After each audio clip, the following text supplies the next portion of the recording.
Chapter 3 has arrived, and with it comes an entirely new map to explore. There are some old returning favorites like Tilted Towers, Shifty Shafts, and Greasy Groves. There's also a ton of new POIs like Sleepy Sounds, Condo Canyon, and the Daily Bugle. Now, everyone knows the POIs, but what about the characteristics of the map, and what should we expect throughout the competitive season for Chapter 3 Season 1? Let's dive into some of the new changes and effects it has on competitive play. The first change that will seriously impact the way that competitive games are played out is the large abundance of environmental heals that are now available on the map. Previously, in Chapter 2, a lot of the slurp barrels were mainly located at slurpy swamps, with of course some others being thinly spread across the map in small amounts.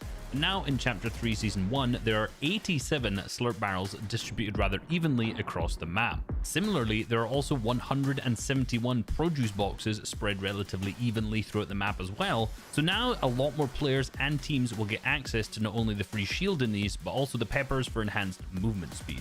Last chapter, all the pepper spawns are basically limited to one POI, Catty Corners, but now the majority of named POIs have access to these outside of Rocky Reels. Teams like Janus and Vortex, who placed second in the first Cash Cup of the season, heavily utilize this in their early game strategy. They land to the south side of Sleepy Sound, and on their individual looting paths, both has access to shield barrels and produce boxes, meaning they can essentially make the most out of the 20 chests they have there, as they barely need to use any shield that they loot. Vortex uses 7 shield barrels to the west side alongside the shield mushrooms obtained from the produce boxes to get himself all the way up to 200 HP. Janus lands on the east side and pops 2 minis, then grabs the 3 slurp barrels and produce boxes to the north. You might think it's a waste, since he could have just used the same shield barrels as Vortex, but landing more split enables him to loot the entire place faster, disengage quicker, finding plenty of minis along the way anyway, so it won't necessarily matter. As you can see, as they leave their POI, they are not struggling for shield one little bit, unlike many of the other teams in the lobby. You know, Reese, while we're on the topic of heals, we have to talk about the new coolers. These trusty new resources provide 3 different variations of loot. You can get 4 chug splashes, 2 guzzle juices, or 2 chug splashes and 1 guzzle juice. We've already seen this become a huge staple in competitive play. For example, Booga and Skittles drop in Chonker Speedway that has 17 cooler spawns, and when they leave this drop spot, they often have 18 chug splashes split across both of their inventories. This totals to 720 HP that can be healed if utilized effectively. With the cars already equipped here in Chonker Speedway with those nice off-road tires, they have that ease of mobility around the map. With this additional mobility and all of the chug splashes from the cooler boxes, this allows them to spend much more time looting in zone for ammo and better weapons. The issue with this strategy though is that it requires you to take a mid-game fight for your surge damage. But for a team like Booga and Skittles, that's something they're very confident in. Overall, this is a very unconventional but successful early game strategy they've been implementing. Last but not least, we have probably the most impactful addition to the map, and that is the spider webs. These webs provide you with mythic Spider-Man web shooters, an easy rotational tool using the webs, and additional heals. Having these provide numerous benefits in the early game, like easy shield and fast mobility. Now, these webs can be really useful in the early game for faster looting, but can be a double-edged sword in the endgame. In this game, the first moving zone pulls from south of Daily Bugle to the northwest, which means there are a large amount of obstacles in players' way. Shady and Waze have boxed up next to one of these webs, meaning when the zones start to pull, they can leave their box and get an easy rotation from low ground without the use of a launch pad, and also saving them a ton of material. However, if you're not watching each turn in a messy endgame, you could easily bounce off of one of these and be sent into the zone, or even worse, into Tayson's line of sight. With these incredible additions to the map, plus some old favorites returning, we can't wait to see you all in action when FNCS returns in February. Until next time, we'll see you on the battle bus. Beep beep!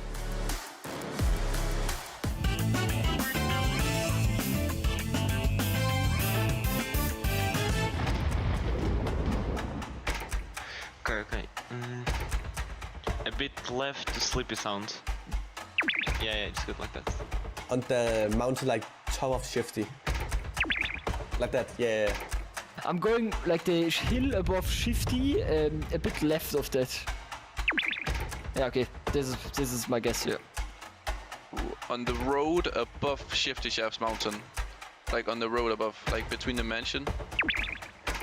Yeah, up there. let's say logjam. A lot of zones they pull in more. Like you can't pick a central location. A lot of the time it's not going to be a central location. It's not going to be.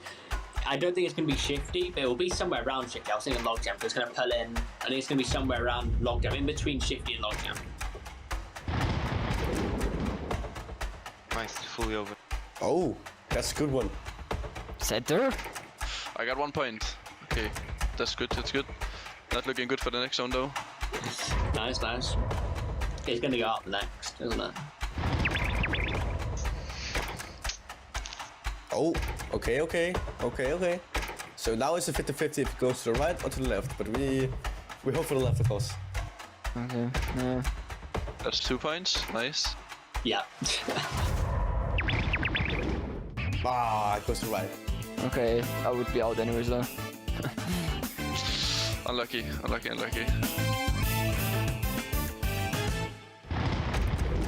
Okay. So a bit right to the lake south side. Yeah, there. Yeah, there. There it's good. I don't know, if we make a little greasy zone. Yeah. Like on the hill right under greasy. Like that. Yeah. Under Greasy, there's like a group of trees under Greasy. Yeah, okay, that's right. That's good. Right next to Greasy Grove, like the road. Yeah, like right there. I would say tilted or rocky reels, but I've been showing up last one picking tilted, so I'll pick rocky reels. Go on the bridge in between. Yeah, that. Ah, it goes to the right. Not close. Okay, never mind. River is not for good luck. No. So far off. Okay. We're not going to be in next zone, are we? Yeah, great. Should have picked Rocky.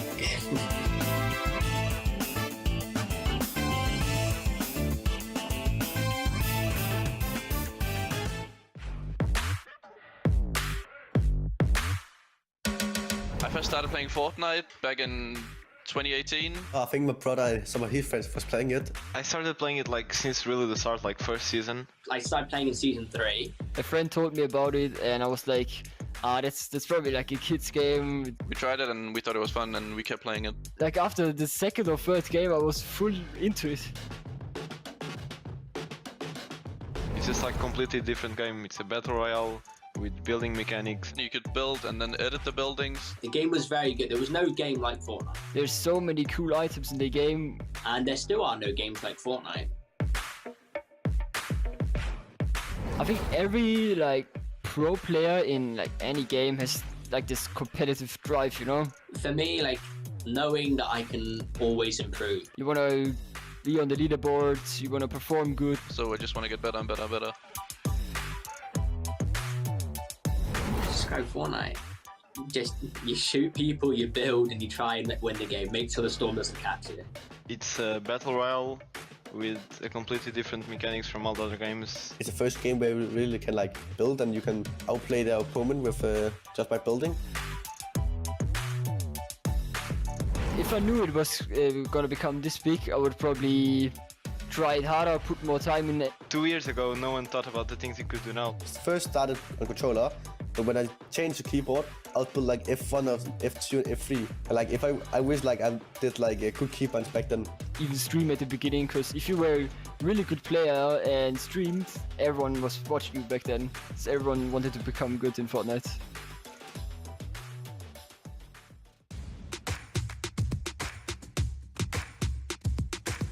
I mean, right now the meta Spider-Man is like very, very strong. I think you should really just utilize the SMG. Just really, really good. Probably the SMG, because it's very easy to get refreshes with. Position is a huge factor, you know, in Fortnite, because when you're like at the back of the zone or like at the wrong spot in the wrong zone, you might get focused or you might be late on rotation and that might scuff your whole game and boom, it's over, you know. Mentality is like the main thing in this game, I'm not lying. What I do to try to like keep a good mental state while playing, just trying to have a healthy lifestyle. Like spend time with my family or friends, talk to them, just like get some activity in, some sport. Just keep going and like also have a look around. Like, okay, Is there other things in my life that could be stopping me improving? The best playstyle right now with like these formats is definitely playing like for end game. One game can change everything. I think you need to fight, but you need to fight careful. The best playstyle right now is 100% just very aggressive. I think it's really like rewarding being aggressive, but you also need to be really passive, like if there's someone close to you. I think the best play is knowing when you can switch it on. You know, like, okay, playing slow and immediately do a 360 and just start playing fast. That's when you throw players off. Make sure you play aggressive at the right moments when you see an opportunity, but then also play passive and just play for endgame.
How's it going, everybody? Our hearts go out to all the players impacted by world events. With that being said, let's go ahead and start the show. This is the FNCS. I've got Levin and Sundown here on the analyst desk hanging out with us today. My friends, it is great to have you here. Boop is under the weather, so for now, Sundown is hanging out with us in Europe. My guys, how are you guys feeling coming into the competition? This is semifinals.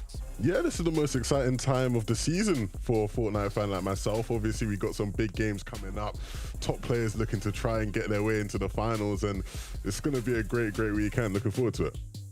Yeah, I mean, 16 matches over the weekend. We'll have 16 victory rounds going through and then a bunch of consistent teams. And I mean, I'm just excited for some high-level Fortnite, Zeke. I know, 3 days of Fortnite action ahead of us, Sundown. We have to talk about a lot of these things. We don't have much time before we're jumping into the battle bus, so we're going to do a little bit of a speed run to get us through the top of the show. Let's start with our broadcast schedule. If you've watched last week, you know we had 2 separated days of qualifiers, but then we came back for this weekend, right? 3 days. We'll be here today, tomorrow, and then Sunday. Next weekend, we will have our finals competition. Make sure to come back and check that out. If you think this action is intense, crazy, and high level, I'm telling you, finals will be only that much more intense. This is it, though, Levin. We've made it to the semifinals. Yeah, I'm going to do my best to explain this for everyone who maybe doesn't quite understand, but we have 3 days, 3 sessions. The first 2 sessions will have 5 matches in which the top 6 most consistent teams after those 5 games will move through to the finals. But if you win a victory royale in any of the games within a session, you will instantly advance to the next round. So plenty to play for. Of course, we have those 3 sessions, those 3 games. It's going to be a good one. Yeah, and here's how the teams will be earning points. And as Levin mentioned, the Victory Royale, it's not 1,000 points, but it might as well be a ticket directly through the finals. However, at the end of the 5 matches today, our top 6 teams from consistency points will go through, and here's how they earn them. If you watch the qualifiers, it's the same format. First place in point given out at top 35, second one at top 30, then each duo that drops from 25th all the way down to the top 3 will earn you an additional point. Then once you're in the top 3, a nice little +2, +2, +4, and then let's get into the players list. That's right. Here it is. So as we've kind of alluded to, this is going to be a really unique and special format, right? That Victory Royale means whoever gets it, they're going on through. But then at the end of the day, it's basically a series point leaderboard, right? Whoever has the max points, those players will also move on as well. The top 6 from there. So just looking at this list, you know, Levin, I feel like I did this last week, and it was kind of like a little bit of a shock. But there's still so many big names on here that I feel like I shouldn't even be seeing in a semifinals list, you know? I feel like, how is someone like Joe and Vino here? Look, all I will say to you, Zeke, is that there are plenty of players competing in this lobby who have the ability to go out there and win games, let alone top 6 consistency-wise. So plenty of these big names who maybe you're worried about will be well okay in terms of trying to advance to the final. Yeah, about just given the math, about 75% of the teams we'll see today are likely to make it through to that finals. However, you still have to end up going through the matches and winning the games. So a lot to play for, Zeke. I know, man. It is absolutely insane. Now, of course, we still have 2 more days of competition, right? So even if a duo can't quite make it into those top 6 spots at the end of the day, they can still come back tomorrow. Remember, we're going to be filling out players from our series point leaderboard, and then that new subset of players will play with the remaining players tomorrow. We'll do that again on Sunday. I know it sounds super complicated. I'm telling you, it's really easy. You guys at home won't have to worry about anything. We're just here to watch some Fortnite and see whoever gets the Victory Royale. But, of course, we're getting closer to that time to jump on that battle bus. Let's talk about predictions very quickly. Then we'll go hang out with our casters for the day. Here they are. I'm starting us off with Joe and Vino, and that's why I asked you guys at the top of the show, like, how are they here? This feels like almost like a filler slot, almost, in that, like, they're gonna guarantee get a Victory Royale, right? Or they're gonna make that top 6 in day number 1. So for me, I feel like this is a no-brainer. Joe and Vino, we will see them in finals. 11-2K, Seti, and Chapix. Yeah, I'm going to say in Chapix, they're being contested by Coop and Frack, but I do expect them to win that battle. And once they win it, Storm Surge sorted for the game. These guys have the ability to win a game. One of the best duos in the world. Let's do this. Yeah, and then for my prediction there, Astralis, Thomas HD, and Falcon Tayson. I mean, I'm shocked they're not there, but with only 16 duos having gone through, I expect them to find a gap, and I have no doubt Reese and Chow will be able to elaborate on their picks here shortly, Zeke. Hey, well, you know what? Let's go with them right now. They can talk about it and prepare us for these next 5 matches. So, friends, over to you. Thank you so much, Zeke, Levin, and Sundown. It's me, Shai, which is joined by Reese Hub, content creator, analytical mastermind, the legend himself, Reese. We're about to be hitting up this cast. It's been a while, but we're ready. In a while, like my first broadcast ever was back on the desk, all the way back in Chapter 2, Season 4. It was with you. We're both flipping over right now onto the caster side of things, keeping things different, but it feels like home, right? I feel comfortable here. Definitely. So I have to predict who's in that, bedroom at home in terms of the players. Who are we kind of interested in looking at passing all the way towards the finals? I think Restart Scram. Reese, what about you? I mean, there's so many different ones in there. My pick's got to be Janus Vortex right now. Looked a little bit kind of questionable throughout some of the qualifiers. It's a big brain game for a lot of them at the same time. I think if in particular they can stay on their game, not tilt, like we're going to see a huge pop off similarly to what we did in kind of the qualifier to that final game where they picked up a 10 elimination victory royale. Yeah, and the thing about this format is you just need that one game. So all these power duels, all the ones that, you love to have a fandom over, they're going to be in the spotlight, but at the same time, it's only one team per game, right? After that, there's a consistency. So we'll see what breaks down over the course of the day. That being said, game one is ready. Let's dive into the FNCS semifinals.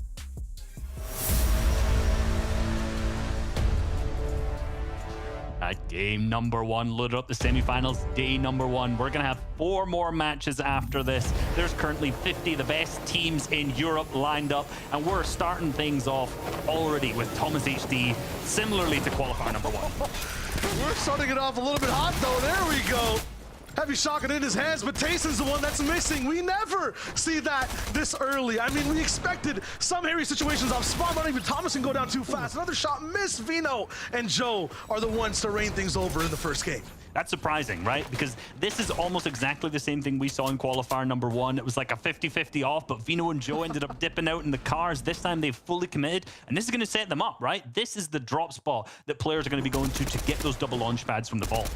This is crazy. You ever hop in a car, at home trying to go to work and end up going just 200 miles per hour? Because I was trying to get into, the nuance of it. Reese, trying to talk to you a little bit, pick your brain about what to expect today. But these players, they are just hot off the press, off this first game. Yeah, and this is something right now that you're looking at inside the Bugle that I thought I would never see in my life, right? 4 teams contesting a single POI. You've got to think, like, what's the game plan? What's the strategy? Notice, firstly, that Aqua went down by not landing on that main side. He usually lands on the far west-hand side. But he actually also accidentally leaked his drop map on stream once. So clearly the players are taking advantage of that at the moment, pushing them down below, and it's not paying advantage in that first game. I wouldn't be totally worried because Aqua and Noah really are obviously game winners, hype players at the same time. So maybe, the next couple games, maybe even the reboot can come off as well. Possibly. The big thing about these games is that you can really push yourself forward all the way even into game 5. Everyone has a chance to qualify. You just need to get that win. That being said, people playing with that winner's mentality versus the consistency mentality, you might see a lot of differences in play styles and the game, the pacing. So far, Splash is going to be walking in with his teammate. Lots of shots all the way across the map, but nothing actually confirming for these guys. Aqua is down. Noah Riley gets to get away. That's nice. We'll tune in with Andretta as well, who's having some trouble. Unfortunately, his teammate's down too. Yeah, we saw Noah Riley try to dip away, but he can see in the map in the bottom right that he's just coming across 2 other teams at the same time. And you got to try and figure out here, where are we going to reboot? What are we going to try and do? Where are we going to try and go? Moving back over to Sleepy Sounds, as we mentioned. This fight's getting a little bit scrappy. Yeah, Flois. We'll be spectating this one. 1v1 all the way over at Sleepy. You'll expect a lot of contestation all throughout the day. Andretta, no mats available at all. Skyzoo is going to be the one to win off this time. Yeah, I'm thinking what's going to happen here on the north side, because in Sleepy Sounds, Trulex and Chico are up there uncontested. They had a rough couple of, let's be real, fights in the early game and in the mid game when it came to the qualifiers. That would have been the perfect time for them to third party in, push on into the north side of Sleepy, but seem to not have taken advantage of that so far, so maybe that's something they're going to try in later. It feels like a lot of teams right now are kind of frazzled and rattled off spawn. Kind of surprised by not only the frequency of players, the amount all the way around the POI, but what do you even do next, right? There's a lot of stragglers right now, Reese. These solo players can have a lot of impact when they're kind of by themselves looking to clutch up, in between POIs. I mean, if you're a solo, you're just trying to do what you can, right? You're trying to find any loot. Hopefully you've managed to get the reboot card. Obviously, in particular, the situation we're watching right now, we're trying to find Aqua and Noah. It seems like the rate at which he dipped, he probably has that reboot card somewhere. You're trying to get that player back up into the game, but if you notice in the top left-hand corner, 91 players still up in this, which means that wherever you go, there's just going to be players all around to kind of spray you out if you hit that reboot. Yeah, we're talking about the north side as well. One duo to mention, Leader, Irezumi. They're going to be controlling, I think it's 20 Crossroads as well. Looking at exactly if they can break it down, but to some Q-Trick also rolling in. Camp Cuddle, left side of the map. They're trying to win things off spawn. A little bit of a disrespectful pickaxe right there. Putrick unfortunately going down in the process though, so Toos will have to find that reboot ban ASAP. Yeah, and this was a fight that we were really expecting here because there was two teams contesting. Mustache Malabuka going against Gambit and Shmeki. We saw that in Qualifier 2, but we also saw Toos and Putrick going up against Mustache and Malabuka in Qualifier 1. So they can't really manage to get anything out of this here. Not at all. What do you do though, Reese, if you're in these situations, the 50-50s, you lose game number 1? Do you stay there for game 2? How does it roll? I mean, it's rough regardless. I mean, you stay, that's your drop spot, you alpha, but the problem is if it keeps happening over and over again, like, I don't know, when you come to those later games, is there anywhere else you can even land? Yeah, I mean, it's tough. The one cool thing is that, you know, one team will be winning and is not going to be in the game anymore. So in that sense, the map will open up slightly. At the same time, it is still surprising. A lot of players got to prep in this entire format, right? They had a little bit of a day's, weeks almost worth of information and knowledge of who's going where. That makes it very different from the qualifiers that we saw where there was only just, you know, 1 hour between games. Barely even. You know, it was like 20, 30 minutes once the full leaderboard's established of who was going to go where. So you're right. And a lot of these opportunities had things to turn around. Interestingly, what we're looking at right now was a team trying to take advantage of that in Coop and Frack. They're trying to get into the box, trying to hit the shots at this particular moment, but not managing to connect down to the 1v1 situation. And Coop is trying to just get in, get involved. This was both fights that we watched earlier on. The ramp's already in the box, the pickaxe out, the held angle, but no, this is such a good job to get away from here on out. Toos is managing to pace himself. He's getting away. He's hitting the chug splashes, but Coop has managed to get his all the way back up to 200 HP. Still tons of heals, tons of materials. Really trying to take advantage of the fact that Toos is in there. Now finally trapped in towards one of the boxes. He's just kind of setting up this entire perimeter. I'm looking at a castle with a moat of brick all around it, and Toos is kind of just trapped. He's the king of nothing right now but pressure. Coop is doing a really good job of keeping him on his toes, but this is the part where Toos might have a little bit of an advantage. Coop kind of backing off, maybe looking at the mats that he has, or where else can I penetrate these walls. Might give Toos a little bit of breathing room. You don't want to do that at all. You can see now he has 2 boxes to work around from entirely, reclaiming walls on all sides as well. It just takes 1 shot to really flip this fight. Yeah, Coop's doing a great job trying to keep his distance, not get into those builds that Toos has created. He's given himself this space, and this has slowed down the fight a ton. Obviously, he's managed to flip things around and pick up his teammate of Frack. This could be the 1v2 that goes in his favor if he can play this his own way. Yeah, both players, when you look at the mats, Toos almost out of brick, only kind of operating on wood. These shots are really doing some damage overall to, you know, attrition on both sides. It's interesting, though, that both players still have tons of chug splashes as well, right? We see 6 in the hands of Toos right now and 2 in the hands of Coop at the same time. So they both have the heals to trade shots if they need to without the materials. But it does seem like Toos is now going to start. I thought I was about to say going to go on the more aggressive play, but no, just as soon as I say that, he's back down. Might be some backseating from Putrick, I'm not sure. He had a little bit of an opening, but that does make Coop to use even more of his materials. I'm checking in at 76 mats though, so he can be here for a long time. He's got the floppers too. This is looking real bad for Toos. He's just a mouse caught inside a trap, but Coop can't seem to just open it up.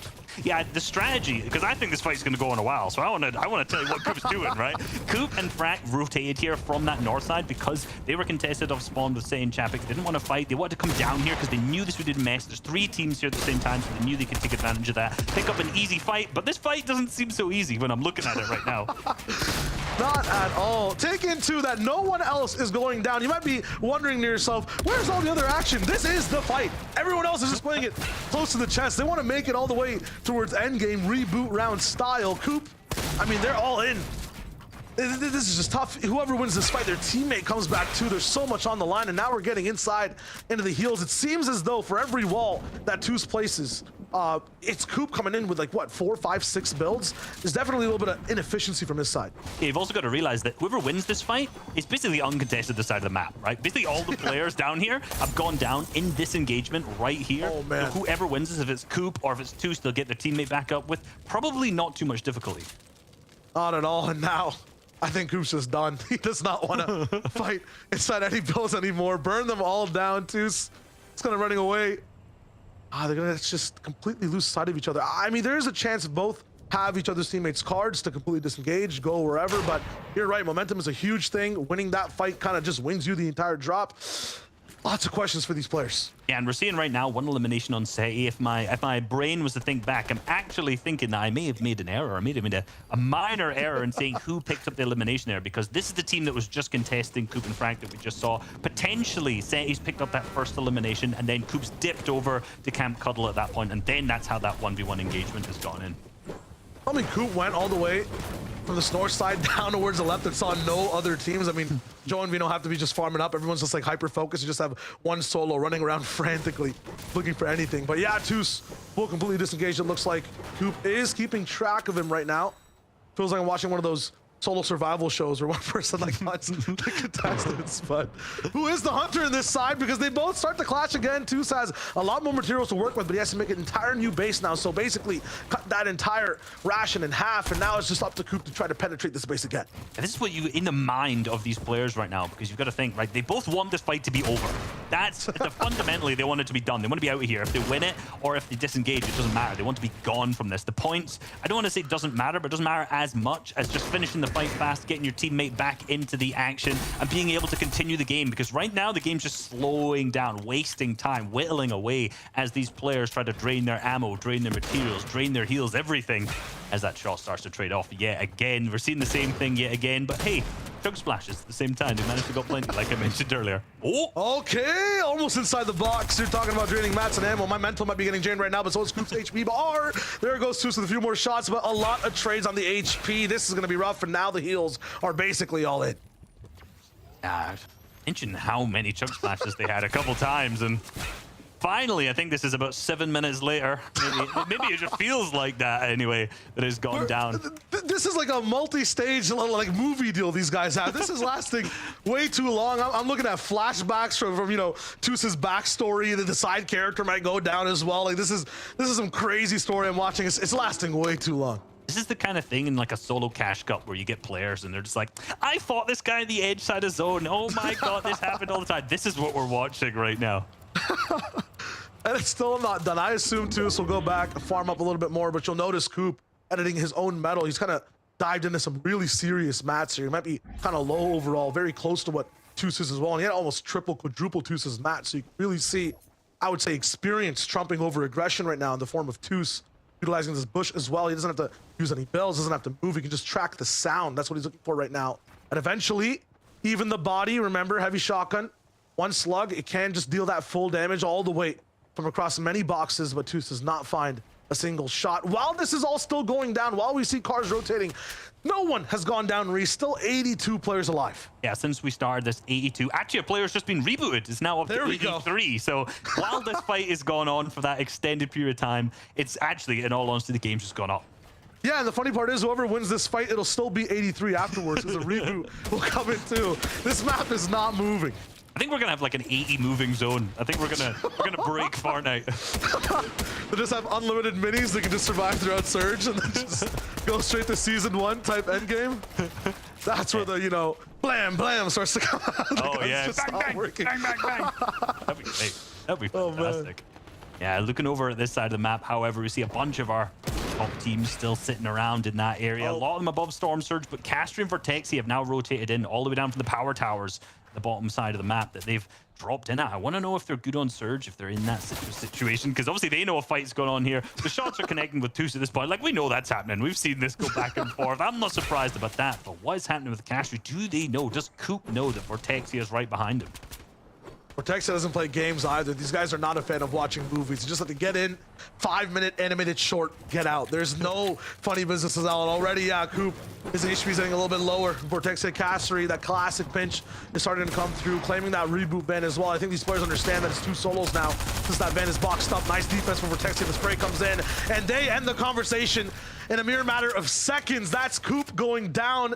Toos gets to see another day, but that's a duo with a free pickup and healing. They are still below Storm Surge after that. Now it is going to be active, which means it's going to be tagging. Toos is fine sitting at the backside while Seti and Chapix are rolling in. So there's 3 different teams coming into this engagement. The map in the bottom right, the third zone's also pulled here. So these guys can just kind of sit here for a little bit. Unless, of course, you're Vortexia, who needs to hit some damage, hit some shots, get himself above the threshold. And I don't think there's an easy target lying around unless you find Toos sitting back in those 900 boxes he built, of course. Toos is trying. He has enough eliminations already to be a little bit higher on the boards as well, but it is very early. I've never seen Camp Cuddle less adorable ever in my life.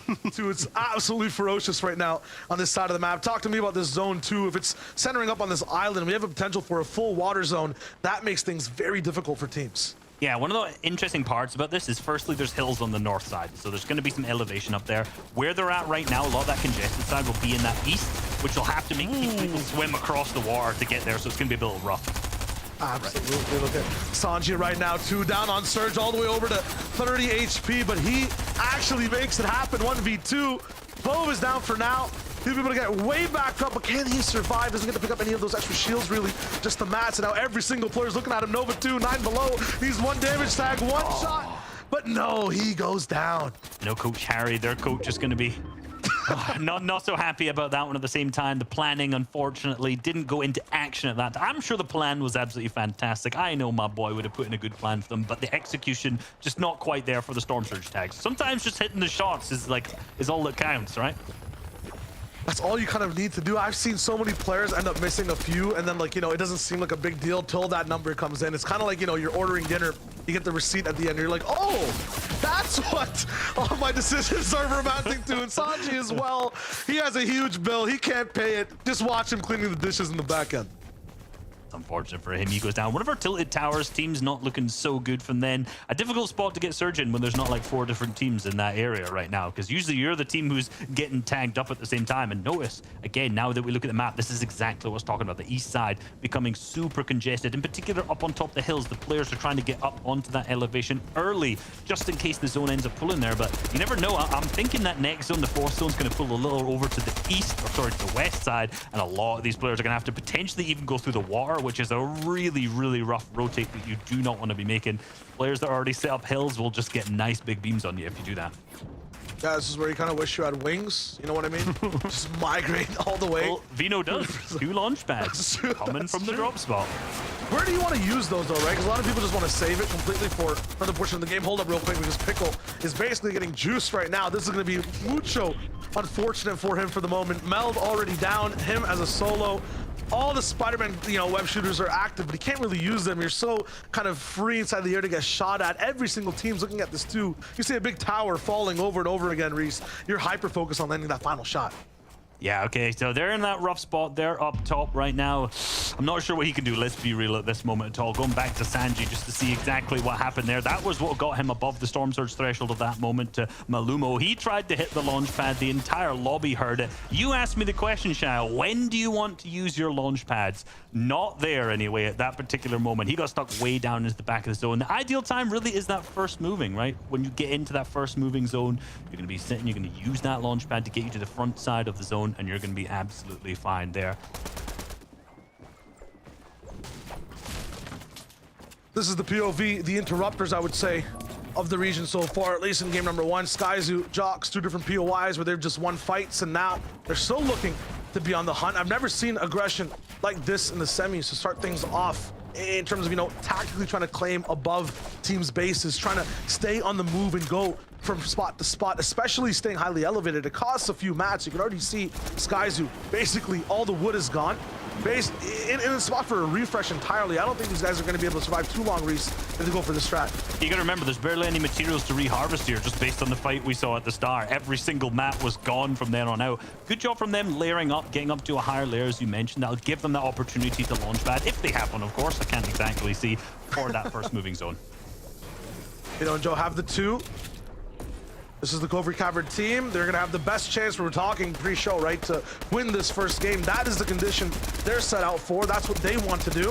Have to stay clear while doing it. Handle this like squeeze, though. Bunch of shots. Pig already down, and they have a few more in their sights. Yeah, and Lex is a team, you know what? I've not been as impressed with him across the whole season. As soon as he started playing with X-Squeeze, though, things started to click a little bit. They won a cash cup. You know, when it came to their off-spawn in Condo, that's going to be their biggest issue. But today, that's not really been a problem for them, given that they've not got as many of the biggest teams like Vadil and Reason next to them at the same time. So, you know, they're a lot less difficult off-spawn. Now, that's kind of in their position to thrive. Like, they're expert players. They know how to get Storm Surge. Hopefully, we'll figure out, and we'll figure out at the same time if they can play in-game. We'll decide that after this game. As we move back over to Say in Chapix, which is POV we've looked at a couple times today. A full Western zone for them means that it has been a little bit difficult to get their Storm Surge. Only 63 above at this point. Yeah, their mental is kind of shared with the rest of the server. There's not even a single duo inside that zone properly. We have that orange one at that bottom right. You can see they're at the top of it. There's a few blues inside as well, but the whole server, as you called, Reese, will have to move. Well, indeed. as soon as we got, no, that bottom left-hand zone, exactly as I mentioned, that congestion up in the northeast, looking very, very juicy. A lot of the players right here are going to have to figure out, can we launch pad or can we use someone else's launch pad? You see the mythic Spider-Man's web shooters in someone's hands at that moment, and we'll have to see, are they going to decide to use them? They pop the pepper. Are they going to end up one using them, potentially scram, then Refscar walking by foot? No, they both have them. So okay, here we go. The rotation's on, and see if they can hit the max distance. See what ends up happening. Steady rocking in. Chapwick's on the right side. We'll see how things end up moving. Cam Cuddle, everyone's driving in, flying in. They're all going completely straight for prime position. Cam Cuddle is anything but that right now. People might be box to box, but not going to be happy about it for the moment. Steady Chapwicks have driven all the way up top to a patio. These guys are ready to just wine and dine it out. This is crazy. How is this even allowed? They have one of the best bases there too. Complete opposite side of the map entirely, and they get to roll in on the best prime spot, saving all their mats. Just one truck and a dream. Make it a reality. Look at the scope of the zone 2. Every single box, metal, brick, people all in, and Seti's there with the shots as well. He knows exactly what's going down on the backside. This is what happens when you end up moving early, forcing teams all the way down below. They know exactly who's low, who's going to be desperate for shots. One teammate left by himself, and Seti's ready to strike. Piercing through the walls, Chapwicks drops on the right side. This is huge, and there's the knock. Not even finding this position. We're getting a full refresh, getting elimination at this point. Seti and Chapwicks are playing this perfectly. That they are veteran players, getting the Storm Surge in that 5th zone. This is the perfect time to do so. This is the time that now they don't have to worry about it during the moving zones, right? They have great positioning, they have great heals, they have great mobility at this point. They have everything that they need, either to go for the victory royale if they need to, or potentially just get deep into the end game, get enough points. They've already managed to accumulate 10 at this moment, which is absolutely fantastic to keep themselves moving up the leaderboards. But here we go, the first moving zone of game number 1 of the semifinals. Vino and Joe have position and 2 pads still. You mentioned it. It's huge. 108 damage above as well. They're going to still keep things low, not even building inside this entire house. Remember, this is what we saw Coop set on fire. We started the game here. It was aggressive. It's getting crazy as we keep moving on too. They start to look back. People try to follow their line. Setting now low as old. Chapwicks is taken out at the exact same time. Skyzoo is there on the bottom side too. Too much interruption in front of all these teams as Chulux ends up taking him out. Joe down, but he didn't have the pads. It was Vino, the duo who were destined to win this game, gets split apart in half, and Vino's having trouble getting off the ground. He gets taken out. A chance at victory, a chance at finals denied. It's X-Squeeze and Andalex on height that make it difficult for any team to move. This is not the time you want to be taking high ground, though. This is way too early when it comes to these reboot-style games where the Victory Royale will qualify you through to that moment, because what you got to remember is a lot of the players in the lobby are going to be looking to take high ground because they know that is the position for them to pick up the Victory Royale. X-Squeeze and Alex looking really good right now, just staying away from everyone, staying away from the chaos. And it also goes downhill, pressuring teams even more. You got to watch your footing. It gets rough. Okay, at the same time, backside of zone, Refsguard left as a solo losing scram at this exact moment. He's got the heals, but he's only down to wood, which is a clear sign to the rest of the lobby that he is weak and he should be shot, but he's doing such a great job of getting to the front side of the zone and keeping away from everyone else. Dodges every single shot, absolutely, and gets inside one of the wooden boxes that he built himself. 12 bulls left, so that's just a few more to go. 3 different positions he can kind of hunker down himself, but you see Janice and Vortex also kind of going for height. What happened? Those high ground leaders, where's X-Squeeze, where's Andalex? Not sure if they ended up going down, but now we have one of the most aggressive duos that are so good at closing out games, holding off one of the best positions overall. If they get the win, they get to move. Andalex, X-Squeeze, push down towards the ground, eating dirt, but at the same time, surviving. No mats on either side. X-Squeeze now low, has to get a few more shields up, but there's invaders inside their boxes. It's not looking good. Andalex with the back shot, and then once again a pickaxe swing from X-Squeeze. They're desperate. It's still not enough. Down to nothing in front of duos. They had height, but they go down. As Vortex still up on the high ground, up above, trying to spray that down to the lobby down below. This just reminds me of the qualifier to the final game where they popped off 10 elimination Victory Royale, and they're looking to reverse it, do it in game number 1. Genesis Vortex calm now up on height. You got to remember, if you're in this position, yes, you want to be milking elims if it's a consistency type format. They still kind of are, but the win inside these semifinals also sends you straight to the finals. You don't even have to play for the rest of the day. Swilliam and Lecce have made it through such a grueling process in their POI as well. Chonker Speedway is no stranger to disaster, to fighting, and right now they're going to be matless completely, also looking to keep their game alive. A low ground position is also one you can win from, but they need a huge refresh right now. They can't hear, can't see anything dropping down to the final layer. Yeah, if we're going to bet on anyone to get a 50-50 hit the shots, it's going to be Lecce, it's going to be Swilliam. Swilliam, one of the best aimers on the Asia region before he came over to EU. Lecce, one of the biggest, but no, he's going to go down, leaving Swilliam as a solo in the back of his zone, and he's going down to the low ground masters of Kinzel and Disiptos. Eviscerated, and we'll have Disiptos and Kinzel waiting there too. Janus Vortex here as well. This could just be a finals game lobby with the who's who of Fortnite inside. Center Rayet inside the mid ground as well. 6 teams, and you can kind of feel the pressure. Not a single AR shooting, not a SMG rattle inside. It's just shotguns left and right. This is absolutely disastrous for a lot of teams who are matless, but Disiptos and Kinzel are still moving through. They find the front side of the zone. They're looking really nice. Pressure on the right side. That's Fury on their walls. Disiptos, though, taking crucial damage to claim all this land. That's going to be fine for him. Janus and Vortex are trying now to find a little bit of a say inside this conversation. Lusha and Fury right above ahead. A river in the way of Disiptos and Kinzel as well. They got the med mist popping too. This is still getting close. 4 teams now as we see Rayad go down. That's Vortexia raining fire from above. Kinzel Disiptos now down to 0 materials each. 1 build actually onto Disiptos. 1 work that he can work with from here on out. But at this moment, I've seen him clutch up already in the qualifiers a bigger match than this. But the zone's about to pull uphill. The high ground teams will have the advantage. That single wood build, place the spray, starting to come up to the players up above. But no, Lucia just has enough.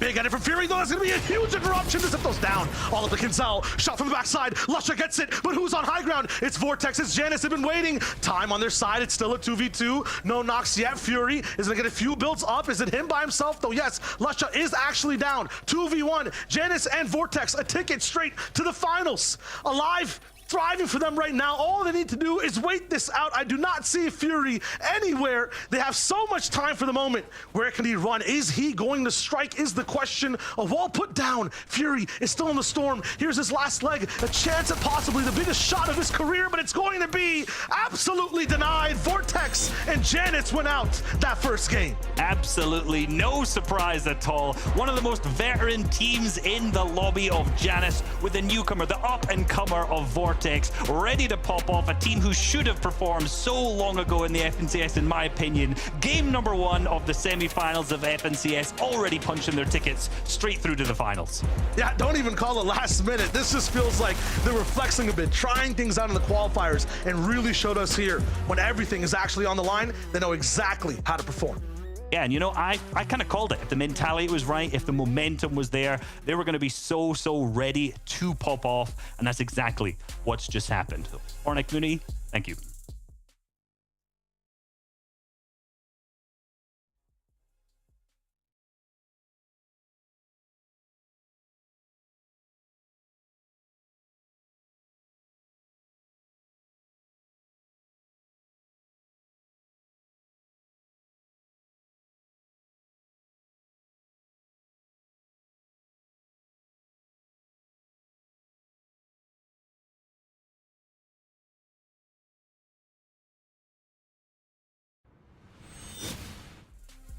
Reese and Shy Wager, thank you so much for that first game here of day 1 of semi-finals. My goodness, Reese's prediction, of course, Janus and Vortex. Reese, it makes me so upset. Anytime you do this, you're like, oh yeah, Zeke, well, you want to talk predictions? Of course. You start throwing names around to just distract me, right? To just get my little goldfish mind moving around and be like, oh yeah, no, that's a good team. And then you just casually, after everyone makes their picture, like, oh yeah, just Janus and Vortex. I don't know. I'm just pulling a couple duo names out of a hat. Like, I don't know. He does this every time, Levin. Every time. Look, Janus and Vortex, one of the strongest duos. Look, I said it around 4th zone. I think when 5th popped, I said in our production chat, spoiler alert, they're going to win the game. Because at that point, you know, when you've watched how they play, at that point, they had gotten a refresh in the feed. It was just over from that point onwards. These guys know everything they need to do. They have all the fundamentals of a top team. Like Reese said, it was surprising that they were at this stage because they have looked impressive at moments. And of course, now they'll get to show that off in the finals. Congratulations for winning that first game. Yeah, and I mean, Jan is somebody whose name is synonymous with not only being in the finals, but winning them in a lot of circumstances. So not surprised they were able to take it over. And in fact, can confirm he did prediction. He did predict it. He has the receipts in the chat there. Even wrote it down. It wasn't just like calling it out over the side. He made sure he was like, yep, put a timestamp on it. Levin called it. Yeah. There were so many duos in this just game one, right, that we're just falling left and right. I think back to that early game fight, Thomas HD versus Vino, not going the way I would have anticipated it going. But you know, this is just going to happen, right? A lot of nerves here in this first game and in semifinals specifically. Tayson gets the rough end of this initial fight.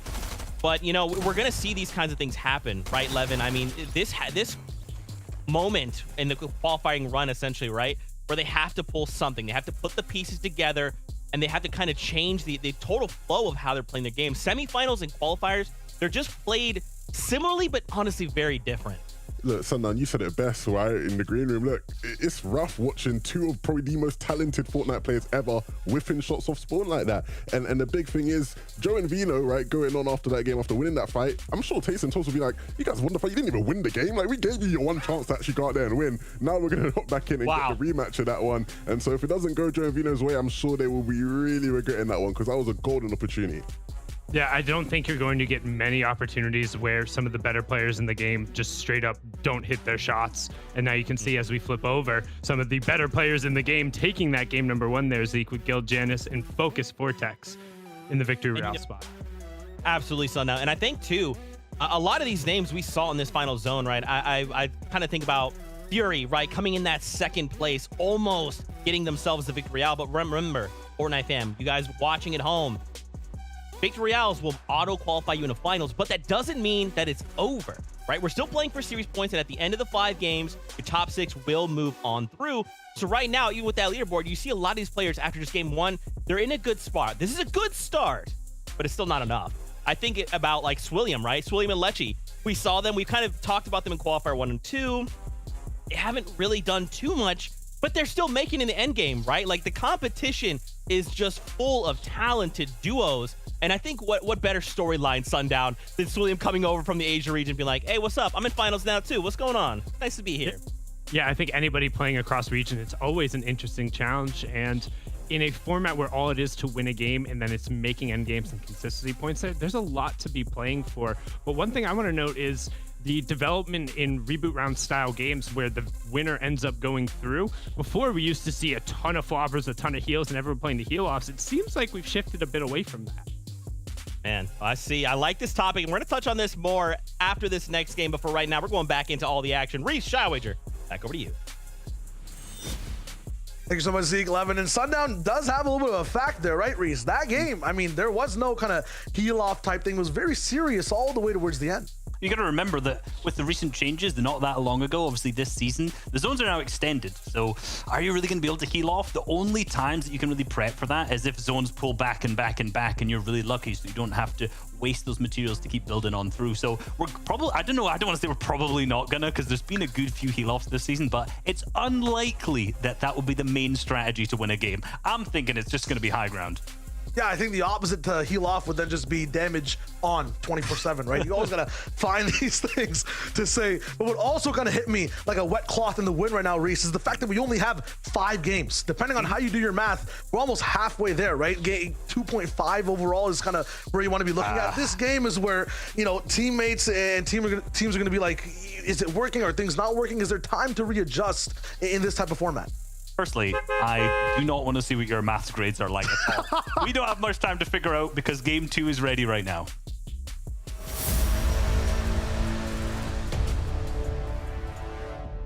Game number 2, if you made mistakes, if you had that 50-50, a second chance possibly to stay inside the same line completely. The second chance to try to go for a win or stay consistent. For Joe and Thomas HD, it's the fight I'm kind of alluding to. They're on the same glide path again. Joe slightly slower, and Thomas with a huge glide all the way in, but he does find a fishing rod. Unfortunately, first is going to be rough. chest gonna hit, but it's gonna be Vino by himself, and now it'll be a 1v2. That just shows how important those drops are. If you've not mastered that drop map, it doesn't matter how much you potentially bought a dropping map, you have to practice it. You have to make sure you have the golden plan down, because Thomas HD and Tayson are going to be in there practicing. They're not going to be guys who are looking to miss out on an FNCS finals because they do not know how to land on a gun. Most definitely. I'm looking at the P2 to see which other players are making it in or out, because this fight might last a while. Kylie getting a nice little elimination. But expect him and Fastroki to honestly make it through today. You always have that one off duo win. You know, the high ground retake or like the surprising, where were they the whole time? It's always Fastroki, man. He's just there somehow, an invisible demon.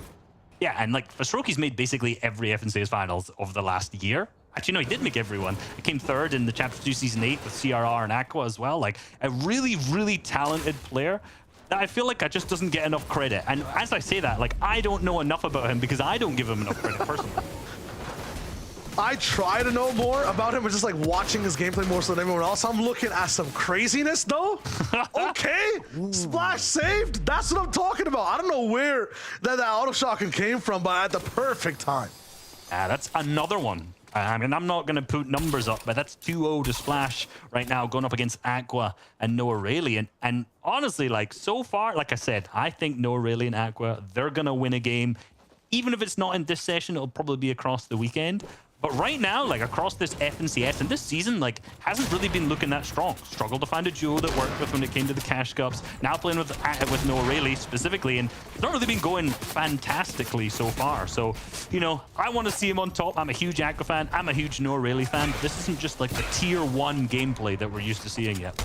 Yeah, there's just no, you know, sense of Aqua control, a sense of like separation from them and every other team. It always looks like you don't even have to put Aqua on it. Noah Riley's doing something different, right? Especially in duos. You talk about duos, Noah Riley, Vidil, Reason, that type of trio. We would expect that they would have the utmost aggression, the utmost success in a format that, you know, you have more fights in, you have a little bit more dynamicism. I mean, you say that, but the other part of that trio is already qualified. They've already made it. You know, they've already punched their ticket straight through to the finals already. So it seems to just be Noah right now that is struggling. Well, actually, Andrea and Floasar that we're watching.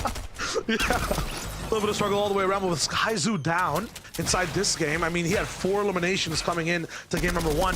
Very different for a lot of people around these POIs. Flois with the beam too. I know that him and Andretta aren't as aggressive. Jox actually goes down off that.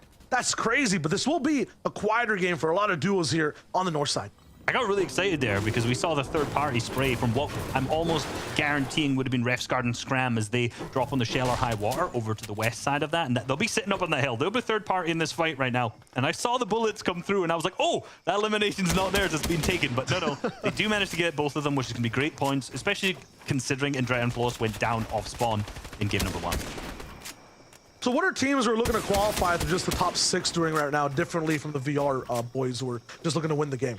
I mean, realistically, like, I've used this word every day, every broadcast, but the consistency is what matters. Like, if you're a team like Ref's Garden Scram, they're not game winners, right? At all. I actually checked. They've only won 1 game in a set lobby ever. Right? So what? Yes. And going back, and I think that was with Stompy when they were playing with him. And they've had like second place runs. They've had like top 5s and stuff. So that's crazy to think about. Yes. So very much so not game winners. That doesn't mean they're not winners overall, right? They're fantastic players. And guys like these aren't playing for high ground, right? They're playing that low. They're playing that mid. They're making sure that they can consistently get deep into end games, get those, well, basically rack up the placement points, get the eliminations as you need them, and not be overly aggressive. The players who are going for wins, they're making risky plays. They're taking fights. They're diving into boxes. They're taking the height. They're getting front zone, just spraying high. It doesn't matter, right? You're going to see a really difference in the cadence in which the teams play. That clash will definitely just make, you know, very interesting things happen, because all the time that, you know, that we watch FNCS quals and even finals, everyone has kind of attraction to playing consistently or maybe going for the VR, but over here you can really see the differences actually clash side by side in terms of talking about finals appearances as well. Analytics Squeeze, who are on screen right now, they've been around more than everyone else. I feel like Analex near season 6 of Chapter 2 started to get his flowers as well in terms of like people realizing, wait a minute, this guy's absolutely insane. Like we should be looking at the way he plays, you know, him, Nate as well. How are these guys actually here every single time? I feel like this season I've seen them struggle the most though when it comes to duos. I mean, I feel like the last year and this time has been the time I've seen them struggle, right? Like Andlex, you know, we all of last year set Andlex up as like the day 2 guy or the second half guy where he would pop off in that second half, but the first half would just be kind of shambles, and that kind of reigned true realistically. Nearly every FNC's finals, he clutched up big time. I'm trying to figure out what that's actually, you know that I think about that, that's even been the same with the Cash Cups now, because the first 3 Cash Cups, he didn't make it to the finals, and then the other half, he's won one. I think it's like a 10th and a 3rd as well. So it's like, oh, maybe this is, but when does this start for FNCS? Is this now? Is the semifinals the time that they're about to shine, they're about to pop off, or is that going to be a finals day 2 where we're going to see them place middling, kind of like they have towards the end of last season's trios? I feel like they're a duo, or Analex specifically as a player as well, is someone who needs control, right? I feel like when you're in duos, it's a lot harder to get, having one less teammate, having the drop switched up completely as well. You saw the struggle that Analex had at the start of the season when, you know, a new map dropped out completely too. There's definitely questions that need to be answered. There is a time that these guys end up turning up. It should be right now. Getting in early, claiming a drop before everyone else inside finals as well, that'll be huge for people's success. But with Andlex, let's be real. Firstly, they're not claiming that drop spot because they're trying to go condo. Reason of a deal already there. They're not going to budge. They're not going to leave. Almost no chance of that at all. There's also another team that's already looking to contest them there as well, which is Hukanzestin, who they have already fought, who've really been good in that drop spot. So I actually think Andlex, the team's the worst off spawn when it comes to that condo. A great team, but they're just fighting some demons right now. Absolutely, just in the gym trying to work it out. It's gonna be tough, but if there is a team that can do it, it's always XW's and Analex. 100%. I mean, 20 finals is the stat speaks for itself, right? So they are definitely in the business. I'm loving just the overall ambiance of the semifinals, though. A lot of the times game 2 is where things tend to go a little bit crazy. People are like, all right, you know, off spawn, I went down, it's time to go just bazingo mode on everyone. Just end up diving into boxes. I want to go from sleepy and just go into Covert Cavern and see what's happening there too. We have one game of things to work with, but right now everyone's playing it close to the chest. I think Thomas and Tayson might be that team though. I think he might be speaking a bit too early, right? They managed to obviously win the off spawn.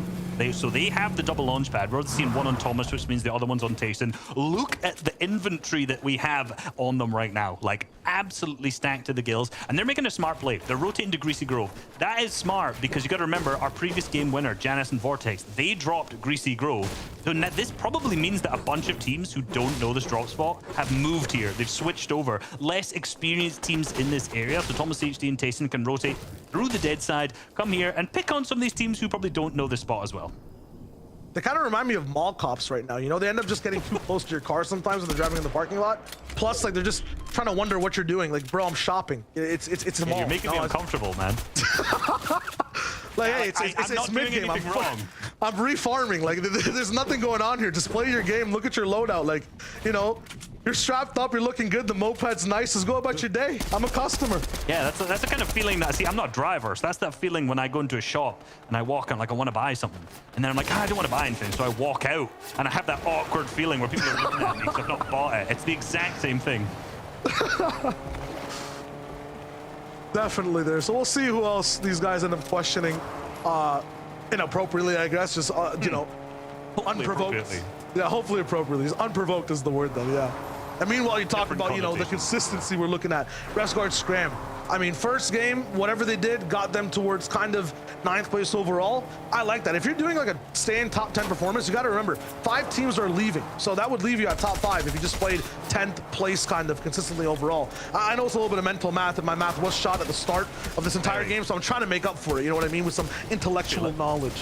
I feel it. The thing is, they also came 9th in Qualifier 1, which was 1 away from the qualification slot. So if history was to suggest anything, you know, right now they're primed for a 7th, which I hope not, because I want to see Resguard and Scram in the finals. That's true.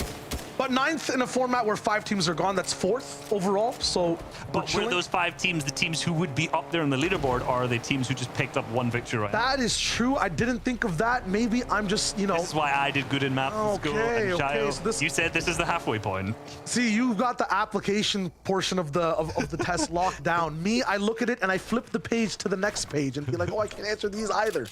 End up just flipping the test page for 2 hours and then just circling random things. But, you know, we're here. We made it. We've all been there. Notice in the bottom right-hand corner, we're going to see the map right now. This is another south zone, southwest in particular.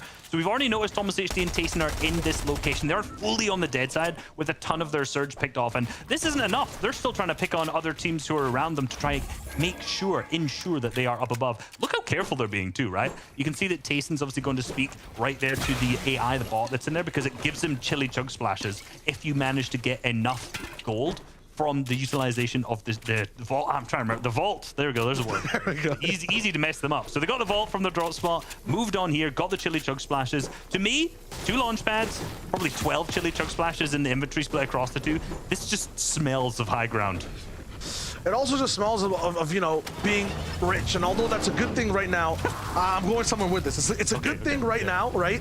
At this portion of the game, look what happened to Joe and Vino. They kind of got Robin Hooded by the entire server, right? Everyone just kind of picked their pockets apart. They had too many things to think of. So I like the fact that Thomas and Tayson are still kind of playing how they are. You mentioned it, right? That type of aggressive variety, the game 2 silliness of just pushing random hills, going for aggressive positions. Maybe Joe Vino last game got a little bit overwhelmed with the inventory they had. I want to see the power definitely that Thomas HD and Tayson have in their inventory be utilized. Them still playing like the Thomas and Tayson we love. I think we're going to see that, no doubt. You know, they're playing smart. They're playing on the dead side. Every position, every rotation is calculated right now. Like, this is a game plan. This isn't a team that we saw earlier on in the season of these guys where they were just playing a little bit. They hadn't put in the practice. They hadn't got the strats down. This is where these guys absolutely thrive. Season 7, remember back to Tayson. Horrible season for them, quite frankly. But when it came to the semifinals, dominant performance. 2 out of 6 games won, clutched massively, and then ended up, I was going to say winning, I'm getting ahead of myself, coming 3rd in the finals as well. So it was like, when it mattered, Tayson can perform. And Thomas HD is exactly the same thing. That's why, like, I'm so confident. I said it from Qualifier 1 that Tayson and Thomas HD will qualify. Definitely. Well, right now, Skyscraper getting chopped down. Timber, but it's metal that's being just picked apart. Vortexia, once again, him and Castery, absolute nuisance, but this is a multi-layered exponential. This is going to be a little bit of a Uno reverso for Vortexia and Castery. Another team below them as well. Ended up chopping them out. That's Clement and Floki, who are now alive and not fighting off of spawn. We get to see their trap-making prowess. Ever seen a trap on, you know, another trap just completely sprung completely? That's just, I don't know, only in EU type stuff that happens. Only in EU, indeed. Obviously, like, Vortexia and Castery, they've been a nuisance today, you know? They've been the guys who've been rotating in. Like, 2 eliminations so far in this game. We saw at least 2 in the previous game as well when they rotated into Camp Cuddle. But now Vortexia losing Castery, not great, you know? Not great for his setup at all. This late into the game, if he's going to have to try and get a reboot, he's going to have to go into the zone. He's going to have to probably move somewhere else to get something up. As we switch over to Kane and Cruel, some of the best Cash Cup players from this particular season below Storm Surge. Maybe it's just because they aren't as experienced in a lobby of this caliber. Experience makes you just be a little bit more comfortable, makes you not as panicky when you're moving around. Kane Cruel, that panic seems to step in. Unfortunate 2 different times of opportunities for Kane to get a box. He does not. And now the pressure just collapses on him from all around. This is going to be trouble. Cruel already down, and now Kane is also out. That's going to be free for Tyson and Schmecky. They were not even expecting to get all that surge, all this loot, but here we are. Sometimes you get gifted, sometimes you put on defense, and you end up coming out ahead. That's going to be huge for them. Remember, these guys have been fighting off spawn. We saw some of the kind of awkwardness in the previous game going up against Murstache Malabuka. They won that off spawn this time, so they've managed to do huge things, pick up more. They're chilling for the end game. Moving back, this is the replay of Vortexia now. Yeah, this is him inside the 1v2. This is against Floki and Clement, and does he get at least one before he goes down? No, he's eliminated completely. Lots of damage, though. And you can see the difference in pressure, Reese, right? Kane, he's put on the back foot. Yes, he might have missed a few shots, but he didn't end up doing any damage at all. Vortexia, meanwhile, 1v2, he ends up almost taking out one entirely. Even at kind of their elim beds completely. These players are absolutely ferocious. Yeah, they're causing a carnage to the lobby, right? If you get near them, if you're coming close to Vortexia, like, he has the aim, right? You know, he is a controller player. He managed to utilize that to the finest. If you get close to him, if you're in a one-box perimeter, he's going to hit the shots. He's going to tear you down and do a bunch of damage, as we've already seen. Switching over to Resguard and Scram, who are in a great position, unlike Nico and Dan, team who've been super well this season, but not this particular game because they've been on that late rotate. They're getting held by what seems like 50% of the lobby. I'm liking this. At the top, you have consistency reigning true with Resguard Scram. Bottom right, Setty Chapix looking for any opportunity to really start to pop off. They don't really have a foot in either VR or consistency category. Then you have Tayson and Thomas, who are looking for that win. Three definite, very different mentalities of approach when it comes to playing this zone in Rocky Reels. Tayson and Thomas, nice high point right now. They're going to have to move. I like the fact that they have a launch pad on either teammate too. Depending on who goes down, the other one's going to end up clutching. Yeah, I don't think this is the time they want to use it. I'm not a veteran player, let's be real. But at this point, they're trying to spray out those players up on high ground, get some distraction going, get some of the other eyes focused on them. Because there's not actually that many players around them, right? They're on the dead side. They're going to pop the Chili Chug Splash. They're going to get to that front side. This should be an easy rotate, in particular with the new sliding mechanic here. Going downhill, even just utilizing a little bit of your wood, a little bit of the brick, something that you can reharvest here. They're opting for metal, of course. No problem, because you can get it back. You're just in that safe rotation. Now all they need to worry about is getting in to that 5th zone when it pops up next. Looks really good. Let's see exactly how Resguard actually ends up using the pressure he had before. This is him actually abusing timing as well. Naku and Dan move so late. They just pick one apart as Dan goes down momentarily after the frack on the other side. Now you're looking at timing as well. Thomas, HD, Tayson, move early, moving fast. Yes, it's a little bit risky. You end up using a few more mats, but you're there now. For everyone else, 14 seconds still left. Resguard and Scram need to move. I was going to say at that same time, Nico and Dam are a mid-map team. They managed to struggle get into a relatively close zone for them, not the closest, whereas Scram, alongside Resguard, veteran players, almost a max distance zone for them, and they understand rotation timings. They understand that they have to get to that full south side early, and look, there's the absolute result of that. Easy eliminations for them. I'm looking at Analytic Squeeze now. Love these vehicle type rotations and the whiplash with the chonkers, but now it's too high to fly past that low barrier. Analyx just free builds and moves. And in the backside, he's just taking shots at everyone. Is he even allowed to play like this? This is crazy. Absolutely naked on height. That should not be possible. You can do whatever you want. You're an absolute veteran. We saw there, however, X-Squeeze's HP was extremely low at the same time. Seems like they managed to get themselves a great position in that earlier zone. They're already going for high ground, whereas Seti and Chapix, a team right now who's going on the low, trying to get those beams, trying to get the shots, and play for low. Yeah, low on everything, too. Look at the threshold on the right side, 36. And just like the temperature it would be, it's getting a little bit too cold for them right now, freezing almost. They need to really start to heat up and land a few more shots for action. His feet showing off on those lower builds right there. And Seti just knows. He just has complete awareness of every team around him. And now with Coop down 2, he sees it in the feed. He goes back to frack and tries to get a few more shots in 2. Fury on the bottom side is pressuring that duo.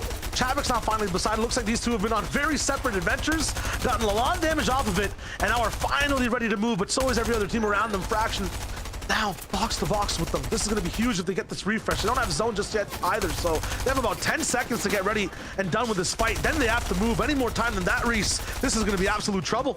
Yeah, see the tarp the Seti made? He pre-tarped his way into zone to give himself the space to work with. Imagine he hadn't built this. This would have been freshly built as they tried to rotate in, and the rest of the lobby would have had their eyes on it. This has allowed them to go for this elimination on Defrag, manage to get some damage off, and this should be it. Yes, that's going to be it. Time, though. 15 seconds till they have to move, and they're also still deliberating on what loot to get. They don't even get the elimination. That was Vove from a complete other different box. All the time they invested. They don't get the siphon. They don't get the points, but they do have the mats. That being said, 1 second left. Yes, they'll be towards the close side, but they've been completely blind as to what's going on above them. Seti builds a few boxes, understands it takes the lay of the land. He knows that the right side is a little bit free right now, and yes, they start to move. Now, from the top side, though, Chapix gets beamed on the backside. This is not going to be an easy rotation, but finally, they find some shelter. Going to be delayed here as he has to heal. Even if they make it into this rotation, that's a lot of materials used, almost 0 brick onto Seti at this point, and they're not going to be able to harvest that back at any point, which means they're going to have to go for a refresh at some point soon. Absolutely. Look at Refsgaard's move, though, on the bottom left. 3 thwips, and he's already in. That's going to be huge. Scram beside him. I'm looking at this team and seeing exactly how they're going to navigate that low ground. Meanwhile, Andalex, yes, he drove in. He looked free, but a little bit of jail time, some punishment for X-Squeeze right now because he is down, and it's all up to Andalex now. Yeah, that's why you have to shadow players in duos, right? X-Squeeze with the duo, you have to stay so close. If you don't, if you're separated, players can take advantage of that. They can box you, they can pick you up like that. Andalex managed to do such a good job of getting up there, but without X-Squeeze. Every team is struggling, though. Kinzel down for now. Kefi, who's usually in and always shadowing his duo, splintered apart. He's gone. Jamsud down to Slove. All these survivors we're used to seeing in the mid ground in these end games, they are not making it there, Reese. They're not survivors, but Seti and Chapix right now thrivers in the lobby. Hopefully with a launch pad, but I highly doubt it given the fact that they made that shabby rotate before. The Chili Chug splashes in the inventory, and here we go. Here's the above view, the plan view of everything that we need to see. The launch pads coming out. Thomas, HD, and Tayson. The team with 2 launch pads. The team with the Chili Chug splashes from that fantastic rotate, getting themselves into a good position. This launch pad will take them to the front side of zone. Let's see if they go for the high ground play or not.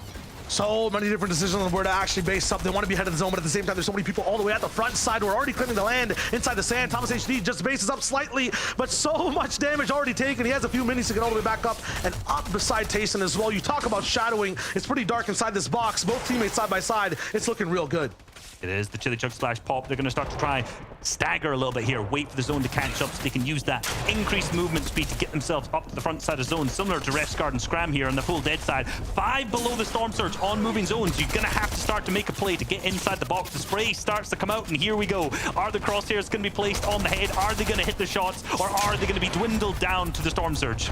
They're just like spinning tops around inside this storm, completely lost, can't even land a single shot, but Refsgaard finds it when it matters most. Down and out, though, before they get to that crucial placement towards the end game. Who is it on top? Who is controlling the lobby? It's Andy all the way on high ground, and they are looking good. Clutch King, you got to remember back to Chapter 2 Season 7, the high ground was won in absolutely incredible fashion by them, but Thomas HD and Tayson are now looking for it.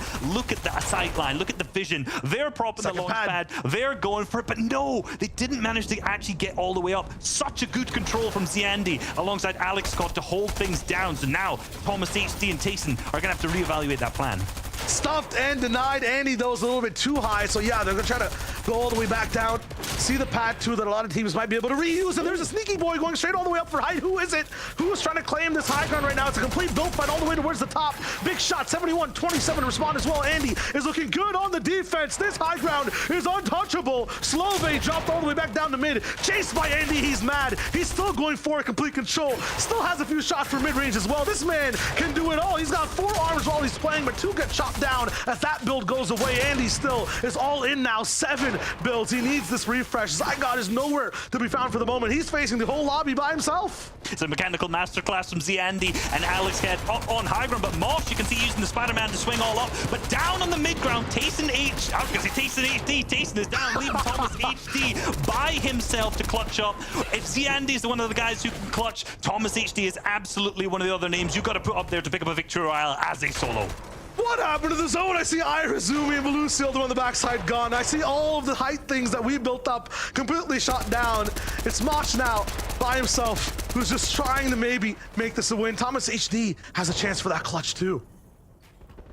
Do hear Mosh up on the high ground as a solo, trying to spray down below another solo. The game of solos. I thought we were watching duos. 0 builds left to his name, but look at the inventory, the weapons, the firepower that he has with the aim. Yes, that's going to be elimination down to the player down below. That's 1 for Thomas HD. Mosh all the way on height. He's still running shots down. Thomas now on mid-ground, still with just 4 builds. Mid-air shotgun shot. This man hits the hard shots. 2 armored walls, 2 builds. He makes the most out of it. Most important fight now on the left side. He's not controlling any of the builds. Thomas HD is still looking for the pressure. He's still going, and Clownski is down. Thomas makes it happen, but no, it's Mosh that actually grabs all the pressure from Putrick up on the top side. It's Toots and Putrick out of nowhere who take the fight all the way on the top rope and get it. 5 different teams. They seem to be the only duo alive right now and are looking healthy, but mats for everyone are dwindling thin. Thomas HD is all the way on low. He needs this Elam fast. Time is not on his side. Trapped now. Yes, his other team opponent actually needs to know that he needs to go up. It's Clement. No Floki. He's down 2 inside the storm. Thomas HD. 3 teams alive. 2 solos, 1 duo for the moment. He's trying to just stay away from any of the action. He does not want to be the focus of anyone right now. has the builds, just one box to use, and maybe a ramp afterwards. No more armored walls. Can't even hear who is where around him, taking some zone damage already. He tries to get ahead, but that's his final max. The gold won't help you here, my friend. You need to land those shots. He has to go for first, maybe even second for the moment, but things are looking absolutely disastrous. Thomas HD is by himself, and he can't find anyone. The GPS is off. The lights are completely down. Thomas has no idea where to go. Inside someone else's box, and he does not get that elimination. This will do everything for Future Continues to know exactly they need to drop down. What a formulaic win for them. An absolutely great takeover and a cool VR for game number 2. That is massive, but you know, that's going to be huge for all the Camp Cuddle teams. That's one more out there. Puss and Tutrick, who we saw have a, let's be real, very questionable fight in game number 1 that dragged out. No issues with that in game number 2. Clinical high ground retake towards the end of the 3rd move in zone. And of course, the Victory Royale, and pick it straight through to the finals. They have been bullied for like 2 months, I feel like, playing this game. And off of that win, they finally have some happiness. Big ups for those guys for getting that win. Yeah, it's absolutely huge for them, like I mentioned. I'm interested to see that drop spot in the next game as well. But look, there's only so much that we can say. Let's throw it back to the desk, see what they've got to say about it. Oh, we got so close to the solo clutch from Thomas HD. My goodness. 11 casually in the back when I was like, oh wait, is it, wait, is Tayson down? You're like, yeah, Thomas HD's by himself. He's gonna slow clutch, watch. So close. I just cannot believe how incredible Thomas HD is, right? We've been watching him all last year, right? Continue to develop and hone his skills. We've known for a long time that when it comes to just raw aim ability, technical prowess, the ability to absolutely just roll people, he's capable of. But now, especially here, Levin, when that difficulty is just that much harder, the pressure is just that much more, he's almost taking away victory royales. Yeah, he's in his element here, right? This is where he can just rely on his individual talent to carry him through. And look, this is the first time Thomas and Tayson haven't auto-qualified to a final, right? So you can see he's taking it personally. He came out there and was absolutely on one. And look, obviously wasn't able to get the victory royale in the end, but if this is a sign of how he's going to continue to play throughout things, it's going to be a very, very quick session for them, I'll tell you that much. And that's a lot of points. Don't forget the top 6 teams who don't end up getting a victory royale will end up going through to the finals. So despite the fact they weren't able to snag the ticket right then and there, they're still going to feel pretty good about that. That's going to rocket them up the leaderboard a significant amount. And if Tayson doesn't kind of get randomly picked, they're in a much better situation there. I know. I feel like if they had just been together, right? And we talk about this like solo clutch factor, and in trios it was a lot more difficult, right? 1v3, but now 1v2, especially when you're someone like Thomas, these things can actually go in the way of the solo. But we can't forget other duos popping off here. We also had people like Andalex, right, who just were absolutely terrorizing the lobby here. It's crazy how they're able to come in and just completely shift the dynamic of a game, right? They just show up, and because they just exist, because his name is just Andalex, you see his name show up in the feed one time, and immediately you have to think, okay, wait, he's around. Is he on my layer? Is he a high ground player? Did he pick up elimination near me? I mean, Levin, there's just so many factors. This shark is just ready to try and find those eliminations. Seeing Andalex and Thomas being able to just run around as solos wreaking havoc, it is honestly Fortnite heritage there. Like, this is what it's all about if you're someone who's been following FN Comp for a while, because these two are two of the most talented players. And, you know, a lot of the things I said about Thomas just a second ago, you can apply to Andalex. Very much out here, you know, really looking to just show off his prowess, show why he's considered one of the best players to play this game. And again, I mean, you want to talk about veterans going all the way through. We haven't even talked about the players who ended up walking away and then winning the match with that brilliant high ground take and coming through. The pair of veterans just able to run it down right from the top. Toos and Patrick. I mean, you saw just the chaos that happened up on the high ground, and it felt like whoever ended up on top with enough materials was just going to be able to run it out, and they timed it perfect.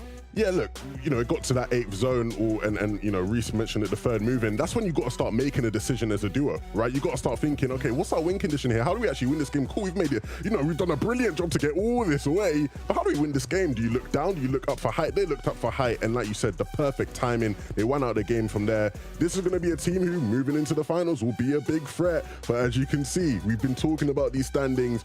Even if you aren't winning games, you still want to make sure you are doing well when you play, because you want to be in the top 6 at the end of the 5 games here. Of course, a lot of these teams who are on that page, you can probably see winning a game. Like, I'm not going to lie, at some point I will expect Anderlecht, right, who's sitting on that top 6, to win a game. And so still, a couple more games to try and get it done. But so far, I've not been disappointed by these games whatsoever. And it's just going to get that much, I don't want to say like easier, son. That's not the right word, but as these like players are getting the Victory Royale, they're removed from the pool, right? So that might free up a POI. Reese literally just kind of hinted at this at the end of this last game, but Sundown, if without these duos around, it's like suddenly you have this breathing room. You're like, okay, my POI is uncontested. Oh, I know one POI is uncontested. Now it's all about evolving in the moment. Yeah, one of the things to consider is if you're one of these top 50 duos, it is a long haul. You have tons of opportunities to get it. Eventually, you're going to be able to get a match. And also, don't forget, it's not like the semifinals has all of the major players pulled out. It's only the 32 best players so far, the best duos in Europe, who have been pulled out. So the best of the best are still playing and going through. Every single one of these duos is capable of winning 1 in 16 matches, which they have the ability to play in. They just have to go through, stick to their game plan, and eventually get that chance. And once you get the opportunity, you got to put your foot through it and just keep going, right? That's right, man. 3 more games to see how this all unfolds in just day number 1. So for now, let's jump on that battle bus again. We got Shawage, we got Reese. Now we have game number 3. Thanks so much, Zeke, Levin, and Sundown. And once again, Sundown leaving us with some awesome words. Time is still there. It's of the essence. But Reese, you have to grasp it. 2 games already down, 3 more to go. This is going to be tough for some of these teams who are having a rough day. It is, and you know what, like you mentioned, 3 games left. The teams who are down at the bottom of that leaderboard so far, who, you know, off spawn, be it with Surge, early mid game, whatever it is, like, they're gonna have to sit and think in their head, do we change drop spot if we're contested right now? Some of them are kind of opening up across the map so far. You don't probably know that. Are other teams gonna look to land there at the same time? Do we just play for the Victory Royale as the games start to get closer to the end? Are we still trying to get points in any way, shape? I think game 5 is gonna be very interesting for that front, you know. But the teams at the top, hopefully just clean sailing from there on out. Yeah, many different hallways to walk down on, but only one door for all these teams, right? We have 3 more we're going to sign off with straight to the finals, and we have that top 6 as well. We're looking for the consistency overall. That being said right now, I mean, we have some really cool teams to look at to try to root on for. I'm liking the Analytics and X-Squeeze situation that Levin was talking about too, a possible win for them coming through. Belusi Hydro are making it a little bit more consistently towards these end games. We don't usually see that from this team, Reese. Yeah, you don't at all, to be honest with you. And the team I actually want to talk about, I'm just going to totally sidetrack that because I love those guys. But Floki and Clement at the same time, you know, we saw them through Qualifier 1, Qualifier 2, struggle off spawn, continue to fight, but have some good games in there. Right now, that last game, 7 eliminations and a 4th, looking absolutely fantastic. But here we go. We got game number 3 underway. You hear the bus.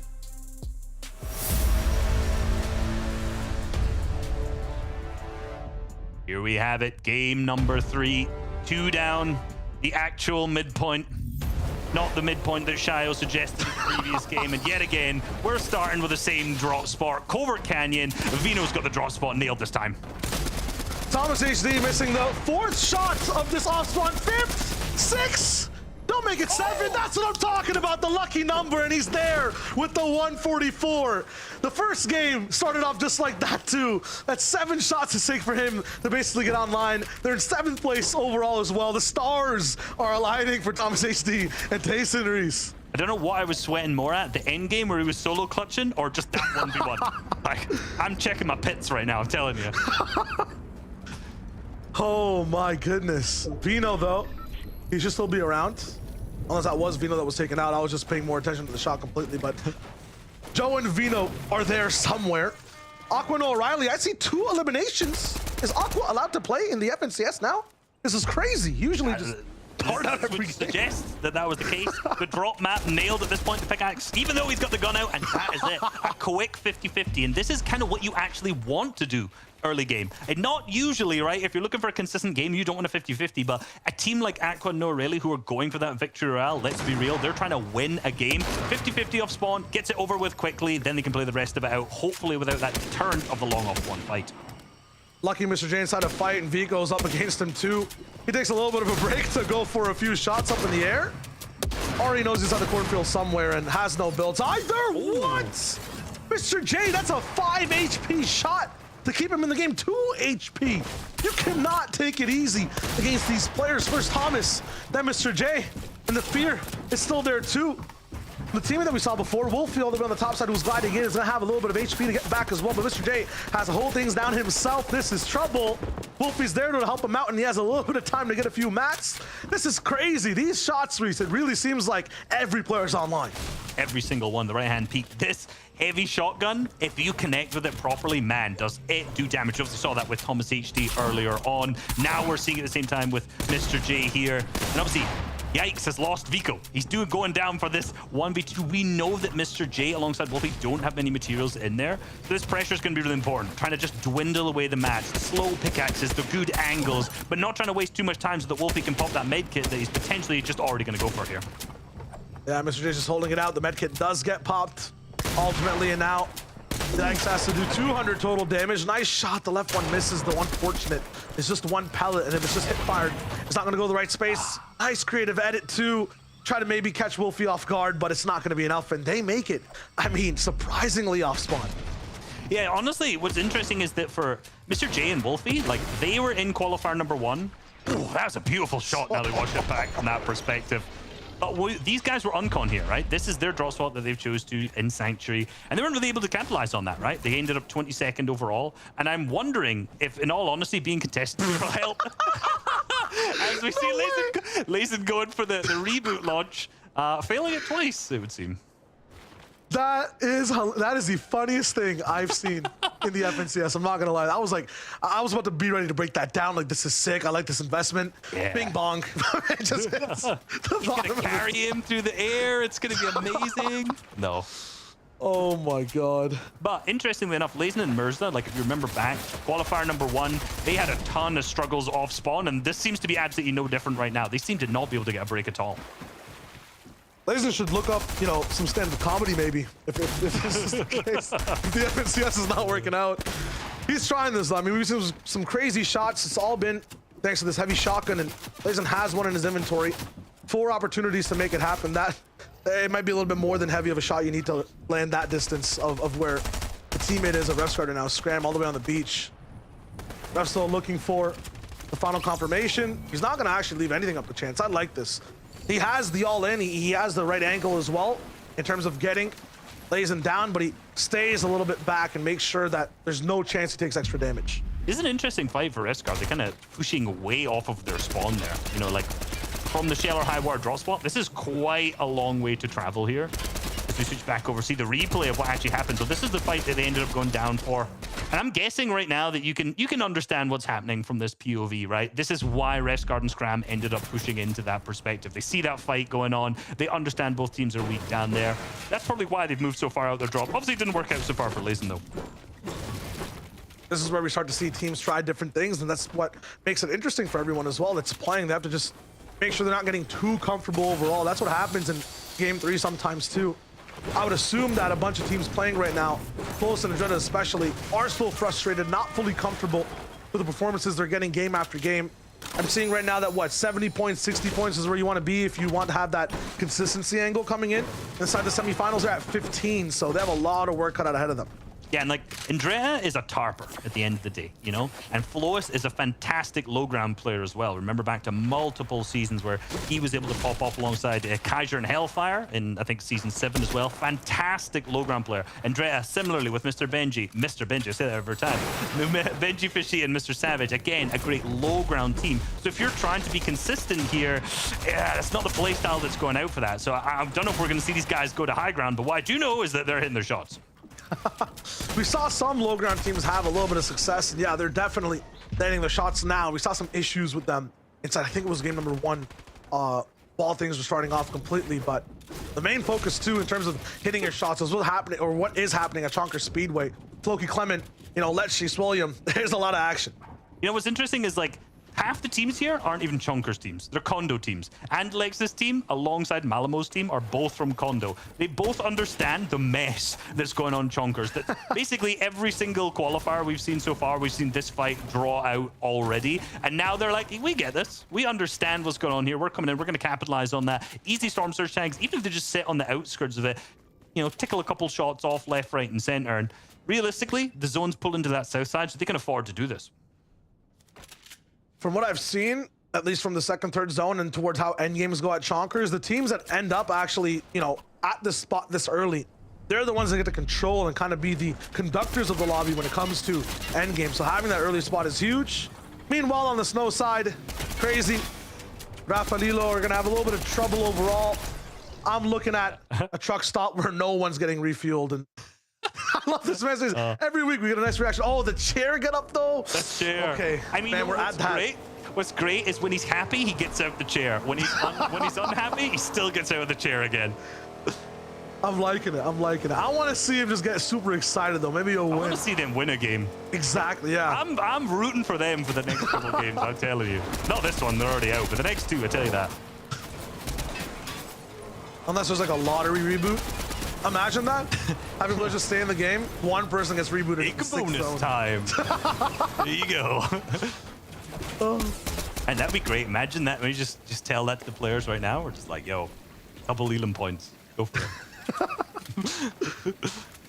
Sadi Chapik, what is going on today with this team? Because I don't see the consistency overall. I mean, I mentioned they were kind of playing half in and half out of that two type of mindset game style, you know? They're in spots where they can be consistent, stay low, but then we see Sadi and Chapik trying to make some moves for mid-ground, make some moves at fighting teams side by side. They seem to be good on Surge too, so. I mean, to be honest, like they've not found a home when it comes to an early game yet. They're dropping at the drop spot logjam that they've been at the start of the season when this duo kind of got together, but they've hopped between different places. They've been up to the north of Bugle. Even in this tournament, they were looking like they were going to go to Tilted until kind of the last moment they swapped up there. And obviously they are contested there right now with Coop and Frank, which you saw in game number 1. So there's a lot of difficulties. It seems like that early game is like, it's not bad for them because they're benefiting from it, but they're not getting completely stacked. You know, they're not starting that 5th zone with like a cap materials, launch pads moving, you know, the stuff that you need to keep going. Talk about stack though. Just look at this hill right now. Tayson, Thomas, Scram, Refsgard, Falcon, Astralis, side by side. This is just going to be tough for any team to really get moving from this spot onwards. I can smell the ego from both sides. No one really wants to move just yet. This is not what you want though. You don't want an ego battle. I know. I mean, I want it, you know what I mean? But we don't want it because it's not. I want it, but at the same time, you know, I want to see both these two teams qualify. You know, I want to see the Thomas HD, who's currently in 7th, by the way. If you haven't watched the FCS broadcast in a while, you'll now know, as of this season, the numbers that are next to each other's names is the player, the position that they are in the leaderboard right now. So Thomas HD was in 7th. I can't read. Numbers are not our strong suit today. And if you look right now from this perspective, X-Squeeze and Andlex in the bottom left, you can also see that where it says team and then a 3rd next to that. So currently X-Squeeze and Andlex are at 3rd place. Top 6 is what qualifies them, so they are looking really good. That a live update as well, so it's not just, you know, how the game starts out overall. Good. So nice. And as we mentioned, 60, 70-ish points, that'll put you inside that top 5, top 6. If you have 9, that'll put you in mental turmoil, I feel like, for the moment. Mustache is trying to find a way out of it. He's using shotgun shots on the bodies as a little bit of a reprieve. Alabuka, though, he's going to be taking a lot of damage. Going to be the receiving end from the other teams. Kind of shots over and over again. It's Vortexian Castery that they're facing off with, plus another team as well. And this is the team I want to see do really well, right? Mustache Malavuka, but they've struggled to this point too. They've struggled, but now you've got to remember, Toos and Putrik won that previous game. They're out of their drop spot. They're no longer a nuisance to them, so they have an opportunity. They've made it off spawn. They struggle with Surge, absolutely. But this is a team, right, that takes advantage of other players being below Storm Surge, which right now Castry and Vortexi are. They're going to set up traps for you to fall into, walk into, and pick up easy eliminations. And then they're a team who I absolutely think, even if it's not today, maybe even if it's the next 2 days, will pick up a victory. Like, absolutely. They are incredible at winning games with like 10 eliminations. Maybe not every game, but they're able to really go deep into those games, pick up a victory royale. I feel like there's some teams that are good at winning games when everyone's not trying to win games overall, when they're just playing regular. When you toss them into a format like this where you have other people trying to win, that's where it gets a little bit weird. Like people don't end up playing like they normally do. You find people inside your spot, you're like, hey, this is my strat. Doesn't matter. Castry Vortexia, low on Surge. You never see this either. They're like, wait, what are we doing? We should be aggressing on other teams. Why are we hiding? And suddenly they're on high ground. If you blinked for 7 seconds straight, first of all, CNI doctor, I'm not sure what's going on there. And then second of all, they have height now. They were looking so bad about 100 below. Now they're 47 with some control. It's looking good overall.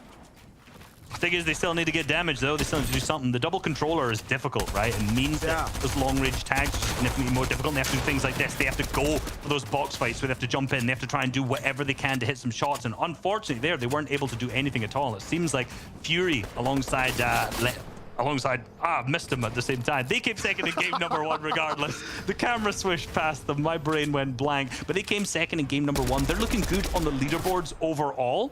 But at the same time, it's like, that's not a team necessarily want to jump into. Yeah, Lusha there beside him. I got you. There you go. Thank you. Thank you, my brother. But this is also a formula I want to introduce you to. Players, man. Yeah, this is tough. It's tough. Who are you at this point? Shio what? Shio Water? The one thing I'm noticing too is the longer we stay in here, Matt's kind of equal time. Look at Floki as well, right? Just inside this washing machine, like a dish wrapped up in a towel, is just like cracking over and over again as it spins, just breaking everything completely. This is tough for us. Like the longer these guys stay in, the more they just end up damaging themselves over and over and over. They have to try to get out, but they still want to do damage. Castry Vortexia, if you're down to drinking guzzle juice to get past Surge, there's some problems. There's some problems. Always seems like there's a more efficient way to do things. You know, there's a standard regime of doing the optimal way of getting these things laid out. You know, potentially the washing machine not the way to go for them right now. At this time, Lecce and Swilliam have managed to make the most of that fight. However, at the same time though, because we did see obviously Floki come in, be the worst out of that fight, and even look at the materials right now. 141 on Lecce. Swilliam, probably, I'm guessing, exactly the same. Tons of heals, everything. They managed to get themselves set up for a potential win here. Every time someone says Lecce and Swilliam with potential win, I expect some shenanigans very, very soon. I feel said like the they word can't. potential. Potential, yes. Potential. I just feel like they can't stay still for too long, and that's what's required. I like this from Belusi, though, sliding in the storm and getting a Neelim as well. Very cinematic. Very. Great job production as we see Floki going down there. A lot of the players that we saw struggle with Storm Surge, little montage of them all going down at the same time. Kefi and Melody really struggling here on that north side of the zone. Gonna have to try and make themselves go down to that south. But unfortunately, it's just over for them instead. I need some music on these replay packages now, you know what I'm saying? Like, right yeah. there, black and white chroma key or whatever, plus sad music with some rain. Really get in the mood, the mindset. 50% slow-mo? Yeah, 50% slow-mo. We can make it happen. We got the connection. We'd be like in the 7th zone by now after the package ends, but we can definitely make it happen. We can waffle for that amount of time. We're okay. On. I'll sing along. You're a good vocalist. We could sing along with the package if you want. Yeah, only specific keys. Only specific keys. Yeah, we have to write it a specific way. As long as there's not too much of a differentiation between the highs and the lows, it should be okay. Yeah. Makes sense. Look at that fast Roki. You were asking about him a few games ago. Let's say days ago. He's still active, getting a few points. He is a mystery though. I still don't know how the man does it. You're asking the wrong guy. Not really. As we see, let's be real. Thomas Tate, like you said, looking good. 2 eliminations. Refsguard, Scram, also the same position with that fight we saw earlier, taking them on, putting them into a good spot in the center third. Talking about that clutch, what were the effects from it? 31 points is what it was in that previous game. Oof, huge. And you looked at the 3 POVs we saw as well, if we want to stick to the theme of 3. Refsguard, Thomas HD, SETI, are these the 3 teams we're kind of expecting to have these last 3 wins, right? If you're looking at, you know, the clouded teams or the teams that everyone wants to see inside the finals, that should be everyone's shortlist. Definitely someone outlisted was like, I don't want them to be in the finals. My favorite team lands there. Yeah, but there they are once again, all in very different positions as well. I think SETI and Thomas are kind of beside each other, but after that, yeah, Refsguard is kind of the only really active one. Lots of quiet on the other side. Yeah, so far they're the only ones who actually need to rotate into zone, right? They've got a tiny little bit to rotate here. but at the same time, there's a lot of hills in front of them that they're going to need to navigate through. But luckily, there's already these builds, and they have the Spider-Man's web shooters lined up. I thought they were going to go for the car usage, which would not have been a good idea, but this is the beauty of the Spider-Man's web shooters. Even with the nerf down to 10, like, they can just get in freely at this point. Now they're chilling, instantly building in hard materials to ensure that they don't get sprayed from any of the players who have already built up in zone. Now it's a waiting game. They have the launch pad. If they pull a max distance 5th zone, they potentially will opt to either use the Spider-Man's web shooters again or go in for the launch pad. They have the chili chug splashes. They have like all of the mobility in the world at this point. This is a game that's set up for like at least a top 3. The end game loadout. Tell me you run him over. That's what I'm talking about. Is that a knock? It is a knock. It is. Zigon, no. And I think Andy realizes now they should always be looking for high ground, staying up there. Don't be on the dirt, especially with Lecce driving around. I mean, you know, there's a lesson to be learned there, which is please don't box up in wood. Like, this season with the high fire rate weapons, I know that that was not how that happened, but at the same time, like, if you sit and box up in wood, you are an easy target regardless of what you do. That's a danger sign. It's just warning lights of like, yes, please shoot me at this moment, or, you know, in this case, run through my box with a car. There's a warning light inside Nova and Hard finds box as well that's saying please shoot anyone or something. 57 below on Surge. Is getting lower too as the Siptos picks up an elimination onto Sanji. They need to get out of this box fast, about 15 seconds until that zone locks in and Thunder starts to strike. Oh, for it. Oh, this is again the second game we've seen them struggle with Storm Surge, but ooh, team's waiting for them. That's Waffler who's set up alongside Diox, the trap for them to fall into. They know that they're below the Storm Surge. They're pushing in, but they've gotten straight into the box. It's a 50-50 with the whirl. The spray comes out. The armored wall comes through in the midst of it, but it doesn't matter. Nova Hardfind picking up the 2 eliminations, picking up all the points for it too. Huge amount of material refresh, and that looked like a trap that was set for them, but they absolutely clapped back at that moment. I'm liking the reversals. Meanwhile, that's a 2-man operation. I'm seeing a solo player pop off in the feed. The Siptos with what? His 3rd elimination so far. Not dead. They were always just kind of struggling on low ground, rotating in. Might have a high peak to operate off of right now, but all they need is 1 tag that they can't find. Mosh as well, getting a few more for himself. That's Milad going down. Chico controls one of the bases all the way up top in the sky as well. Sulim at the bottom on the right side, and Chapix with Seti, and some of the power teams are there in the middle. What will Naku do though? They can wait this out for a little bit. It's just one more player that needs to go down, but no one is, and they continue to take damage. This is devastating as well. When you're the high ground team on top of the moving zone, you've pulled the 5th zone. This is the fight waiting to happen, and you're below Storm Surge getting tagged. This is so rough. This could be a game ender, but Storm Surge has ended. 50 players now, it's over. They're on the great position, but seems like they're still going to go for rotate. Potentially I was wrong. They weren't actually all the way in zone, just very, very close to it at that moment. My eyes were deceiving me. Shayo's mathematics was deceiving him. It doesn't matter. We are down bad in some form way or another. As always. We'll lift each other up. You know how it goes. I'm liking this though. Some of the teams that we saw struggle as well that might have things missing on their side too are doing well in this game. Cannon Cruel, very close to high ground right now. But Thomas and Tayson also just ready to go for that launch pad. I've seen them take out so many teams who might have their first experience at holding height in an endgame, right? We see Chico up there, Cannon Cruel. Might not have the experience to control a lobby like this, so that's perfect. It's the perfect weather for Thomas and Tayson right now on mid-ground. Same with the Kinzel and Deceptos. Veteran team out of Tilted Towers right now. Another kind of mid to low ground team who you can expect that consistency from, who is looking really good on the leaderboards coming into this game. I was going to say coming into this, it doesn't matter. They're 6th right now. That's what truly matters.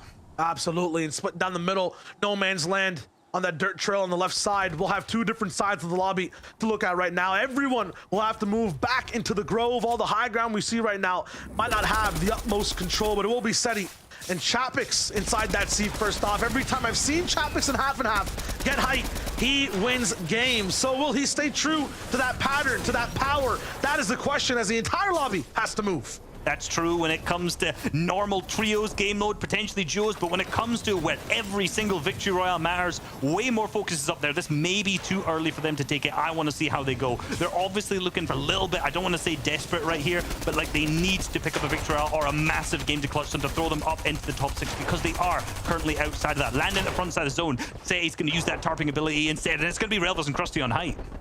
Yeah, they have the loadout, they have the position. Clownski 2 bounces up in the sky. Rusty Relvis reconnected and based up as well. They're looking to really stay up here. This is not a rental property. They're not trying to move after this zone ends. This is very good from them, but at the same time, Reese mentioned it, kind of early to set control this heavily as you start to move. They've invested so many materials, hard mats for now, and look who's looming right there below. Yes, indeed. It's Thomas HD and Tayson right underneath high ground, 572 damage above.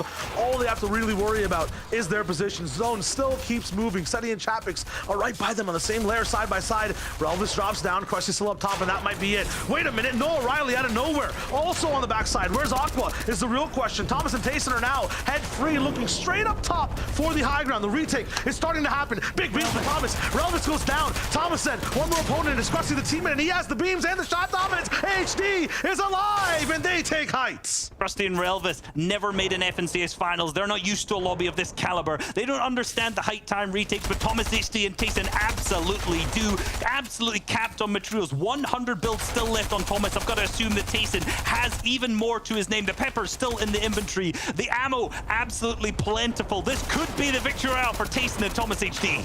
Still lots of legends all the way inside the mid and low ground. Refsguard, Spider-Man web shooters in hand, but he's running out of webbing. This is going to be tough. Scram also down. He has no teammate. He'll have to go for that solo clutch. The consistency matters here a lot too, so everything on the line for him on the front side. See what he can work with as a solo player. 49 builds to his name. He can definitely clutch this up, but can he win it? The points are absolutely crucial right now. Some of the biggest names still up in the lobby. We see Cheatin picking up, and that's Lucia that goes down. The man I forgot earlier, but I'm not forgetting him right now. His leaderboard still up at the top. And as we look on top of the lobby, Tayson and Thomas HD dominating. Water falling down, Kinzel Deciptos just stuck in a blender. This is going to be tough. Shots from all sides, and Kinzel finally just gets to breathe slightly. Deciptos, though, running on the oxygen, armored wall on the left side, and there's a lot of shots coming in from the back. That storm is not only ticking, but the shots are rolling in too. Deciptos, 2 HP, needs to get that siphon, but too much HP on Chapix and Seti, who control the low ground. Refsguard, though, gets the position in front of them. Thomas HD is still running all the way up from height. It's wood gold, so he's just going to melt through them like a hot knife through butter. This is going to be easy and steamy for Thomas and Tayson all the way up top on high ground. Tayson also has that front side tarp. It's looking so good. This is fundamental from this duo, and they're looking to wrap things up.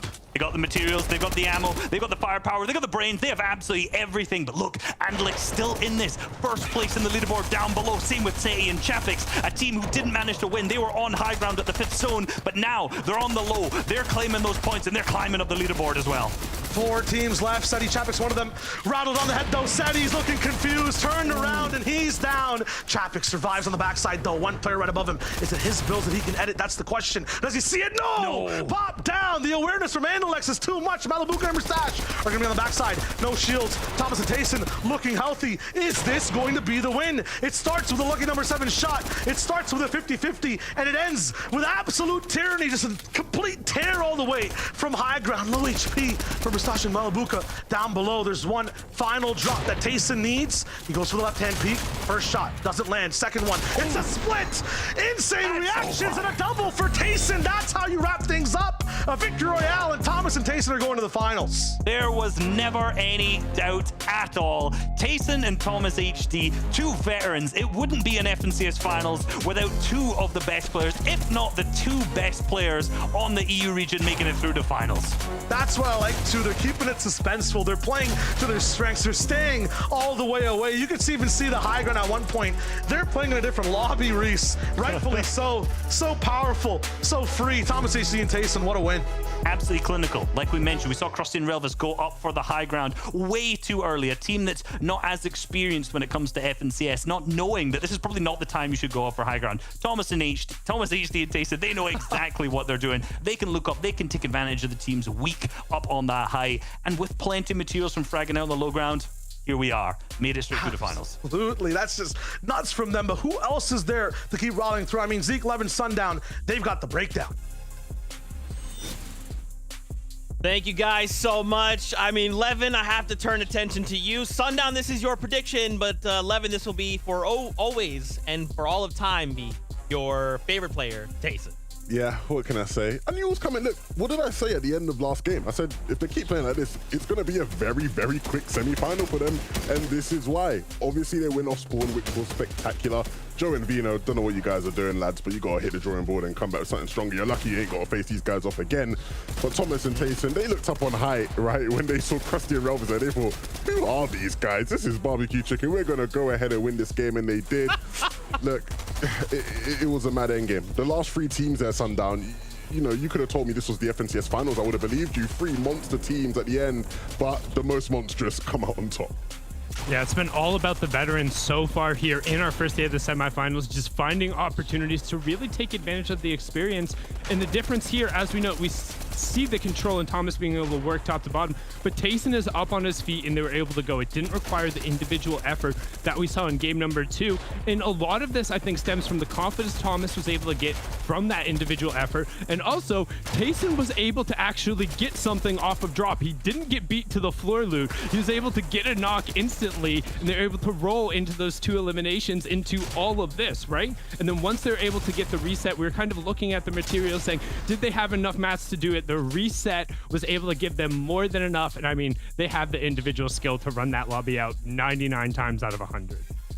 And just to think, a game ago, right, we watched Thomas HD almost single-handedly clutch the Victory Royale, and one of the big talking points was Tayson, right? If he had Tayson by his side, there's no doubt in our minds he gets the Victory Royale, and that's exactly what we saw, right? Literally the next game, they're like, oh, wait, sorry about that. Our plan changed a little bit.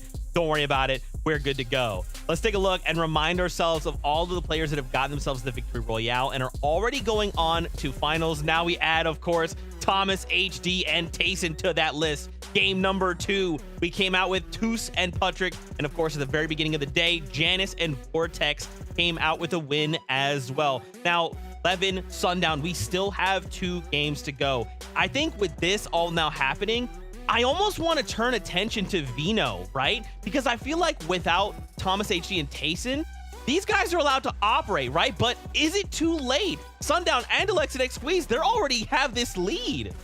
Yeah, Andalex and X Squeeze, we can start to look towards the triple digit almost being enough to qualify through. It's 25 average points so far to keep you just above that kind of top 6 threshold and push forward. But don't forget, with 2 games down, a win at any point in time gets you there. I am telling you, man, this is it. Like, you know, Levin, these players are thinking the same thing.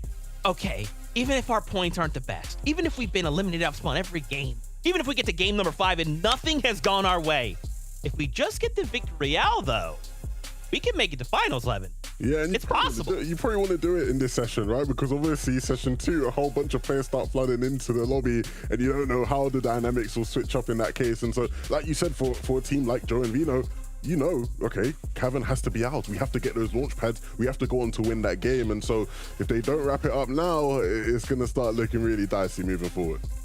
Yeah, and the question really becomes, because everyone has access to the leaderboard, everyone knows for a fact that Tayson and Thomas aren't there anymore. Yeah. Does somebody else kind of look at the wins and say, oh, they're changing. Maybe we go to the Cavern, because Height's been so valuable so far this FNCS.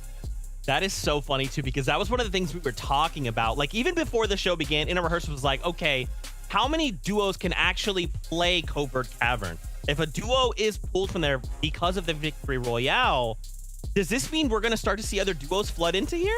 Because if they know how to play it, I mean, Joe and Vino haven't been doing well, right? So if this is just another duo that can come in, unless they have that kind of like bounce back performance, right? Where they fill themselves with confidence, they say we're ready to fight. I mean, they've just been bodied by Tayson and Thomas back to back to back, right, Levin? Is this possible? Do you think even if someone else creeps in, maybe Joe and Vino could just say, look, sorry about that. We're good. We're awake now. We want a Victory Royale as well. Look, it would be something you could do in theory, but I would give Joe and Vino some credit in that typically they do have good drops. I know they have been beaten, you know, the past 2 games against Thomas and Tayson, but typically they have good drops. If you don't have experience going Covert at all, it would be very risky to try and outdrop them there. You could suffer the fate that Thomas and Tayson suffered in game 1. So, you know, it's a decision you'll have to make, and you can't make that decision lightly whatsoever.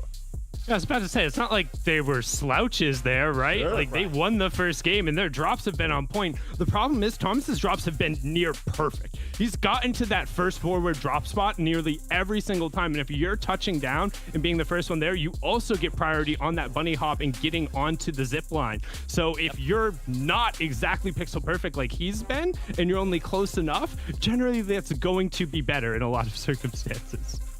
And it just reinforces what Levin has been saying this whole time, right? I mean, Thomas HD is in peak form right now. He is firing on all cylinders. And now when we look to the finals, right? I mean, you don't want to go there. If you know this guy's going to be hitting that loot and he's ready to fight at the moment the game begins, you don't want to go there. But for now, we'll continue this topic as we come back later on because we have another game on hand. So let's kick it back over to our casters to take us in.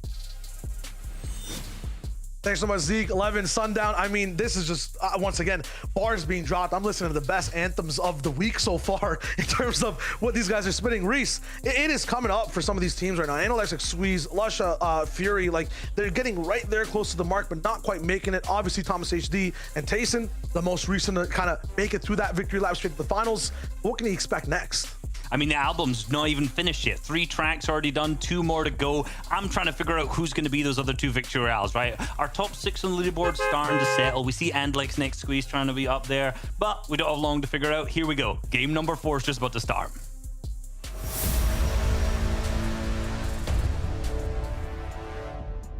Semifinals, day 1, game number 4. Beautiful pans of a beautiful map. We have a bunch of teams all looking for the victory royale, but we're going to start things off with the Daily Bugle. No Aurelian Aqua going against Splash. Something we've seen game after game. No team managed to capitalize really at all yet off the games they get off spawn, but maybe game number 4 is the one for them.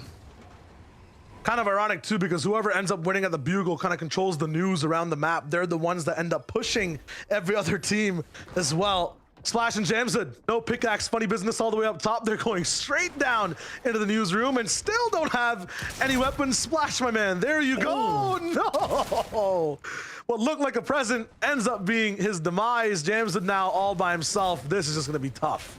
Yeah, the thing is with this, if Jam's fully disengaging, realistically, are you going to be able to get the reboot card? Are you going to be able to go back in? Like, there's so many teams in Bugle, and especially if this is a north zone, players are going to sit up around the volcano all around. You're not getting that card, you're not getting the reboot. So he has to make a decision here. What are we going to do? Am I going to play for points as a solo for the entire game, looting probably almost nothing because everything around here is contested? Or am I going to have to sneak back in here, try and get the reboot card off somewhere, maybe up to the north side of the map somewhere? I'm not entirely sure. It's going to be tough. Definitely basically is untouchable. And then, yeah, not only, you're right, is the mission on getting the card impossible. Where do you go after that as well? My question, too, based off of last game, what did Aqua and Noah Riley do? I mean, they made it off spawn. They looked really good, but then were kind of invisible for the rest of the game. I mean, the mid was good, right? Early and mid, great games, but they had the exact same flaw that Tayson did, right? Or sorry, not that Tayson did. They went up at the same time. I was about to say, I'm waffling at this point, What a right? flaw. I want that flaw. I know. Oh, no, they won the game. What a problem. No, but they ended up trying to go for the height at the exact same time as Tayson was. And the reason Tayson basically won is because they took advantage of that height retake that weakened the high ground, right? They didn't have such a great attempt at it. And you know, like, no, I was going to say Aqua Rayleigh. That's a great combination of their name. I think that's the way it's going to be from now on. You know, if they mess up the high ground retake, it's over for them at that point. And that's what it was. Yeah, I mean, you have to not only pick a perfect time to go for height, you have to make sure you're not kind of, you know, crashing midair when it comes to going for the high ground as well. You're ending up just dealing with one team, and now it's what 3-4 at the same time. So yeah, King of Height having a few issues on getting that kind of motto solidified inside the semifinals, but there's still 2 games left, and that includes this one entirely. What a shot, harpoon combination, the pinch is there. Julius can't actually find anything after that, though. The shots are going to be good from the backside. I like the insurance where he's on top and Nipsey's the one doing the dirty work inside the box. This fight, without this format, we wouldn't have seen it because this was the home of Janus, who obviously qualified through in that first game. So they've opened this up. And one of the things I'm interested in now is this is Skyzoo who ended up landing here. So now in the south side, when we're seeing of Sleepy Sounds, that's going to leave Flois and Andrea uncontested there. You know, we saw those fights going on in the first couple. We've seen that switch up the drop spot. So interesting to see later on how they kind of play. Can they pick up a victory royale? Vino and Joe, Cruel and Kane, head to head, no Thomas and Tayson. So they had to basically go all in, it seems like, for the spot now. Timing's gonna be good for them too, Reese, right? They don't have to go for that initial 50-50, don't have to be damaged on shield overall. This is kind of what we saw Vino and Joe do all throughout the qualifiers, same type of game. And if that happens, they could also be slated up to win.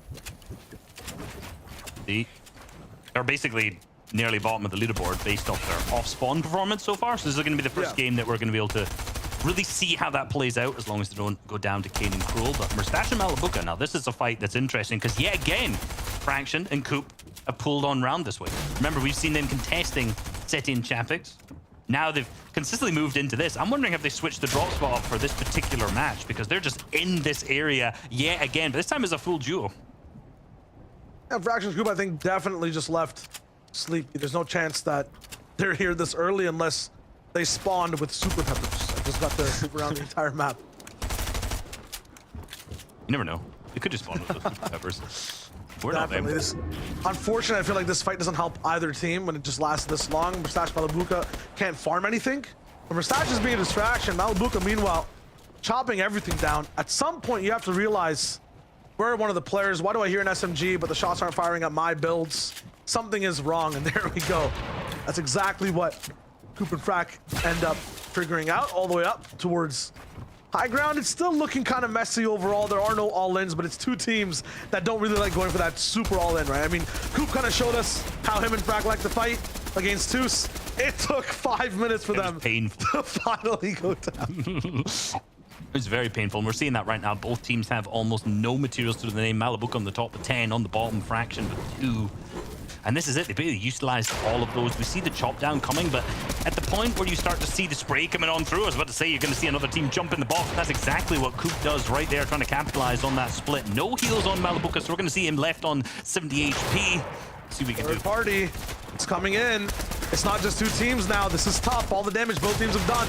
Lots of work, and Malabuka finally gets one. Turns around for the 2. That could be a huge refresh they need, but from all sides, it's pressure time, and they have to make sure they base up and get ready for this next fight.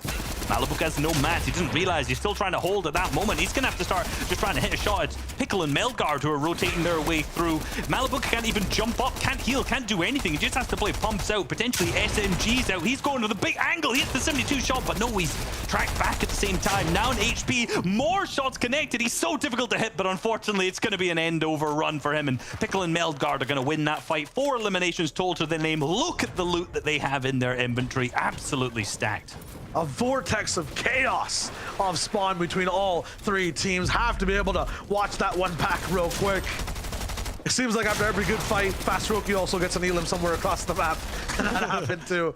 But yeah, Malabuka, this was really good movement, Reese, for him to at least be able to know what's going down with his teammate and try to get something happen. I think the understanding that he had no materials came a little bit too late, however. Like, you saw a couple times trying to hold a wall where one doesn't exist, where Mustache had to take over instead. So they potentially could have won that fight.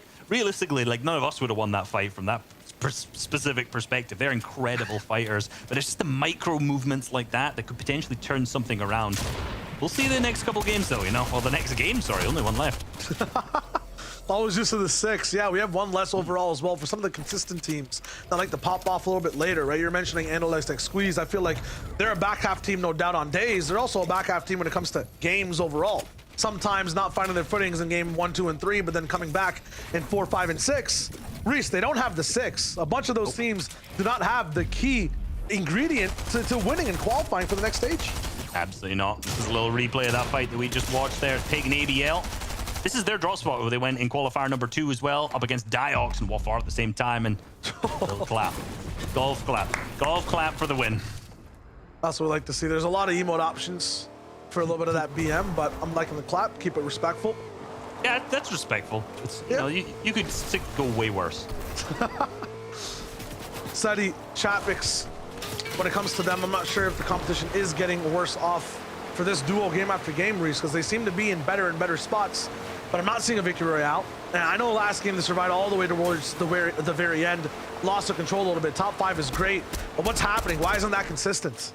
I mean, in all honesty, I think Seti struggled this season overall. I truly do. He struggled to find a teammate to start with. He started playing with Noah Rayleigh. That didn't work out. iDrop was in there, and then Chapix now. I think there may have also been another player at some point he was trying out with.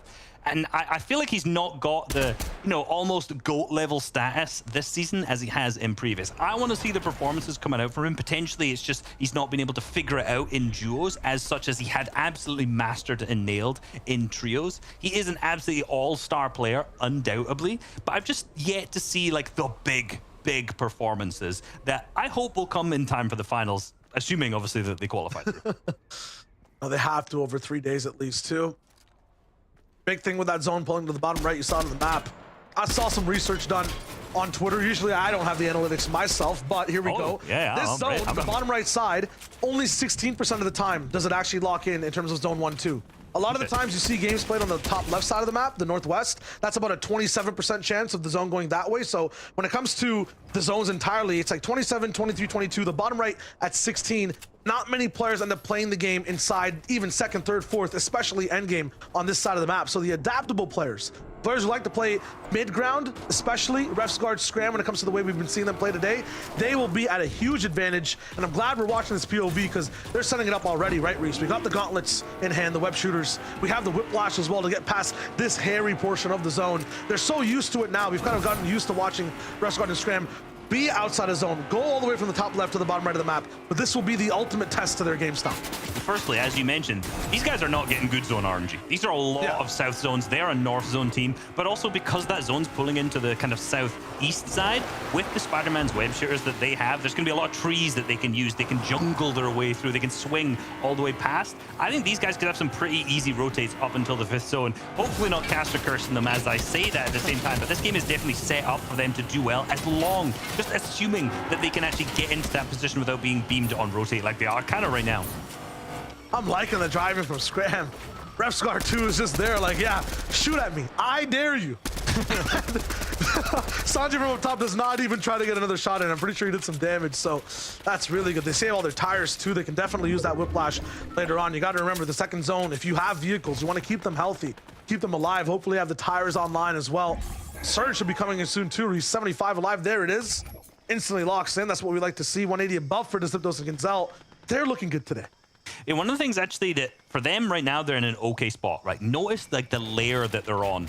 It's just like one layer off the ground. Not great, in all honesty, because the sight lines that they have over these hills isn't that far. But saying that, there is a lot of trees around them, so that extra layer or two elevation probably wouldn't actually open up their sight lines that much. You can see over to this side in particular, right? There's that hill right next to them where they're just cut off. Potentially, if they'd gone up a layer or two, that is the congested side of the zone. They might be able to get a little bit more tags on teams rotating. They're okay in Storm Surge now, but maybe for later zones, that's not going to be enough. Not at all. They're still going to be consistent throughout the day. So is Scram. When it comes to Zcod and Andy, they had that one game of kind of limelight where they were on height, but then unfortunately past that, you know, it's either a whiplash in the business or Andy is down. So some teams going through some struggles.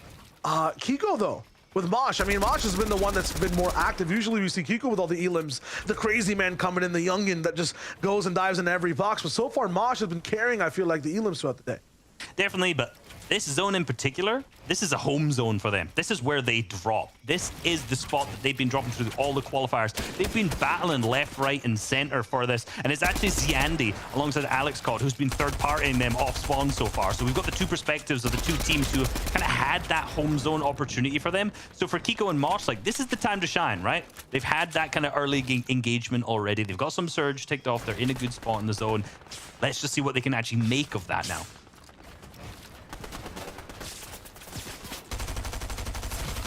The one thing I like is the different personalities from teams. No way, Rayad. Dead on Red. That's like a Spider-Man 2 POV straight out of the movie. That is just tough. Oh my goodness. In a game 4 as well, right before the next one. You both of them at the same time. Were they both alive there? That's both of the same exact. There's no way. Give me, I don't like replaying that stuff a lot of them, but I gotta see a replay of that possibly. Was it a shot? You'll see a replay on Twitter. I guarantee there's a replay of that on Twitter right now. Don't let it distract you from the Storm Surge issues you're seeing right now. Some of the solutions that this team's having. Mosh and Kiko, usually, I mean, you saw it before. Teams struggled to get some damage down, but Mosh finds a knock and almost an elimination almost too. Inside the zone, still 4 below. They need one more shot. Trying to go for the double spray through the wall, and 72, so 2 more players still need to go down, and they're literally 1 bullet. If they connect with a single one of these, that's going to put them up above the threshold. And all the teams around them right now who have ears on them understand that these guys are weak. Now with that big beam coming through onto Mosh, the chug splash is wasted at this time. Any team in this vicinity will understand that these guys are weak. They can set up traps for this. You've got guys at Q-Roll, I think, on that far west side from them right now who could easily just try and set up a trap and let these guys push in. But no, the team below them on the threshold has actually gone down. So now they are up above and they're just okay. But now, look at what has been drained from that. So many heals. All of the chug splashes gone. The only heals remaining now being 2 bigs and 2 minis. A lot of the times you can use those heals to end up taking zone a little bit to use your mobility in endgame. They won't have that option. Scram and Restart is showing us exactly how to web zip and thwip properly, all the way up to a recyclable launch pad that just spawns with the zone, with the game. They'll be able to use it and have a free rotation in. But I like the fact, Reese, that they wait a little bit for a lot of teams to get ahead first, take some of that pressure, the distraction, and then follow their builds in from one of the sides. Everyone's focused on low ground. You're talking about the trees. This is why I like that call out, Reese. They get in almost perfectly, no damage taken, and that's just a great swing from them. Yeah, talking of swings, some of them aren't always going to be as fortunate as others. Oh man, we're gonna have a replay of exactly what goes on. What happened? One shot. They got shot That's out. Senna. Vino shot them both out on their swing as they were going. You have to be careful when you're at high elevations with. If you get sprayed out, that will still give you that fall damage. That's rough. We're both at the same time. You know what? At least they went down together. You know, that's the one thing. As teammates. Brothers. Yeah. Brothers. Yeah. That's definitely gonna grow their chemistry as a duo. Yeah, definitely gonna get the voice comms active inside the lobby before the game. I'm opening Stena Twitter right now. I want to see the zone with Seti and Chapix. They're aimed in for the moment, and they actually get one of the best positions in zone. I feel like if this base is actually in, get to basically be the airport security, right? Just get to see who comes in and goes out completely all the way down to the final wire. They get to even influence who's beside them. And I like the fact, you were mentioning it, Reese, before, sight lines, having them perfectly situated. They actually build up a little bit more because there are mountains and trees across, and now they have even more angles. I mean, these guys are veteran Storm Surge players at this point. Like Seti in particular, a player I rarely see struggle with Storm Surge. Chapix, another one of those players who is always able to capitalize on players who are being tagged by Surge, right? Able to really take advantage of that. But another one of the reasons why they're elevating there is, notice that's the congested side of the zone, the north side. A lot of those players are going to rotate into them, and if they're in a low layer, they're going to get built over. So if they're just built up a little bit, a lot of those players will be down below underneath them, giving them that good height for that later zone, hopefully if they end up pulling fit. That's the POV of a team that's actually bunkered down and ready to go when it comes to playing the zone. For Analytics, squeeze kind of more nomads overall, and they lose one of the tires. This was a win condition for Seti and Chapix. It's a win condition for Analytics and XP2 to have that vehicle up, save a lot of materials, and get towards other portion of the game. That will not be an option now. Still 111 points for them. 74 for Scram overall. That's kind of our top 6 POV entirely, so they're still doing good. Yeah, this zone's still not great though. Like they've managed to use the Spider-Man again a little bit closer, but they still have a lot more to go, and look at how many people are in front of them. 153 below, now 77 below the Storm Surge with a long way to rotate, but this is the best reason why you're going to stagger like this. They get to the midpoint of the zone, spray the people at the front who are using those launch pads, get their tags off, and then rotate, but it's still not been enough yet. Have to solve this puzzle though. Scram on the left side. Let's see William already in. They're swinging right behind everyone's builds and aren't even shot. Build all the way up. A few errors in switching materials, but it's all good. Scram finally taking some of the first damage we've seen this duo take. And the first shield crack leads to absolute demise. Scram is down. That's the risk with staggering like that, right? They let the other players catch up, but then they could be held from that exact same thing. Restguard now left as a solo with almost no hard materials. Luckily, the big beam's coming out on the way to travel back, the clap back to get the Storm Surge up above yet again, which was fantastic. But as a solo, again, is this going to be Victory Royale? This has to be some point for the leaderboard to try and get them from 6th where they currently are, hopefully to stay there. Yeah, they are the line that every single person in this lobby is trying to cross. Solium and Lecce looked comfortable before, but that bed quickly has its springs wrung out, and they are uncomfortable now inside the lobby, waiting for the next game. Andalex, first place overall POV of the lobby in terms of consistency. Can they escape with a win? Are they fine being here and just leading game after game? They've got 2 more to bunker down and hold it with, though, and they're still controlling that low ground. Any team right now is comfy on a bed with Spring. This is a hotel bed for Andlex Next Squeeze. Their comfort is through the roof right now. Materials refreshed. They're in a great, I was going to say great position in zone, but they've just pulled a max distance zone. So maybe spoke a little bit too early. But they do have that Whiplash box up there, which I'm not sure if it has been destroyed at this point, but they can rotate around the south, the dead side. Notice all the players who are congested up in that north, they may be able to go down the south. But for Raphael and Crazy, they managed to get themselves a little launch pad and get ahead anyway. Early pad, everyone's still worried and figuring out what to do. They skip that entire pressure moment. Fast Roki in the box, and you can smell him. He sees Ref Smart. He's found out. You cannot hide from Fast Roki, and he picks up that free elimination. It will hinder him in time. Every team has to move. That's huge for Refsguard in a negative way as well. He was sick. Now going down before the zones start going, the placement hasn't really even started to kick in yet. So this leaderboard switch up is going to be massive going into the final game. So for next game, we have to keep an eye on Refsguard and Scram if they're going to be able to keep up in the leaderboard. Who's trying to pass them right now? Who can take over their mantle? It's Seti and Chapix on screen. Vortexia also down. Pickle ends up screaming as he gets taken out. Melody denied by Preciptos and Relvis. So everyone is alive, but that's on the backside. It's Preciptos going down on a trade. Seti and Chapix were looking at their box. They were literally at the top side, at the pinnacle of this zone, and they pull the next one again. Deceptos and Kinzo there were in 5th as well. So currently our 5th and 6th place teams are out. Seti and Chapix, who is in 7th, is easily going to be able to overtake them if they manage to have a massive game here. If not, just pick up the victory royale, whilst our first place team of Andlex Next Squeeze are still in it as well. At the top of the ladder, they're looking down at the rungs fall, and Andlex and Next Squeeze are happy about it. No team to be able to come up and catch up. All the ones that are important are falling one by one. All they need to do is make sure this zone run, this maximum pull, the distance works, and they're inside the vehicle. It's at 1/4 of HP, 85, and they finally get out. So greedy, but it works. Yeah, Seti and Chapix in the bottom left. Noah and Aqua in the bottom left. Actually, I meant the other direction. I don't know mine either. But here we go. The box started to jump in, and the players at the backside, Noah and Aqua, probably going to have to start to go for high ground at some point. But no, they're getting an engagement with Flodax. The team that they're fighting off spawn at the opposite side, they're deciding to disengage, not get into that full engagement. But look at the materials, 39. This is not a game-winning loadout. As the players start to go past the box, they get in. Noah's down. Aqua also down at the same time. Flip-flop all over the place. But up on high ground, the team who's managing to keep things sturdy, keep the concrete under their feet is Joe and Vino up on high ground. You can hear it. Peace, tranquility for Joe and Vino, but it's interrupted quickly as Relvis comes straight all the way up for height again. This man can't stop. He's hungry for it. He had one taste, and he gets denied a dish. Best served cold is revenge for Joe and Vino on that one. They were denied in that game number 3. This time, they're not going to be there to be able to get stopped at all. They're the people that were stopping them off spawn, not here whatsoever. Tace and Thomas have gone straight to the finals, so height will be free for them for now. Seti and Chapix, though, on mid-ground, they're going to have some trouble navigating this layer. Still got plenty of materials left to their name, but notice they're still in 7th place right now. They haven't even overtaken the 2 teams who managed to be eliminated by them at this moment. So great positioning awareness from him, but they're going to have to ensure that they keep going deeper into the zones if they're going to be able to up on the leaderboards.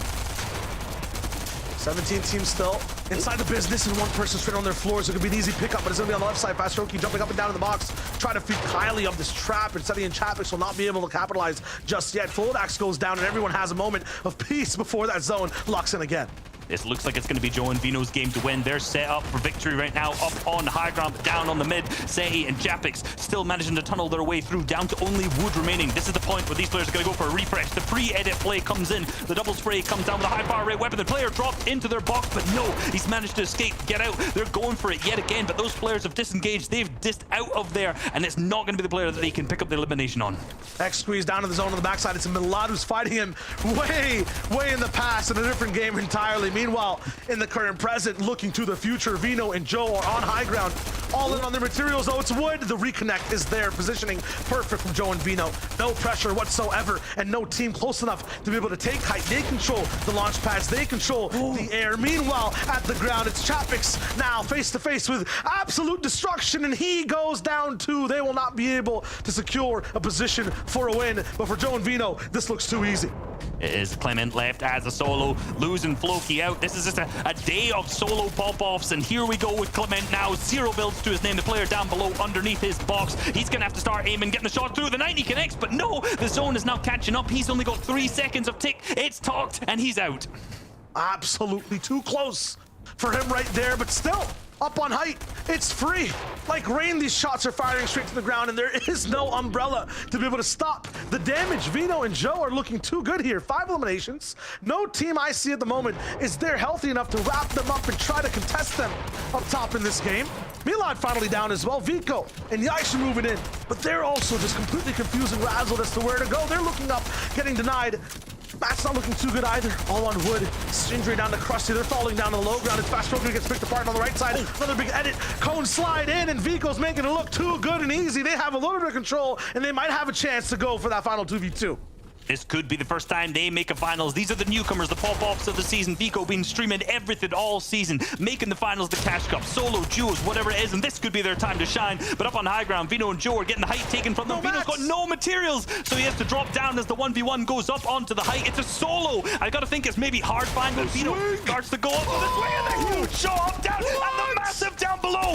Vino has been training the aim since all starts. He's hitting the shots that matter. It's a 2v1 situation. This is a highlight moment of his career right now to qualify him through for the finals. It's a 1v1 because Joe has gone down at the backside of the zone, and it's gonna go to Vino and Joe with 8 eliminations. Vino, that was insane. A swing, a hit, no misses, just bangers from the man, and that is how you qualify to finals. That is a highlight play for the books right there. The swing up onto height using the Spider-Man, the max damage, the drop to low ground, another max damage. Absolutely clinical. This is why people rate this player so high for Vino. That is the best play of the entire chapter, possibly, that I've seen in semifinals in general. We've had reboot rounds that get crazy, but I've never seen such clinical precision like this. A pixel to hit, and he does it. Snap, instant, inhuman reactions. I mean, Vino, this should not be possible. I keep talking about Twitter clips. If this isn't on Twitter in the next 2 minutes whilst we're here, I don't know what's going on. That is absolutely incredible. You got to think the impact that this is going to have on the drop slots now that Tayson and Thomas HD have qualified from Condo, or not Condo at the same time, sorry, Covert. They're so similar. They're both C's, you know? They both qualified from this drop slot now. That now leaves it open for other teams to go there. They're noticing that that launch pad potential is going to be there in that drop slot. Players are winning from there. I think in this next game we could see a ton of players switch that up. Hey, Covert Cavern is running our entire semifinals so far today, and the best clips we've seen throughout the day. So Zeke, Levin, Sundown, what else can we expect from such a drop? Fortnite fam, I'm so thankful you guys could not see my physical body just absolutely flailing like a fish out of water after watching Vino's performance. Literally, we interviewed him, and he said one of the biggest tips that he could teach someone is knowing when to turn it on. And in that moment, that literally flashed before his eyes. This is my opportunity. We can go to finals right here. And Levin, Reese, this happens after Tayson and Thomas win the last game, right? So they dip. That means that they start this game with Covert uncontested and then immediately come back to win, Levin? It's this moment right here when he realizes no materials, I've got to make a play, and he drops down and instantly hits the one striker pump. I'll be real. There are not many things you will see better than that when watching Fortnite. That was truly beautiful. And then the win as well. Wow, Vino, I'm honestly lost words. That was just spectacular. Yeah, those might have been one of just like the best all-around clips ever of showing what you're capable of and just going up, no builds whatsoever. It reminds me a lot of the Boyer clip all the way back in Winter Royale, where it's like you work with the resources you're given, and then sometimes you just put it all together, and it's beautiful. And I mean, the left-handed shot when swinging up, and that's what he was going for. He can't throw himself up above. He's not going to take that 50-50. He was trying to get that first shot, and then the insta 152 on the way down. That was just the cherry on top, the icing on the cake, whatever metaphor Shao Wager wants to use, throw them all right there. The walking paradox himself, my goodness. I mean, once again, when it just comes down to raw technical ability, you're seeing it put on full display from Vino there in just literally 5 seconds. 5 seconds of gameplay. Absolutely ridiculous. And we cannot forget, this means Covert Cavern is now completely open. And this is it, guys. We have one game left to try and get either a victory royale or to jump up in a top 6 and hope to just make it through in semifinals day 1. There's still so much to play for, and there's still so much that can happen. Really quickly, I just want to touch on another duo, though, Seti and Chapix. I mean, we keep seeing them make it to the end game. They keep making waves on whatever layer they're on, and this could be their opportunity, Levin. They very well could pick up the victory royale now. Yeah, and it's going to have to come at some point. Two of the better players in the region, you know, Reese was waxing lyrical about them earlier, and rightfully so, because these are names that rightfully they shouldn't be in the semis, if we're just being real. And so you'd expect them to be already in the finals, but they've got to pick things up. They've got to find some sort of rhythm in these end games, because like you said, they just keep having these issues where they're getting caught in the backside and not quite able to have the game you'd expect them to have. I'm worried about them. I am starting to get worried, but they have so many more games. They have a couple other sessions as well. And ideally, you don't want to have to go to session 2 and 3 if you're in session 1, but there is those options there for them. Yeah, and we've already seen a ton of veterans going through. Basically, everyone except Vortex has been in the scene forever. So if you think somebody was going to win Game 5 when all the pressure is on, I would want to give it to one of those duos who has been around for a while. With that being said, though, I could also see Andalex and Xqueeze stealing the spot away when they've already ended up being in the top 6. So if that ends up happening, there's a lot of potential for somebody to push up into just kind of that second, that third place spot, get a bunch of eliminations, and steal away a qual in this final game. It is absolutely insane. Sundown, anything can happen. Game number 6, we've seen it time and time and again, and we're going to see it again. Dino and Joe, they do claim one of those spots. Now, don't forget, we still have 2 more days of this, all right? Nobody freak out. This is just day number 1, okay? We get 2 more days of crazy action like this, swapping up duos coming in saying, no, we watched yesterday, we VOD reviewed, we're ready, we know Covert's open, we know that POI is open, and we're gonna alpha up on this other one. Absolutely insane. Here it is, okay? Check this out. Steady 4 through 9. We just talked about, right? Like, this is so insane. And just think, after 2 more days of Fortnite action, these names that we're so used to seeing from FNCS to FNCS may not make it to finals. Sundown. It's a scary thought. Yeah, but they still have plenty of time. Don't forget, there's 1 more game today. Yes. Then our top 6 will be going through. Then there's 5 matches tomorrow, and there's 6 on Sunday. So still plenty of Fortnite to be played if you're in that first pool of duos. But each match that passes is 1 less opportunity. And as we've seen, duos are seizing their opportunities and they're running with it. So you need somebody who, as Vino says, you know, just turn it all the way on, Levin, right? Just turn it on, easy. Yeah. So good. This is it, Fortnite fam. Game number 5 here in Europe. Let's see how this all unfolds. Who will claim the victory royale, and which teams will end in that top 6 spot? Reese, shy a wager. Back over to you. Thank you very much, the Zeke and the boys. Look, our leaderboard's setting up real nicely right now. That 4th through to 9th is really important, because that top 6, like I mentioned, is the teams who are going to qualify.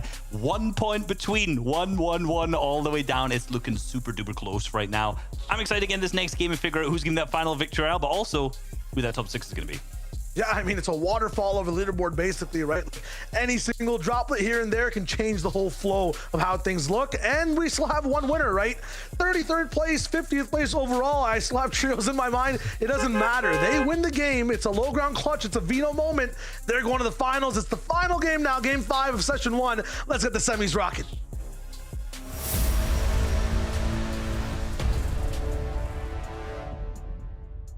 Semis is rocking, but we will be rolling into game number 5, the final match of the day. The 1 victory royale to separate everyone. Every single team that goes down off spawn now absolutely critical to the leaderboards and their chances at making the finals. We're starting off yet again at the Daily Bugle. The fight, the 50-50 between Noah Aqua and alongside Splash's team. Line 4 team roll in. Maybe 1 down. The fall damage. Splash is trying his best to stay alive. Jams it. Aqua has a grasp, a firm hold on the neck of the Bugle, and he wins once again. It's going to be an easy wrap up, but can they do anything with this, Reese? The 3rd game, they're free from the Daily Bugle, but the 3rd game where they struggle to stay alive in the end game. I'm not feeling so confident anymore, you know? I'm really not. I mean, we need to calm down. My voice, I'm all over after that last game. You know, I got chairs right now. I want to focus on this. I want to see the Aqua and Noah. I want to see them absolutely dominate, right? The first 2 games we saw, they didn't come off spawn. They lost it. This has been a complete flip round now that they've managed to obviously win off spawn. They've got the loot that they need. They're absolutely stacked on this kind of west side of the Daily Bugle. But like we mentioned, they're just not capitalizing on it when it comes to the end games. I don't know if the height retakes aren't good. I don't know. You know, we've not seen a huge amount of the actual fun. We did see that the mid game actually, last game was a bit shambles from them. So hopefully this game they can kind of turn it around. Hopefully Aqua all turned around right now. Splash getting a big shot right onto him with that shotgun. Unfortunately though, he's starting to get a little bit taken over. He had the element of surprise. That's gone. Now it's just pressure and bullets from all sides. 2 mats left now. Has to utilize position, the staircase, but the chunk splashes will give away what Larry's about to go on from. So they know he's below 1 floor to block. But now it's time to just run. Yeah, see what he can do. See if he can work his way around. But no, they've got to figure him out. That's a single build over with. See if the shots can connect. That SMG strong, but I'm not sure if it's a 1v2 strength, and it's not. That's going to be the over for Splash. So Splash was in 24th place before going down there. He's not going to qualify through, but there are still 2 more games for them.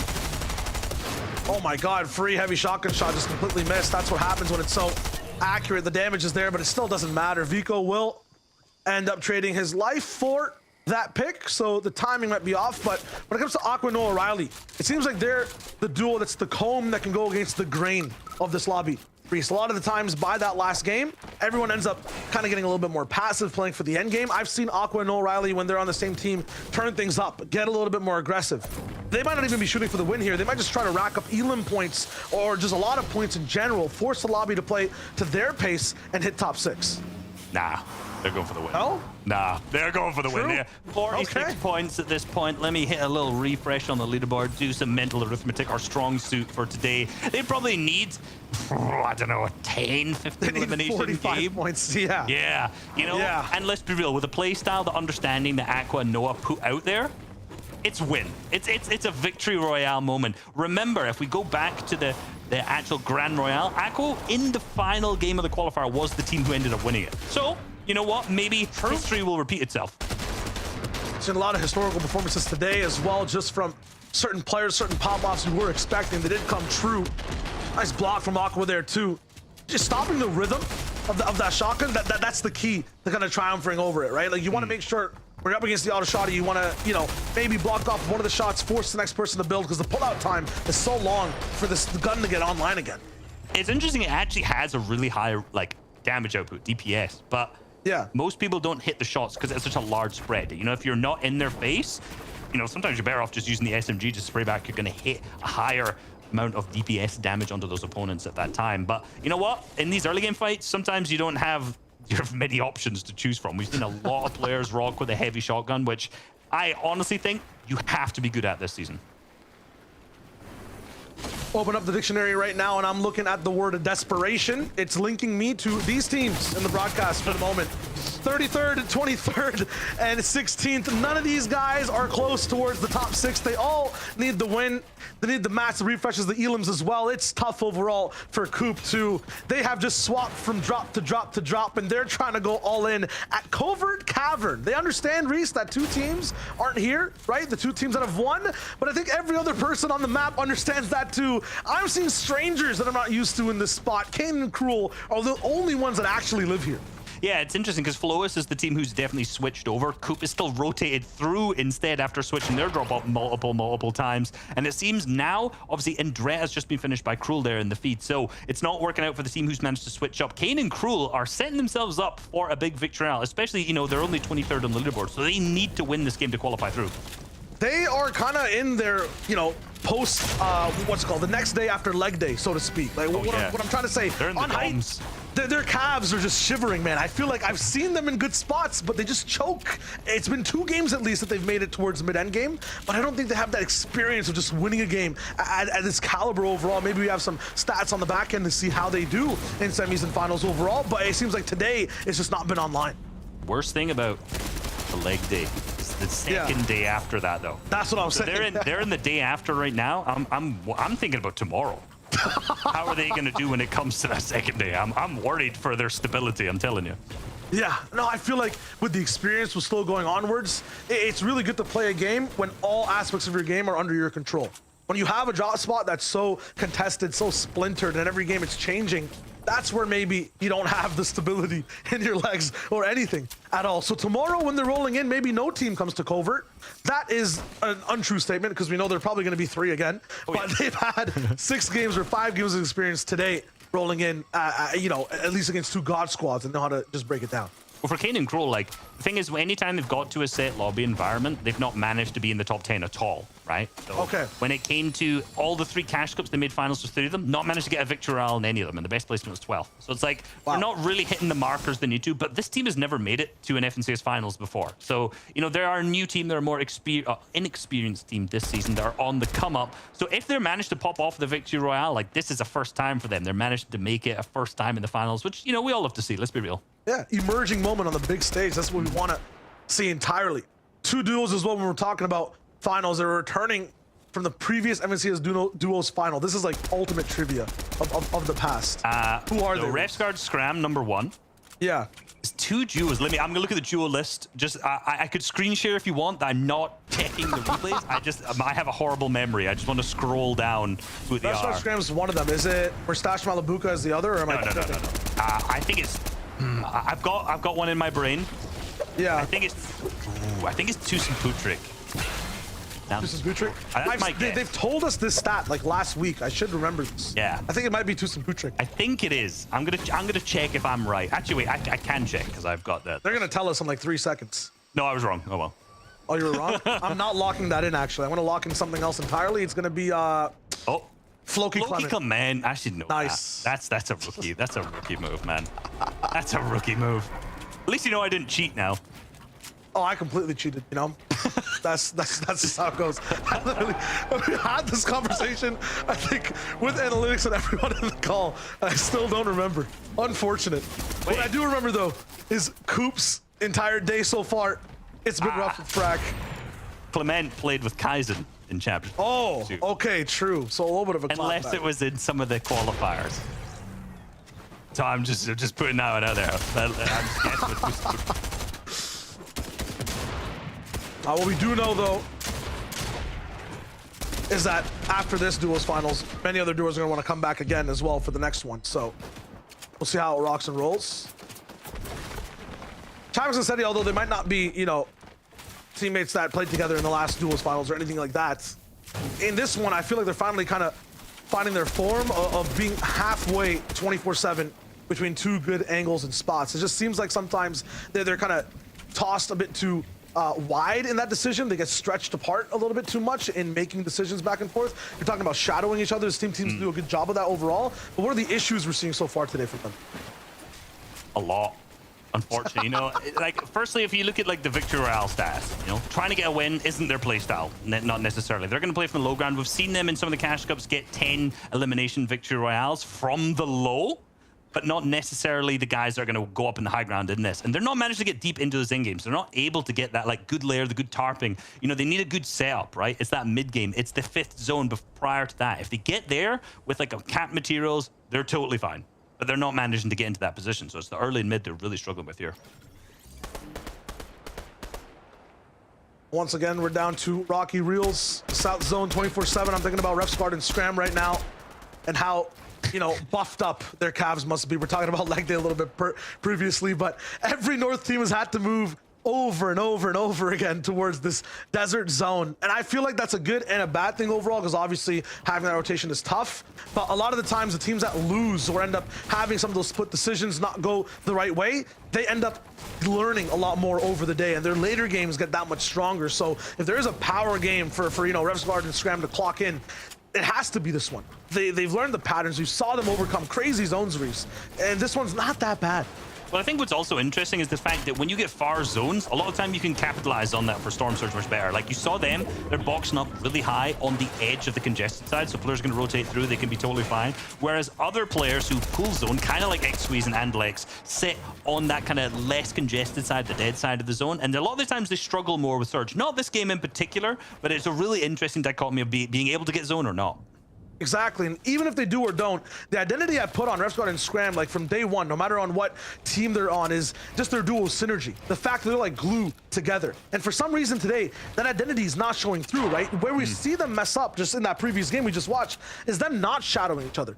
Not staying side by side. Refsguard goes first. I think it was Scram that goes first, gets shot up a little bit. Refsguard's left by himself. It seems like when these guys move, they're no longer the Refsguard and Scram on rotation that we used to, you know, fanboy over and look at how good they are sticking together. There's something different today. It might just be them really wanting to win. Yeah, and the thing is, like, they're on the bubble, realistically. Yeah. They're so close to qualifying. This game is what it all comes down to. Can they hit the top 6 threshold? And this match is the last one, right? And again, like we've already mentioned, they are at a negative with the zone. They're going to have to rotate that max distance. With them boxing up on that full congested side, they're going to have to choose when to rotate then. And like you said, hopefully they stick together and make that deep rotation. But we'll have to see when it comes to that next zone. Every time I watch them, I want to mention that, just looking at how they're actually moving. Are they together? Jocks and Skies, who they work the best when they're actually bullying other teams. They like to ping pong between different boxes, go for these aggressive fights, try to get as many refreshes as possible. It worked in game number 1. They got close a little bit towards the end, but every other game after that, they've been kind of denied. Basketball stuffed on the backboard, and this time too, going for a party, or not a party, a little bit of a fight on the right side, but get third partied from the bottom side. This is beside Tilted. We know it's a hub that everyone likes to move through completely, right, Reese? So they're gonna have a lot of teams visiting their box. Depends what your definition of a party is, really. True. Yeah, I've been to some parties that look like this, unfortunately. You edit walls? Some drywall stuff at parties? Is that what you do? I just meant, you know, there's 2 people, they're fighting, it's kind of lame. Oh, okay, yeah. But yeah, this is actually not entirely what I wanted to say, but that doesn't matter. But yeah, Reese likes to do some construction at parties. I mean, if you guys want to, you know, go crazy and remodel your living room, yeah, this is the guy. Hit me up. Hit the Twitter DM. But again, actually, importantly, this is against Refguard and Scram, right? We mentioned the position they set up in. They are now absolutely chilling on Surge. You can see 528 above in that bottom right there. Amplify and Flowdax, the team that's trying to fight them. You know, it's a bit of a sad story, actually, for Flowdax in particular. He was duoing with Rifty for the entire season. They look super good this season, a really good up-and-coming duo. But Rifty actually is on holiday. It's not that sad because he's in Brazil, so it could be worse. But at the same time, it's like he wasn't able to play the finals, so they ended up switching duos at last minute. And making it here to semifinals for Flowdax with Amplify is really, really good. It would be really cool to see kind of Flowdax in particular make it through to the finals, just based on the situation that he's had to switch up his teammate that he's been playing with really well. Everyone really adapting well to change. Lots of duos looking hungry right now too. So let's talk about stakes. And I'm not talking the meat, I'm talking about, you know, what we're looking at inside these games. We've been focusing on the Victory Royale game after game because whoever wins goes straight forward to the finals. Now in game 5 out of 5, I know you're usually used to watching 6 back home, but this is the final game of the night so far for EU. And the top 6 also qualify through consistency. So you can see on the bottom left, you'll see the teammates, you know, name card, and right above them, the number overall. Even on that big fly-in, the camera angles up in the air, you'll see some numbers beside some teammates. That is their place overall. For Wox and Milad, who are down on Surge right now, they're 23rd overall. This might be the end of their journey today. But focus on who is in the top 6, because whoever that is will also qualify for finals. And that storyline is finally coming into fruition in this game, as it is the last game. I would also probably extend that out maybe to, like, if you see a team who's in the top 10, absolutely a team who can qualify as well. You know the top 6 are the teams who are in the qualification slot, but if they're in the top 10, like Refsguard and Scram as we're flying past right now, we have the absolute perfect chance for these guys to clutch up. In particular, we've mentioned these guys multiple times this game, but it is just because they are on the bubble and they're in such a strong position in terms of their materials, in terms of their HP, Surge, everything. We know this is the game that they could pop off in. And they're at 75 points overall. In terms of 6th, it'll be Seti and Chapix that we're looking at right now. They are at 10, 9, 8, 7, 6. Yeah, it is Seti and Chapix, just double checking. Math has been rough today. They're at 89 points. So there is a gap. There's a gap right now. 14 points overall that Refsguard and Scram need to climb over. While Seti and Chapix are alive, they've been coming in really good spots overall. 4th place, 13th, 10th. They're getting placement. This looks tough for every team behind them. Yeah, this is the bubble right now. We see 90 points now that the next placement threshold has kicked in. This is the team who's currently in 6th place. Remember, it could all switch up, though. If a team in the top 6 manages to pick up a victory royale, that threshold is going to go down because they will auto-qualify through. But remember, any team that you're seeing, if you see them above that threshold, they are going to overtake it and be in the qualification slot.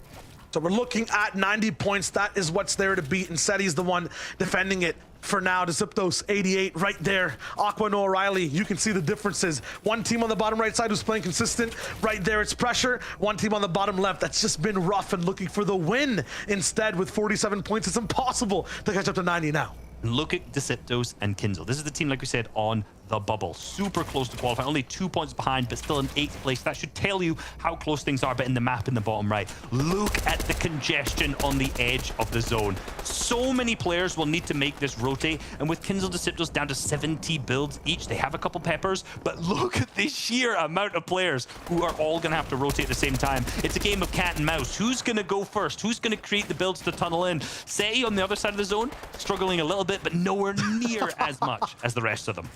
It's a crescent moon of players on the left side, and the sun is about to rise. This is going to be tough. 16 seconds until they have to move, leave the desert, leave the cold night into greener pastures on the right. But at the same time, there's a river all the way in between. There's so many teams based up right above the reels looking at free tags. And even Seti, who's on a very dead type of side on the right, there's still a few teams around him. He's getting picked apart from all angles. Be rough for him. Diziptos almost going down there, down to 5 HP before he pops the med mist. Keep himself back up, but again, not made the rotation. The majority of the players in the zone have managed to push them there. There's also below Storm Surge 119. This is probably one of the most pivotal rotations he's going to make this season. 8th place on the leaderboard. So much below Storm Surge. Has to manage to make his way in. And then on top of that, do something, deal some damage. This could be the player I was going to say that he does it against, but no, it is his teammate instead. It's Kinzel. I was thinking the big one pump might come out there. This unaware player, but no, he's letting his teammate in. And Diziptos with the unusual strat of med misting in front of a player in a box. Not his chill.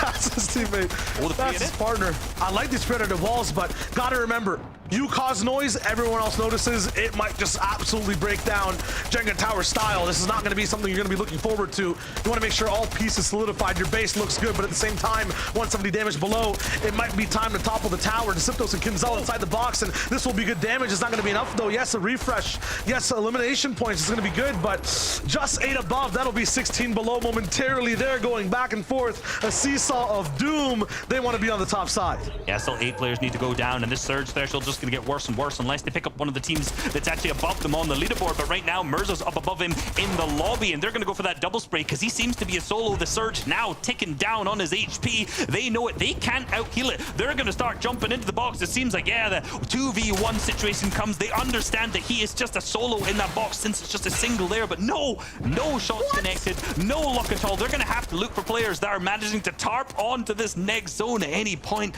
But here we go, still 7 players need to go down, 16 below. 1 bullet will put them over at this point, but they just can't seem to connect. The padders hit. Please! Kinzel, please! No! And they're down to 89 below. It's over, it seems like, potentially for them. Kinzel goes down to Diziptos. No, he manages to pick up the elimination to Mirza, and he's above the threshold. Above the threshold, but at what cost? Lost inside the zone. The miss will only tick for a little bit. He's found the pad, gliding in, but his teammate is down. At 6th place, now he is the line. The work done there, I mean, if you want to call it work, it got him to this point, but all the eggs are in Diziptos' basket. He has to carry his team across the line and stay alive in 6th place. Almost no ammo to work with when it comes to the AR either, so he can't even spray to pick up eliminations to get some of that siphon back. On high ground, Seti and Chapix, however, on the commanding position in the lobby, 5th on the leaderboards overall. All they need to do is have a good game here, and this should be a guaranteed qualification from them. Unlike Diziptos, who we know is on the bubble as a solo with nothing to work with on the low ground. This is going to be intense, ain't it? Definitely is. We saw Seti and Chapix in this position, though. They had a max moving zone. This time they get the zone and can work with it. That being said, I know there's a bunch of launch pads up and around. Where's Kane and Cruel? I just saw them right on Seti's POV. They have 2 pads to work with and can really interrupt height. They're in a very good spot near the backside as well to do so. The question is, can Seti and Chapix hold on? If you're them, you don't want to hold on to height. You want to hold on in the game for placement, but you are not trying to go. There's going to be players trying to psycho up, trying to hit the launch pad, and here we go. This is the moment. Moving zones have begun. This is the time where the placement's really going to start kicking in. Sei and Chapix just need to do something good here. there might be 20 teams that end up landing on them right here. There's only about 6 that want to see apart the whole game, so rightfully so. They back up in the zone. They launch pad out. They'll be safe for now. Disiptos by himself. He goes down. We'll know exactly what 6th place looks like and who needs to hit it. 95th right now. I want to stay with that 6th place theme throughout the entire game as it swaps back and forth, unless Disiptos does the impossible. Breaking through metal builds. He's on the very backside of zone. No pads. 2 web zips to go, but nothing really looking good at all for him on this backside. He finds a tarp. This looks really good for him overall. Gets the move, but once again, Reese, 148 below, now down to 176. He's going to be forced to fight here with 11 people to go down with 79 HP. This is looking rough. Loki went down in the Elim feed too, which is super important because they're right next to him on that leaderboard in your bottom right. Refsguard and Scram still up in this as well, but they're down to 70, now up to 82 points, sorry. So they are down in 9th. They're actually significantly further behind the 6th place team, which is currently at 98 points of the Disiptos. He's just trying to heal out the Storm up in that top right-hand corner, but still so much behind Stormster, trying to do whatever he can. On the left, you can see up on high ground, it seems like Lechi and Swilliam potentially going for it. As Schmecky, it's a complete mess. This is exactly what I mentioned. The team's going up, left, right, and center, but back with Disiptos. No anything really to work with at this point, but he has managed to accrue himself some AR ammo, so this could be a spray elimination that he may need to keep himself up here. Wild Boar on the low ground. He's not going to be able to look up at all. We'll see if he ends up surviving. Kane and Cruel are going for height. Aqua and O'Reilly there too. It's a 3-way fight. No O'Reilly all the way up top. There's another pad, but it gets denied all the way on the bottom side. Yes, sir, indeed. Aqua and Noah O'Reilly have gained height in the semifinals. It's chopped by Kane and Cruel. Retaken by Noah, though. He gets the rebuild and once again goes for the big shot. It's all aggression for this team. And connect side by side once more. Up against 2 launch pads. Aqua and Noah O'Reilly win the fights. No, it's a chop down though. Chop down yet again. It's Can he touch it? Same thing. It's fine. It's the same thing as Pandemonium. It's chaos up on the high ground, but Noah Riley and Aqua are still fighting for it. If anyone's going to hit the mechanical blades then, but now down to no builds. Aqua goes down at the same time, leaving Noah as a solo. He's going to try spraying into the box. It's a 1v2. He hits the shots to connect. He hits the knock onto that. Now that's Kane that's going to go down, leaving Cruel as a solo, a 1v1. So many materials. 60 builds left to Noah. There's a new team on high ground as well. Who is that? Kane's down. Cruel's in the box down below. Noah can get him down completely, but he has messages go by himself. It's Sanji. Sanji and Vo, who've been there every single game, like a shadow behind the scenes. They're finally here in the light, but he gets stuffed out too. Sanji, low on HP. He's basically interrupted so many teams in the mid game. Finally alive in the end, though. Both going for a few picks left and right, but it's builds that are just too hard to penetrate down below. Metal, brick, nothing to really spray down with those MK7s, and Noah Riley's going straight for height again. 2 more web zits, 2 big shots too. Fovis down 105 with that 1v2. It looks kind of crazy from Noah Riley. He has 1 more obstacle in his way. It's Sanji, 3 builds above. Who's got the materials though? Noah Riley. It's all or nothing right now for you, my friend, but do you have the builds to be at the high table? Can you go for the big shots? He identifies the player. Sanji up in the sky. Big shot with the Spider-Man gauntlets, but he misses for the first time. Noah Riley now running a little bit low on mats. Goes for a bit of that pressure on the right side. Jumps back towards the back and then takes height. The movement is absolutely phenomenal, and Noah Riley has the high ground. Just him left up by himself. If he goes down on this, it's over for this particular day. He has to pick up the victory royale, but there's teams going up for it. He's making the mechanical plays down to 1 build, drops down to low, but it's over for Noah Riley.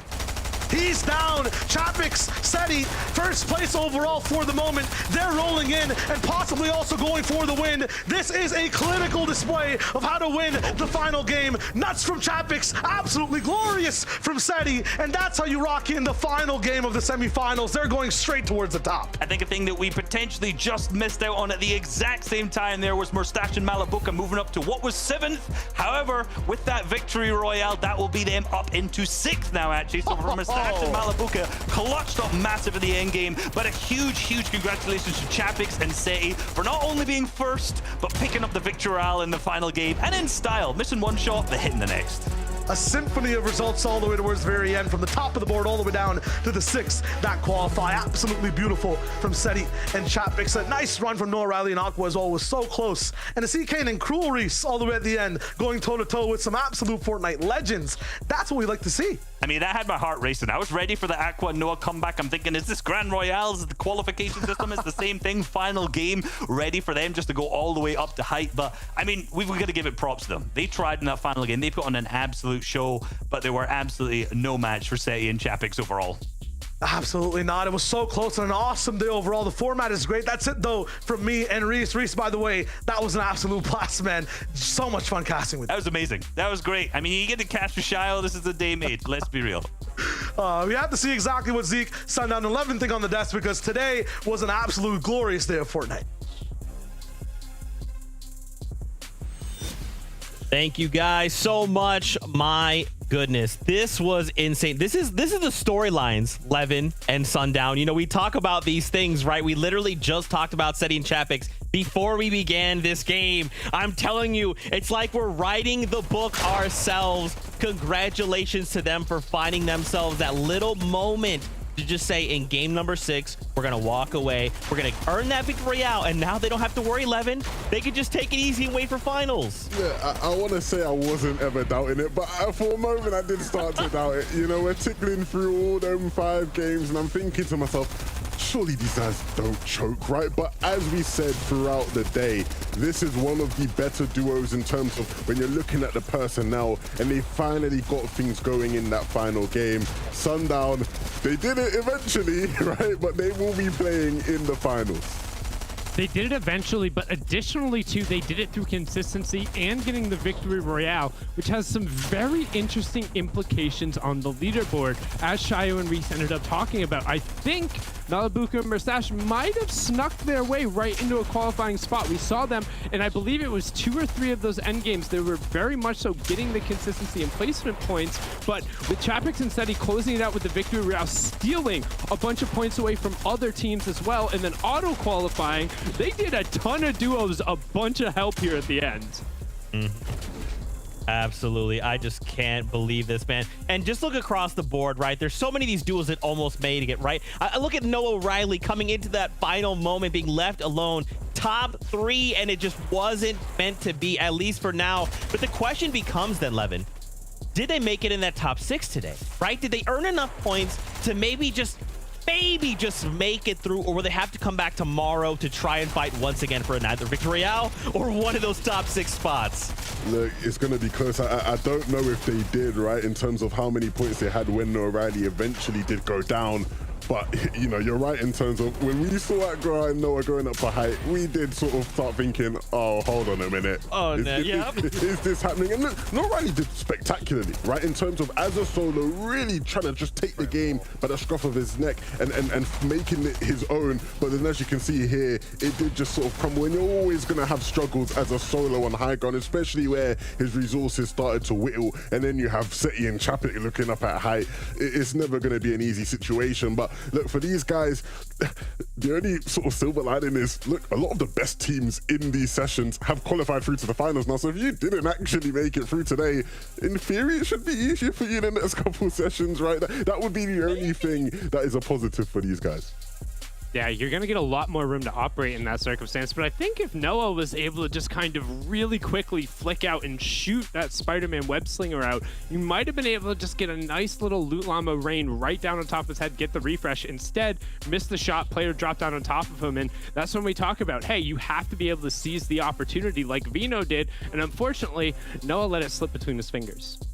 He tried to replicate it, man. He said, I saw Vino. I saw him do it. What if I could do it? Let me try. Unfortunately, it did not work out today, but remember, it's still okay. We have 2 more days of competition, 2 more chances. Let's take a look at the winners from these first 5 games. This is semifinals day number 1. If you're just tuning in, I'm telling you, you missed some of the craziest games. And if you take away anything, go back and watch game number 4. I'm telling you, Bino and Joe there finding themselves the victory royale in the craziest play I think I've seen so far. You need to make time and at least go watch the end game. But again, congratulations to our winners here. Remember, the victory royale ensures automatic qualification to finals. But now, Levin, Sundown, what we have to do is take a look at this right here. Our standings, we got to see which of the top 6 have made it in. And right now, First Dash and Malabuka, they make it through. But look, Levin, turn your attention to 10th.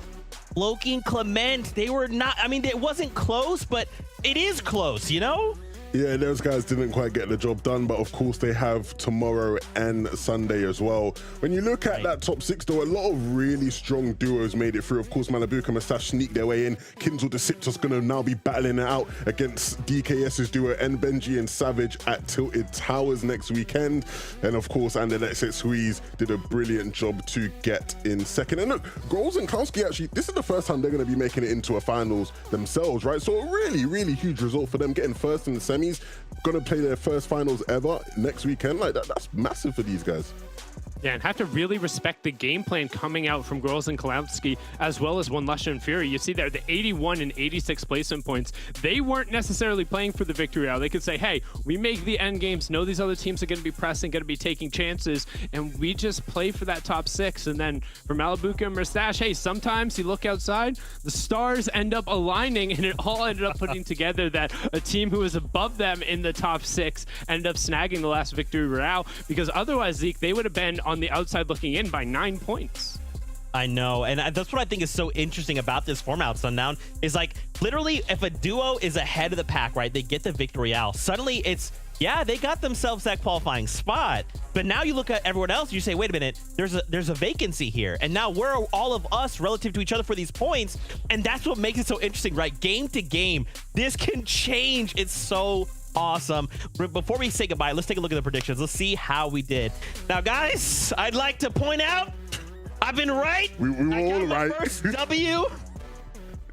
Listen, Levin, it's about me right now. I got my first W, baby. Yeah. No, we'll give it to Zeke. I want everybody to congratulate Zeke. Be sure to hit him up and tell him you did a thing today. You finally did a thing. But look, we all went for these teams because they are the better teams in the lobby, and all of them had probable cause to win. You look at Vino and Joe, Thomas and Tayson out of Covert Cannon, definitely were strong teams. We think that Covert Cannon is now going to be a point of interest for sure in the next couple sessions, because everybody's going to be watching thinking, oh wow, it's free. And, you know, these teams can qualify from it. Rescon and Scram, they've got all the synergy they need maybe to sort of hit the drawing board and think about what's going on. But Janice and Vortex, the first game, Resub, he knew what was up because these guys were definitely one of the strongest duos. I'm not really surprised by a lot of the teams who are here and who are able to make it through, if I'm being real.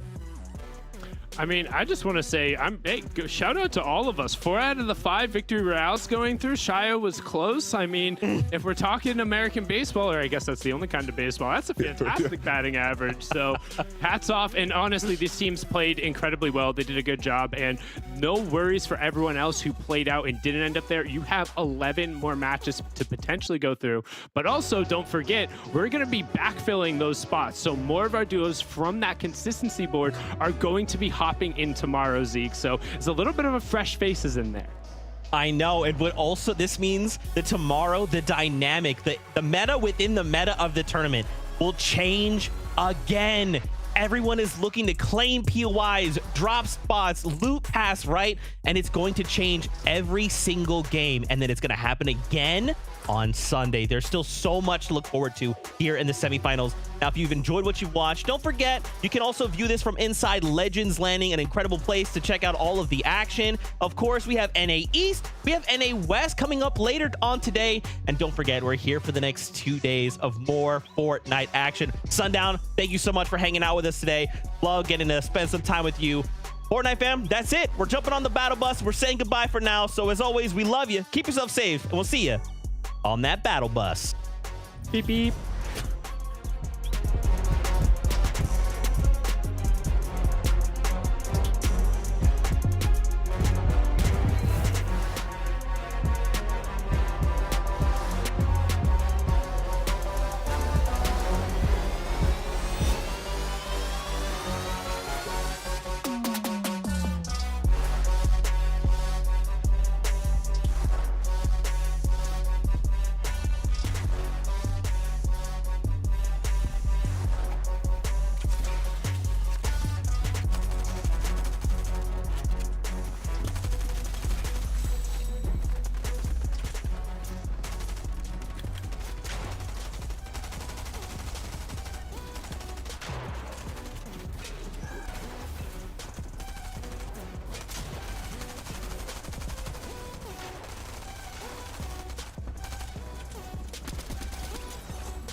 When did I get my first gaming PC?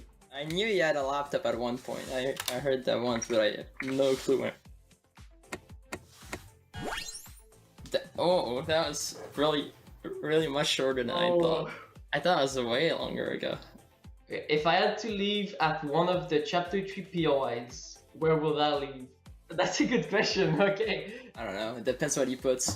Okay. Oh, you nice! I got it. We used to drop there at the start of the season. Which year did I first start playing Fortnite? I'm pretty sure it's 2017 or 2018 because it's the start of like the game, but I'm not sure if you started playing after December. No! Oh, dude, I missed it. I don't know, I thought it was January for some reason. When did I win my first cash prize? Oh, that is easy. I'm going with this. Oh yeah, I wouldn't have got that ever. Why? I told you I made one in World Cup, and then I bought another PC. Of a random solo cash cup like before that or Winter Royale? What's been my favorite chapter and season so far? I'm gonna go for easy guess. Okay. And even I gotta think about this one. Oh, wow. What? Why did you choose World Cup season? Dude, that was like my season, bro. What's my favorite food? You told me like not that long ago. I completely forgot because I told mine too, but yes! Yes sir, we got it. I don't know, it's just amazing and simple. It's great. What's my favorite POI from chapter 3? I'm gonna go with the easy guess with a place that everyone liked. Yes, I knew it. I just land there in arena all the time. It's not the same spot at the other thing. What's the most eye points, me or you? Oh, that is the easy one. How many points is that total?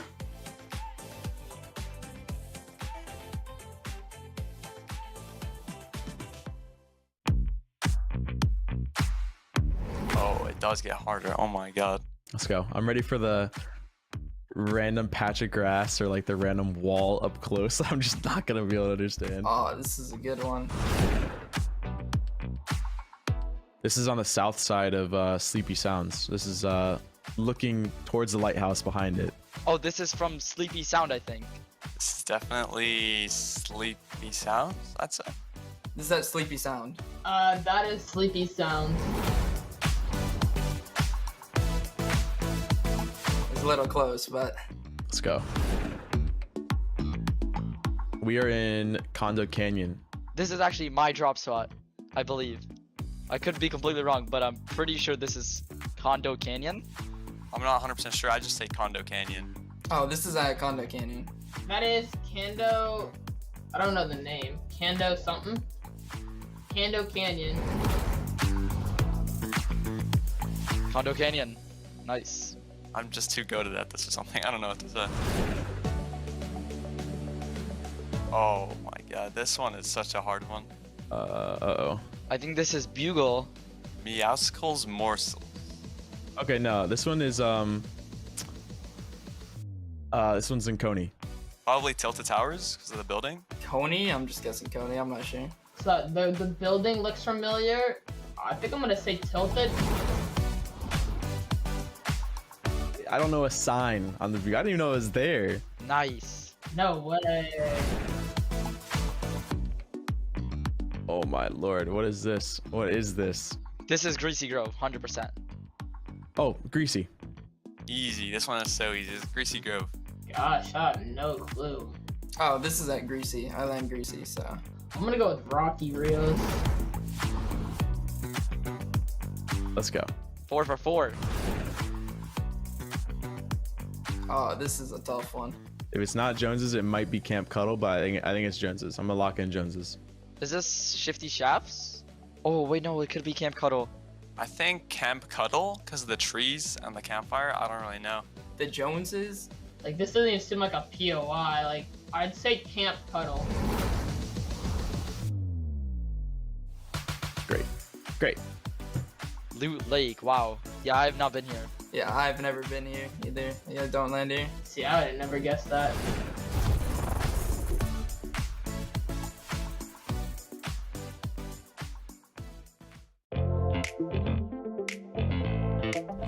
other pro player do you wish you could play with more?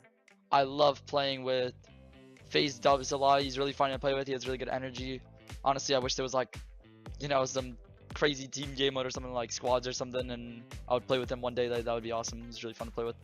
I think I wish I could play more in like with Queasy. I think that Queasy is like one of the most insane IGLs in this game, especially for his region.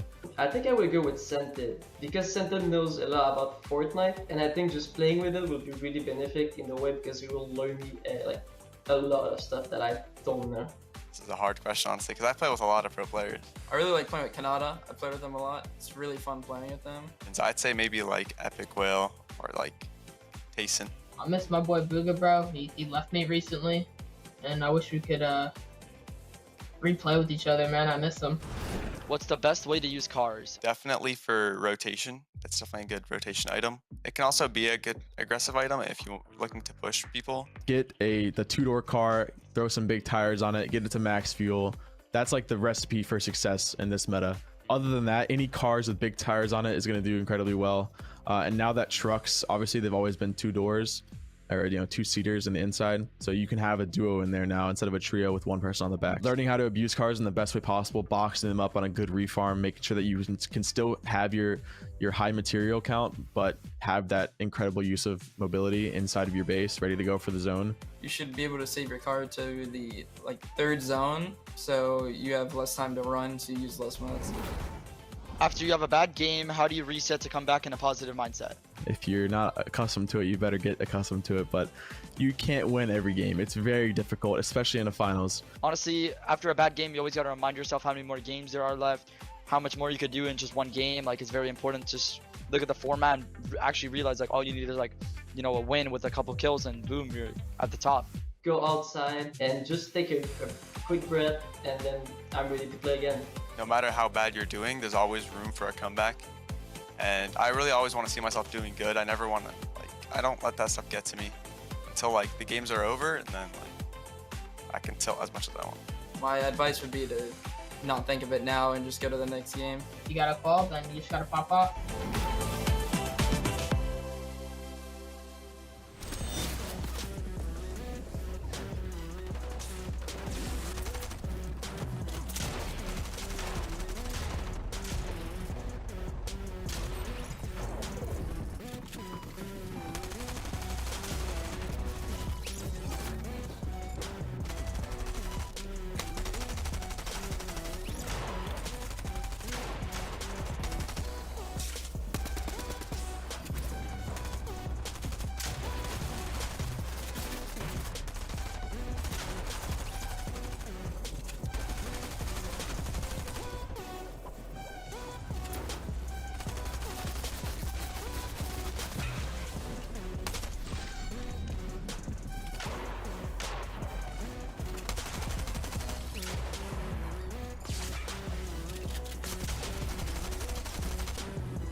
Last time in FNCS North America East. During qualifiers, both Scented and Cold, Donnie and Macwood won a game, but failed to auto-qualify to the finals. Macwood's comfortable. He's advanced from the reboot rounds twice before. Day and Clicks did not meet expectations in qualifiers. In fact, this is the first time neither member of the duo has auto-qualified to finals. The old guard will try to replicate their previous success in FNCS duos, as Mega and Dubs got second the previous FNCS duos 2 years ago. Old and new will clash when FNCS starts right now.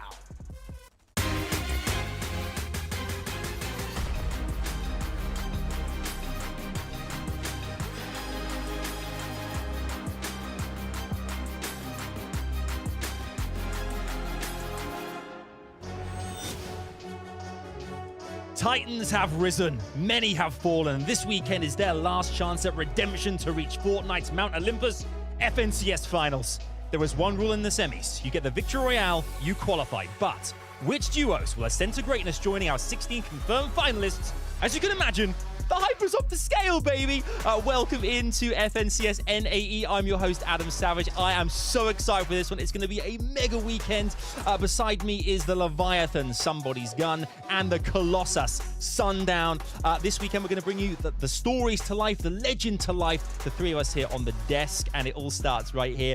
Do you know what? Guys, SBG, I'll come to you first. Now, you may be able to tell here from the opening, I'm slightly excited, a little bit, tiny bit. How are you feeling, buddy, going into this one? What a weekend we have in store. Oh, man, this is the best format we've ever seen with these players. We got the most consistent. We have the Victory Royales, and every game matters. All of the action matters. This is going to be so much fun to watch, and I'm glad to be doing it next to you two. Yeah, can't say anything more than I'm just so excited to be here. Had a chance to appear over on EUV this morning, and the matches were incredible. 5 more of those with 5 Victory Royales, granting tickets through to the finals. But then the top 6 up for grabs means there's going to be plenty of twists and turns on the journey we go on today here in NAEs. Yeah, EU was absolutely insane. That's what we want. We want to see insanity here. I know you guys at home want to see that. That's what's in store. Trust us. Obviously, you can watch this like this here on broadcast, as well as Legends Landing as well. We know you can watch all the action unfold right there at Legends Landing, found in the Buy Epic Discovery Row. It is an amazing place, tons of activity to do, but of course, it's also your front row seat into FNCS. Make sure to check out Legends Landing. As we said, the Buy Epic Discovery Row. Do not miss it. Now, we've of course got this weekend full of action coming your way, and we cannot wait to share in all the festivities. Guess what this is? A celebration of the best teams that we know and love so well, and new teams, rising stars as well. Let's take a look at the broadcast schedule and exactly how we got here and what's coming your way as well.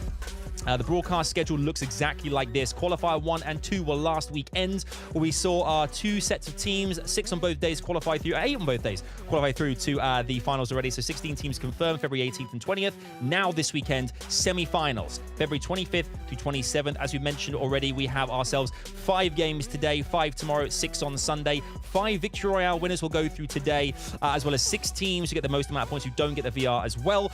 Walk us through the format here, SBG. How do our players get through to finals? All right, so we had 16 move on through each qualifier. We're in the semifinals right now. We're going to be playing 5 matches today, 5 matches tomorrow, and 6 on Sunday. The winner of each of those matches is going to be advancing straight to the finals. Then at the end of each of the sessions, the top 6 duos are going to be advancing as well. So we're going to see 11 teams today, 11 teams tomorrow, and then an extra one because we have an extra match on Sunday. Then we move on to finals next weekend, where we introduce the match point format. But Sundown, tell us what the points are today and what kind of format we're looking at. So the points, you'll see the Victory Royale over there. It's not worth 1,000 points, but it might as well be. It'll be that ticket directly through to the finals. But don't forget, if you don't score a Victory Royale, it's not the end of it. You can end up placing inside of that top 6 teams who don't end up with a win, and it will also end up being a ticket to the final. The format there is the same as we saw during the qualifying, with obviously the Victory Royale pulled out. First place and point at when 35 duos are remaining, the next one at 30, and then after you get to 25 duos left, each one that drops is +1 until you get into that +3, where it's +2, +3, +2. And then normally it would be +4, but this time it's just a big old trip right there. And now we get a chance to see the players who are competing for their spots, Adam. Sundown with a maths degree in there. That was that was perfect. That's what we wanted. I mean, that's what it's all about. Context as well for viewers who may be brand new to this, not seen this before. That kind of stuff is amazing to show us exactly which teams are going to be, how they can get there to finals. And you can see some of them on screen right now. SPG, who stands out for you? There's plenty of duos here who should deserve to be there. Yeah, I think Glace and Chucky are the big outlier right now. They had the most consistent performance that didn't qualify through the qualifiers. They are looking like the top dog, but we obviously have a lot of big teams. We saw Slacks and Clarity G do well. Obviously, I was going for Cold and Scented throughout the qualifiers. They're another big team today. And Sundown, I mean, there's so many names here that are going to be so close. Not everyone can push through, but you know, page 2, what are we looking at? Page 2, a number of people here. Immediately, eyes are drawn over to TNA, Muzz, as well as C9 Avery. That duo we got a sneak peek of last Sunday was able to push through. Also have to give a shout out to OMG Me Too, somebody who played incredible at Streamer Bowl 3, but also had a pretty good individual performance last weekend, and we already saw over in EU. Those can shine. And can't forget about the veterans as well, Joji and Rokane, who've been able to put up pretty decent individual numbers, but haven't necessarily put it all together. It's honestly, fellas, it's going to be so interesting to see exactly who chooses to go to their preferred POI, who switches things up for this particular format. Who knows what's going to happen? We're going to break it all down for you guys. But first things first, let's actually get a bit of a closer look at our players and find out a bit more about what their aspirations are, their goals are for 2022. Have a look at this.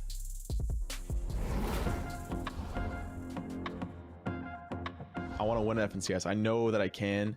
I got so close in the last 2 FNCSs, and I know that I still have it in me. Improve my aim as much as I can, and I definitely want to try to win at least one more FNCS this year. For FNCS, I really want a good FNCS Grand Final finish. I really want to finish in the top maybe 10 or 5. Like, I've been playing more than ever, grinding more than ever. I'm really trying to be #1 this year. My main goals for 2022 is to place consistently in every FNCS, but mainly win FNCS. Just get a bigger name and probably win like at least 1 FNCS this year. I get 2 in my head sometimes, especially in solos, and I think that's something that a lot of players struggle with. I just need to work on it again to make me unstoppable. I think I want to really improve on my mentality. I want to show people that I haven't peaked yet, you know? Being more consistent as a duo, me and threats and stuff, so I think that would be really good. I just want to keep improving on like everything, like aim, building, like game knowledge. I'd say my strongest point is definitely endgame. I have really good mechanics since a really long time, and if I just keep playing the game, I will forever be good. I've had this burning fire in me to play duos and compete in tournaments since the last duo FNCS. This is like my core game mode, and I'm gonna do insanely well. One of my strongest points is in duos, and this year of FNCS is all duos, so it's pretty stacked up in my favors. Anytime we're in late game, we're always getting a lot of kills and popping off on low ground, so everybody better watch out. I think stressing is the really thing I improve on. Before, I used to always stress in tournament and think about what can happen. One of my biggest mistakes right now is I sometimes get greedy when I see a kill. And it doesn't really matter where you land. At the end of the day, you're gonna play grand finals, and as long as you have a good spot, you can cash out and make a lot of money and set a name for yourself. Like, learn what your mistakes are. Like, you can't go back and redo it, so you just gotta learn and try to not do it in the future. Just getting through all these tournaments, trying to learn as much as I can from them is honestly pretty much what I'm doing all the time now. So that's pretty much it. I'm just trying to make myself as mechanically sound as possible, so that way there's just nothing that can be put past me. So far I've qualified for every Duo Cash Cup that I played, so I think that's a really, really good start. I feel like this year is definitely my year. Yeah. I'm coming into this FNCS feeling strong. I'm very positive that I'll do good throughout the whole year, especially this FNCS, and yeah, hopefully I win. Great to hear from some of our players there who kind of can really dissect where their where their positives lie and where they need to kind of work on certain areas and aspects of their gameplay as well. So love to get those insights into them as people. We'll definitely talk about a lot of them now, because of course we know there's going to be so much up for grabs here. Qualifying, auto-qualifying, or getting enough points to go through later on in the day as well. Let's take a look at some of our particular duos here as well. First and foremost, Kondo Canyon. We have Threats and Users here. We know them so well. Obviously, we saw in EU earlier on, SBG, that two teams managed to rotate out of that POI and qualify. Why are they special? Why are we excited to see them perform today? So I think they've been at the top for a long time, and they're going to look to remain there. We've seen Threats, one of the best aimers in the region. Obviously, Users has won an FNCS, so he feels comfortable in this position, and their experience is going to lay the groundwork for the rest of their game, because a lot of people are probably nervous today, but knowing both of them, they've been here before, they should feel comfortable having that experience in their bag. Well, and I think one of the things that they can rely on too is they're in this pool of first 50 duos, and while there's still plenty of spots up for grabs, and we will be backfilling those duos who qualified when we play tomorrow and on Saturday, or tomorrow and on Sunday. If you look at it, the teams who play today have a very solid chance of getting an opportunity to go through, whether it's winning a game or on consistency. You have so many chances to put it all together, and that leans a little bit towards veteran experience, which we saw over in EU. While there are a couple of new names up on that board in the semifinals, a lot of them were players who had been there before. Yeah, that experience obviously always makes such a massive difference. And one team actually who we were kind of surprised that didn't qualify through in our qualifier 1 and 2 here, Cold and Centered as well. SBG, you even picked these guys a couple of times in predictions. It didn't happen, but here's hoping it happens potentially this weekend. What can they do? How can they change things up and get through to finals? So if they have the Cavern all to themselves, they're going to be really strong on their loot.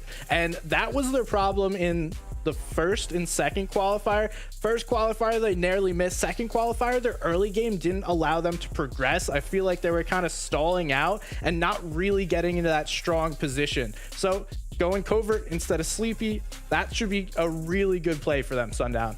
And I mean, we saw in EU two teams who were able to run it out of covert, and when they were able to win off the drop, Thomas and Tayson as well as Vino and Joe, they just clean ran through the lobby, and yes, they had to make the individual plays, but Sentinel and Cold are more than capable of that. So the question becomes the rest of the lobby. Do you just let them have it early and hope they win out so they're out of the pool immediately, or do you go and challenge them every single time, knowing that ever since kind of that unfortunate Game 3 in the first qualifier, they've been on a little bit of a downward trend. They've been struggling a bit. Yeah, they have. I mean, it's a really interesting point you make about EU as well. We saw obviously Thomas and Tayson going through there in that particular POI when it was contested. Once they've qualified through, then Vino's duo immediately afterwards qualifies as well when the POI is therefore Tayson and Thomas are nowhere to be seen anymore because they've already qualified. So that's going to happen throughout the course of the competition as well. Teams will qualify and suddenly things really open up for some of our duos. One duo we're all looking forward to seeing compete today as well is Clicks and Day. They're synonymous with Fortnite. We all know them so well. But SBG not gone through just yet. The Jones is looking like where they're going to be dropping. How can they make sure and solidify their place in the finals? So watching them play is like a bowl in a china shop. They just run through the lobby and knock things out of the way. And it seems like sometimes when they try and play a more traditional style, it's less effective. Just letting them go out there and run through people, go crazy, that seems to be the most effective way that I've seen them play, because otherwise it makes no sense.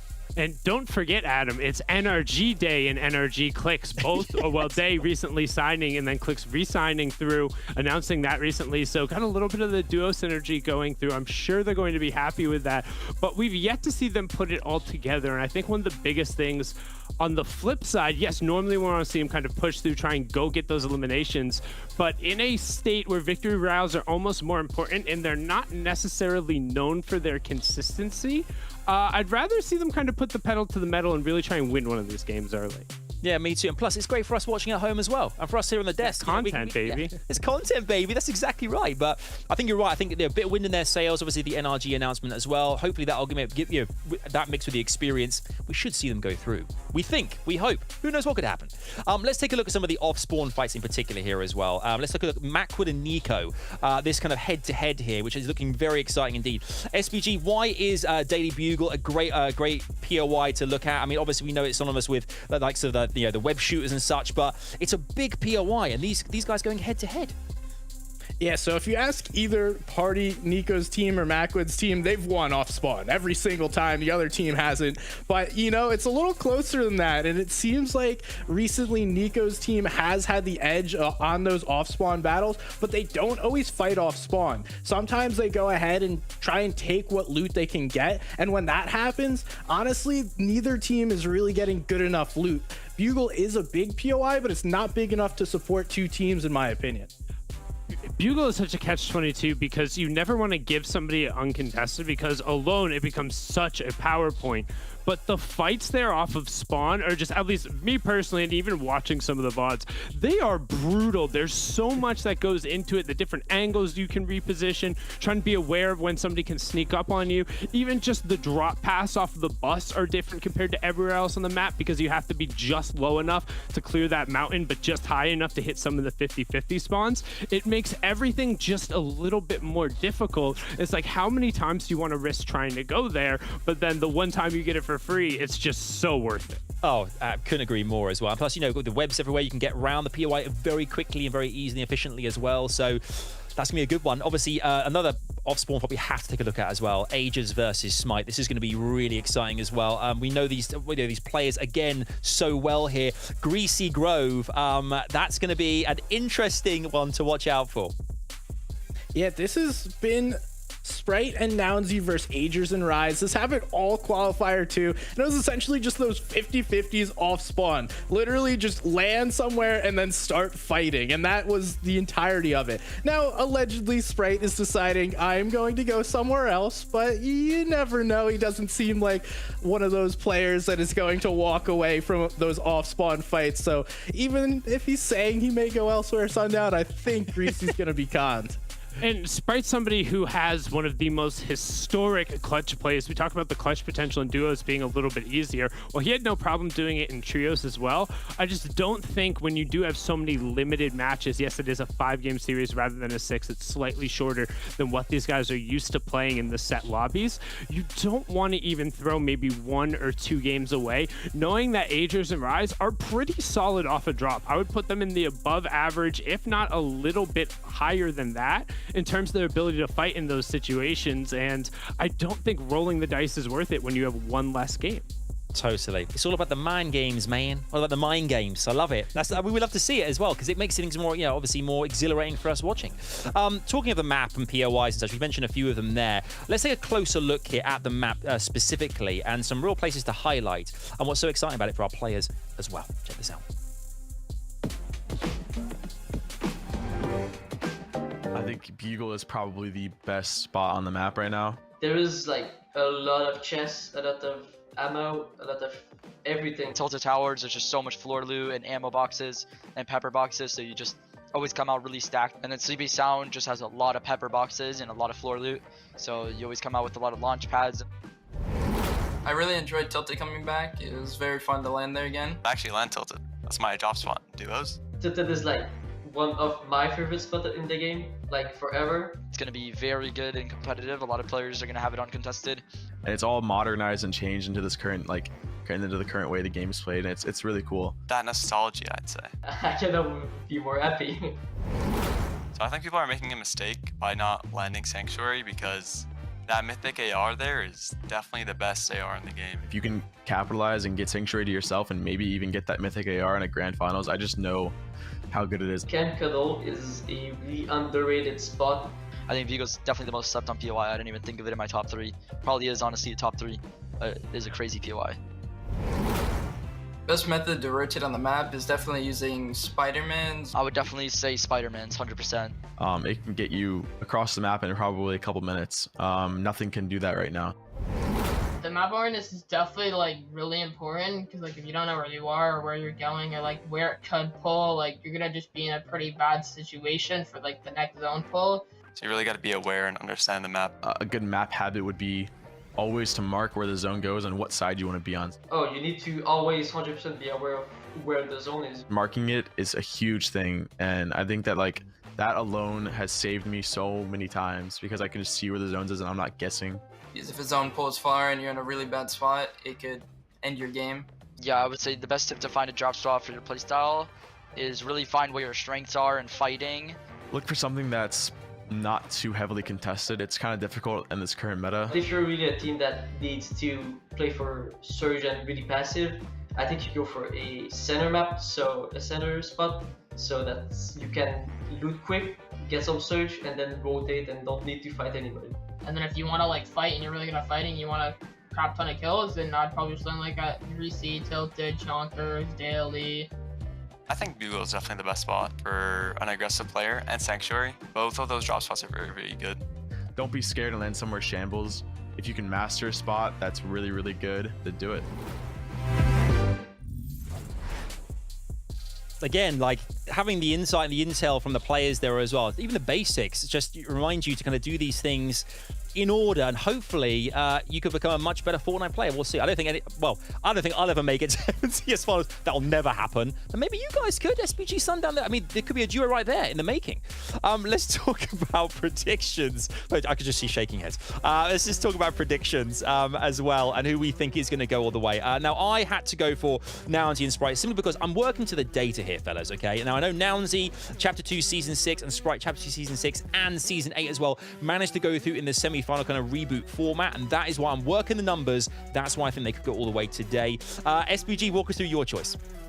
All right, so we're going head to head. Well, if the fight at Greasy happens, Agers and Rise are my pick today. I think they're a very strong duo, super consistent throughout all the Cash Cups, and they're going to be keen to play that high ground position that has been so strong. We also know that Monster is going with Knifer and Byla over at the Llama split that we've seen do so well on multiple regions. But Sundown, who you got? Yet again, like I said, a broken clock will eventually be right, keeping the momentum going with 33 Fatch Vamp. We saw him in a little bit of that content piece, but I genuinely believe in this duo. I think they belong in finals. I think this season is going to be one where they're going to put a stamp on it. However, they have to get there first, and I think eventually predicting them will undo the caster's curse. But now looking over at the other side there, Vivid having Scented and Cold, I mean, no surprise behind that. They've played phenomenally. They were so close in that first qualifier, but they need to pick it up a little bit. Their recent results haven't been on par with how Scented wants to play, and you can sense a little bit of the frustration creeping in, which a victory royale here would totally wash all of that away. Yeah, I think you're spot on there, and you know, I applaud you for sticking with Pamstone and Fatch there, Sundown. You just eventually they'll make it. Eventually. I mean, they have to. I know. I feel so bad because it's almost like a semi-caster curse. I predicted Fatch back down at Streamer Bowl 3. Pamstow ended up winning it in that regard. But then watching their individual performances, they've had it there. They've had results in the Cash Cups. They've made it to the end games, but there's just always one little thing that's missing. And I'm hoping that you can see the vibes when they're talking there. They have the team chemistry. They just have to put it all together. And then once it hits, I think it's going to be very good. And I'm hoping today is the day, but we'll see. They're absolutely capable, 100%. I think that's, I think that I think points-wise as well, they've kind of qualified. They're one of the highest point-scoring teams as well, particularly in Qualifier 1. So they've definitely got what it takes. SPG as well, very quickly. Looking at the teams here as well, obviously we know that Victory Royale today are key. They get those 1,000 points and kind of guarantee you a place in finals. But will any teams be focusing on the points themselves, trying to get those eliminations and standings points rather than going for the VR? Or is it just a case of I'm just going to try and get that Victory Royale, get myself into finals, and then be done with it? It's a great question. I feel like most teams are going to be playing for the win, and then maybe in that 8th or 9th zone, you're starting to be in a position where like, I don't have the win condition in my inventory in order to do this. So then you switch up, you play for placement, because not every game you're going to be absolutely stacked to try and go for that win play or that win condition.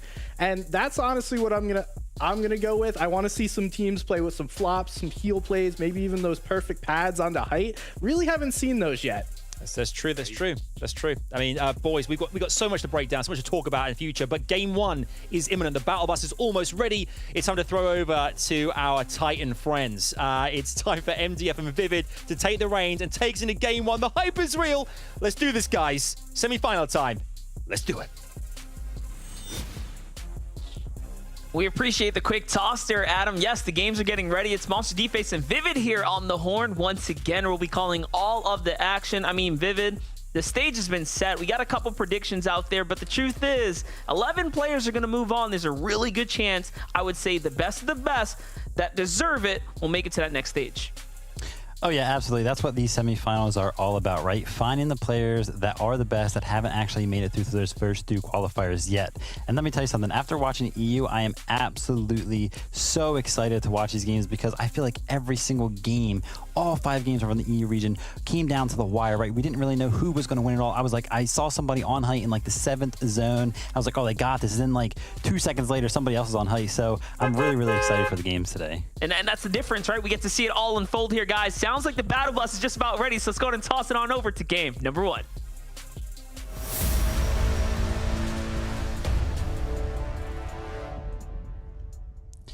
All right, and we are off. Game number 1. It all comes down to the semifinals. Will you secure yourselves a spot in the grand finals of this first duo FNCS of the year? And as we can see, we are going back to the Nico Polarized versus Donnie and Macwood at the Daily Bugle. Now, last weekend we saw this happen over both of the qualifiers. And let me tell you something, I feel like Polarized and Nico basically swept the floor with Macwood and Donnie. They absolutely did. The one thing that was different though, but the last time was that Macwood and Donnie were aiming at that main building, so we'll see the differing of the drop shot. But hopping on over here, 20 and Reciprocal already kicking things off with a nice little knock right there. These knocks still matter, guys. I know we want to root for folks to pull that victory royale, but being consistent, getting these big points, this is huge, and it's going to play into consistency. The story of consistency is so important this weekend here today. So look at that, quick 6 points. That's going to be a swing in for them. And now on over to Zen, Bacon, and Nerfface. We've seen fights here before, but it looks like this is one of those earlier engagements that all teams might just be in shambles. Just look at the HP pool. Doesn't look too good for anyone here. Yeah, and that's the name of the game here in these early game fights. You know, we're coming into this, right, and you don't really know who you're going to be matched up with yet. So this game 1 could be kind of a testing ground for a lot of these players. They could be expecting it to be uncontested, and, you know, being contested could be a little bit of a surprise, so making some adjustments. But, you know, it's nothing that they can't handle. They are going to get used to it very, very fast because they have to. Yeah, you absolutely do. Right now, it's a bit of a standoff here. Shotgun shots going down below Nerfface. He's going to have to look for a new angle. That's a floor take from the opponents down low, so they're definitely on guard. No one's got the advantage here, although they had a little bit of high ground, so they're going to go and decide to back on off. Not worth throwing this first game out of the window. Little did they know there is a team nearby as well. Those shots there making it a little too close for comfort. And think about it, right? 5 games, a lot shorter, a lot less opportunity than the usual 6-game weekend. So, you know, if there's an opportunity that presents itself or there's time to kind of extend your tournament play, you probably want to take that, right? Be a little bit more passive and try to make the best of your Fortnite game. Yeah, and as we see here, Avery and Muzz looking like they're uncontested at Shifty Safs, but if we pay attention to the map, there are a couple players lurking around the outer rim of this POI.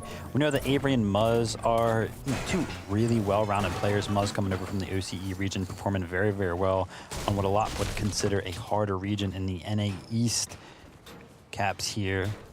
But Muzz and Avery just going to be farming up. You know, they've done this route probably 1,000 times since the season started, and if we look at the outer rim of this POI again, it doesn't look like they are too interested in coming in, invading Muzz and Avery's space here. But bang, you know, a player on the outer rim there, not a player to underestimate. And we heard a lot about these guys on the pre-show there, Clicks and Day. A bull in a china shop, I believe is what SPG called these two. Yeah, definitely. This is that what's the word I'm looking for? Wrecking ball type duo. You get Day into end game. He's gonna go ahead. He's gonna be breaking down builds quite figuratively and literally in games with the SMG. You know how he does. He is just a force to be reckoned with. This is a fight going down here. So, okay, let's break this down a little bit right now. We've seen Scented and Cold try this before. I would say with some success, right? Rotating out of Sleepy Sounds, getting here, and catching the drop on Covert Cavern teams. And most importantly, it's for this very, very precious metal, right? One of the problems with their drop is that they don't get all the resources to get comfortable. And even now, just 200 wood, like how do you end up here with only 200 wood and barely any brick to work with, right? This surrounding area is loaded with brick and other materials. So this is, I feel like, a team that is out of chances to figure it out, right? Like now is time, like how much research, how much work have they put in, and have they finally figured out the formula to get the match they need for endgame? Yeah, we could state the obvious here. You know, they did not have a successful qualifier 1 and 2, so hopefully turn it around pretty much today, right? You know, they still have another 2 days of the semifinals after today, but I feel like the prowess, the level of play that they usually play at, they pretty much need to qualify through today just to kind of keep their headspace right. But turning down here to Chonkers Speedway, Al and Teed here are going to be on the high ground. Coop and posed below, and then Aiden off in the side there. The zone is coming in. Looks like it's going to be pulling to the northern region. Chonkers Speedway is all the way south, so the teams do got to get a move on, but there are plenty of vehicles in the surrounding area, so they can make those rotations pretty easy. And honestly, for being contested here, Teed, he's got a pretty good loadout. He's got everything you could ask for, especially in those peppers, pivotal to endgame rotations. He's got the MK7 and the Stinger combination, opting to actually not grab a shotgun, and that's been a lot of players have actually been choosing to do in this meta. Yeah, definitely. I'd say that's the name of the game right now. Having those win conditions is going to be your peak option as far as building your loadouts right now. Spider-Man Mythics, having peppers, right? Anything that can give you and grant you utility to work against those unfavorable zones that can definitely happen at any given time. On over to Zen, Tyler here alongside Rivnatra. It looks like they're going up against Macwood and Donnie here, who's all right, so they've made it up their draw spot, which is really great, but this is a fight just outside the Bugle, so we know there could be lurking threat in Nico and Polarized. Yeah, that is true. You know, Macwood has had now a couple of opportunities to go back and review some of the things that have been going wrong for him. And, you know, hopefully he's gone ahead and taken that opportunity and taken full advantage of it, because he really needs to. He really just has not done well, and mainly it was those all-spawn fights. I feel like when they got out of the spawn, they were doing decently well, you know, good enough to where they could get into a top 6 throughout these 5 games for sure. But that all spawn has got to be solved, and this game number 1 is look good for them because they did make it all spawn. Yeah, definitely. Clarity and Slacks as well. Trying to get their loadout together here. Just going to scan the area, get this loot unlocked for them right now. And this is, again, all, of course, in preparation for setting themselves up for that mid-game. Now, look at the player count. This is by far a much more stacked game than we have seen in any of the previous qualifiers. I mean, it slowly has developed and slowed down as the weeks have gone on, but this is a staggering amount of players alive right now. I was going to say there isn't anyone fighting on a map. As I start thinking that thought, Scented brings on over the full story here. He's like, hold up, Monster. We're actually battling it out right now. We're not going to wait for that surge. We're going to take advantage here, and they want to win this battle here. This time, they do have the material. They do have the loadout. This should be, all in all, a winning situation and battle for them. New weekend here, new name for Scented, and a whole new POI to land at too. We know that he was landing up at Sleepy Sound, no success there, but now Covert Canyon, he's going to be going in for a quick shot. It's not going to work out. The players are going to be well too aware of a possibility of a sneak attack there. Now Cold facing essentially a 1v4 situation. Now we know that Cold is a very good fighter, but he is definitely back up against the wall right now. Yeah, for sure. And if you're wondering what just went down there, Scented walked into some enemy builds, and there's not much you can do there. All he had left was to put those ramps behind him for defense. Those are just not going to work, not in this current meta right now. You need more than one layer to protect you from that rapid fire, response that's going to come from your opponent. So Cold now gets chipped up. It looks like he got caught off guard there for a second. Maybe a bad peek trying to play into the reboot card. He might have picked it up, which is why we're seeing him back up here. But again, he had, what, 6 chug splashes, couple heals. I mean, the clock's ticking at this point. Yeah, and I think the difference here is Malabuki here and Wanted, right? Like, they are chilling together. They have not left each other's sides, but after we look at the replay there of, Scented, he was all alone, right? Cold was nowhere to be found. I think that's the difference. When you get into the situation where you're playing box to box, wall to wall, you got to be with your teammate, because as soon as you run into the other team, you're just instantly in a 1v2 situation. So big mistake that I'm surprised to see out of Scented here, but Cold looks like he's making a play for that reboot card, maybe trying to extend their game as a duo here. Again, this zone is a contributing factor though, and as it goes further and further, it'll just be harder for these players to rotate.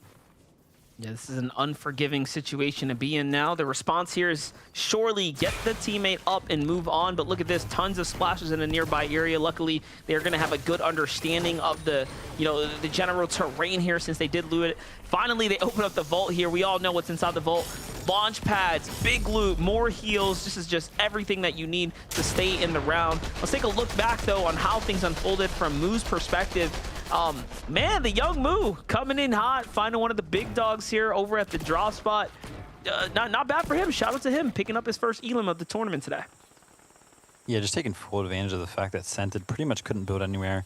Piece control was all of theirs, and a couple of places there where you actually can't place builds just because of the way that it is structured. But switching over to users and threats, watching some of the recorded answers that he gave to a lot of those questions, he is feeling pretty confident, especially with threats. Threats really good, and as you can read in the top right there, threats and users are one of 5 NA East teams that won a game during qualifiers playing in semis. So, a lot of the people that actually won games in those qualifiers already went to our grand final. So I think it's looking for the up and up, right? Like, these guys have already won a game in these qualifiers, so look good for them.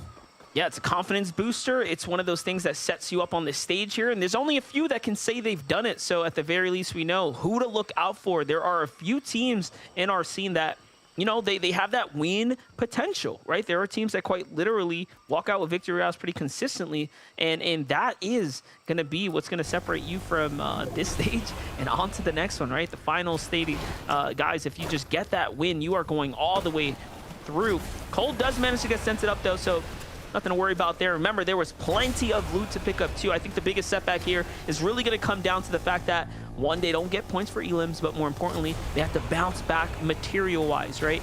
Yes, you can get the pickup, but now, where do you find your brick? Where do you find your metal? Most importantly, you are at a major disadvantage here. Bigger storyline for me, though, is 173 damage below, right? Scented goes down and doesn't really do any damage in that 1v2 situation, so pretty much, quote-unquote, wasted a bunch of time there going for a quick sneak elimination, and now they have a lot of ground to make up. I think that in a situation like this, we're going to have to see Scented and Cold pretty much just instantly get in on another team, try to find some quick elimination, just end it very, very fast, because as you can see here, there's nobody even on the map, right? Because the zone is closing in almost towards zone 3 already here, and they got a lot of ground to make up. It's crazy to think that they would be in a better position if Scented just stood his ground and took like the silliest 2v1 and got a shot off. Like, it's crazy to think that would have been so much more beneficial than trying to just run for his life and stay alive at that moment.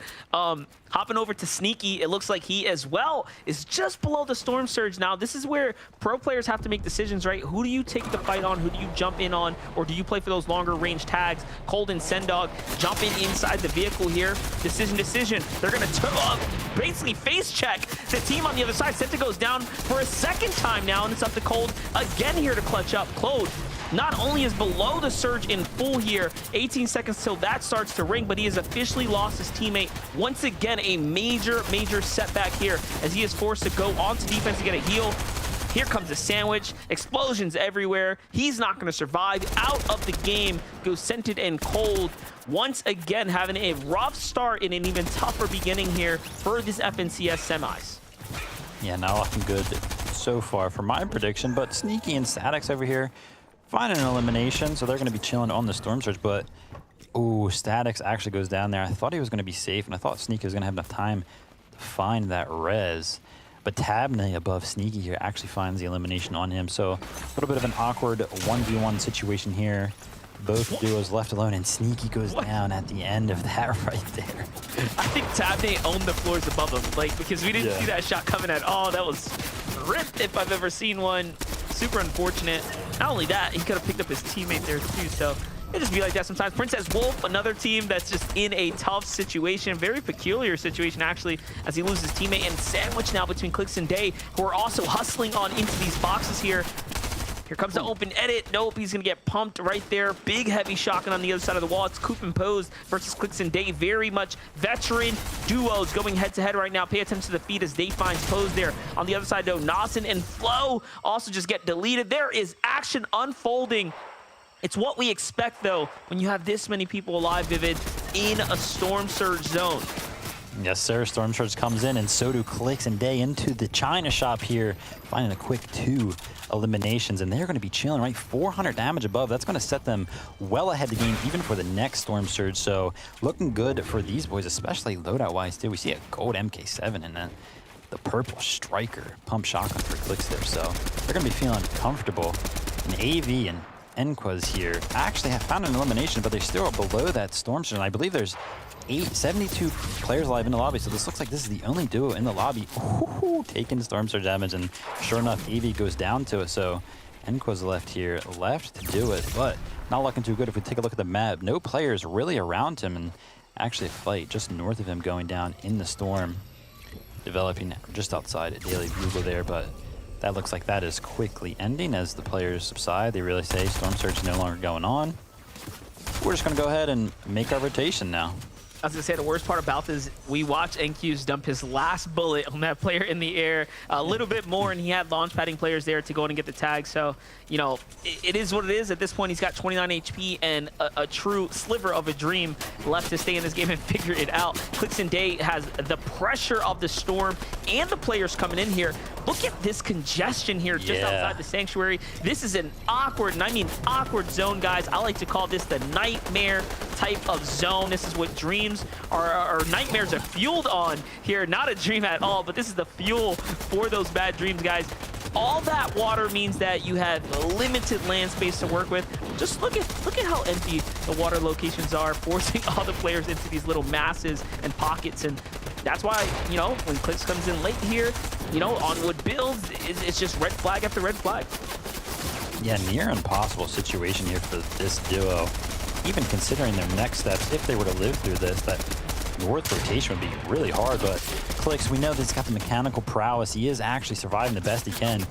He will live until he is out of mats. I can almost guarantee you that. But he's only got 16 builds left. So his time here in the lobby might be short-lived. And yeah, he tries to make an edit out to remove his box. But Shadow there, waiting just for that move. And look at this, Macwood and Donnie, like I said, they make it off spawn. They don't even have any elims, but they do find those Storm Surge to survive that first thresholds. So looking good for those boys. Yeah, it's doing a lot better than we can say most other players are in the lobby, as that was just one of the craziest elim chains we've seen in quite some time. Big battle after battle. I mean, again, this is what happens, right? When you have these many players alive, you know, it's going to force engagement. And, you know, even if you're comfortable, unfortunately, what's going to happen is teams are going to see these battles going down. They're going to want to get inside. They want to get involved into these fights. This replay here is just, again, a little recap of some of the other perspectives that went down to the Storm Surge, or what forced these Storm Surge fights, if you will. It's a full package on just that right there. And here we go, Glace and Chucky. This is actually the fight that was going on right outside of Bugle. And it looks like Chucky just ended up getting surprised with some MK7 shots right into his back. Unfortunate for him, but again, you know, this congestion is real, right? If we look at the map, there's only a little bit of land mass. A lot of it is water.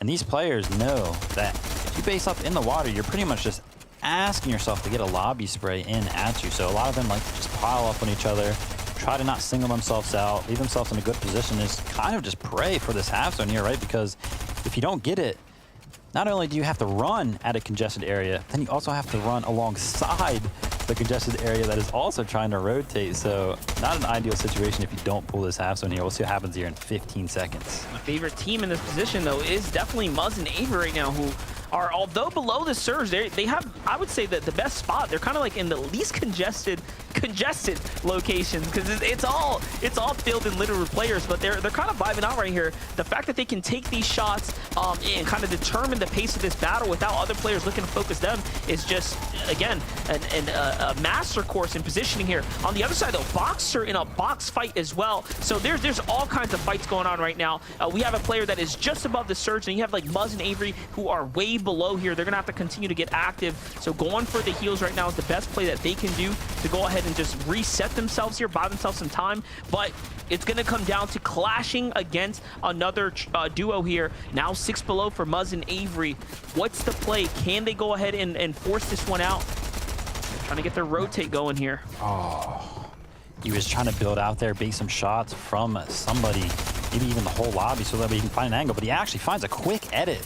Unsuspecting duo takes a lot of damage. That's going to put them above that Storm Surge threshold, but Storm Surge still did a lot of damage to them. Let's see how they can recover as they try to make this rotate that I talked about being so difficult over to the half zone. And the one problem there, this is the Elim that we saw go down, the one that was sniped from the team up above. Unfortunately, no heals there, so they do get first dibs on the builds, but without any HP, without any heals to work off of, that's going to be pretty tough here. 26 duos now remaining in the lobby, guys. The sweet spot is breaking into top 25. You can see how much of a stretch it is in the game to make it this far. You have to get all the way essentially to just about that first full moving zone before the big placements start to come out here. And again, we are looking for who is in a position to take home this victory royale. Any of these solo players you're watching right now, their odds at winning this first game is very slim. These teams that you're seeing with big builds, ammunition, HP, those are the teams we are really excited for right now. Those might be the ones that punch through and find their lucky stars aligning here today to get that first qualification spot to the finals. Yeah, and looks like our first moving zone is going to go up to the north. It's going to be fully covered inland, so water won't be a factor, at least for this one. Some of the teams are actually south of the river, so they'll have to figure that little bit of a rotation out, but shouldn't be too big of a problem. And I think our next big wave of aggression is going to come in when we find that Storm Surge that ticks during the moving zones. A lot of these players have plenty of mats to kind of deal with this first moving zone so far, and Macwood is actually in a really good position because, as you can see, he's on the north side of the zone, and since the moving zone also pulled north, all these southern teams have to pretty much just run right at him, so they're taking an opportunity here to find some more Storm Surge, but already still, they have 400 damage above, so they are chilling, and they both probably have the web shooters here, so they can kind of just wait behind and let all the teams in front of them build, so that way they actually have something to web shooter to. And looks like that's what they're going to do as they pull those web shooters out. And funny enough, Polarize and Nico, the team that's contesting them over at the Daily Bugle, is on the high ground. Yeah, I was gonna say that it's like the kryptonite of them is right in their face here. This is the team that has been giving them the most problem, the most trouble here. Nico and Polarize hold up. Little trouble in paradise. This Rise and Agers go for their high ground retake right there. If you blink, you missed it. They just sniped up that height with the chili chug splash there, and that's the benefit of having that speed boost there, that extra little bit of haste. It will give you the mobility you need to go ahead and make that surprise play. So now, Rise and Agers in the prime position for the victory royale here, guys. Remember, we are looking for who is going to take home that first win, punch their way out of this week's semis, and straight into the finals now, Vivid. Yes, sir, and OMG me here getting a shout from the man himself, Sundown, proving that he was actually deserving of it. He's going to be in a really good position here, 600 above, no worries on the Storm Surge here, and he was actually in front of the pack there, but it looks like they're running a little low on build, so they might be looking at the back for a refresh now, and TJ and Agers are actually finding themselves way up here on the high ground as it keeps pulling up. Macwood going for the box, though. Full piece. If he gets the cone over the ramp, he's going to get free Elim here, but he's a little bit of a miscommunication, and the player actually gets out. So Macwood and Donnie there probably got to clean up a little bit of their communication, but nonetheless still in a good position on the low ground. And Rise and Agers just up here, chilling, laid back, waiting for the victory royale to slide in. And I was going to say, not only that, they could have asked for a better zone, right? This is like going up the steep portion of this like cliff, the volcano here, this segment. That's going to force players to lose builds, clash into one another, make it easier. OMG, though, still in the game, still fighting here in the final moments. That's going to bring them up to 5 eliminations. Now, the win, not looking likely for them, but these Elims, my gosh, they are racking up big points right now and placement along with it. We have a little bit of everything going down right now. Donnie down, or sorry, Macwood down the field. Donnie's actually by himself. On height though, Peterbot swings on up, and it looks like he is in a battle up against Agers and company up above there for Rise, who's giving him a run for his money. Now, in the meantime, OMG still battling this one out. Rise and Agers actually have to give this one up. The high ground, the wing condition, Vivid, they gave it away to Quanti and Peterbot now. Peterbot and Twanti, let's go. We talked about, Quanti actually goes down. We've seen so many changes in the high ground over in EU, and that was surprising because we hardly saw any in NA East during those qualifiers 1 and 2, but coming into the semifinals, these teams won it more than ever. Yeah, definitely now. Peter Bot swinging around here. He's got to be very, very careful. Downey somehow manages to swing his way around. Peter's into the box. He gets a couple tags. Another player goes flying up. Peter has to look up here. Be very, very cautious. Look at how many players are swinging all around. It's Donnie once again. Round 2 here. Peter Bot down to 13 HP. Armored Wall comes out. Great protection. Now comes the quick reset here. Get some health going. But these are wood builds. He is not safe. Down comes the crashing builds. And it doesn't matter, though. He's going to go and catch himself. The breaks, though, from the zip line, and down he goes. Agers with a ridiculous play right there to keep him in the game here. 3 eliminations. He may have given up the height, but he has fought his way tooth and nail all the way back, clawing into this game. This is like a bird with clipped wings here, but he is still trying to fly in these final moments. No HP down low here. Agers has to win in front of him. It's a 1v1 situation now. Has the builds, couple of mats here. Vivid. It's all or nothing here. Here comes the full reset. Agers versus Shadow. Yeah, pretty much even here, right? But I think the detrimental thing here for Agers is that he's only got 7 builds left. We know that Shadow just actually found an elimination, so he's going to be getting those mats from that elimination. So I think he's got the edge here. And as you can see, he is taking full advantage of it, building full boxes. But Agers taking full advantage of the fact that he's got double Stinger SMGs, trying to apply pressure and break down those mats that Shadow has. Agers is actually going to opt to break right through this building right here. Yeah, definitely. These are very, very important builds, guys. He's going to look to get as much material as possible. It's going to be the difference maker here. Behind the wall, though, the piece control comes through. He steps into the zone. It's all or nothing, the full commit. Double SMG, doesn't have to reload, and the shots are good. Shadow manages to win in the last and final moment and goes straight to finals. There you have it. And I was talking about how the mats were going to come into play there. Shadow played that perfectly. Used every single last bit of his mats to make sure that he had as much space as he needed. And finally, Agers is actually going to run out of mats. Eventually, Shadow just makes a play with the Stinger SMG to break Agers out. And it looked like Agers was a little confused, got a little fumbled, came down to an aim duel, and Shadow was just all over it. Not only that, Shadow, the young blood on the scene. OMG, me too. And Shadow will be your first ones to punch their ticket to the finals here. No more games are needed for them. The semis is there, and now the final stage is in front of them for them to conquer. What a game we just watched unfold, Vivid. We have 4 more of these. Yo, imagine chilling, right? You're watching your duo in endgame situation, and he clutches up your position in the grand finals. Well played, Shadow. That was awesome to watch. We love seeing it here. We're going to toss it to the Desto. Guys, hook us up, man. What are your first thoughts of the first game here at the semis? Well, first thoughts are we couldn't have had a better start to proceedings. I mean, there we were following the Peterbot Agers, like back and forth on the high ground, thinking that was in a way the way things would be determined in this endgame. But suddenly, Me Too and Shadow with 10 eliminations as well, and the entire time between us behind the scenes as well, Sundown is championing Me Too like nobody's business. So we'll get onto that. But SBG. What a great first game. It had everything we wanted. And Storm Surge as well was just affecting everyone in right out the gate. My goodness, yeah, off the start, that end game went crazy, but early on, this was one of the most stacked games we've seen in a very long time. Everyone running into Storm Surge, having to take fights that they don't want to take, and this is because everyone's finding their own place within the map. They don't want to be contested off spawn, but things may change. We're going to start dropping the players. We got 2 less going into that next game, and these players, Sundown, they got to figure it out earlier because this simply ain't it. Well, the last time we saw this, and this is something that's very typical for both NA East and NA West when you have that Victory Royale move on win condition there, is everybody tunnels so much on that they want to keep their feet up. They don't worry about consistency. They don't worry about sticking to the regular Storm Surge strats or fighting teams. And then all of a sudden you end up in this situation where there's an extra 10, 15, and in that case, like even closing in on 20 people on the map who normally wouldn't be there. And all of a sudden things just turn weird. Yeah, they really do. I mean, that's the thing as well, is like, I guess all the players as well getting used to this format. Obviously, it's game 1.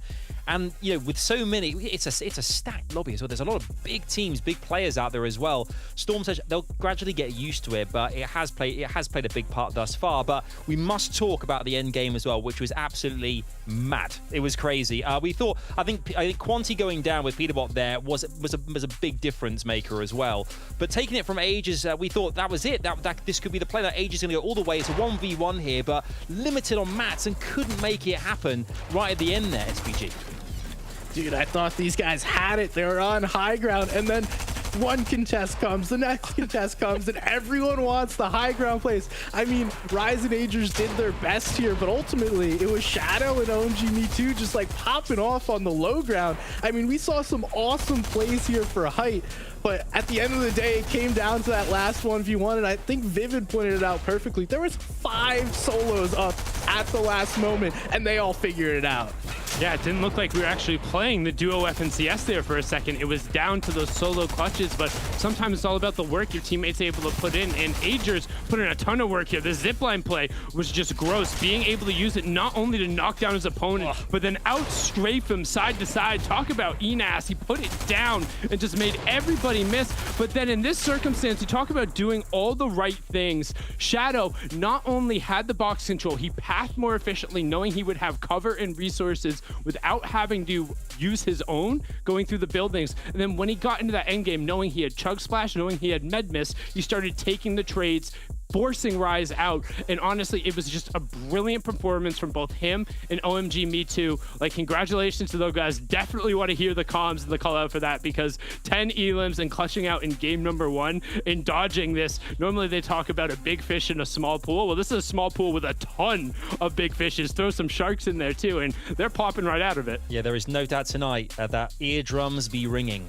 after that. I can imagine the screaming, the elation as well, because going through in a kind of a victory royale kind of, this kind of format where you get the win, you go through, just the kind of pressure kind of comes off you for a little bit. You can kind of breathe for a second here. I mean, looking at the winners here, you can see them on the screen right now. Shadow, Me Too, our first winners. Game 1, they're going through all the way through to finals next weekend, joining the other 16, which we have 7 teams now, 17 teams confirmed for next weekend's finals, but still plenty to play for here. Obviously, we can see the leaderboard here as well, and Agers and Rise not winning, but still getting a lot of points on the board, SBG.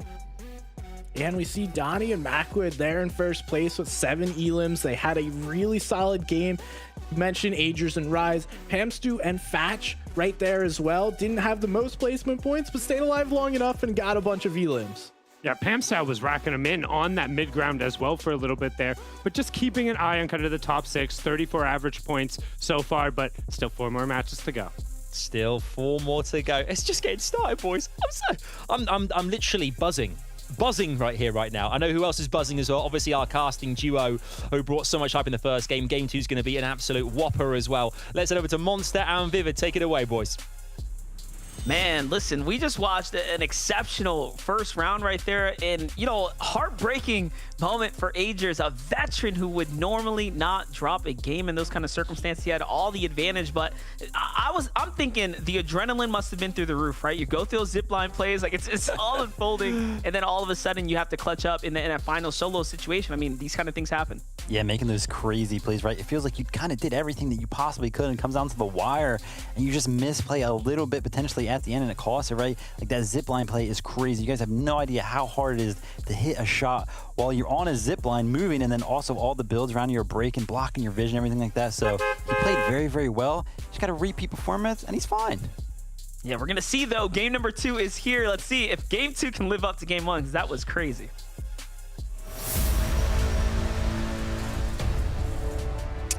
And here we go. You guys know where we're going, right? To the Daily Bugle. Because that is just where all the action happens in the early game. And seeing as Macwood and Donnie are at the top of the leaderboard, we talked about how they do so well when they get off spawn. And we were talking about, they did get off spawn. And it'll be interesting to see, because I feel like Nico and Polarized, they've done such a great job of actually countering whatever Macwood and Donnie have had, right? So it doesn't matter if they kind of switch up the strategy. Nico and Polarized are usually ready to just straight up counter it, but Nico and Polarized are actually happy with taking the big building here. So if I was Macwood and Donnie, I would kind of just be happy with the smaller building over here and repeat last game and just kind of run away. Yeah, definitely. Do your best to survive. I mean, we saw it go full circle in the last round, right? They survived all the way through to the end. Here's a battle that did not go very far in game number 1. This one unfolded pretty quickly and got shut down. In the feed there, you saw Agers catch an elimination onto Nounsy, so a little bit of a clash there that we thought they were avoiding each other and playing a different drop stop, but there is potential. It seems like that, what's that? The Greasy battle, actually, yes, is reoccurring, and that was at Blacktops over at Greasy Grove, so we'll see what's kind of happening there. Get a little temperature check on that one as Shiesty and Rhythm. They're just looking to see if they can have a repeat performance of game 1, open up with that quick elimination here, shut this down. Yeah, not the best situation. Just an auto shotgun here on Rhythm, and then Shicey's just got a pistol. But 20 here, he's got a striker shotgun and a harpoon. That harpoon probably going to come into play. But these guys, man, they're down here in the tunnels, right? They got not a lot of area to move around. They're just trying to grab all the mats they can. And Reciprocal has actually managed to gather a total of 10 builds here.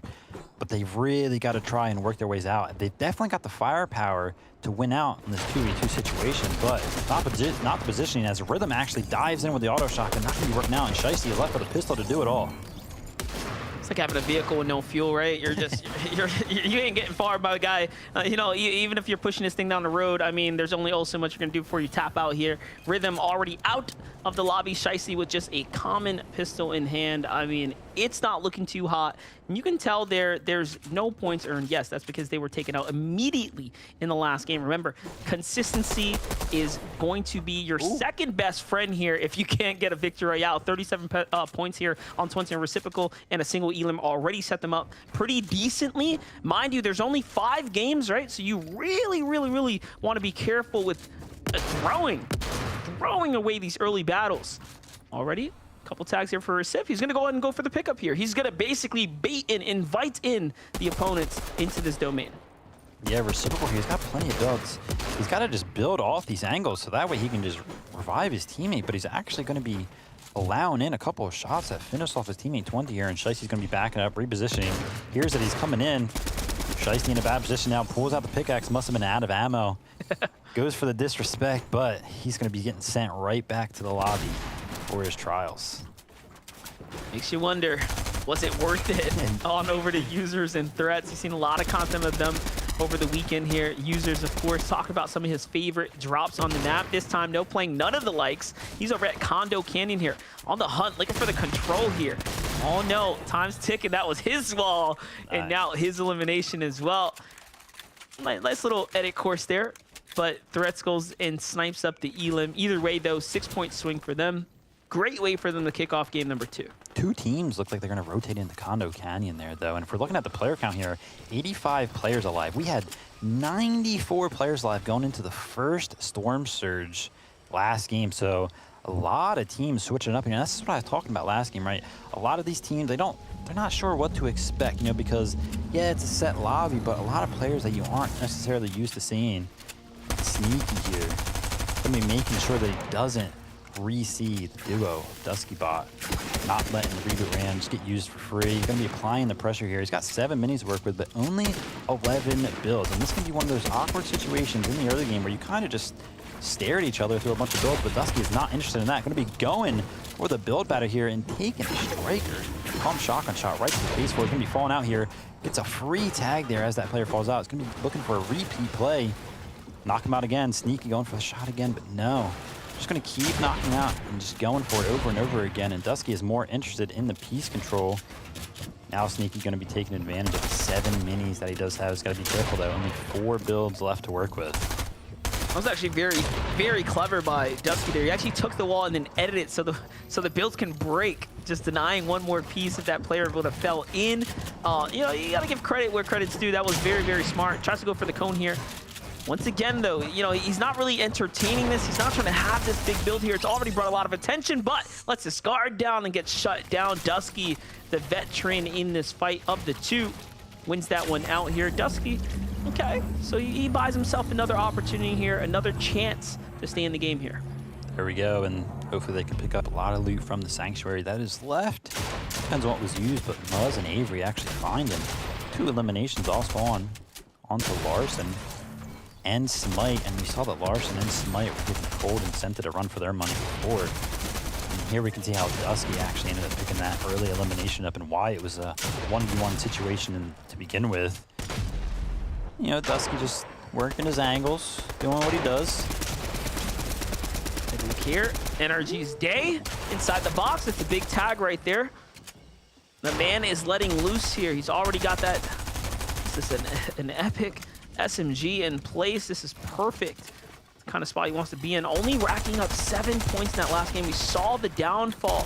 It came down to the Surge, and this is why all those teams, it seems like all the teams that had Surge issues last round are like, hey guys, listen, we got to fight here. We got to take these battles a little bit earlier. Uh-oh. Careful, though. Very, very bad. Yeah, it's very bad for Clix and Day here as they let their guard open to the side. If that team opens up, there it is. They're going to find big tags. Day loses all shield, huge cracks. So does Clix now. Pressure coming in from the duo they were chasing originally now, too. All of a sudden, tables have been turned. Yeah, they solidify here. They get a little bit of a reset. I think they have plenty of heals to heal up, and Clix is using those mats that he has. Got a lot of hard mats. 400 brick, 500 metal, so they'll be able to stay safe here. And as you can see, the orange arrows on the map look like they're disengaged with the web shooters.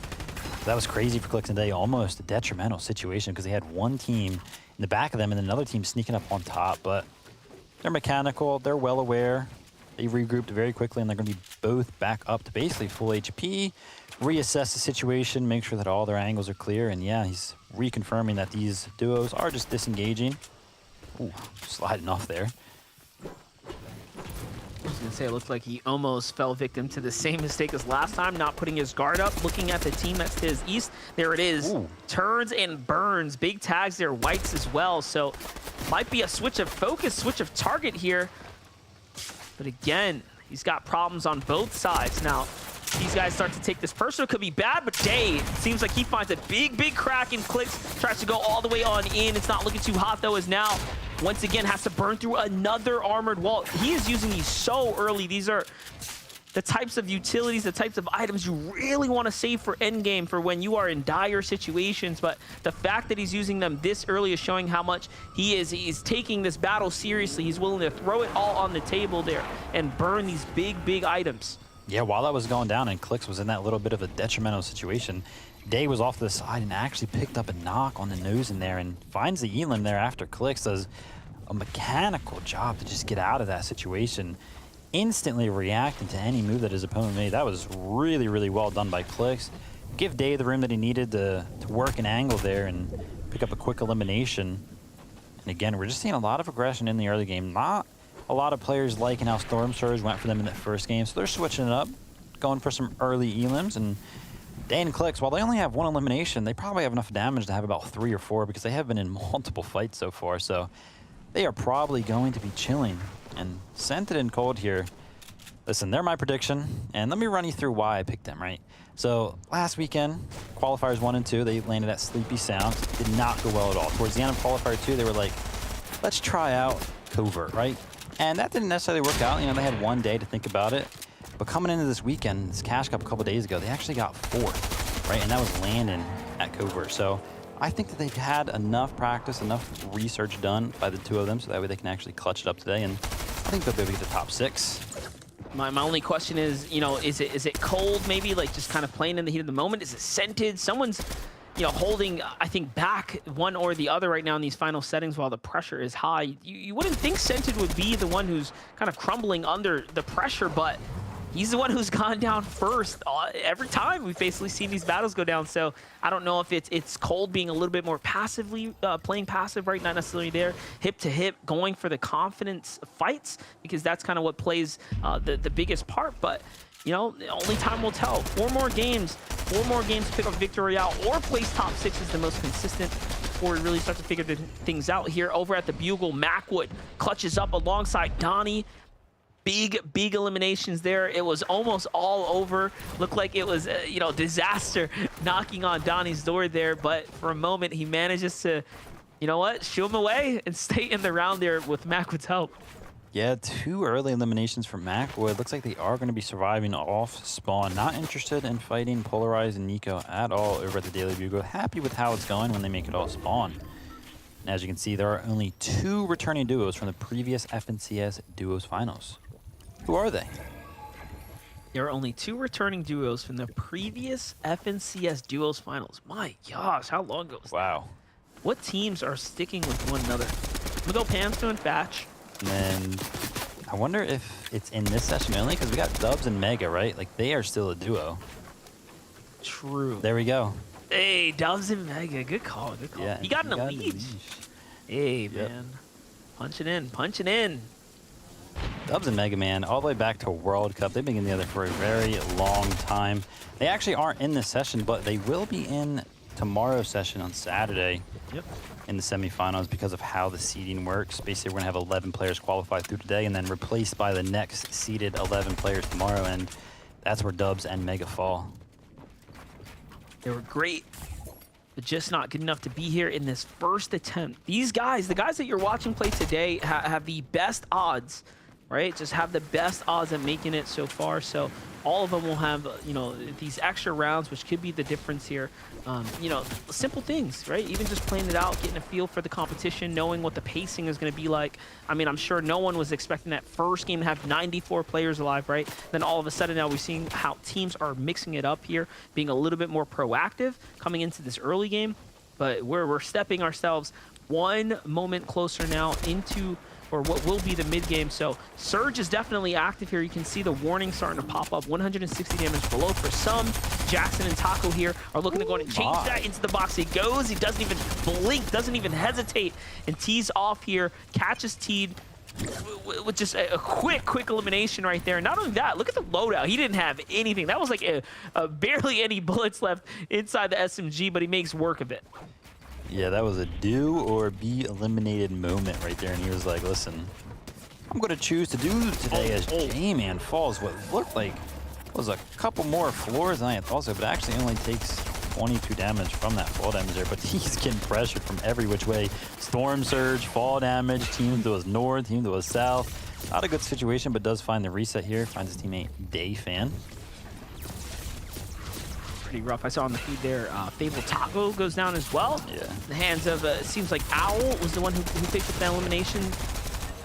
Goofy's down now too. Nosh is left by himself here to fend up this game here, trying to make the best of it. 18 damage above the Surge, but the Storm is ticking here, and it's starting to do a little bit of a 2-tick. Out he goes. Did he time it correctly?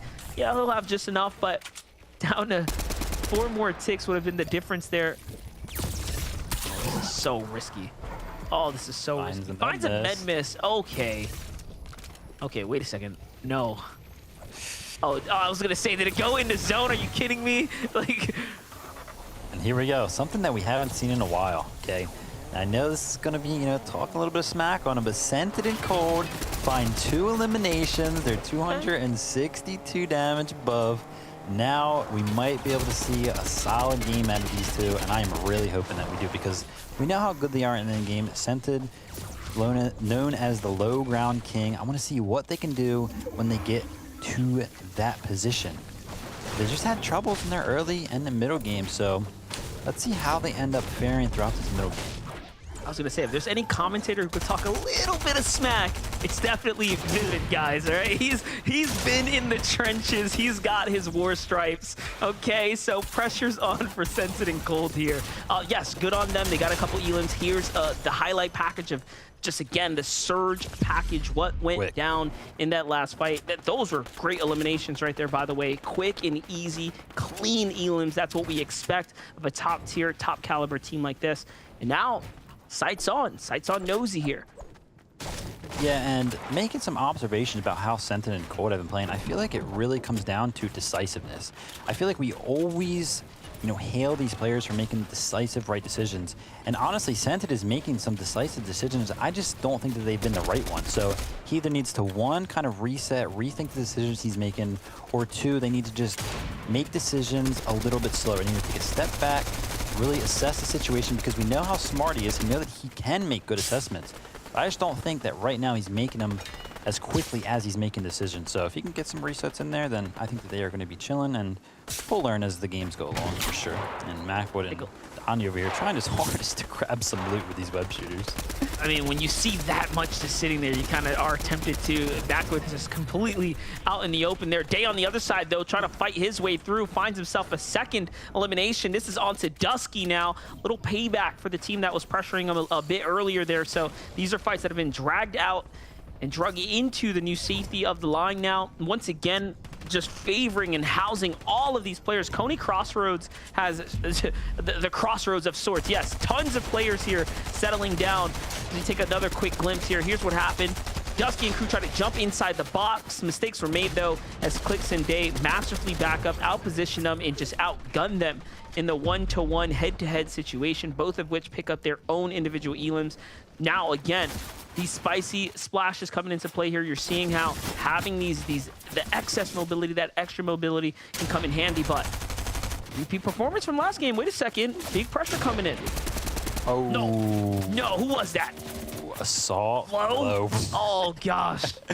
Listen, Day getting a little lazy there. Does not put a roof on top of his head when he gets beamed in the back, and a player just finds himself right into the box with a little bit of piece control. But interestingly enough, he gets pickaxed, and then the player just kind of like, all right, I disrespected you. I'm kind of out of here now. And Day's going to be getting a quick res in there, and they're going to be on their way, but not an easy task ahead of them, because if we're looking at the zone, there are some hills ahead of them, and a lot of players are posting up, hungry for some storm surge. They don't want to be put into a bad situation. Ooh, interesting decision here to rift. A lot of players will start looking up in the sky. I wonder if these players will make it out of this safely. I don't know. Sentis got his eyes on the prize here, but no shots are going to connect here. Another player down right there. Okay, so that might just be a pickup here. Cold now turns focus to the left side. These are teams that still have to rotate too. Their time is ticking. No, actually, they might just be on the outer edge. But it's shots like that that can force the lobby to start looking in and maybe deciding, you know what, we're going to pressure them too. Then all of a sudden, everyone's firing at you. Qua and Quanti are just in the perfect position to get lobby focused. AMT on the other side, though, taking a battle too. This is a close range fight here. The last time we saw Princess Wolf and AMT in this kind of situation, they were actually eliminated. So we might be seeing their first elims, their first moments of success here on stream, on the big stage. Blasto gets taken out, so okay, they managed to get the lobby's attention in here. Wolf is gonna step on up. Love that. Love how they played that. They weren't quick to just kind of jump in the box, right? He got the knock, and you might be thinking, oh, 2v1 situation, go for the other elim, but no. Well aware that there are a lot of players that are looking for some easy tags, some easy elims, and they just kind of chill in the safety of their own builds, let those players get rooted out by the other players in the lobby just by spraying them in the back. And I've seen Clix and Day pick up a couple elims as it's developed, so they are just running through the lobby right now. Yeah, look, another one onto Taco there, and Jackson too, another finish. My gosh, as Pamstu looked like he took out Polarize as well. Big names clashing left and right. You know, again, this is the nature of Fortnite, and we knew where Clix was. Clix is that he was on the western portion of this zone, so they do not have the safety of the zone. I'm assuming they were looking in at the pocket of these players down at the southern area, forcing those shots down range, and they just stole a few elims of other players that were clashing against one another because it doesn't seem like there's much chaos around them. Now, though, Macwood has to make his rotate. Clix and Day here have to move as well, too. Look at that. They end up on top of all these other opponents, and now the zone is just north of them. Look at this. When we last checked in with Clix, Clix had like 40 or 60 ammo inside the AR, now up to 500. So the perfect type of situation where you find a refresher. But not only that, it's the mythic MK7. It's the big boy weapon. We saw the pros talking about it in the pre-show. This is probably the best weapon you can have in your hands in endgame, in early game, in any position, honestly. Yeah, I love this though, man. Look at this. They have 5 eliminations, and you might be thinking, they got to be chilling. They got to be so good. But no, look, Day's got 22 total builds. They are just such a momentum-based team. If they find one elimination, they're not even like chilling anymore because they used so much to actually get it, but they did it in such a good way. They just got to keep that momentum rolling. So interesting to see how they're going to take hold of this end game here. And Senta and Cold, this is what we're going to see. It looks like they're going to make it into the end game. They do have a launch pad to use. It'll be interesting to see if they use it here on this first moving zone. Looking for the piece control, finds it. Ooh, barely misses that left wall there, and only takes a return of 19 damage. So he's still chilling, but again, you know, it does have that launch pad, and the first moving zone is coming up. I think they use it because Scented and Cold haven't had an end game in a long time. We know that they're good at it. I think they just get themselves there and don't try to greed anything. And I think that they can run away with this from the low ground. In the feed, I saw Quanti fall as well. I had a brief little glimpse of my pick, Knifer and Byla, still in this game too. So there's other people to continue to keep your eyes on. Here's 20 and Reciprocal. Day. Clicks now. Tying them up. Trying to decide, do we rotate? Do we take the fight here? Just have to go ahead and possibly switch layers. They don't have much to work with. Great shots coming out here from Day and Clicks now. Tags, everything being traded. Crunchy's gonna find Cold there. Muzz falls as well. These are big exchanges. Once again, remember, consistency is your second best friend here. Scented finds Sparebow. Okay. And he's got a good loadout here as a solo. You know, he's got the chug passes. Don't want to be in a box with another player when you are a solo though, but 3 peppers to work with, 75 total math, and he's actually just able to run through a lot of these builds and not even use any of his own. So that was really well played. I think that Sented's got a good opportunity here to solo clutch for his duo and get something rolling for them. I mean, at the very least, there is points to be made here. This is the end game now, guys. With every team that falls, there's going to be positioning rewarded to players that have managed to stay alive here. Day on a layer with a few players, so that's going to be a shield crack. It's off to Pams too, and that is the terrible spot to be in there. Out they go. They managed to change a few layers. You know, just slipping out of the grips of Day and Clicks here, who are on fire. They're hungry for a refresh, hungry for elimination. Someone gets caught up. It's Avery. Nice. Sorry, buddy. You're not going to escape this one. Not today, not here. That's the 4th elimination now for Day, as they manage to start racking up here with much needed material as well. On high ground, new team up above. It's Pledge and Teo. Teo no longer in this game. Pledge playing as a solo. Big fall damage here as he gets broken down, and he's just trying to hold this out, but the low ground is looking up. It's actually Clicks and Day. Will they be able to get this game here? They're setting themselves up for what might be a big comeback here, but no. As we expect, other teams flying on up right now, and it's an all-out brawl and war for the high ground right now. Clicks and Day are on the hunt for this victory royale, looking for the elim here on this player to secure themselves this high ground. And yeah, they're not going to find eliminations, but they are going to find the high ground. And let me tell you, as this game has been going on, ooh, Day makes an aggressive play when he was in such a good position. But again, he only had 12 builds, so he wasn't comfortable finishing the game out from the high ground with such little builds. And Pure and Crunchy are going to make a realization that, hey, these guys just jumped off of height. Now it's ours. Yeah, it's the 2nd time now Crunchy and Pure end up on high ground here. The last time it was snatched up from them, they gladly and easily just gave it up. They don't want to battle for it. They know they have these mythic hands to go ahead and just swing their way back on up. But Day and Clicks have their eyes up above. They're trying to demand positioning here. Joji now on this layer with them. Look, he's not even focused. Day is not focused at all on the teams that are below them. They want to find an opportunity to swing for height here. It's all or nothing. If they can just punch in this win, that's going to be huge. But wait a second, they're going to sneak on in. No shots being delivered here, but pressure is on. The shots are coming out. Look at this. Once they start really unleashing, everyone clears out. They start clearing out the room. Yeah, and it looks like Donnie is a solo as well left in this game. Back over here to Clicks and Day. They're looking for these aggressive elims. Like I said, they are such a momentum-based team. They never really like to just settle in and box up. They like to just keep going, and it's working so well. Finding an elimination. Oh my gosh. Wasn't necessarily his, but going to be finding the refresh nonetheless. And he's going to be finding himself some mats. Going to drop him over to Clicks as Day actually goes down. Clicks left to do it as a solo. No, that's unfortunate, but look at this. He's going to drop all the loot there. That's one of those mechanic changes there. You are able to pick up your friend's heals, and this is going to give him at least a small win condition and a couple more moments.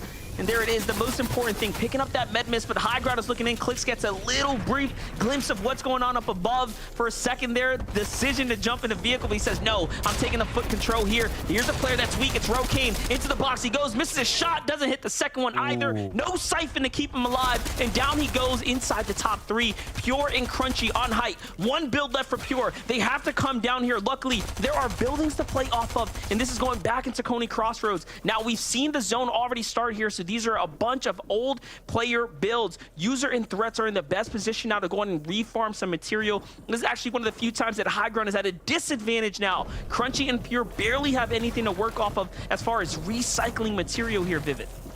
Yeah, and Threats and Users are going to be refarming as much as they can of this building and applying pressure to the build, trying to break them out here because they know they got to be low on the builds, on the high ground. You don't find any builds up there, and Threats will go crazy here, try to show off his team the best. He's hit every single shot, cleans it up. Victory Royale, place in the grand finals for Threats and Users there.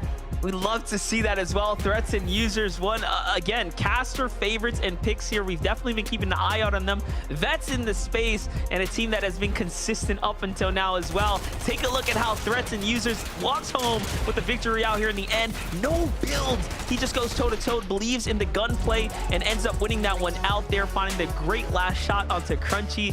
GG's for Users. Advanced City Stars, they punch their way to finals here, straight out of semis in game number 2. Let's go. And that was so clean. I love how you mentioned that. Like, this is one of those opportunities where higher ground is actually at a disadvantage, and you really got to pay attention to your mats. That's why we saw Day earlier actually drop off of the higher ground. Wasn't sure in his ability to clutch that game out with only 12 builds, so he goes for more of an aggressive play. And Threats and Users well aware of the possibility that those players are out of mats and takes full advantage of it. Just aim duels everybody and wins out. Yeah, definitely. We've been there before. Other notable teams, they'll start to make a comeback, a little swing for the fences here as players are trying to rack up some points. Let's toss on over to Desk. Give us the standings. Let us know where we stand right now. Let's get crazy. Oh, what a way to have a game number 2 end like that. The low ground there working for Threats and Users. We thought they were going to go all the way there and do something special. What with the clout they've had in the past from kind of previous FNCS and such. And SBG, they did exactly that. They went all the way and saw it out and confirmed their place in the finals. Yeah, some solid low ground play from these guys, and typically this is not what we've seen thus far this season during FNCS, but ultimately it came down to a lack of mats on both sides, Threats and Users. I mean, we see the pure aim from Threats, just knocking every shot that he can get and taking home the dub here, Sundown. Yeah, you have to play with what you're given, and so far we've seen if you're just able to eke out enough control and make it to the end, like that was a fair 2v2, but right now NAs and Manchester both painted blue. Man City Threats 33 users going through, Threats putting up a phenomenal performance as well, and that's what it's going to take to get into the finals, because so far we've seen some pretty good individual efforts, some pretty good duos, but you have to put it all together or come up huge. That's basically been the only 2 win conditions so far we've seen out of EU and NAs. Yeah, absolutely. I think it's a great point as well to talk about kind of, things have to be in your favor. You need things in front of you. And sometimes you just need to put on a special performance in the moment. And we saw that from Clix and Day, particularly Day there we saw on the feed for a while there, and just seeing going ham, going at it. I think at one stage we're down to 4 mats and knew he had to continue driving through the builds to keep in the game ultimately, because you need those so desperately towards the end. And they just did such a great job, SBG, of remaining in there and putting on quite a show as well. Yeah, this is what I was talking about. This team just thrives on the chaos that they create in these end games, just finding people, creating teams in poor situations, and then jumping in on them. I mean, Day makes plays that you're like, oh, what is that? Why are you doing that? And then it's like, oh, okay, you have 2 elims. That was maybe a good play for no one else but him. And time and time again, he does it, makes himself look so good. Yeah, he's a playmaker. He's able to manufacture eliminations and plays out of what seemingly might be nothing, but he has good spatial awareness, and I think he has better timing. He knows when he's able to take advantage of players, and in a normal circumstance, you'd be looking at their first 2 game performance, and you're like, hey, this is pretty good. We've racked up a number of elims, but they need to keep that train rolling. As we've seen, the top 6 always finds a way of creeping it up, and so far, despite their good effort, they haven't really been that close to a victory royale. Indeed. Let's take a look and see exactly who has got the VRs so far today. 2 games down, 3 to go. You can see from our first game, Shadow and Me 2 went through, but in game number 2, Users and Threats, they have made it. The boys rotating out of Condo Canyon have now cleared out, as they'll be going all the way through straight to the finals, and does open up now that POI, which we think is uncontested right now, so maybe a team might change up proceedings and head there. SBG, the standings with our 2 teams that have gone through, subtracted. Talk us through the points right now. Oh yeah, we see Donnie and Macwood still hanging out there in first place. Day and Clix able to push themselves up to 7th with that performance. But Jochi and Rokane, pretty much a surprise. We didn't really see too much of them, but 10 elims already, a lot of placement points. They're a team to watch out for consistency, because they're rolling. Yeah, and there's a lot of duos we can mention up there. You have Yoz and Oki, Slacks and Clarity. You have Day and Clix also on there. Just outside, there was a decent drop-off from 8th to 9th, but all of these teams still plenty of Fortnite to be played with 3 matches left. You can see TNA, Muzz, C9, Avery, as well as Wanted, Mubuka, Peterbot, and Quanti, who had a very unfortunate little bit of split in that first game. I mean, it's anybody's name, as well as Nexy and Wrigley. Nexy's had a phenomenal individual performance so far in the NA East FNCS, so they're all just right kind of in that top 6 range. Again, eyes are on the Victory Royale, but with 3 matches left to play, we're going to start keeping an eye on kind of what that top 6 looks like. Definitely. Obviously, 5 games today rather than 6. So we often say that the game 3, 4 is when teams start to kind of reevaluate and kind of maybe approach things differently. We're in game 3. We're kind of almost in the second half here now. So teams need to step up, make it count, because there's only a few opportunities left to get those victory royales to progress immediately through to finals next weekend. Let's head back into the action. It's game 3 coming your way. MDF, Vivid, what do you got for us, boys? Let's go. I mean, we're seeing it unfold right here. People are clocking out, right? Shift's almost over, guys. There's only 3 more games left, Vivid. A few more opportunities to get that easy win. Maybe not easy, but the straight pass to finals, the quick win there. Otherwise, you have to continue to stay consistent, which some of our big dogs have not so far. Yeah, the story there has got to be Macwood and Donnie finding themselves at the top of the leaderboard. We talked about how they just got to find themselves off a spawn and they'll be good. And actually, Polarized and Nico, I believe they were in 9th on the leaderboard too, so it's actually working out for both of those teams. So interesting to see how Daily Bugle, if they'll change it up, maybe Nico and Polarized aren't too happy with how Storm Surge going, get a little bit more aggressive because they know they can stomp out Macwood and Donnie. Yeah, definitely. That Storm Surge is always going to be a pesky one for the players here. It's just that thing, right? You have to take a battle, but how far are you willing to take that fight? Once you get a couple tags, maybe you have the advantage. For some, that's the difference maker, right? We've seen players get taken out early. Like, for a second there, Cold and Scented, right? Losing Scented early in that game and then trying to claw back in. You know, those are those, again, unfortunate situations you can find yourself in for trying to get to those fights. But it looks like the battle bus is here and game 3 is underway. So let's go ahead and hop on in and check out what we got.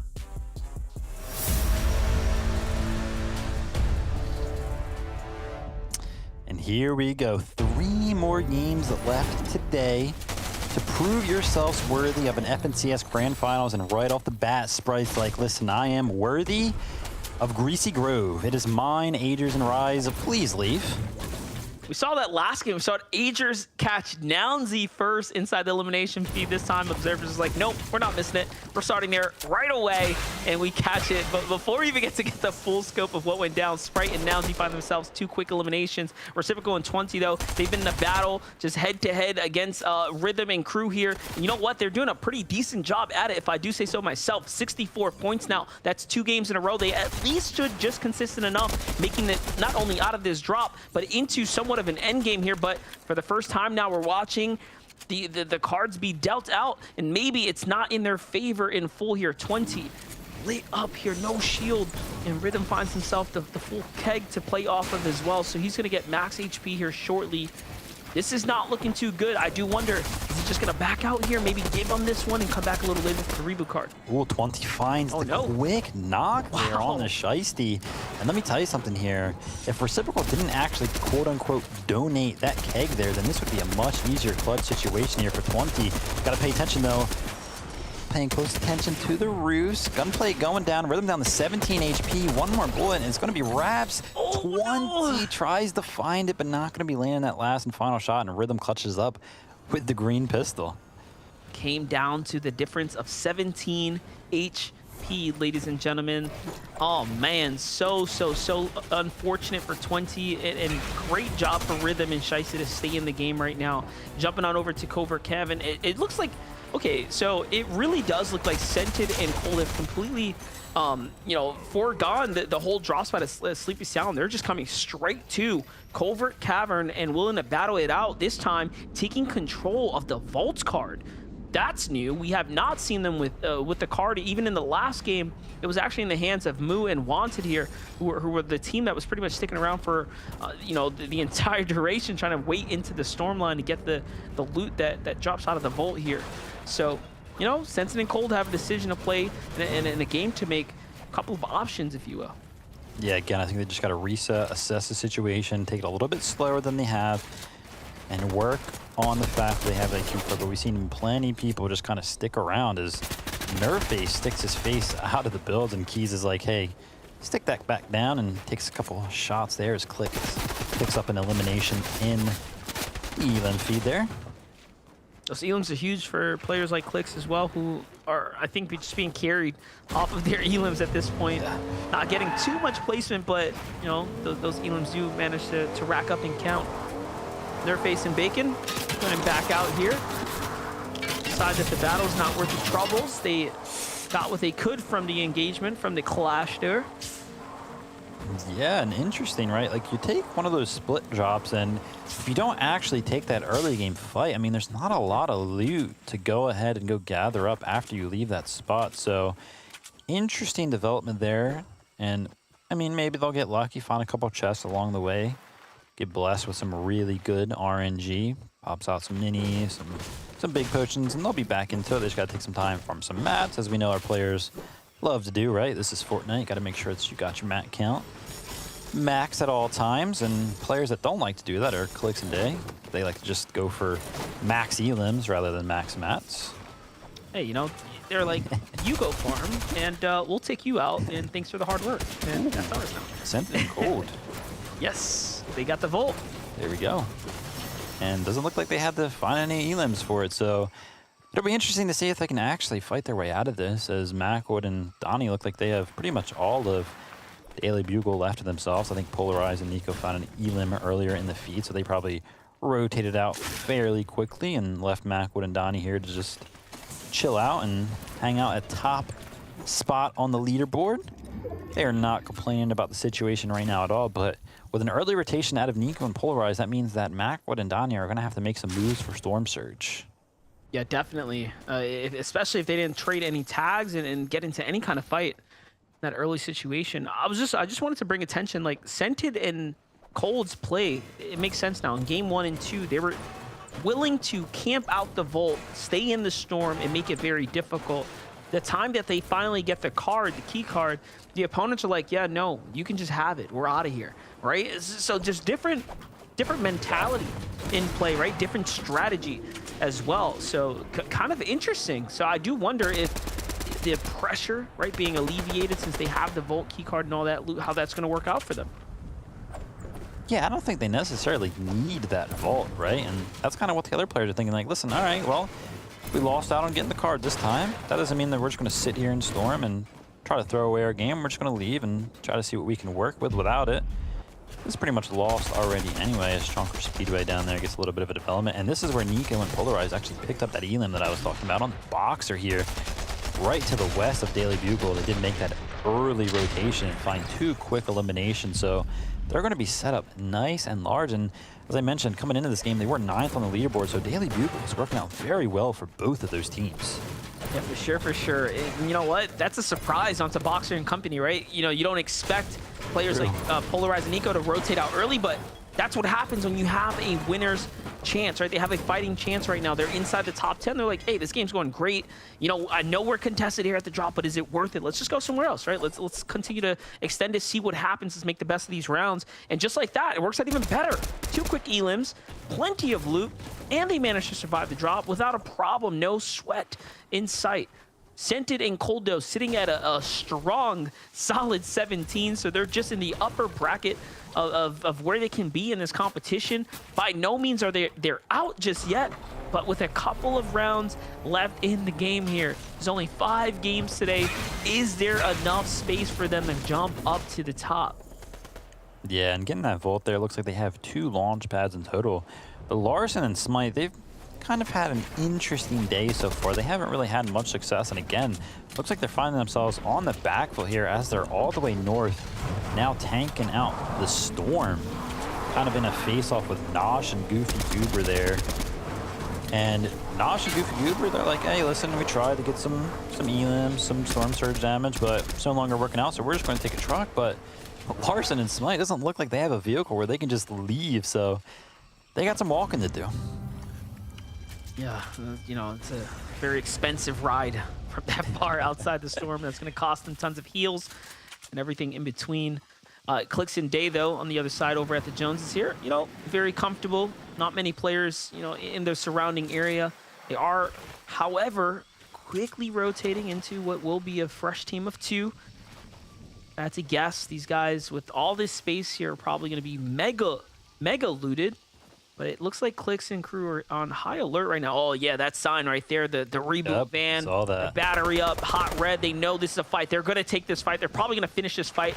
And honestly, this is the scary spot to be in when Day is confident and Clicks is confident, right? They know they have the advantage. Like, undoubtedly know. It's over. These are their elims. Yeah, and I love that, right? Day goes for an untraditional kind of an engagement there. He finds the piece control and opts to just back up, actually, and use the MK7 at range to find a quick amount of damage. And Serbsky and Duo there, just going to be no match. Day and Clicks with a map awareness, noticing that there goes a little bit of a reboot, and they go ahead, instantly consume a pepper, and they're off to the races there. And now they actually have a total of 3 eliminations. Clicks and Day rolled up to the FNCS meeting. We're like, okay, so 2 ways to win. Oh, we can just eliminate a lot of players here. Okay, you know what? Let's get all the elimination points. Sure, we'll take the average high placement and punch our way through. We don't got to win the game. We'll be okay. For Scented and Cold here, you know, at this point, it looks like Victory Royale is their only option, and they're leaning into that. They have the launch pad here. This is what they need. This is what they really, really need. And look at that. Chug Splash as well, 6 of them to play with.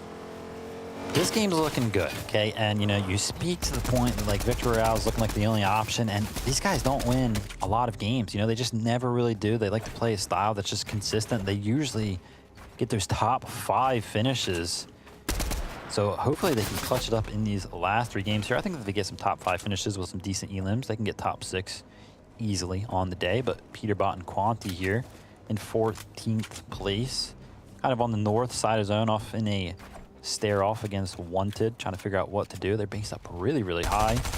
Just looking for some Storm Surge. Probably won't develop into a fight at all, and they'll probably just walk away and try to make themselves over to the zone, as Macwin and Donnie find themselves in a similar face-off where they're looking for some early Storm Surge as well, because again, mentioned Polarize and Nico dipped out early, so now Macwood and Donnie need some other targets, and their eyes are going to be set on Lava Boy and Shark Girl.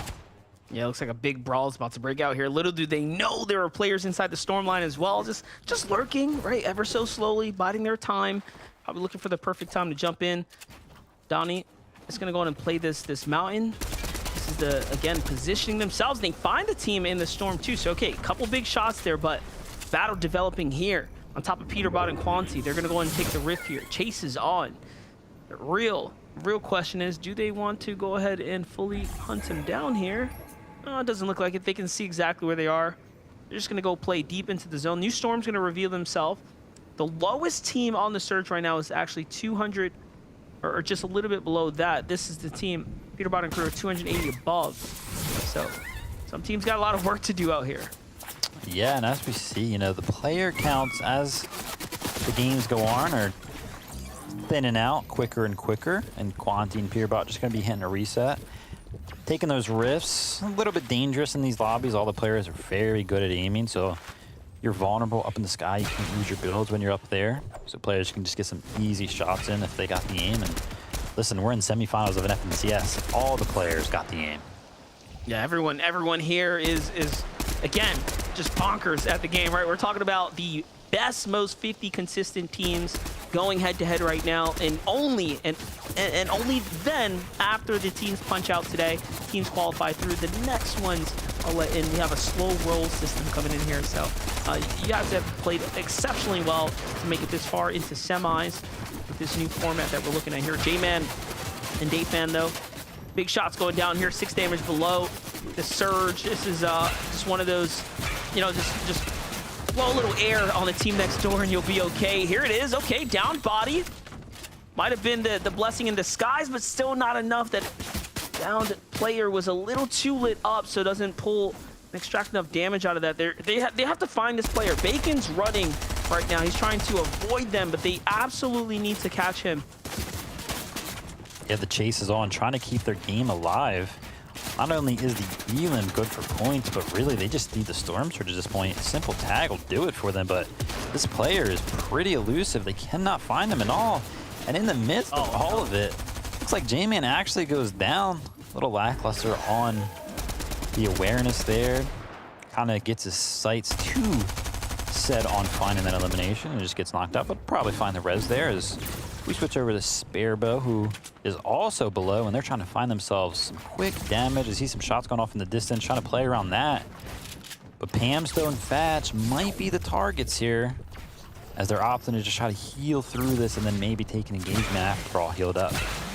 Man, it's not looking too hot for Sparebow here. As you can see, like, listen, not only is the surge coming in, their next best option is to fight Pamsto in duo and Fatch there in a duo 2v2 clash. Like, that's not a great option. It's not a great team at all that you want to go up against. This is not looking too hot here. They're trying to wait it out. Okay, luckily, the other teams end up falling. Wrigley finds Smite here and alleviates the pressure off of them. There it is. Things are starting to light up here, but they're going to know that the next zone is still the same situation going to happen here. They are at the bottom of the totem pole here when it comes down to the damage that needs to be done. So they are not safe by any means.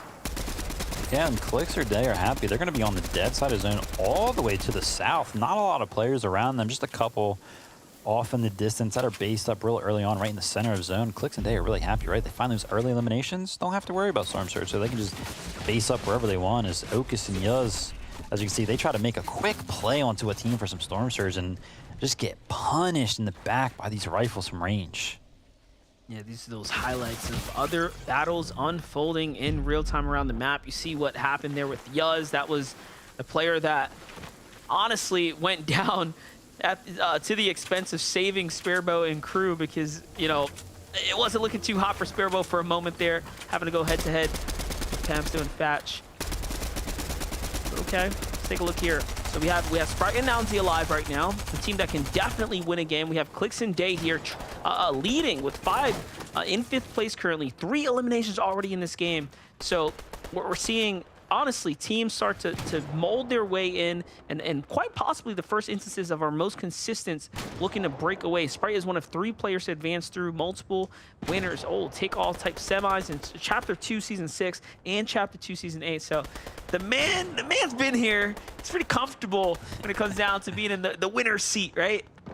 Yeah, seasons ago, right? That just speaks to how long Sprite has been doing well in these types of competitions. It's surprised to even see him have to come to the semifinals, but nonetheless, you know, it doesn't really matter how you place until the grand finals come around. So as long as he makes it there, then who's counting? As Macwood and Donnie find themselves in a similar situation, but they're a little bit ahead of the game as they are first on the leaderboard and doing well out of the Daily Bugle today. And we came into this questioning their ability because they were just getting stomped out there, but these first 3 games are going very, very well as they find themselves in a pretty good position here. And it looks like a lot of teams are up here in the northeastern section of the zone. You know, we talk about Storm Surge and how it impacts these lobbies, and a lot of players don't like the dead side anymore because there's just nobody over there, right? That's why it's called the dead side.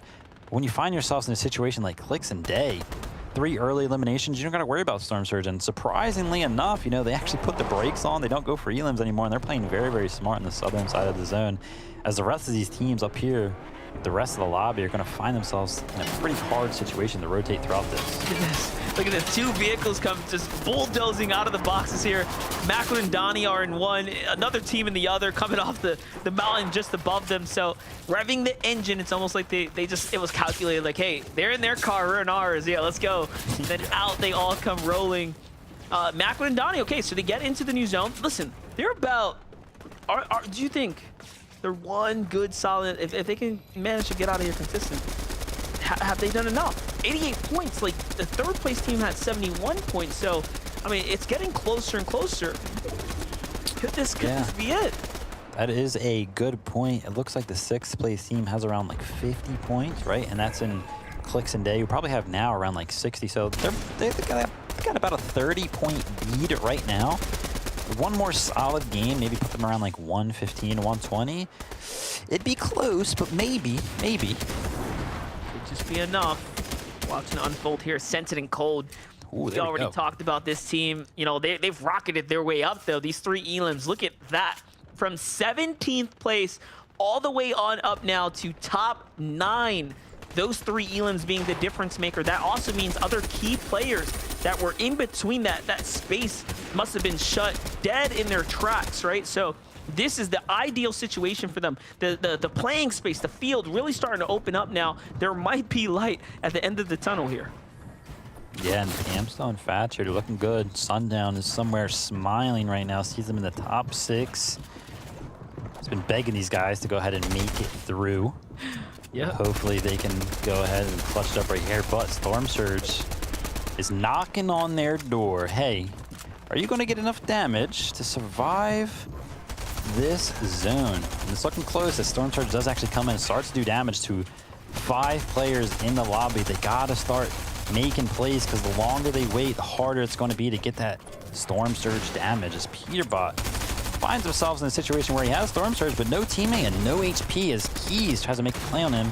Only 70 HP left here, but he does have web shooters, gold heavy shotgun, purple stinger SMG. He's not out of it quite yet as he does have 84 builds, but he knows that at any moment right now, the Storm Surge could choose him. As he is only a mere 5 damage above as Pamsto and Fatch find themselves into a fight looking for the Storm Surge. Not going to be working out though, and they're still below the damage as every player in the lobby is wanting a piece of the action, wants to find the elim. Pamsto survives, but Fatch does not. Yeah, you say knock knock, but we already know who's there. It's battle time. Everyone's on go mode right here. Pamsu gets found out inside the box. That little bit of pressure. They knew they caught the 1. They wanted to get the 2. And now all of a sudden, another 6-point swing. Clicks, moves his way on up to 4th place. And now he's on the mid-ground. Roken and Joji, sleeper team here, just lurking on the lows. The first time we get to see how they've been playing so far. And it looked like it's been immaculate for them as they have the loadout to take it all the way to the end here. Clicks and crew though, once again, looking and eyeing up this high ground. It just doesn't seem like they're content with walking away on the low and just, just making it to endgame. No, they are positioning themselves round after round here in these upper layers, eyeballing height. And now it's Macwood and Donnie who are in their sights. The team that just needs one big consistent game here to go ahead and alleviate all the pressure, right? They are just about there as far as knocking in one of this finals position spots that are available right here. So single elim, not bad at all. Little match split there, just going to even things out, right? Make sure both teams, both players here are comfortable. And they're just waiting for the zone to reveal itself. Look at this shot here, really giving us a lay of the land. It's almost like dead even split with how everyone has to go ahead and move now and figure this one out. Macwood and company, they have the longest rotate to make. Yeah, and Macwood and Dottie gotta think about how they don't have to full send for right? If somebody tries to take it from them, fine, let them have it. Just play for your endgame and get another consistent game out here as he tries to web shoot over to the launch pad here. So that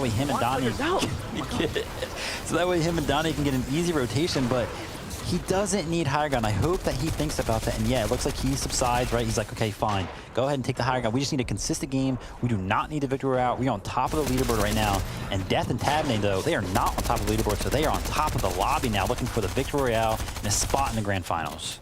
Yeah, they have eyes on the ground here. They can see everything from up above.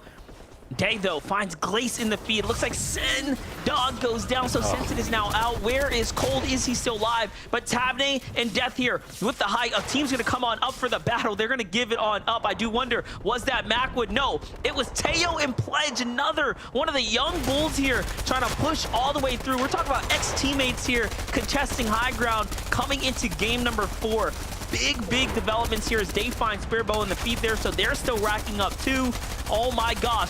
But no, Death goes down to Nick. So just like that, they had the high ground, they get pushed off, and now down they go.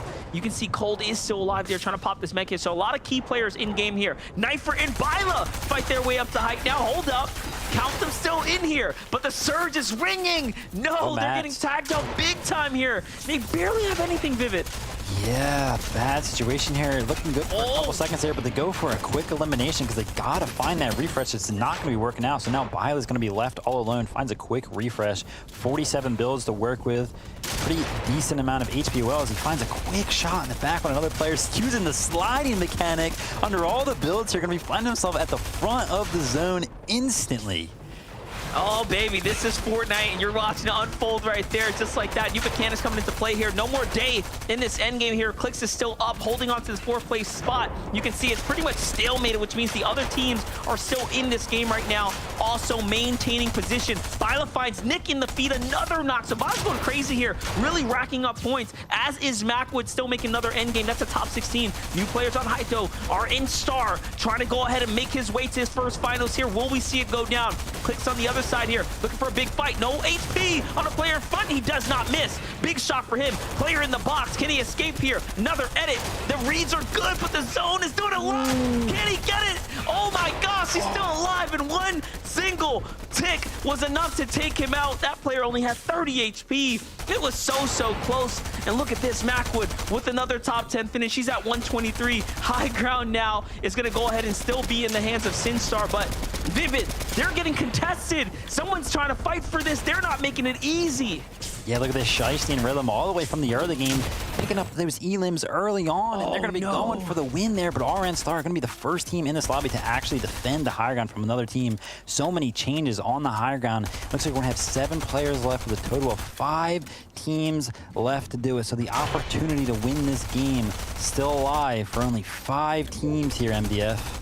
Yeah, definitely. This is it. It's their time to do it. They're one of the only duos still operating in this endgame here. Nasen being the few trio, 2 duos down low. And here it is. It's a 2v2. 2v1. Teo's the only solo player in between this game here. He's actually sandwiched, and the low ground team starting to focus him. This is the perfect opportunity for Height here to start looking on down, adding this extra pressure, but Nasen may have just made a mistake. Okay, I was gonna say, giving up his teammate there, almost allowing Teo to have a 1v1 opportunity could have been the biggest risk of the game here. But look, it's going over old builds, so RN-Star, Sin, they have so much time to sit back, think about this, walk this Victory Royale all the way through to the end. All they have to do is play smart, keep it textbook here, and they still have the loadout to do it. Yeah, and they got the chili chug splashes, right? So those will come into play if we have to go to a heal off, but it looks like they're going to be applying the pressure before we can even get close to a heal off, making sure that they end it quicker than that as Teo kind of makes a play on them, but no, RN-Star well aware of the possibility. You're going to be making a quick return play on the Teo to make sure that he is taken out quick, and now a 2v2 situation for the Victory Royale. It's a clean 2v2. Match is starting to run out here. Why have they stopped firing? They should keep the pressure on. Out comes the splash, so this is going to make them move a little bit faster. This is pressure. Okay, they're saying, hey, you know what? We have some heals. I'm going to drop you all the heals. Let's go all the way through to the end. They are willing to risk it all here. This is a decision that they have to make in the utmost confidence right now that the team down low does not have heals. Okay, look, it makes sense. Med kit, med miss, the extra splashes. Now, are they going to min-max here? Are they going to go for like splash med kit play here? How far are they willing to take this is the real question. Listen, RN-Star has all of the heals right now, right? Cinnaruni, though, has none. Why is Cinnaruni not going down and applying that pressure? RN-Star and both of them just chilling up here, but RN-Star is the only one playing the heal off, so Cinnaruni's got to make a play on the low ground here to make sure they don't have any heals. But Cinnaruni opts to just kind of eliminate himself, and RN-Star, they do have enough heals to out-heal the other opponents, and they are going to be picking up the third Victory Royale of the day. I love that play. I respect it. They had a win condition. They said, you know what? We're going to play this our way. We are going to the finals. And they do it just like that. Smooth, easy, deep breaths. And we said that, right? You said, hey, take your time, make your decision. And they made it 7 eliminations. There's nothing to overlook, guys. This is a big, big win. And RN-Star and Sin are going straight to finals. Yes, sir, indeed. I think that's the first heal off we have seen in a very long time. Yeah, this season loves to just have all of the pressure apply to the players on the low ground. And right there, you know, Cinnaruni and RN-Star, they're just opting not even to apply that pressure anymore. They're just like, listen, we know we got the heals. We're just going to build up and chill. And Cinnaruni actually makes a play to where he doesn't want to apply that pressure because there is the chance that the team on low ground makes a play and finds an elimination. So he doesn't want to give over that siphon. So he opts to kind of just go down to the storm. And, you know, they did have plenty of heals. So good off to them. First heal off of the season that we've seen. And they get the Victory Royale. Yeah, not only that, there are mythics in play too. So if those Spider-Man hands come out and there's no protection up top, it could be crazy. Let's toss on over to Adam. We just punched another team to finals, guys. Thank you, fellas. And not just any team, RN-Star and Cinnaruni, their first ever FNCS finals appearance happening next weekend. That is massive for a team like this, SBG. Their first ever opportunity to compete in finals. What a way to do it as well. I mean, the heal-off play we saw there as well, the first of the season. What a great way to propel themselves into finals next weekend. Yeah, it's crazy that this is the first heal-off we've seen. EU going and ending it in their own hands. Now, finally, NAE's typically known for the slower pace of games. We see the heal-off coming through, and RN-Star had it in the bag. I mean, he's got the full med mist, he's got splashes, he's got the med kits. They were ready, calm, cool, and collected. Even though it was their first finals, or it is going to be their first finals they're moving into, they were ready when the moment came. Yeah, I like that how they had multiple win conditions, stacking up on the heels, saying, hey, we're up on the high ground. They had the majority of the mats. They were able to very well-timed place their armored walls to put them in a situation to kind of get that positional advantage. And then once they're able to just run that out, securing the Victory Royale. And the reason we haven't seen a ton of those heal-offs, as we ended up talking about a little bit on EU, those longer zones, they pull and they drain so many resources. But this is one of the first times the zone pretty much pulled directly back over old builds. It did, yeah, and we saw the high ground being taken over and over and over. A lot of different kind of fluctuations with teams, what's going to the top, then bottom. But one thing was interesting as well. We saw a lot of teams who are kind of they're at to the top as well, like Donny and Macwood, for instance, who again are really making a stake, trying to claim a place in that finals by trying to guarantee as many points as possible, getting eliminations, and just keeping the pressure on SBG. Yeah, we saw in EU is about 110 or so, solidifies you one of those top 6 spots. And hey, Macwood and Donnie, they've thrown their punches. They've tried to get into those victory royales, but you know, I think they've done more than enough here. We see Macwood at that 128 plus range and just consistently running through these end games. That should push them through, Sundown. Yeah, you're talking about consistently throwing punches. They're really just hanging on the outside, kind of throwing jabs, but just always making sure they're making contact. They're saying, boom, there's another endgame. Oh, there's another endgame. And all of a sudden, 3 endgames in a row in a duos format where everyone else is maybe a little bit less consistent off drop or pushing for that victory royale, and they're well ahead on top of that leaderboard. Yeah, and just to give you some context as well, prior to that match, RN Star and Cineruni was 17th in the table, now propelling straight through to finals. It opens it up. There's a gap there now. Who is going to go through next in our last 2 games? But this is how it currently stands in this competition today, in day 1 of the semi-finals here. You can see here our 3 qualifiers going straight through to finals. Cineruni and RN Star join Users and Threats, Shadow, and Me Too. Interestingly as well to see the leaderboard here, SBG, and see exactly who's coming out on top points-wise as well, because lots of teams and lots of duos trying to make a claim to try and get as many points as they can to go through as well. And those 6 places up for grabs later on. And my mind immediately goes to 5th place with Nico and Polarized landing at the same place as Macwood and Donnie. That could be a problem. Macwood and Donnie have pretty much qualified now, and Nico and Polarized need to make a lot of space if they want to keep moving up. They've done enough to be in that spot thus far, but not enough yet, Sundown. Yeah, and getting over to that second page, first thing you kind of talked about, eyes on that 5th place spot. There's a huge drop down where a bunch of players are right around the 67 mark. We have like 5 teams or so who are pushed above 90, but everyone else on this page who's in kind of the 50 range or so, or a little above that, still well within touching distance of that top 6. One more solid game. And also, as we saw over in EU, if one of those teams wins in the top 6 at any point in time, they get pulled out. So we get a nice little artificial shoopening kind of happen. A shoopening, I love that. Do you know what? It's interesting as well. I think the points there as well. You see Donnie and Mac with 128 points at the top of the leaderboard now. Does their mindset change as well? It's quite interesting now. Obviously, having such a big lead points-wise, do they really need to go for the victory royale, or are they just going to see things out, try and get zones, standing points, a few eliminations, and just kind of cruise through in those top 6 places? We'll have to find out. It's time to head over to the cast. This is Game 4. Vivid and MDF waiting in the wings. Fellas, it's all to play for. 2 games to go. Love to see it. Watching a team punch their first ticket to the dance here, going all the way to finals. RN Star is Sin. Congrats, guys. Saw the hype on social media. This is what FNCS stage is all about. And man, just wanted to say shout out to Sin, dude. First earnings just a couple months ago there, Vivid. I mean, I'm sure you remember what it was like getting your first, your first piece of the pie. It's crazy. It is a surreal experience, right? But you just got to stay calm.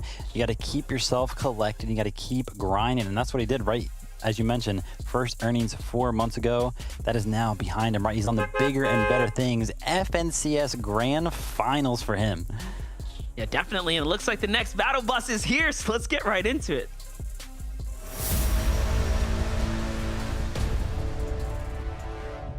A lot to talk about, MDF, a lot to talk about. And I love the point that SBG made on the desk, right?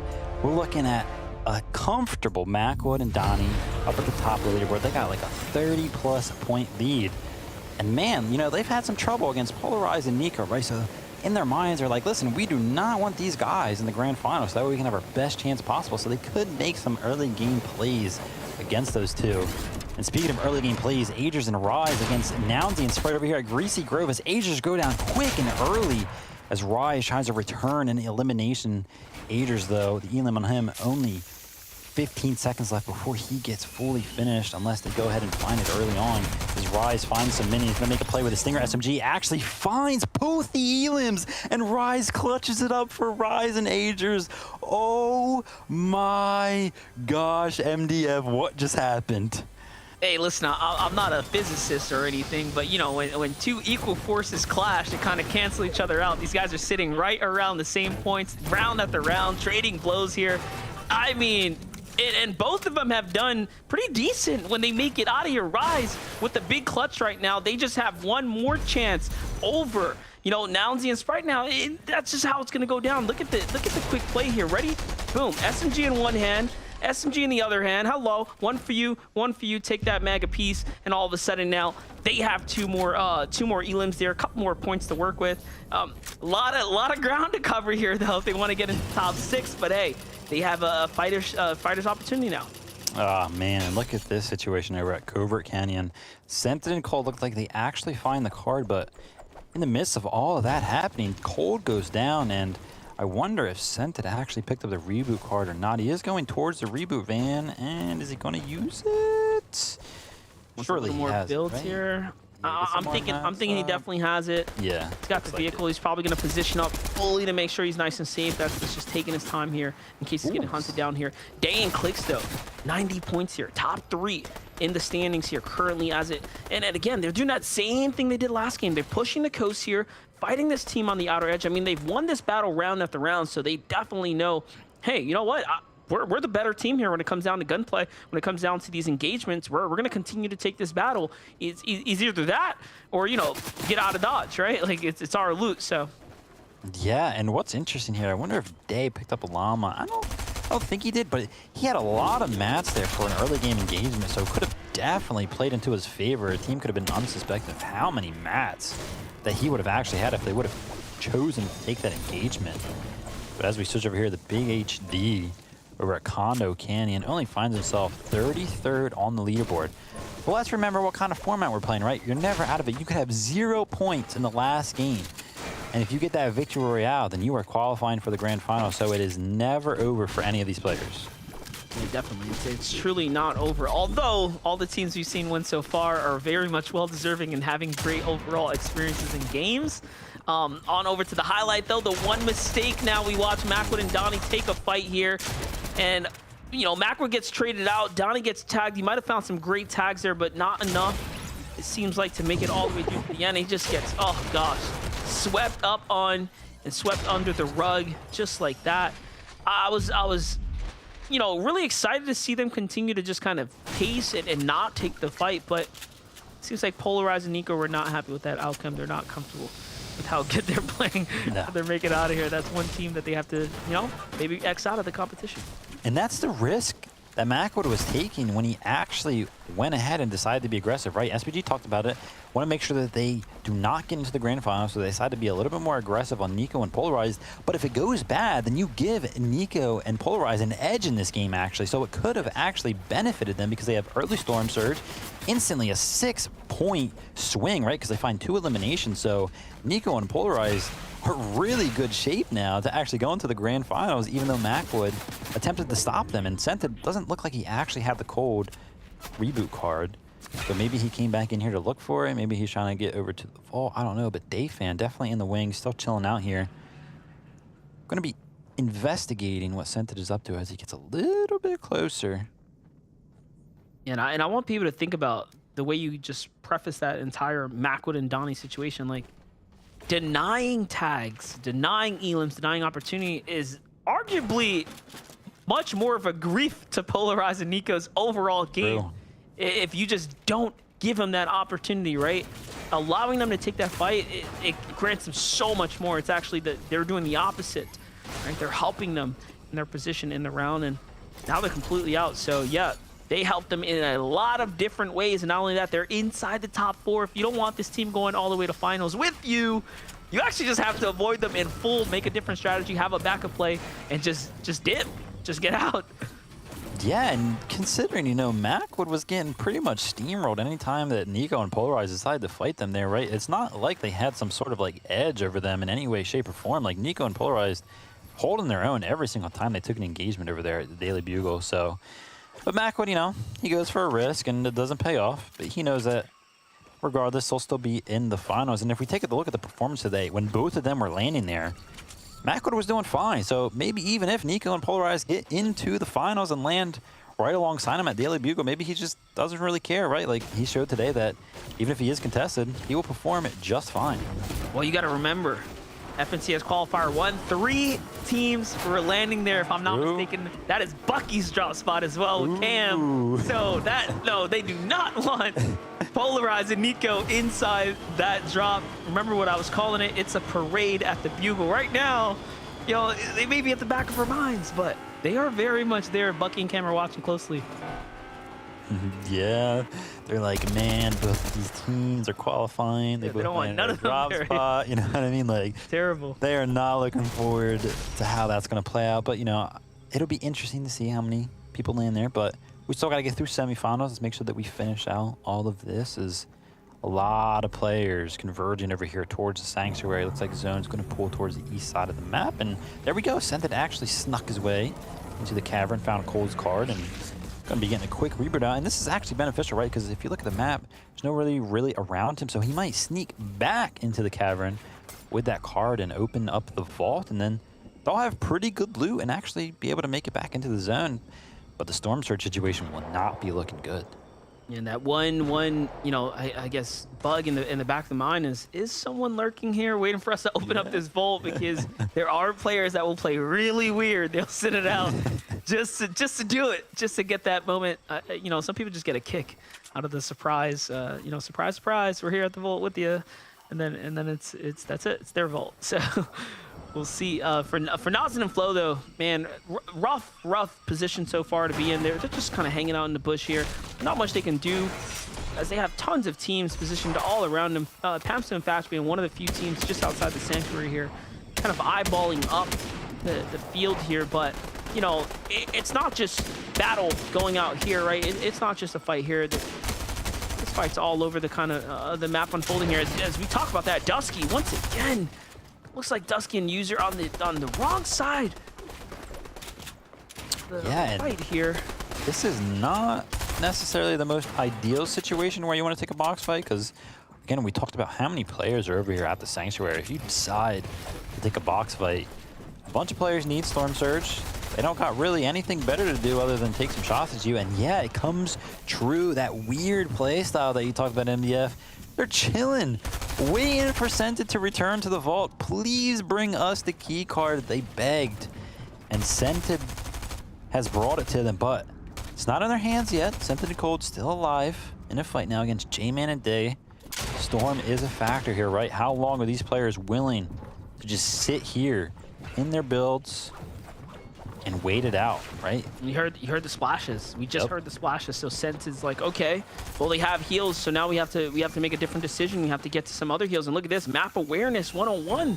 You fight for for the barrels first. So that's going to give them that HP advantage. And you know what? The fact that they're going to cap health here is telling us they want to fight. They don't want to just sit here and wait it out. They're going to get to max HP and then take the battle. NQ's on the other side, loses AB, and now loses the wall as well, and then loses his position in the game. Down he goes in round number 4 here. Now, Owl and Teed up for the next big play there. Good on them to get their first set of eliminations here in the tournament. And all of a sudden, okay, so Sentin and Cold managed to get to the vault. And again, look at that. Dayfan, J-Man are just like, listen, all right, you guys rotated around us. You got all the way to the vault, so we're just going to leave now and go ahead and take it. And Sentin and Cold actually find themselves into the vault again. I don't know how they've done it this game, but they went ahead and did it as Tyler and Rib over here find themselves in an early engagement over at Condo Canyon. Tyler doing everything that he can. Armored walls all around him. As you can see there, a little bit of a player cam coming in as he goes down. Unfortunate there.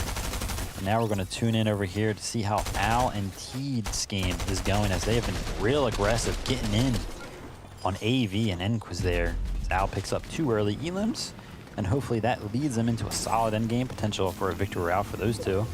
And Sentin and Cold again in a similar situation, rotating out of the Storm. 80 players left, which means 10's got to go down before the Storm Surge is happy. And yeah, look at that, 120 below. They haven't had any opportunities because Sentin's been running around trying to get Cold up. Yeah, right. You know, and they got a couple of tags there, so you know, a little something. Let's get some numbers on the board. And now look, it's coming full circle. They might just have to end that fight with J-Man and Dayfan there, but instead they're just going to continue to rotate wide here, try to see if they can position themselves up, maybe catch a more unsuspecting team. Already looks like Cold has done what he had to do. A few tags here as they now are just 17 damage below, so a couple more tags. I like this play though, Sentin and Cold actually cutting off the rotation here, getting more so in front of the zone, and then find themselves a pair of mythics here. They're going to get the heals up. Possibly thinking, hey, can we double back here? How can we get in on this action? We know where they are. they got to get up on the hill right there, right? Like, as we saw, those players are not going to rotate towards them. They got to get a vantage point because, yeah, they're like 27 above right now, but that is not going to last for long as other players in the lobby make a push to find their Storm Surge. When another player finds Storm Surge, it just pushes another player below that threshold, so you always got to be in a constant battle with everybody. Ascended and Cold actually find themselves in a little bit of a tussle here against Shark Girl and Lava Boy, or Lava Girl and Shark Boy. Apologies there, as Senta goes down. Cold left to do it. Senta hasn't gotten full elim yet, so he's... Ooh, there he goes. Senta goes down. He finally gets the wall as he goes for the piece control, and Cold finds an elimination of his own. But again, you know, just him left to do it.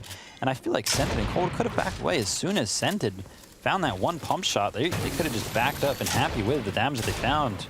But no, Cold wants more, as there are a lot of players out here in the storm. It's very interesting trying to watch Scented play into like the season's meta, right? Get in the box, get the shots down, but doing it without the piece control, finding himself more so in the enemy builds, and that level of pressure is definitely the difference maker here, as now Cold ends up inside these enemy builds as well. He's gonna go ahead and sit down here, try to base down for a second. Now looking to break his way out the backside. This storm is really starting to add up here. Damage ticking here, 2 tick. Gotta get out, time to roll. What is Cold going to do here? Okay, not bad. Opens up the distance here between him and the opponent. Finds some white heals, perfect for him. And then sits on top of the vending machine there, where he'll be able to extract some heals too. And look at this, just again, a couple things starting to connect for him. Some fast heals, perfect. Small fries is for sure what you need. And yeah, I was gonna say, look, he's got enough to now make it inside the storm. Is he going for the reboot? Did he grab Sented's card? Man, listen, these guys love playing with each other because they just constantly go for the reboot, you know what I mean? In a situation where a lot of players might just be like, all right, listen, it's down to the wire, right? I just got to solo clutch it up. But no, Cold is just like, listen, I don't want to play this game without my teammate. This is going to be the second reboot for this duo, this game already.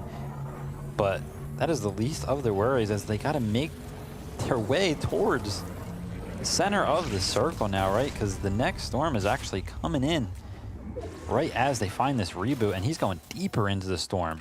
Oh, that map awareness. That map awareness, you love to see. He was already eyeing up the field here. Okay, where's the heals? What can I find? And oh my gosh, looks like Macwood.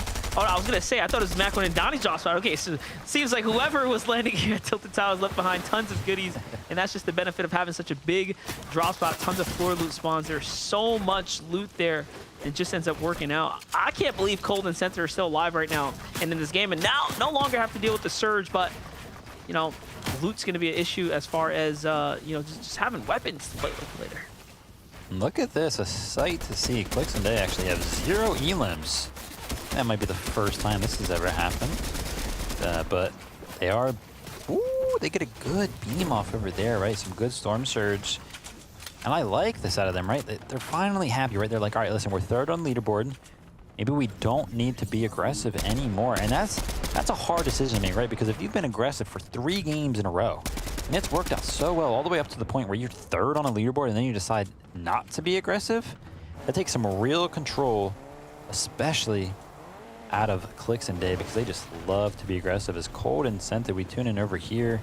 They're making their way into the storm, or into the circle here, but there are players waiting right on the edge as the shots start to come in from those players that are based up already in the circle. They're happy and they realize that Scented and Cold are out here, and it's not looking too good as Scented actually pops a med kit. Ooh, and if they would have got out a little bit earlier, they might have had a good chance, but the whole lobby is not happy with the rotation that they're making, and they're going to put a stop to it instantly. I was gonna say and not to mention we're a solid 3 seconds away from 5 ticks, so they should have just hard veered into the storm line, crashed the box, and then based, right? Like that was the one real play they had there, and instead they try to be a little bit passive, play wide, and mistakes were made. Down they go. Day and Clicks, though, on the other hand, one of the few teams that was actually firing at that vehicle, trying to do their version of a vehicle rotate here, and Day gets stuck in the car for a second there. He tries to go for the edit. Okay, wait, so you try to release the car. Looks like they were on 2 different pages for a moment here, and now Clicks playing defense here. Back to the vehicle. Yeah, this is a tough one, you know? You're just driving right at somebody, and they're going to get some easy shots, but Oh, yep, there they come again. They're trying to make their way around, trying to build out, trying to make some pauses. And now they have a team behind them. Nico and Polarized going to be looking for some sneaky shots in the back here. Clicks and Day. The loot's looking good, the materials are looking good, but the position, not so much. And they're still going to go to make that early rotate. It costs them about 100 of their heavy mats there. They have to make 2 full big bases. Big box, big 1x1s. Clarity and Slacks. Team 7 on the bubble right now. Trying to catch their moment here. Can they make another end game? Surge is also active here once again. 8 players will have to go down. We have 30 teams now. So big placement, real placement, not even rewarded to the lobby just yet. Yeah, and they're trying their hardest. 33 below here. A couple of shots will do it for them, but haven't found even one yet. Oh, there we go. Yeah, a couple shots come in, 48 above instantly, but I don't think that's going to be enough. Still 7 players have to go down. As we can see over here, Polarized and Nico on the right side, 166 below. A lot worse of a situation for them, but they do have some heals. They do have the weaponry to kind of make this happen. Just all about how they play it as they kind of go for the balloon battle there with another duo who probably also needs Storm Surge. But still 132 below, not looking good. Again, one of those situations where it's interesting because they actually found 2 early eliminations, but because they were so early on, right? Like those players didn't even shield up. Macwood and Donnie, they just kind of had their white health there. So only 200 damage for Polarized and Nico with those 2 early eliminations, and now they have to find 129 damage before Storm Surge is mad. Oh, and there it is. Big tags coming in here. 132 damage below. Again, things are still getting active. You cannot sit this out here. I was gonna say, yeah, you know, they're trying to wait for the lobby to come to us, come to them, but 20 seconds until teams have to do that. Finally, big rips come out there. Below. That was that 6 tags, right? Catch a big 120 worth, but not enough. Still need a little bit more. 2 damage below. Oh, there it is. Another storm hit. Out comes some trades for some HP here. 21 below now. So once again, Nico and Polarized here. They picked up Macwood and Donnie in the early game. We knew it was going to set them up for success. Now imagine had they not had those 2 elims, they would be desperately behind here. Found it. Found the damage. 70 above now. But, you know, they sacrificed pretty much their whole inventory of heals for that. Yep. As they try to tank a lot of that. And Okus over here now having to use a lot of his heals because Polarized and Nico found their Storm Surge. So now Okus has to find his very own. No longer, though, as we have 46 players alive, so Storm Surge no longer ticking. Gonna be trying to making this rotate all by his lonesome. They're on the bubble here, 7th place on the leaderboard. As a lot of players are actually falling to this rotate. You know, only 50 players had to go down for Storm Surge to subside. But this rotate proving to be very difficult as we find 42 players left in the lobby.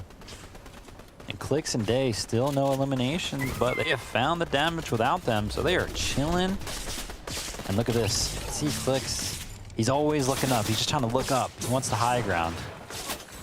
But now he wants to be a little aggressive. Oh, find some loot. I was going to say, time to assess this situation here, right? They have a decision to make. Pick up these peppers, start playing into it. This is a great find for them now to make this full rotate here. They're trying to decide, hey, what kind of weapon do you want? They're going to leave behind the Mythic SMG in play for the MK7 instead in Clicks' hands. So that's a very interesting decision to make there, but you know, you got to be comfortable coming into these final games. Avery and Muzz looks like they pulled a full favor on the zone here, and they're just big chilling here. Nico and Polarized are still alive. They take to the sky off the launch pad here, get a piece of high ground, instead go for the fight here. It's a big box up as well. This is onto Pure, who's going to be forced off the layer, and Polarized and Nico managed to bounce back into the game here, but it's not completely over. No one has real control of height. Everyone's just playing very much passively here. Day and Clicks are gonna, I was gonna say, I think they're gonna recognize that. Look at this, the fact that they can just see up. Only 2 layers of high ground. Notice how everyone's now trying to poise up here, and Knifer and Byla strike. They go all the way up. They build a strong base here. They have a little foundation to play off of. Yeah, they find themselves up on the higher ground again. We saw them up here last game, but quickly got taken from them as a duo landed right up there off of a jump head. So it looks like they learned instantly from the mistake of last game, and they're up higher than they were last game. So now it won't be so easy to just launch that up there and take that high ground from them. So looking good for Knifer and Violet, but we've seen every single game so far, there's been changes in the high ground team multiple times as Day and Clicks now backs against the wall, 81 damage below the Storm Surge. So here we go, let's see what they can do. We know that they can be aggressive. We know that they can find these elims, but it's all about finding the right opportunity for these boys. I can't believe the Surge is actually active right now as well. This is one of the most difficult times to have Surge on top of you because you really, really don't want to throw your game here. Everyone's so close. Your HP disappears so quick in this type of meta right now, but Clicks with a smart play there, or excuse me, Day. Actually, Day's the one who gives up the fight and instead wants to get to his teammates. The Surge starts to ease up there, and for a moment, it was looking like it was all over for him, but the wall grab, the smart plays, and again, extending this tournament life. Violet and Knifer also in a fight for height here as Rise and Agers once again. This is the second game in a row now. They go up, they strike up, and they retake high ground. It's looking like a repeat performance. Agers is trying to put himself right back into that second game mentality, but this time he is not looking to drop this round at all. It is time to clutch up all the way here, and now he has Rise to support him, so he's looking even better than they did that first time around when they almost pulled that victory royale. Yeah, and as this game develops, it gets harder and harder for any teams that contest that high ground. So it's looking good for Rise and Agers, and again, they're playing so high up that I just don't see how it could be possible for any team to kind of contest this. So they're looking good to kind of ride this one out.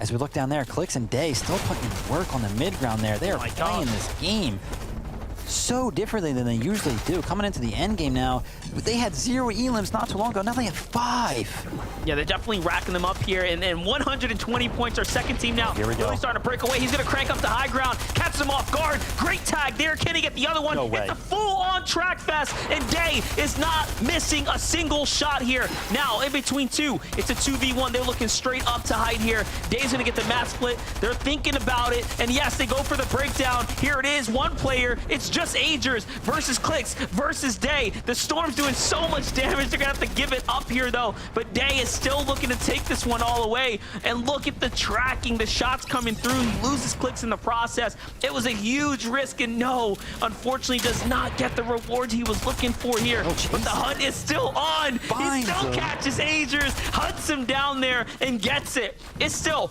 big points here, guys. Huge swings for them. Oh my gosh, man. Day and Clicks, they find that rhythm in the end game. We saw them, they had 5 eliminations, and instantly they're just like, all right, we're feeling it, let's go for height. Doesn't fully work out for them, but they do find a bunch of elims as Nets and Spark are taking full advantage of the fact that Day and Clicks kind of destroyed the high ground of Agers and Rise, and now they're just like, hey, look what we found. High ground and a real chance at this victory royale here. This is it. We might be seeing another team make their first FNCS appearance. Can we watch it unfold here? Teams inside the zone. This is it. Just point and click and make sure you hit the marker, and they do just enough to go ahead and make it all the way through. And honestly, for them, that's the best case scenario because Clicks and Day have made so many points in that last game that, you know what? They might just have enough to be consistent in the top 6. So this is great to watch it all unfold. Yeah, that was crazy. Day and Clicks found their rhythm, tried going for it all. You know, they didn't really have to. They were chilling. I think they're like top 3 at this point, but they were just having fun. They knew that they were probably qualified. And listen, that team right there at the end, Spark and Nets, they take full advantage of that opportunity to go for high ground, and they find that victory royale game 4. And along with it, spot in the grand finals of this FNCS. Big finals position there. Another team seated amongst the best here this season has to offer. Man, FNCS never fails us here. These games are getting very, very exciting, and I can't believe we got to watch Clicks and Day pop off right there. So, you know what? We're going to toss it on over to Adam. I'm sure he's fuming right now. He's probably got a lot to say, so let's get over there. I'm fuming in some respects, but I'm also absolutely elated because Sparky, guys, you were in 45th position prior to that victory royale, and you've just sailed all the way through the finals after a bit of a shocker of a day. Let's be honest, suddenly that happens and boom, Sparky and Nets go all the way. This is incredible. This is why I love this format so much, because out of absolutely nowhere, boys, you can go from being 0 to hero ultimately.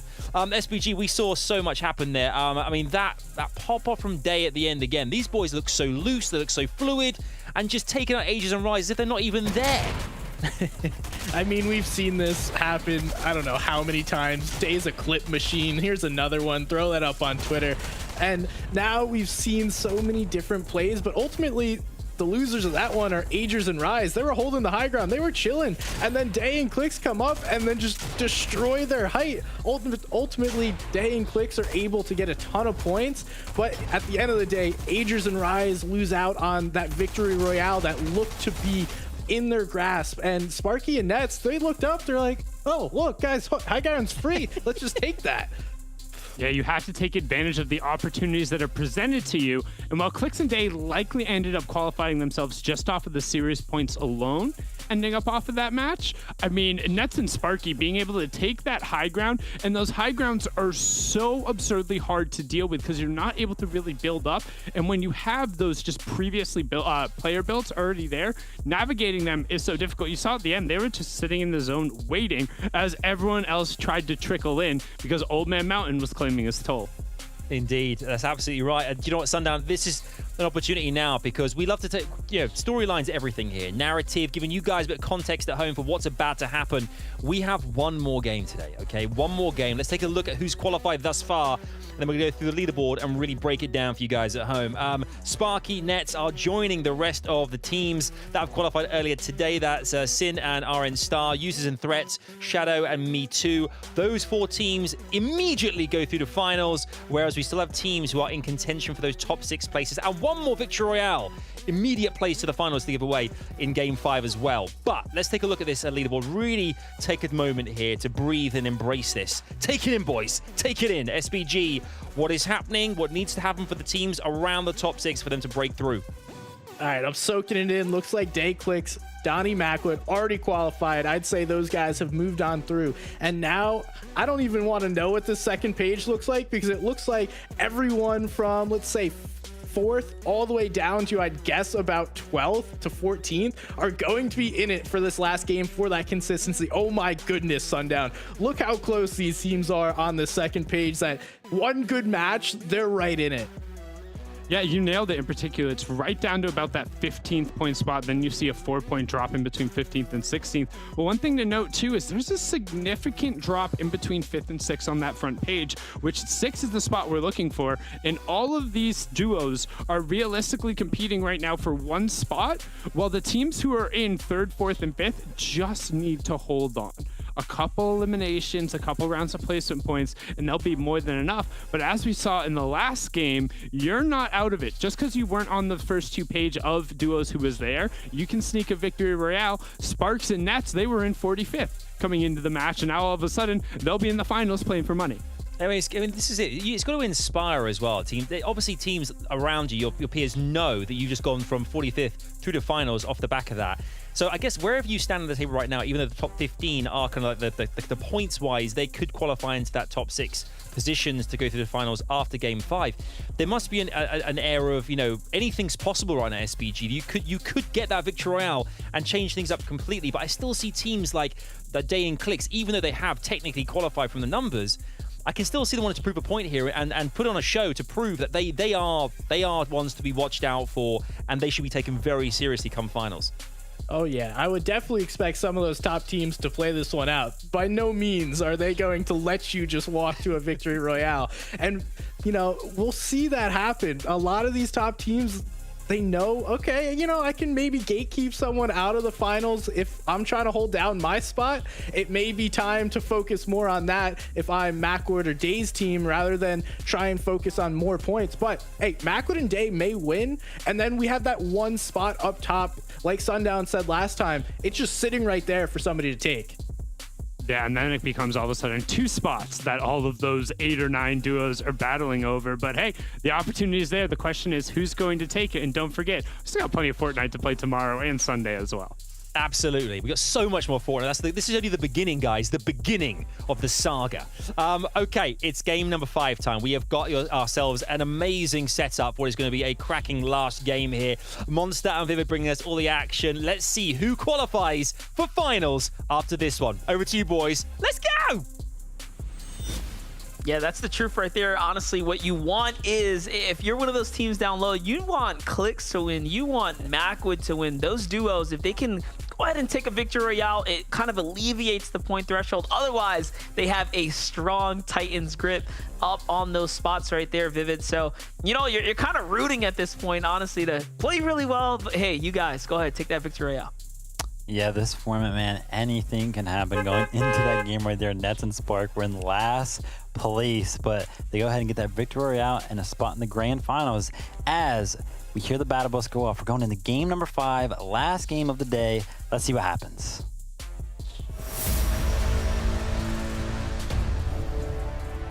And here we have it. It's game number 5 of the semifinals, ladies and gentlemen. The moment we have all been waiting for. This is just the first of the next 3 days. The pinnacle of competition comes down for the big finals. But first, you have to make it there for Agers, Rise, for Nounsy, Sprite. The war has been, like this battle here has been going down round after round. It's been a brawl here for the Greasy Grove. And Agers and Rise are actually leading it. They managed to find themselves inside the 6th position here, outperforming Nounsy and Sprite by a miles lead right now.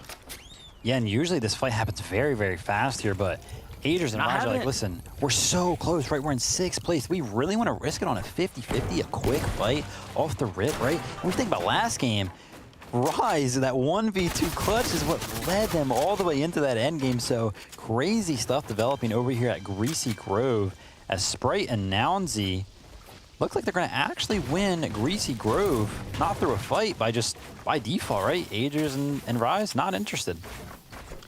Yep, it's like, hey, you guys may have won the battle.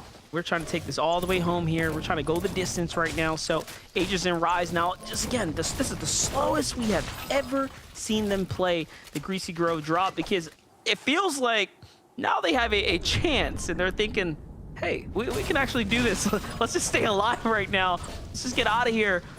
But the longer they stay around, I think the more, you know, the more dangerous this becomes, right? Like, you give Nounsy and Sprite too much time to get loot, they're gonna just take the fight because they've been doing that this entire time here. Yeah, and here we go over here at Covert Canyon. A bunch of weird stuff been going on over here. Couple reboots go off. Oh no. Late vault openings as Rise and Agers actually get pushed into the basement. Pretty much worst case scenario, but Sprite goes in 1v2, doesn't even wait for Nounsy. Oh, apologies, he's actually up top, just going for some piece control. He is going to be waiting for Nounsy to get over here. All those splashes. Yeah, and they're just playing it safe, farming up a little bit, making sure that they can actually control as many of the pieces as they want to. And man, they're actually going to disengage. Wow, Agers and Rise backs up against the wall in the basement. Sprite now, they sitting on top of them, pretty much control their game, and they're not interested in controlling it. Very interesting, and Rise is going to be taking a peek out of the cone, seeing if they can actually rotate out. And yeah, he makes the realization that nobody's actually here to pressure them, so they're just going to be running about, and they're going to hop in a car and probably go look for some loot elsewhere. That's where they kind of, they met with that, you know, to make the logical conclusion of, okay, wait a second, there was a lot of time between then and now. They could have minied, and then we definitely heard splashes, so they probably have the HP advantage. And it's almost like a bluff play, right? He really didn't have that much, but ends up working out as Muzz is finding his groove right now. 20 Reciprocal, they've been getting after it, but oh, wait a second. Has things finally gone awry here as Shiesty finds himself a little tag. Reciprocal has to clutch this one up. Doesn't look like it. Reciprocal, 20 have been just the better team at the drop today. Their points are reflecting it. Avery and Muzz, top 7 right now. 2 E-limbs, big E-limbs for them to jump them on up into top 7. They actually snatched that because they were just outside of this positioning before, but that is how close those standings are. This is just, it's everything on the line right now for this 6th spot.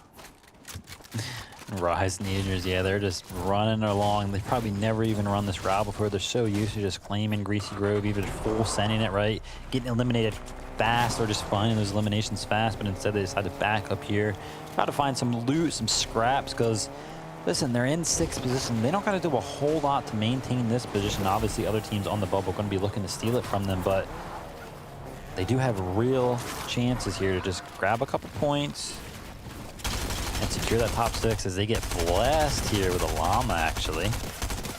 you know, you couldn't write a better story for them. They so needed this. They like so needed this. Having like, yeah. You know, I don't have to explain it, guys. It was a rough drop. It was even worse for a second there, and then they find a llama. They're back in it, back like they never left, and honestly better off than they ever have been coming into this mid game now, as they're gonna get hooked up here. Oh, Wolf and AMT, okay, find himself a nice little elimination here. Nice job for them. This is inside the Greasy Grove too, so you know, problems near. And guess who that was on, MDF? I believe that was on Sprite. As Nounsy is left alone in Greasy Grove, we're gonna see how that developed. Prince of Wolf going for the piece control, instantly getting in, and Sprite trying to make some edit, trying to work his way out of that position, but Princess is well aware of the possibility of that edit. And overall, just in a way better position, 100 right there on the HP, while Sprite had about 40 total, so. But it looks like they backed up, right? And Nounsy over in Greasy Grove probably can go work towards a rear but Rise and Aegis were probably paying attention to the elimination feed. And now they're re-engaging towards Greasy Grove as we switch over here to Glace. And he's going to be finding 2 elims on Boxer and Convicted as another team rolls up. And he's going to be left in a 1v2 situation here. And it's going to be Nico and Polarized, who are in 5th place, mind you. So this is a very ambitious fight for them to take here, but they want as many points as possible to clutch up this 5th position and then some. Remember, they want to make top 6 or a victory royale, and if you're not inside the top 6, you basically are hoping that one of these top 6 teams win to open up a new position for someone else down low. But still, you need to earn yourself tons and tons of points here. They just left the down body as well. I wonder what's the strategy here. Typically, you eliminate the body as fast as possible for the points, but you know, instead they're just, I guess, messing around here, kind of trolling, if you will, taking this last game very lighthearted here. Yeah, and Rise and Aegis look like they're on the hunt. Potentially maybe think that they heard something there, right? So they were looking. They know Nounsy's around here. They were watching that elimination feed. They know that Sprite went down, so they are staring, looking. As we see how Glace ended up clutching this 1v2 situation here against Boxer and Convicted because Trucky went down. Just some clean shots from Glace. You know, that'll do it. That was nice. That was nice. Putting his clutch boy pants on. Nicely done. And looks like Nancy's finally found out. Trying to swing wide and no shield as well. Another team firing in from the side here, and they're going to move in. They have a quick vehicle. Someone ends up sniping that up. That's actually Jackson and company from up top, but this is still a very precious amount of loot they're going to be able to pick up here. That's the rest of Greasy Grove. That's what they left behind. And here we go. Clicks and Day. They're like, hey, listen, we're qualified. Let's go have some fun. We're going to be looking for some early eliminations here against Dusky Bot over at the Sanctuary. They've switched up pretty much everywhere that they have been aggressive every single game as Day gets into a real close encounter there with Users, and he's going to win it out. Users are going to go down, and Clicks and Day now, all they have to do is reset. Clicks got to wait for Day to heal up and make this a solid 2v2 as Users is doing all that he can to kind of isolate this 1v1 situation while he knows Day heals up, but Dusky Bot can't find anything on the Clicks. Clicks knows, way too good for that now. Day right up by his side, he's healed up. Now they're gonna take another pause here to wait for that medkit? No. We're gonna continue the hunt because they know that Dusky is running away with the downed body. Can they actually find him? He has created a good amount of distance. They're looking, and I don't think they're gonna find him. I think they're gonna actually get that res off. Yeah, Clicks is thinking like, listen, there's a down body here. I know I denied the res the first time. Like, there's no way he picked him up. Ooh, Day's gotta be careful though, he's low. Oh, Day is so deep in the trenches right now, right inside harm's way. Dusky comes out, big tags onto Day. Day hasn't even stopped to heal yet. Wait a second, this could turn into a 2v1, and Clicks has to come in quick. Here he is sprinting across the field right now. Okay, Dusky and User are like, hey man, we know exactly what team this is. We do not want this static right now. We don't want to fight.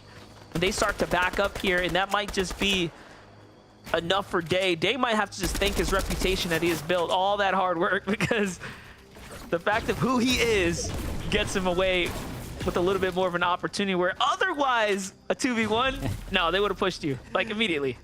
Yeah, scary situation for Day there, but you know, he's aware. He was eyes were peeled, and he's Day, yeah. Gets a knock, but it doesn't end up working out, so now they're just gonna reset and honestly probably find an elimination later on. As Nico and Polarized, they did find an elimination earlier, so they're chilling. 5th place on the leaderboard, just making some sound rotations up by Sleepy Sound, as there are 70 players alive. So we actually will not have a forced storm surge go off unless we see a reboot. As Polarized Nico getting dangerously close here to Nosh and Goofy Goober. He's gonna meet, oh yeah, he spots the player here. But gotta be careful because storm is always a factor, and he actually spots him out and just doesn't really decide to do anything. Oh, now they go for the beam. Nice. As we switch over to J-Man and Dayfan. I wonder if this fight is against Scented and Cold, and it is. This could be huge for them. And it's right around the same area where they all drop. We've watched this battle go back and forth a few times. As going as far as into the storm for a second there, that previous Volt game. But hold up, Scented and Cold actually need a lot. They need to come back big time here. Not only in the form of eliminations, but quite honestly, maybe even down to Victory Royale. They were just one of those teams that are just outside the bubble. At least when you were looking at the points leaning into it. Elims can change that story though. And Cold on fire right now. Manages to find a very mean shot there. Day tries to get away. This is the Day fan. Great tag. And, you know, it really has been Cold. Man, Cold has been the guy holding this team together, really just making the big plays, the clutch plays for this duo. We just need Scented to be online one good time right now, and him and Cold can go all the way.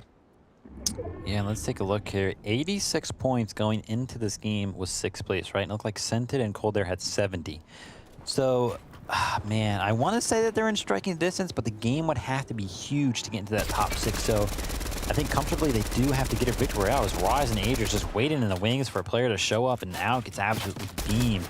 That'll be good for Rise and Agers, as they are in the bubble now. They were previously 6th, dropping down to 7th, but they got to be close to that top 6th spot as they try to get some more Storm Surge here in. Because listen, when lobbies like this happen, where there's 66 players alive already, right? A second Storm Surge is going to pop up, and so many players have gotten so much damage. So if you're chilling and you haven't gotten any yet, you're going to be so far behind. So they got to make sure that they stay on top of it, even though there wasn't a first Storm Surge. Yeah, definitely. There was no Storm Surges. The first time we haven't seen it coming out of this first round right now, and that's just the desperate plays coming in from the lobby here. But it's almost like people just forget, like, hey, you know, you have 2 ways to do this. Like, go all the way to the end, just get a win, and you're going to finals. Whereas those people that are probably just outside of that are thinking, hey man, if we can just turn out the gas pedal, get a couple elims, finish high placement, we're also in the money. Yeah, and look at this. Avery and Muzz are going to slide into that 6th position with 89 points. And they found 3 eliminations already, actually. So they got to be well happy with how this one is going so far. But again, you know, there are a lot of teams on that bubble in very close striking distance. For example, Rise and Agers only 2 points behind in 7th position, as they themselves find themselves really close to Al and Teed. But how this lobby is playing out so far, I doubt that they'll get into a direct engagement here, but anything can happen, as we got 5 seconds left until the next storm reveals itself, and that's when players will start to be thinking about the rotations, trying to figure out how they're going to get into this storm. I was going to say, let's not forget a realization for some of these pros. They're also thinking, hey, you know what? We didn't get the 5 today. We have 10 more in front of us. If you've made it this far, you actually have a lot of more opportunities to get a Victory Royale over this weekend, and the points are going to reset. New people are going to be pretty much introduced to the tournament, right? And also, mind you, as teams win, more playing space opens up too, right? So maybe an adjustment in overall strategy. There is still so much tournament life left. This is not the final opportunity. This is only the first opportunities to get to finals. Yep, 2 more days left of the same format, top 6, and every Victory Royale will be slot in the grand final. So, like you mentioned, still a lot of Fortnite left, even if you don't make it in today. So your chances are still real, even if they're looking grim today. So you got to make sure that you stay on top of it, keep your head in the game, and take this opportunity in this game to just practice, if nothing else, right? Make sure that you're aware of what can happen in these lobbies, type of players you're going up against, and overall just keep that mindset strong. But still, you know, this game, 33 duos left, and any of them can win it, and that alone is enough. Looking at the match history from Crunchy and Pure, they have really been up there making those end games, playing for positioning. We've seen them on high ground a few times.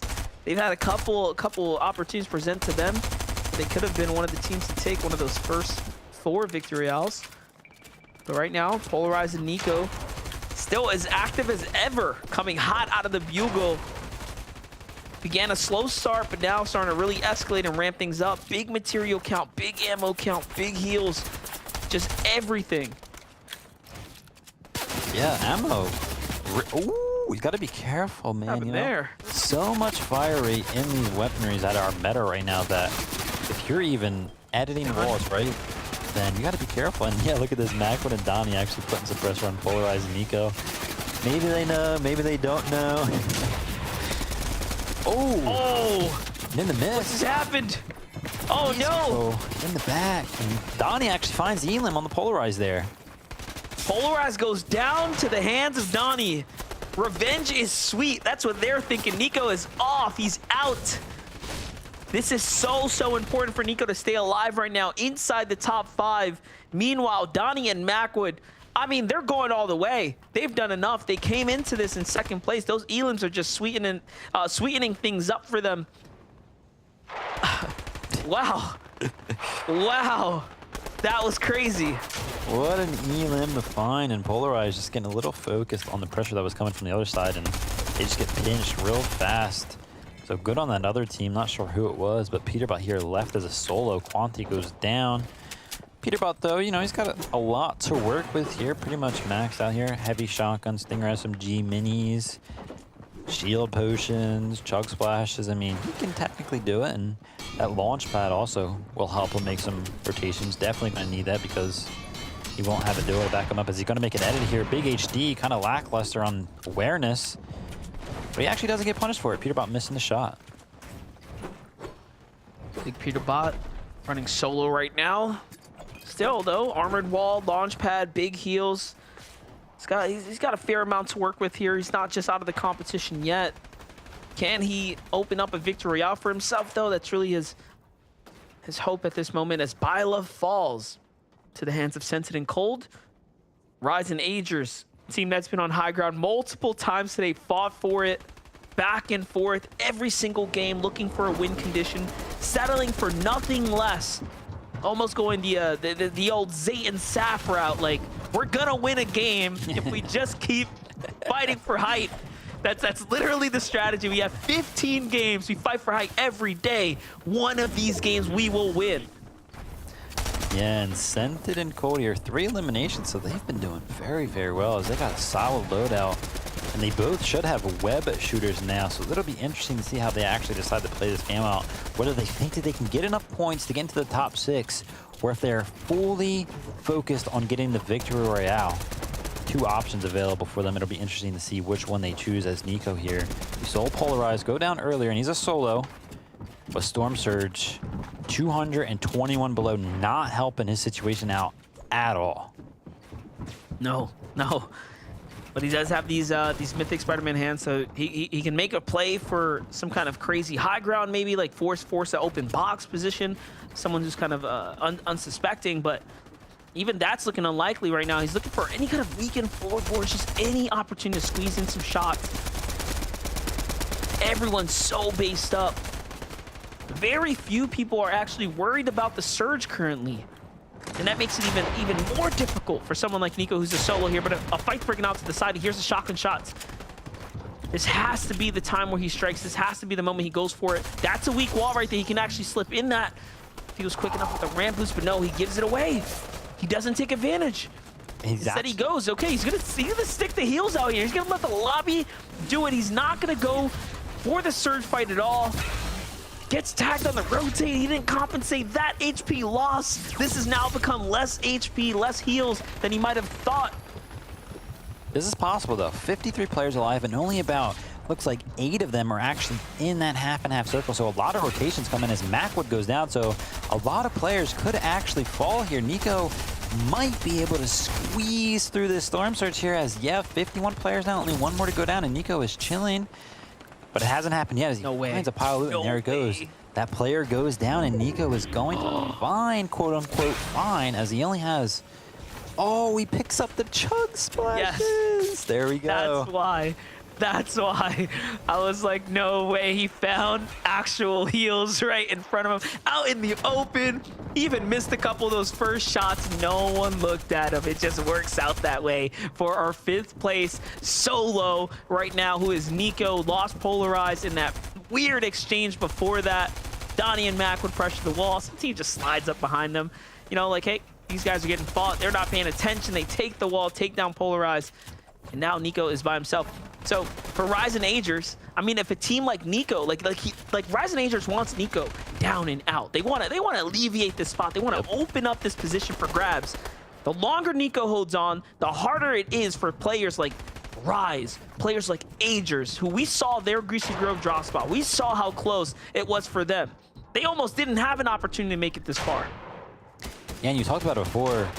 Rise and Agers pretty much going for high ground every single game, right? But this is the last game. There are a lot of teams who aren't even close to that top 6. So realistically, they know in the back of their minds the only chance they can win is if they get that victory royale, right? So a lot of them are just gonna be full set in height because height is really good at picking up these victory royales. So if you are Agers and Rise, do you even go for height? So let's put it into perspective, right? Rise and Agers are free climbing right now with no harness. Like they are going for it. They're in 7th, okay? They need to make 6. It's all or nothing right now. There's no protecting them at this point in time.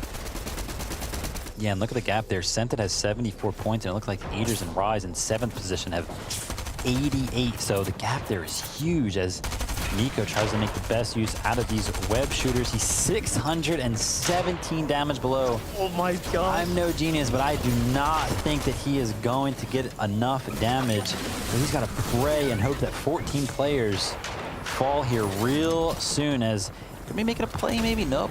Again, he's just playing this passive, but just going to be hoping that everything works out for him. He just needs some more points if he wants to stay in this, if he wants to be safe. Agers and Rise are starting to creep on up. 91 points now, holding this top 5's position. Can they continue to break in top 6? Agers right next to an opponent. Oh my gosh. If that man would have just looked back, it would have been all over. He lost Rise in the rotate too. He is not safe. He is now in one of those weird positions where he has to clutch up. Nico's still up. Even with the surge ringing here, he doesn't care. He is rotating. He's trying to stay alive. 3 teams have fallen. That's more points for him. He's inside the storm. One zap is going to be enough to take him out here, and there it is. He falls with just a couple more points earned. Will it be enough here? There are so many other players still up here. Agers is not safe by any means either. He's in 93 points with the threshold. Can he get this? It's so important. It's all or nothing. It's finals right here. It comes down to it, and it's not enough. He gets taken out. Someone will have the opportunity to snatch up that position on high ground. Lava Boy, Shark Girl from the back, from way in the back of the crowd here, trying to have their voice heard, trying to see if they can make it to finals. Can they win this game? It's between them and 15 more duos. Yeah, they got to be careful, though. You know, we mentioned a lot of these teams feel like they need to get the victory royale. Dan my God. don't need it, but they feel like they do as they push up for the high ground here against Lava Boy and Sharko. This is it. This is the fight. This is how they can secure themselves a spot in the finals. Can they do the impossible right now? No, Shark Girl's down. Oh no, they take the fight all the way to the ground. It gets broken down. Spirit Ball just had the bigger play here alongside Burbs. They broke everything. It's their height now. Sensen and Cole trying to fight their way back. Couple more Elans. All of a sudden, from the back too, 15th up to 7th place. A few eliminations more, and they can actually take home one of these top 6 positions. Now, mind you, 5th and 6th were already falling out. It's really open. It's really available. Oh my gosh. Sparrow taking full advantage here. Clicks and Egg going down to that fall damage. They're just like, hey, let's go up on height. But the bigger storyline here has got to be Scented as he makes a big mistake. Gets piece controlled, and now it's left to Cold. He's so close in that 7th position.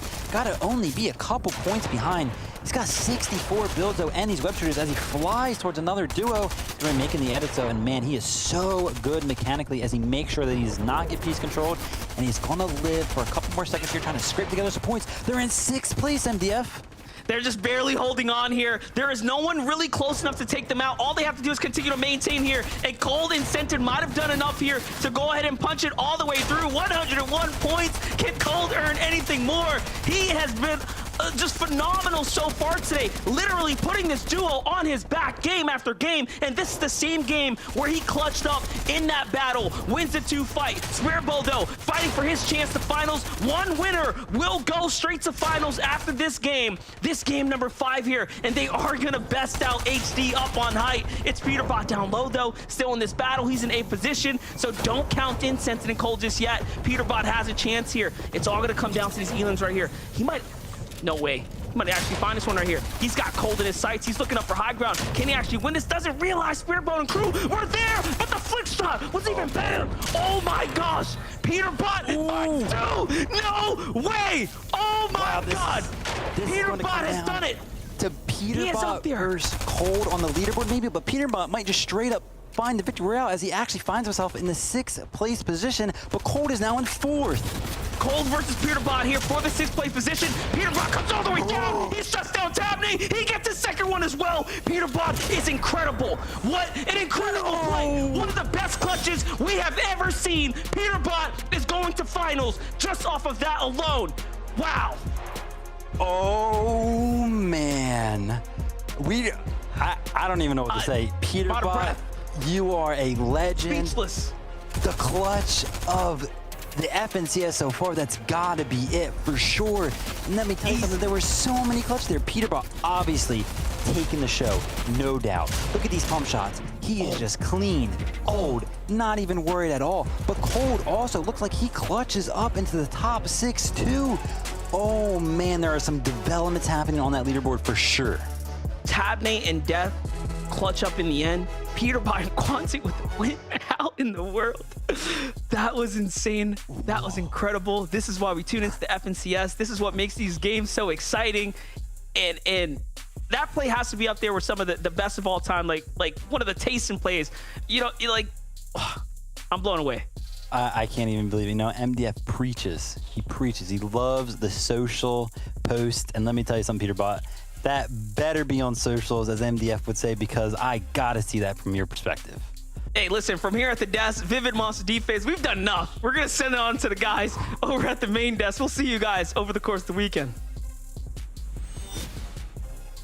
Peterbot, you are ice cold, brother. What we just witnessed there was FNCS, one of those moments that is going to go down in history there. Let's just take a recap here of that incredible performance. Not to mention as well here, the first 4 games, Peterbot Quanti, only 5 eliminations across 4 games. Peterbot gets 6 solo in that last game there. I mean, SBG, you cannot rate this player any more highly than what just happened that last game. That was sublime, mate. Just have a moment, why don't you, Peterbot? It's your stage, and you're the king right now. Just clutching it up, and my goodness, that was one of the best solo clutches I've ever seen. And I'm throwing that out there right now, cleaning up the lobby. He's hitting everything, and he's leaving it to nobody taking this victory royale.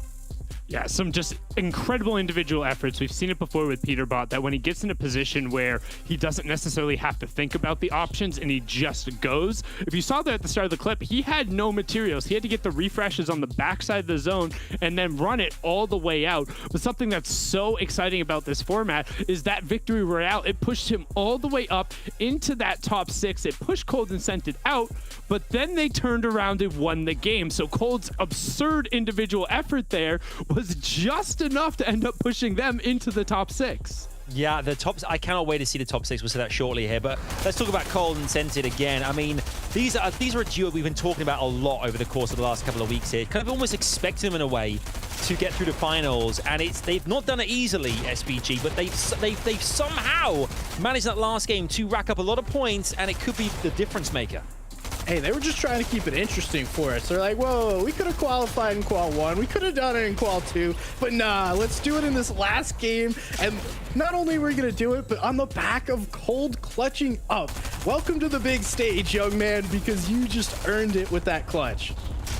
Yeah, and I also have to give credit to Scented. He was able to keep them composed, keep them in the match, get Cold back up on his feet at a key moment. And while he did get piece controlled right there at the end, you know both of them have a nice deep breath in, And a breath out, because that was a stressful qualifier for them. A little bit of a rickety road after that, but hey, they got to the station, no problem. We'll be seeing one of arguably the best duos in NA East in the finals. Yeah, and SBG finally, after all these times of predicting they're going to go through, they eventually just crawled their way over the finish line. There for you, buddy. It happened. We're so pleased. But Pamso and Fatch there, son. That didn't quite happen this time, but let's take a look at the winners who did go through. We'll talk about our predictions very shortly. These are your 5 winners going all the way through to finals by getting the Victory Royales today. You can see Peterbot and Quanti there joining Sparky and Nets from Game 4. We had Sin and RN Star in Game 3, Users Threats Game 2, and Shadow, Me Too in Game 1. These teams are going straight through to finals, but we of course have our leaderboard here, which is going to show us the top 6 teams going through off the back of their performance at the entirety today. SPG, Sundown, break it down for us, boys. SPG, we can see Day and Clicks sitting pretty up on top. Oh my goodness, 4, 5, and 6, 110 points. All of them doing that in that last game and the last few zones. We saw the solo clutch by Nico, the solo clutch by Cold, and then Death and Tabney on the low ground, locking it in. I mean, Sundown, you can't ask for a better final match than that. I mean, even looking at 4 and 5, they have the exact same stats, exact same placement points, exact same elims. So honestly, they're happy they didn't end up on that 6-7 borders, because those tiebreakers get a little confuddled after that. But Joji and Rokane just 1 point on the outside, looking in. Some other notable duos just in that top 10. Teo and Pledge, Slacks and Clarity, Agers and Rise. We will see them again tomorrow. And again, don't forget, we'll also be backfilling the 11 duos who qualified today. So we'll have another full lobby, some familiar faces again, but some new blood to also get an opportunity to punch their ticket to the final. I know. I mean, this is what it's all about, really. For us, spectators as well, for us on the desk, the casters, the drama that happens across every FNCS, it's just so exhilarating, man. I can't, honestly, for tomorrow's action, Sundays too, we are going to see it get more and more intense as we're whittling down now to the last few places left in the finals. We have now 27 confirmed duos going through, 16 from last weekend, 11 from today. There's 2 more days worth of competition trying to see who the last remaining teams are going to be. But before we do that, let's take a look back at our predictions from earlier on today and see if any of them did go through here. Not a great day for me, I'm going to say, fellas. I mean, last 2 weeks, I've been doing great. 2 first places, living the dream. But today, Nounsy and Sprite just didn't happen, SBG. Whether it was Greasy Grove not really working out as far as a POI goes in the contestation, we don't know. But walk us through Ages and Rise there. I think it was 10th place, so close. Yeah, they were close, and unfortunately, they were so close in that first match of winning it too. Doesn't happen, but hey, I can stick with them. Maybe tomorrow. Well, you guys will have to come back and see who the choices are when we run it back. Yeah, and I might have to get some new batteries for my clock there, because even the broken clock right now seems to be missing its time. Batch and Pamps out there. Like I said, the points are there. The consistency is almost there. It's not quite the top 6 performance, but we're seeing them have really good strings. So I want to see them put it all together, but definitely going to have to reevaluate tomorrow. Yeah, looking at Knifer and Bilo, Monsters pick as well there. 14th before going into that last game there. The top 15 places, we said everyone has got the possibility of going through, but sadly it didn't happen. And Vivid, I mean, what can we say here? Vivid, spot on, cold and scented, clutching up last game. Unbelievable scenes here. But we got close, guys. And of course, there's loads more opportunity as well to see these teams that we've chosen potentially go through. Or there could be the dream scenario. You could get a thing like, Nets' duo there and Sparky going through from 45th place all the way through to finals, which was something else. Dreams are coming true here on FNCS NAE. That is all we've got time for today, though. We are back, of course, tomorrow. Big thanks to the awesome panel here, the desk with me, Sundown, SBG. Thank you, boys, for being amazing as always. A big shout out, of course, to Monster and Vivid as well for absolutely crushing it on the casting. Later on, Kelly and Co are bringing you NA West in about an hour and a half or so, 90 minutes or so. So do not miss that, because we start things up again and more teams are going through the finals in that region as well. We'll see you tomorrow. Thanks for watching. Until next time, take care. We'll see ya.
Chapter 3 has arrived, and with it comes an entirely new map to explore. There are some old returning favorites like Tilted Towers, Shifty Shafts, and Greasy Groves. There's also a ton of new POIs like Sleepy Sounds, Condo Canyon, and the Daily Bugle.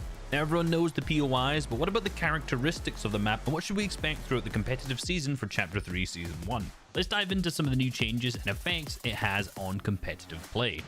The first change that will seriously impact the way that competitive games are played out is the large abundance of environmental heals that are now available on the map. Previously, in Chapter 2, a lot of the slurp barrels were mainly located at slurpy swamps, with of course some others being thinly spread across the map in small amounts. And now in Chapter 3 Season 1, there are 87 slurp barrels distributed rather evenly across the map. Similarly, there are also 171 produce boxes spread relatively evenly throughout the map as well, so now a lot more players and teams will get access to not only the free shield in these, but also the peppers for enhanced movement speed. Last chapter, all the pepper spawns are basically limited to one POI, Catty Corners, but now the majority of named POIs have access to these outside of Rocky Reels. Teams like Janus and Vortex, who placed second in the first Cash Cup of the season, heavily utilize this in their early game strategy. They land to the south side of Sleepy Sound, and on their individual looting paths, both has access to shield barrels and produce boxes, meaning they can essentially make the most out of the 20 chests they have there, as they barely need to use any shield that they loot. Vortex uses 7 shield barrels to the west side alongside the shield mushrooms obtained from the produce boxes to get himself all the way up to 200 HP. Janus lands on the east side and pops 2 minis, then grabs the 3 slurp barrels and produce boxes to the north. You might think it's a waste, since he could have just used the same shield barrels as Vortex, but landing more split enables him to loot the entire place faster, disengage quicker, finding plenty of minis along the way anyway, so it won't necessarily matter. As you can see, as they leave their POI, they are not struggling for shield one little bit, unlike many of the other teams in the lobby. You know, Reese, while we're on the topic of heals, we have to talk about the new coolers. These trusty new resources provide 3 different variations of loot.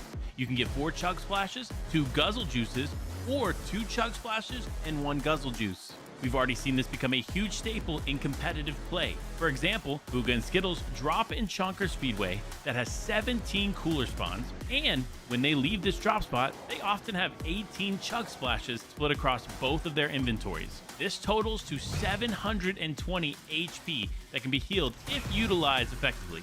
With the cars already equipped here in Chonker Speedway with those nice off-road tires, they have that ease of mobility around the map. With this additional mobility and all of the chug splashes from the cooler boxes, this allows them to spend much more time looting in zone for ammo and better weapons. The issue with this strategy, though, is that it requires you to take a mid-game fight for your surge damage. But for a team like Booga and Skittles, that's something they're very confident in. Overall, this is a very unconventional but successful early game strategy they've been implementing. Last but not least, we have probably the most impactful addition to the map, and that is the spider webs. These webs provide you with mythic Spider-Man web shooters, an easy rotational tool using the webs, and additional heals. Having these provide numerous benefits in the early game, like easy shield and fast mobility. Now, these webs can be really useful in the early game for faster looting, but can be a double-edged sword in the endgame. In this game, the first moving zone pulls from south of Daily Bugle to the northwest, which means there are a large amount of obstacles in players' way. Shady and Waze have boxed up next to one of these webs, meaning when the zones start to pool, they can leave their box and get an easy rotation from low ground without the use of a launch pad, and also saving them a ton of material. However, if you're not watching each turn in a messy endgame, you could easily bounce off of one of these and be sent into the zone, or even worse, into Tayson's line of sight. With these incredible additions to the map, plus some old favorites returning, we can't wait to see you all in action when FNCS returns in February. Until next time, we'll see you on the battle bus. Beep beep!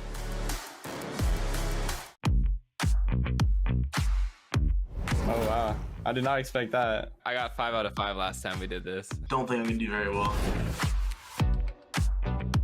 Where is that? Alright, so my guess for the spot's gonna be Sleepy Sound.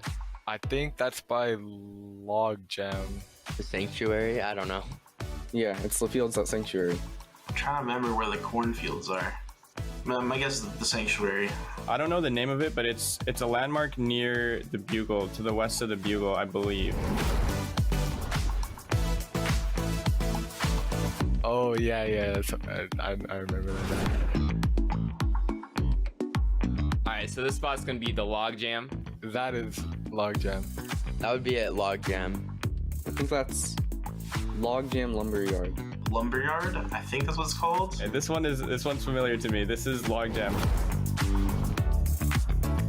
Oh, perfect. This one I have no idea. I think this is the clock tower in Tilted Towers. The clock tower at Tilted. I would say tilted. Oh, that's Tilted Towers. That's the clock tower at Tilted. I think that this is the Tilted Towers clock tower building. Oh geez, this could really be anywhere. Yeah, I'm gonna go with Camp Cuddle. Sweet. Oh wow, I did not expect that. I peeked through that window before. I think this location is Sleepy Sound. That's the top of Bugle. The Daily Bugle. I think that one's at Pony. Maybe. Oh, I've seen this. Yeah, I don't know. Condo Canyon? I think this is Greasy Grove. I just see like a lot of plants, and I feel like I might recognize that building. So this is the roof of Bugle, of the main building at Bugle. Oh, it's Coney. No way. Oh, I knew it. Bugle has like a similar roof over there. Not even close. I think that's Condo Canyon. Actually, I'll go with Camp Cuddle. That looks like, yeah, Camp Cuddle. Maybe Condo Canyon? I don't know. I know it's in the desert somewhere. I think that's Condo Canyon. I'm trying to think of the racetrack name, but I completely forgot about it. But so I'm gonna go with Condo Canyon. Sandy Shores has a lot of beach, so I'm gonna go with Sandy Shores. That's Camp Cuddle? Oh, that was Camp Cuddle. No way. Nice, nice. Camp Cuddle? Yeah, I wouldn't have guessed on a million years. Oh, Camp Cuddle.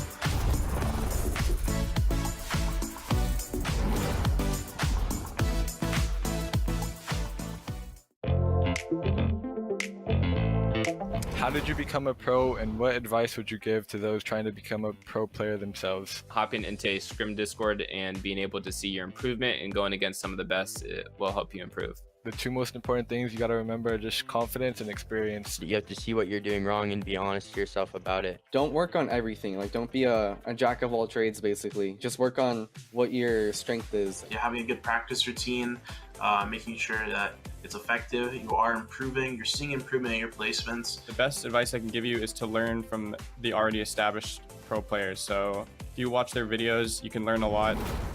I'm absolutely cracked and creative, but I can't seem to replicate it in real games. I know some of the part has to do with my nerves, but any recommendations on how to get over this hump? Hop in creative and then make sure that you do also play an arena before tournaments so you can get the even balance of the two. A lot of times when I'm playing creative, I'll switch my server to East, which puts me on like 60 to 80 ping. That way when I go into game and I'm on my normal like 25 ping, it'll feel a lot better. Experience is probably your #1 factor in not getting nervous. Honestly, same. Like a lot of creative stuff I use, I don't use like 90% of them in game. I think you probably need to slow down. I'm assuming like a lot of creative players are really fast. They have really like fast mechanics, but in real games, I don't think you need that. I think you just need to know when to bring in those skills. The best way to get rid of these nerves is just get a lot of practice.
last time in the FNCS North America West. At 152 points, NA West had the highest needed points to auto-qualify across all regions. Despite having 152 points, Fruit and Tiny missed out due to losing the tiebreaker for 8th place. With 17 FNCS finals, including their recent back-to-back first-place finishes, Favs and Snacky have more finals combined than any other NA West duo competing in the semi-finals. Between both qualifiers, only 4 teams failed to auto-qualify while still grabbing a victory royale. Evil Buzzo, J Rose's E22, Nav C Mapra, and Fade Zare. Will past success translate to a trip to the finals? Find out in the FNCS NA West.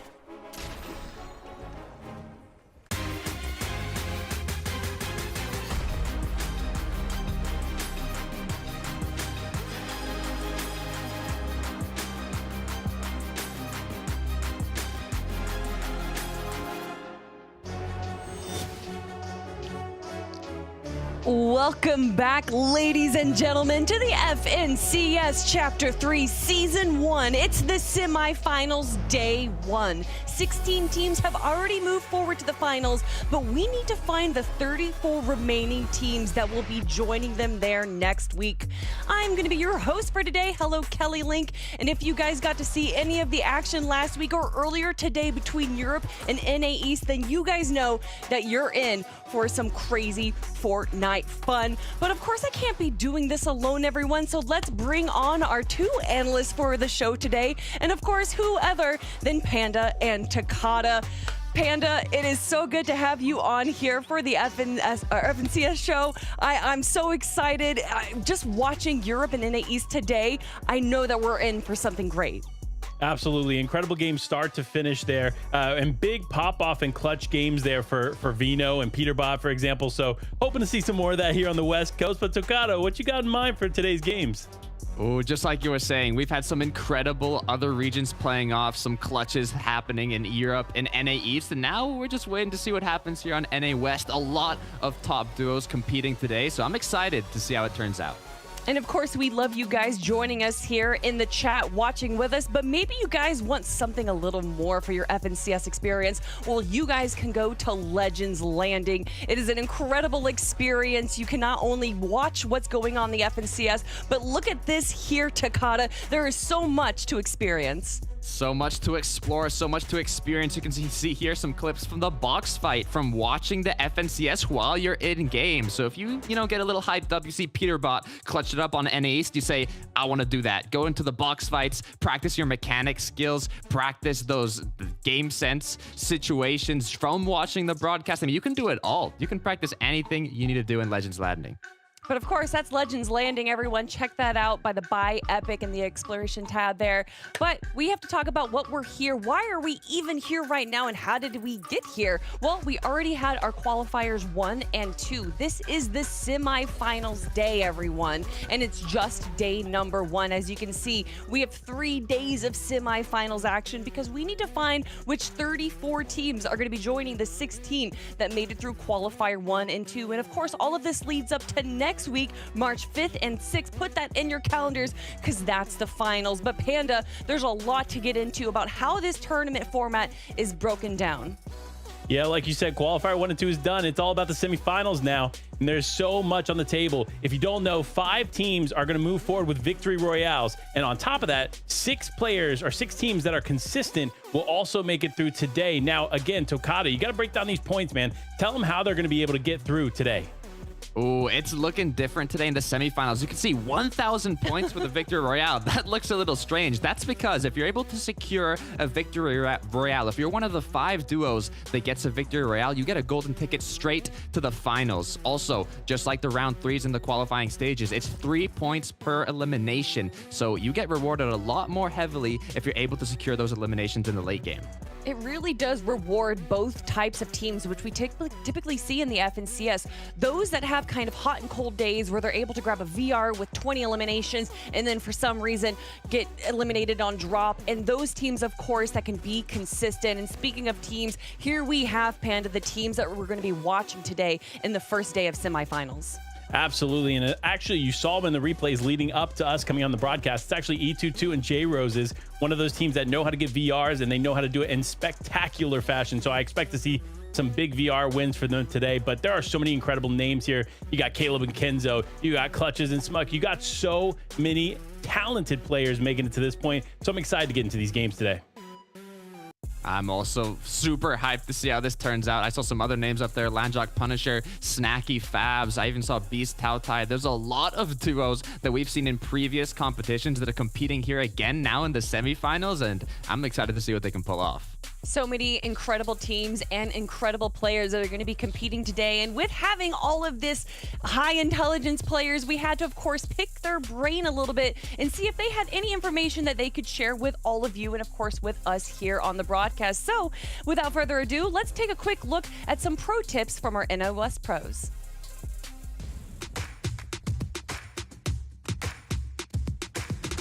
When it comes to VOD reviews, you never really want to VOD review by yourself, having someone else in the call with you, because a lot of the times you think doing one thing might be right and it might actually be wrong. For VOD reviews, either we go over our own gameplay from like a previous tournament, or we'll go over someone who won a tournament, like a really good player, and we'll try to spot out things that they're doing that we're not. Watch the main points of the game, so like the early game, right? The mid game, take notes from like how they're positioning, and then the end game, right? Noting how they're moving through the zones, and just writing like quick little notes of what they're doing, like little like the single line. And then obviously from our gameplay, we just like to see what mistakes we're making and make sure we don't make them again. I think a lot of new players may fall behind if they don't get their map knowledge. Visual sound effects are really strong right now. There's not even hiding spots anymore because of those visual sound effects. You can just hear people from all the way across the map. It may not be new, but it's definitely being less utilized. Being able to use pre-edits to your advantage in duos is very useful when it comes to getting impacts. I think it's definitely better to go to the center. That way you don't have to rotate as far and you're able to see pretty much throughout the whole zone when you need surge. It's definitely better to stick to the edge, because if you get lobbied in center zone, there's no living. It is better to stick towards the edge of the zone, because if you rotate in too early, then you might end up getting shot by other people. So center of the storm is generally good if you need storm surge, or if you want to secure yourself a good position so that the next rotate is easy. But if it's a game where you are okay on storm surge, edge storm is a really good place to just stay low key and get your mats back up. One tip that I would recommend to a player that is trying to aspire to be pro is to create content. Treating it like a job is a good way to put it. Number one, always make sure you're having fun, right? Like, don't overstress yourself. Don't ever like lose motivation. To look at the strategies of what really good players are doing, you need to understand the zones if you want to do really well. We always love to hear from our pros there. So thank you guys so much for joining us and answering some questions that I'm sure a lot of the people that are watching want to know. And as our residential pro, Takata, I have to ask you, the question that interested me the most is, do you want to be in the center of zone or the edge of zone? So what do you think the answer is? Well, I thought it was funny because we had some, contradicting answers there from the pro players, and it's a very situational case. Just like Wheels was saying, if you want to get your Storm Surge tags, it can be good to get centered zone. Also, if you have a good drop spot, like what Epic Rail and Arkham do in Coney Crossroads, which is a very centered map, and you get a majority of the zones, you can rotate early and get a good position. However, if you drop on the edges of the maps, maybe Sleepy Sounds or locations that are a little more outskirts, it's a lot more difficult to get an early rotate, and you might up getting focused. And it's kind of just depends on the style of duo you are, the place you drop at, and kind of your overall strategy. But it's a different way you can play the game. And Panda, as someone that is very involved in the content that Fortnite produces, what is, obviously VOD reviewing is something that's been prevalent in all esports, but what is something that players may not realize that they're doing wrong when VOD reviewing, and what would you suggest for them to do? Well, I think Quinn mentioned it right there in that content piece, and it was having somebody else there with you when you do VOD review. A lot of times players are like, you know what, I really want to focus on the mistakes that I made. Let me go back and look at this VOD from X time to X time. But in reality, unless you have like different perspectives looking at the same thing with you, it can definitely impact whether or not it actually helps overall. So it really boils down to having somebody there with you, especially somebody that's knowledgeable of the game, understands, and may have a different point than you may think of at the time. Having a partner with you is very important. It's especially important in our duos competition. So right now we're going to be focusing on some of the duos that we're excited to watch, and more importantly, looking at where they're going to be dropping, because of course there's so many elements that go into being a great player, but the drop spot tends to be one of the more important ones. So the first team that we're going to be looking at right now is Beast and Tao Tai Panda. And I mean, this team right here has been a consistent front runner in a lot of the competitions in the last chapter of the FNCS. Well, it's no question that Sleepy Sound is one of the best POIs on the map. So for them to have this to them, not necessarily to themselves, but have this as an option is going to be super important. They've obviously spent the season prepping from this spot here, and coming back to it, I think they're definitely going to have a good chance here of doing well. Again, I believe this is one of the spots that is contested, so it's going to be pretty tough for them. However, we've seen a lot of teams this season win out of contested drop spots.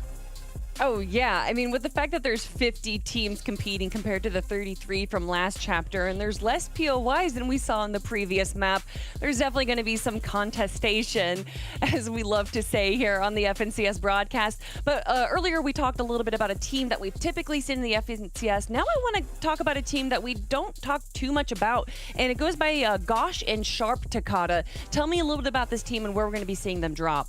Yeah, so Gosh and Sharp are dropping on the southern part of the map in Condo Canyon, but what's good about their drop is they drop on the north side of Condo Canyon, and there's another two duos contesting this side that we're seeing on the screen right now, which is the more southern side of Condo Canyon. So that's a good opportunity to make use of that contestation and go for some third parties. They can get some tags in the early game, and they won't have to worry too much about Storm Surge later on in the further zone. So if they play their cards right, we could see them in the late game consistently.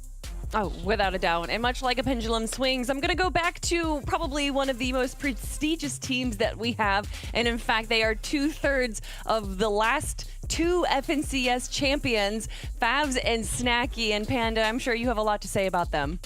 Absolutely. After them being champions there in Season 8 FNCS, they did some big things, right? And they're looking to replicate that here in Chapter 3 Season 1. And they're actually using Greasy Grove as their drop of choice. Again, another spot that's going to have some players around them, so they need to be careful how they handle this. It didn't quite work out in their favor throughout the qualifiers, but they're here today to show that they are still talented players and they know exactly how to walk away on top.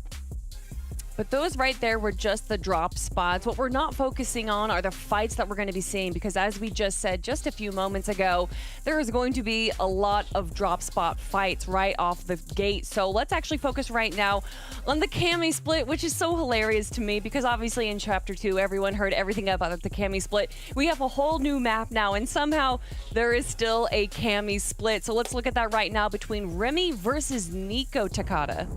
Yeah, the problem with these contests at split drops is that you have to take that engagement, because when you're doing a split drop, there's not as much loot as like a Tilted Towers, as a Daily Bugle. You really only have enough loot for one duo. So if you're contested in a split drop like Cami Split, you have to take that engagement and one duo is going to come out on top.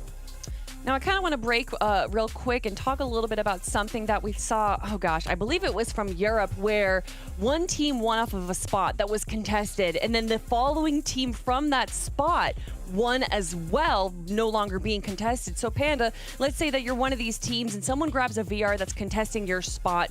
Does a new team try and jump in there and contest them again? Or does that team, do they stick to that new spot?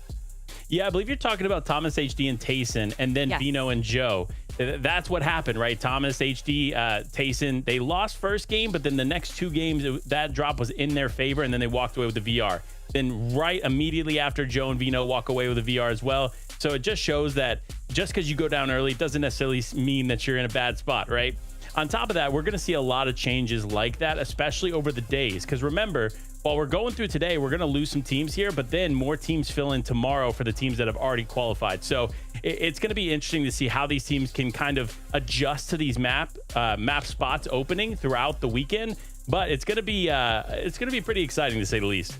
It's definitely going to be exciting, and we already talked about one split, but now I want to talk about another, and it's the Llama split. That's going to be Elder versus G5RC. So Takata, tell me a little bit about this split that we're seeing here.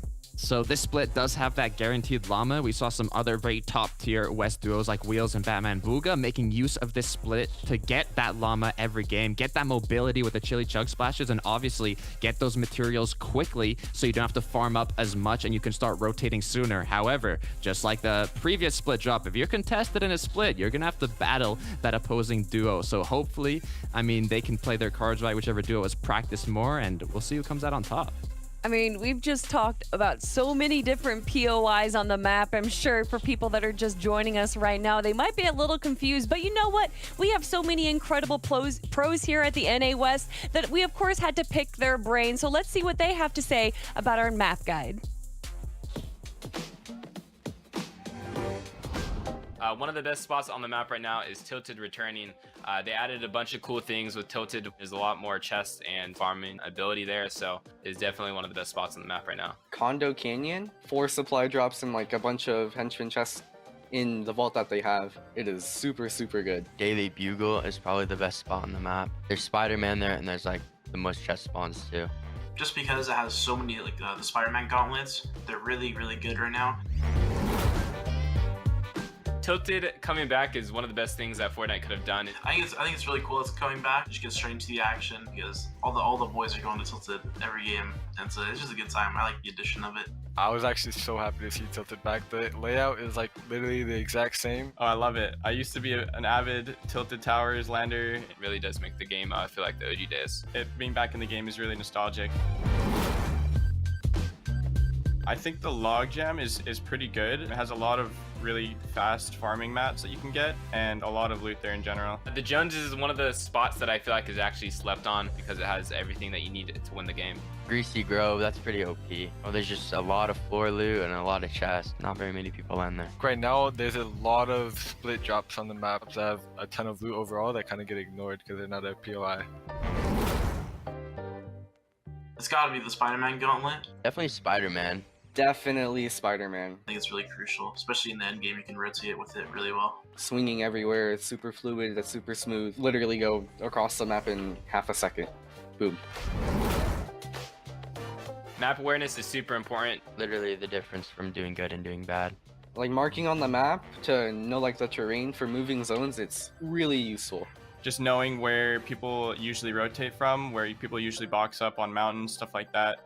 Having that map awareness will make rotating and just getting to where you want to be a lot cleaner. If you can get a lead on other players and really study the map, all the spawns sort of thing, you have a really big advantage. Definitely being able to know all locations on the map is going to be useful because zone can honestly pull anywhere.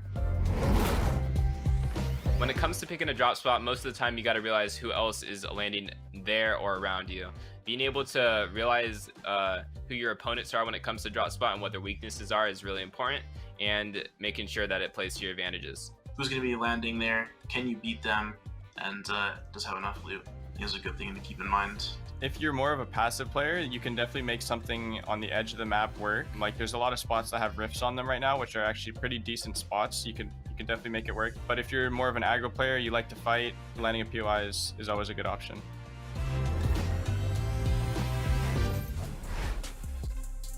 Big shout outs to Quinn, Wheels, and all of our incredible pros that would just stop for a moment and were able to give all their incredible insight of their pro knowledge. But I do want to talk to you guys a little bit about one of the questions that they were asked about Daily Bugle. Obviously, it is an incredibly pivotal POI, but why is that, Panda?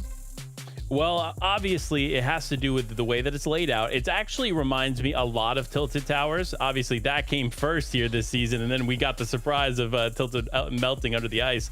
But it reminds me a lot as far as the layout and the loot path. Now, what I will say, the advantage here over Tilted is the Spider-Man web shooters. This thing, obviously, is very, very valuable for these pro players.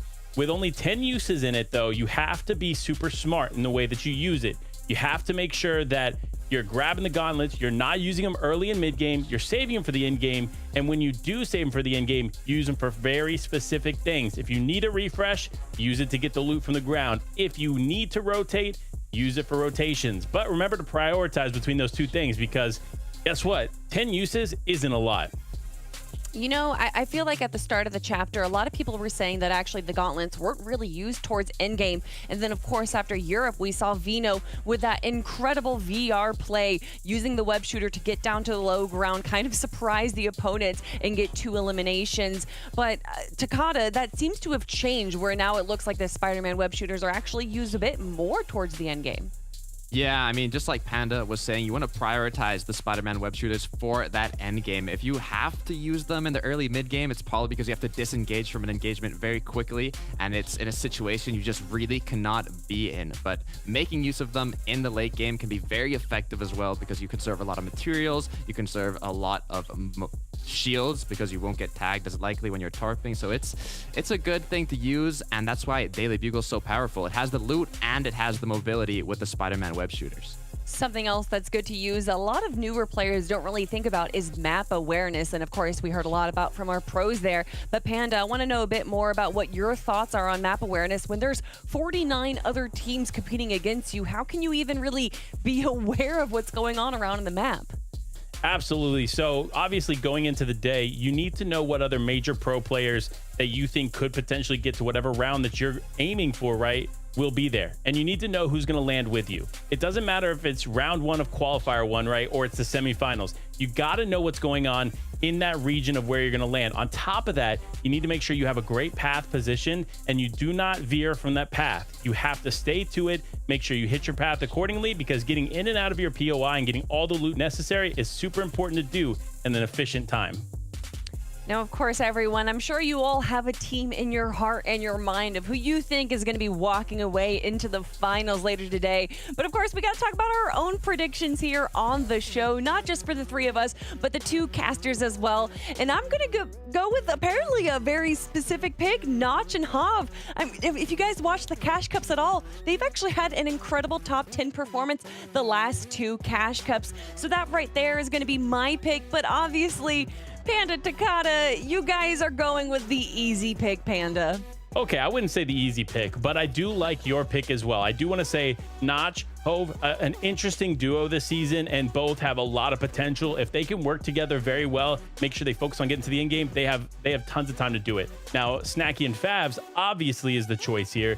The reason I say that is they are so good together. They have more chemistry across the board than a majority of the teams we've seen. The fact that they didn't make it through qualifiers is a little surprising, but they're going to make up for it today. Definitely. Also, to add on to that, they also have Greasy uncontested. Their duo, which is most close to them, is Landjock Punisher, doing the split on the south side of Greasy. So they will be able to get Storm Surge tags if needed. And just like Panda was saying, their confidence mechanically is definitely there. So I would not be surprised if we see them qualified today. Clay is also going to be going with Favs and Snacky, and obviously we see Jacob PR here with Epic, Cyrazer, and Nico, but I actually want to focus a bit more on Favs and Snacky here and how they are as a duo, because Panda, you kind of said something really interesting there, is that you don't know why they didn't make it through the qualifiers 1 and 2, and there's a lot of teams that actually didn't make it there. So I kind of want to know your opinion on how duos is affecting the pro scene here for NA West. I think for players that are picking up new teammates, it's definitely different, right? I think it kind of plays into, hey, I'm not used to duos. Now I'm playing with a new person. So chemistry is everything. That's why I think teams like Snacky and Favs, who have played together in the past, are definitely going to make a dent in these semifinals. And Takata, real quick, is there anything that you want to see here in game number 1? Oh, I want to see another solo clutch like we saw in the previous regions. We had Veno on Europe, Peterbot on NA East. So who's going to do it on NA West? That's what I'm waiting for. I mean, we already saw it during the qualifiers, a lot of solo clutches there. So if there's any time to pull them out, it is right now, whereas a VR can just give you the ticket into the finals. But everyone, that's going to be it for us on the desk here. We appreciate you guys hanging out with us, but now it's time to hang out with 2 new cool dudes. It's Jacob and Clay. Thank you so much, Kelly. And you are right, it is Jacob and me this time around. We get to bring the very first day of semifinals to everybody for NA West, and I am so excited after those 2 regions we just watched. Jacob, we're in for a treat. Now, we're definitely in for a treat. excuse me, but those 2 clutches that Kelly was talking about, I expect West. There's a lot more fighting that does go on in the later games, especially with how much is on the line. It's win and you're in. How exciting is that? So it's going to be a real treat to see how these players differ their strategies, especially in the early portions of the game. If it's not going your way, you might have no other choice to go for that victory royale in the end. We'll have to see as these games are just about to get underway. I cannot wait for it. Yeah, there's going to be a lot at stake in it. And I like the way you guys kind of went with the favorites, Favs and Snacky. And it's a little bit of a safe pick, I may say, but the battle bus is ready. We can see how safe that game is because game number 1 is on our hands.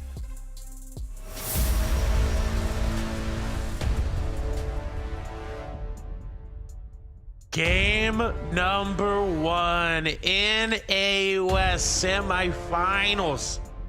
Last opportunity for some of these players this week to make it into that finals.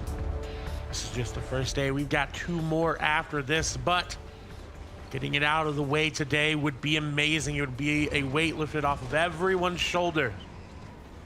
Let's see, as UA, Bumboy, are they going to be part of that elite squad going all the way through to the finals, or are they going to go down early as we swap over?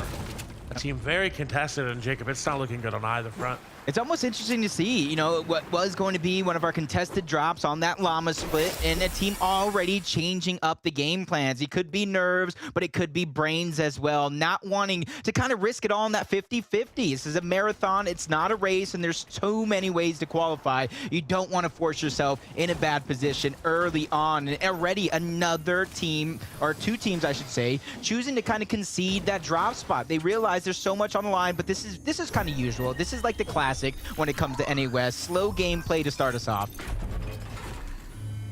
Get a chance to see what they're grabbing out of one of these bolts.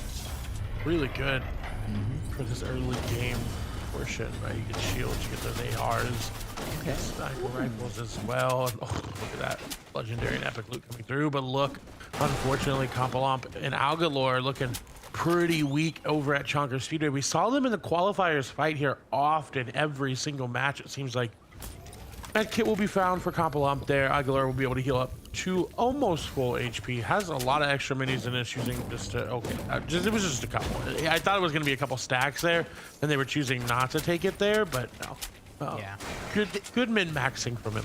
This might be a little bit blessing in disguise, though, even though it doesn't look like they're to back down of Chonker Speedway just yet. Getting tagged too early might make you play a little slave. And when there's more than one team fighting around, playing a little slave, having to heal up might be that blessing. You don't want that chaos to go ahead and ensue too quickly, because it's 5 games on our hands playing. That's something we were kind of messaging each other back and forth instead of 6. So it's very, very easy to put yourself in a hole, get lost in the sauce, and forget that there's one less game to try and qualify. So that's something I'm going to really kind of play into towards the later half, maybe games number 3, games number 4, and then definitely in that 5th and final game.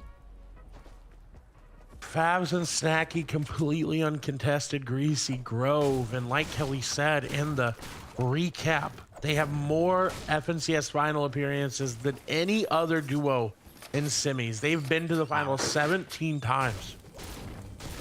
That's dominant. That's consistency. And I can see why 3 of our analysts and casters kind of picked Favs and Snacky, but Scizor, one of those players, his teammate is already going to go down. The aggression from, it might have been Russo and his teammate, Winner, I do believe, trying to go ahead and finish off these eliminations. These are 2 players as well. Finished 15th, and I do believe 10th in 2 different qualifiers, barely missing the gap, but with those early eliminations, probably going to be looking for the second one. This is a great way to start off your semifinals.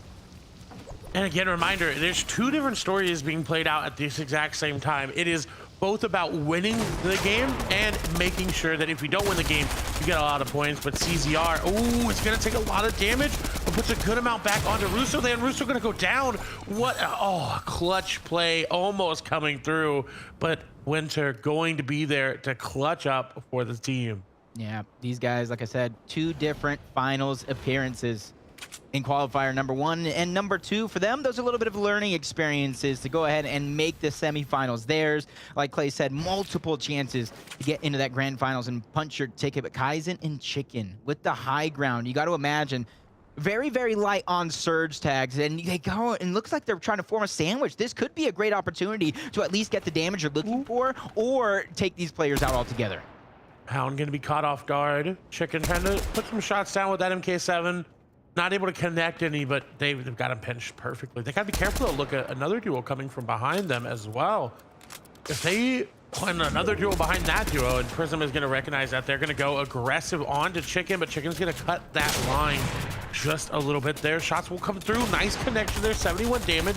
Chicken is doing a great job at holding him off as a solo. That's going to be good damage. His teammate came through, taking down Prism. Now only Hound remaining. They come together perfectly, and just look at that chemistry.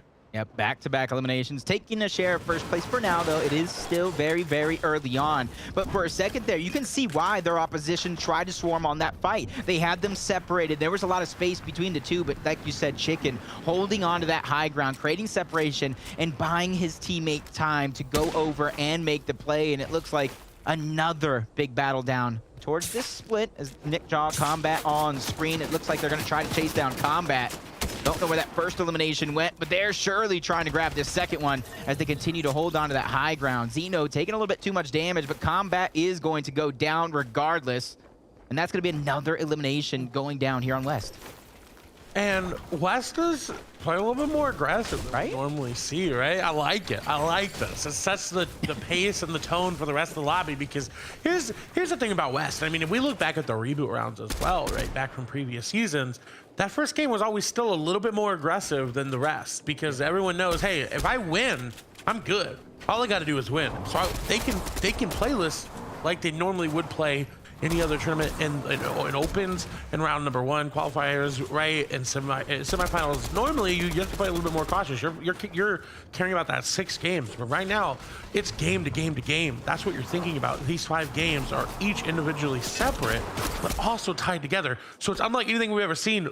And I'm really loving the pace of West Aesthetic. Yeah, this is where you take your own destiny in your own hands, and there's many ways to do that here, but Elder and Statics, they're going to try to do it by getting this elimination, put themselves up in a great position, not having to worry about that storm surge, but a little bit of high ground, multiple players towards the outside that could affect this fight or try to get some tags of their own. That's why these players, they're trying to box up, they're trying to bait them in, play as safe as possible. And if you look at a lot of the resources, they have mats, yes, but they don't have a ton of that shotgun ammo to go ahead and have a continued fight. And with ammo, out of all the ones that is concerning, I think, to lose the most, it's the shotgun, right? Yep. Like, you run out of AR ammo, that's fine. You run out of SMG ammo, that's fine. Shotgun ammo, there's not a lot you could do. You've got the harpoon, which is my favorite weapon in the entire game, and you can use it effectively like a shotgun. But this season with the shotgun like the heavy and how much damage it does, it's just really outmatched. So they really got to play it carefully. They don't want to be too aggressive. And even then, like, you see him single firing these MK7s, but 160 ammo on MK7, that's still concerning as well. So aggression is going to come through. The edit down from Kui will be enough, but his teammate not there. No, as I say that, his teammate right back, and unfortunately the shot's just not connecting in their favor. I love what Elder was doing, hiding in that cone, waiting for that perfect opportunity for them to get lost in the sauce on a couple of targets, but it might be a decision they can soon regret, as the shield is going to get dropped off, but that's not going to deter Elder from this exchange. But I think knowing multiple players are on the outside trying to affect this fight, they might have got the tags they wanted. They don't have too many shields to spread around, so they're just going to take what they can get. They realize so much is on the line. Going down this early starts to dig that hole that I was talking about early on. You put yourself too far in a hole, the only way out of it is a victory royale at the end of the day. And it's a great way to describe the fact that they're disengaging here, right? They don't have enough to keep going, but they also don't really have enough to disengage. They're really going to have to get lucky with their loot, because they are so far on the outside of the map. Everything there is going to be looted. Maybe they can grab some stuff from Camp Cuddle, maybe move their way over to Covert Cavern, as we're going to see where the second zone goes. No, they're not going to be able to contest that. So they're running out of options. Yeah, definitely running out of options. I think they're going to have to make the decision now. Or another option could be later on the game, trying to find a solo player, maybe look up a refresh opportunity. But we talked about 116. Elder doesn't even have a full clip in his NK7. So when it comes to that far range, he's not going to have it on him. Kind of hoping for his teammates, a Sharp and Gosh. I would say I don't know too much about this duo, but when you kind of have us as casters not knowing too much about a duo, that's a perfect opportunity for this duo to let the world know who they are. Exactly. I think that's one of the best things, like you mentioned, about this format that you're able to do, right? You can come out, win the game, make it all the way to finals, which you previously haven't been able to do before because of an entirely new format and a chapter that rewards different types of play styles. So I'm very excited to keep our eyes on Sharp and Gosh as we move over Tao Tai and Beast. Normally Tao Tai playing with wheels, but they're swapping it up a little bit.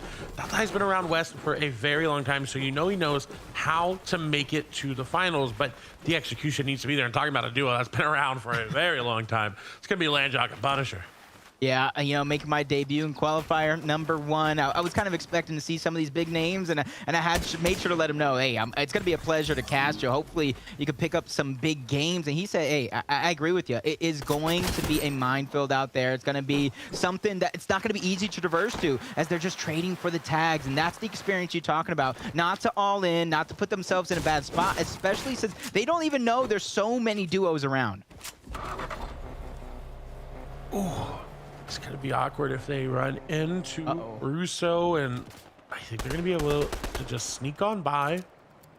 Those shots will be fired in their direction as Nico and the Psy-Razor here on the edge. This is a really bad spot. Yeah. Let's be honest. If everyone gets on that other side of the land, which it looks like it is, and they're going to cut them off, this is, oh no. Oh, ooh.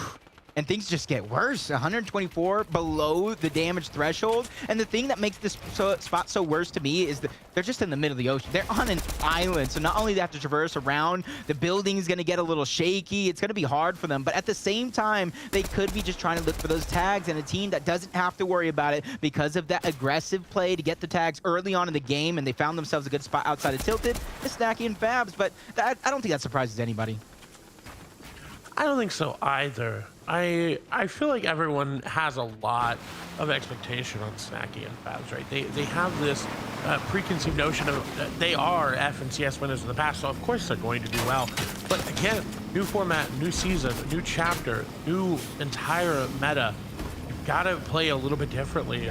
They were always very hyper aggressive, so this might be their chance to make it into finals. This is a hyper aggressive format. Because again, if you win, you're good to go. As Clux and Shades trying to get as close to people as they can without taking as much damage, because again, they are below Surge. 12 below is going to be Gosh and Sharp. They've got to get this damage in 40 seconds before it starts activating and taking their HP away. And no, they're going to end it down to teammate. Gosh is unfortunately go all the way in. No, that's going to be Sharp, as Gosh made the unfortunate mistake of editing them down and somehow, some way, able to get back up. Very low HP, but they got the med miss, so they're chilling. Yeah, I'm even at a loss for words how he was able to get back up, but Sharp, man, that's how you create your own destiny. We talked about not really knowing too much about him. That's how you start to catch the eye. But you like how they're also not backing down. They realize they still have some more damage to cover. Trey, another great person that I know about, kind of getting coached a little bit on the side, making sure they have that third eye view, but the damage is definitely in. They're trying to do just enough so they don't have to worry about Storm Surge, slapping down that steel wall for some extra cover. And this is going to be the moment they have to breathe, but they're only going to breathe so much as they drop down below the damage threshold yet again. And the steel wall, the armored wall, is one of the most amazing items when you're in this situation, right? It's the biggest denial of anything there. You're getting shot? No, I'm not getting shot. I have an armored wall, but look, they go through their base, and Trey is going to capitalize on this. No, not going to be able to do so, and neither is their teammate. Unfortunately, Nickjaw and Zeno just pushed too aggressively, too quickly. They close the distance, close the gap, and they take them down. Yeah, that's very, very unfortunate, but I know that's one of those duos. They land at the northern portion of the map, uncontested, a little bit of a split drop. So you can see that kind of what that does. We saw it on qualifier number 1 with Quinn and Wave. It took a big game, a big strategy switch up in game number 5, but it definitely worked out for them. Wave popping off at the end as a solo to punch their ticket to the grand final, so they don't have to go through this battlefield that is the semifinals. You see a bunch of eliminations still racking up in your elimination feed, but for those teams that might have escaped now for Surge, they need to start thinking of a plan how to gain it.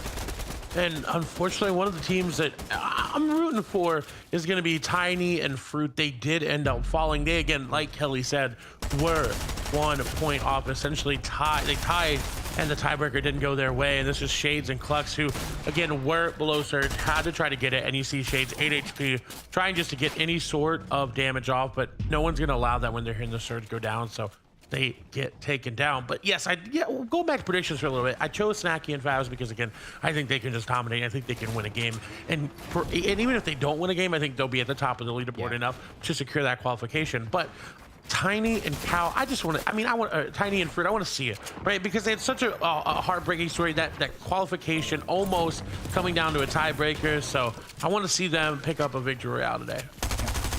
World Cup, I think they believe they finished 14th in qualifier 2. One of those teams kind of on the bubble. And that's the thing too as well. You know, top 6, there's still a bubble opportunity for teams that don't get that victory royale. And let's see this team that I'm talking about, what we missed during that replay. Great shots, kind of just melting him by himself and allowing his teammate to clean that one up easy. And that's that MK7 just rewarding the aim of some of these players. And we knew from past seasons, right? Like, oh yeah, these players got really, really good aim. But now they have a weapon that they can just aim in with down that red dot. Oh, it has been a whole different season for aiming. And that comes into play when we're talking about rotations. Is a lot of players are gonna have to keep that in mind as you look where Favs is looking, that team on the outmost edge of zone. And sometimes while edge of zone is great, this is a situation where it's not. Everyone's going to focus you. They're not even in the zone yet. And oh, that just does not look good. And I like the way you kind of pointed that out, you know, the edge of zone versus inside, and that's why we kind of have that content piece, asking our pro players, asking our analysts, what do you prefer? It's all situational, and every single game today will show you every single switch up that happens. It's not going to be the same exact play from the same exact person every time, because it depends on what loot you get. It depends on what resources you have this stage in the game. You might need to be towards the edge of zone going for a refresh, but you might want to position yourself in towards the middle if you have all the resources, you have all the mats, you have the storm surge, and you don't have to worry about it. And I think that's why Fortnite is so beautiful, because it is literally make your own destiny, just like this team sitting in first place right now. Worldka and Kitka have been knocking outside. Another one of the favorites, and this is where Kelly and my picks are kind of jammed together. Hopefully they don't end up in a skirmish too soon. Ooh, and a zone that's gonna be, I think one of my favorite zones is that it's not very mountainous at all. There's very flat. It's not a lot of buildings. And I see these players' true potential. And, oh, what a good find by Favs there. That player just peaking a little bit too much. But these are some of the zones that you don't see that often in this chapter, right? Because the map is so mountainous in certain regions and not in others. It's not very flat overall. So I'm excited to see how everyone ends up going about this. And we move over to Sharp and Gosh, who were very low below that totem pole in the Storm Surge category, but now 298, above. What I'm worried about here for Jacob, for them, is they only have 5 left on the med mist. They have no extra shields. They don't have anything. Yeah, this is another one of those teams that don't have too much here. 164 below the threshold. It's gonna be my pick. They're trying to play passive, no eliminations, 1 point via placement. And they had to use a lot of their resources in terms of heals early on to try to survive that first storm surge that happened. So for them, even though this is game number 1, they might be looking to get a little aggressive, trying to switch up their strategy into game number 2, but this one still, the show must go on. They have to think of a plan B here, and it looks like they're trying to line up something to catch some players off guard. That's Zare and Fade. They won some games throughout a qualifier process as well. Chicken gonna fall. They are 187 below. They have the heals to out heal it, but they gotta go aggressive. And unfortunately, Nico just gonna get taken down. They did not expect the right hand peek there. C3S1 really gonna have to clutch up big time there. The teammate's still up, and no, as I say that, they're gonna take them back, trying to secure all that loot there. C3S1 is just gonna get edited on, pushed, and can They get in. No, not going to be able to. 69 below. Maybe able out here. No, doesn't have the big shield. Only has the minis with 4 players. They need to go down. Maybe 3 players now. Just trying to get any sort of damage. Is not able to hit it. Not able to get the wall either. So they fall, unfortunately, going. And now see how fluid first place is right now. That means it is very, very close in terms of overall points. Yeah, like I said, this team right here on screen, they either won game number 1 or game number 2 during qualifier number 1. I don't know exactly, but that was also their first time in the finals. To win a game your first time, that shows that you have all the potential in the world. And it's surprised maybe none of us picked them. They might be floating on the radar because 218 above. They got that refresh, 10 splashes, 3 minis, spicy peppers. They have everything that is a recipe for success, just like one of our favorite duos here on screen. They get a kind of a moment to breathe. Storm Surge stopped. Everyone's trying to make their way into the zone. We get a little bit of a pause for a lot of the gameplay as you hear a lot of shots going through. Landjock not getting a pause there, but Fabs and Snacky get to breathe. They get to wait. Launchpad's being dropped over. They've got 2 on Fabs. That's really good for that rotation. They will essentially secure themselves this next zone wherever it goes. Frappe, unfortunately, going to fall down, and they seem to have found someone out. And I like how patient they're playing it, though.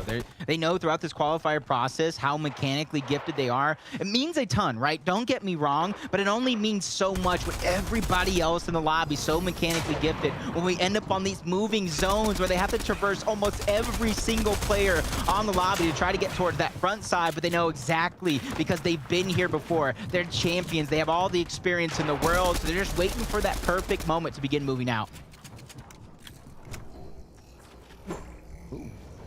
Zone gonna pull to the north directly. Only a few players going to get that zone pull, but for Taotai and Beast, it's a perfect one. They get to recycle any old builds that they may have built on the way over here. They're looking, trying maybe to go for high ground because we know high ground wins games, and at this point, that's what you want. You want to win a game because it doesn't matter if you get second until the end of the 5th game, right? You can keep tracking your points all the way through, but at that 5th game, you go down early, you get knocked out of the top qualification spot. It doesn't matter. So securing your finals appearance with the Victory Royale is definitely way to go. And Fade and Zaire up on the high ground in first place as well, tied, but they are below Surge.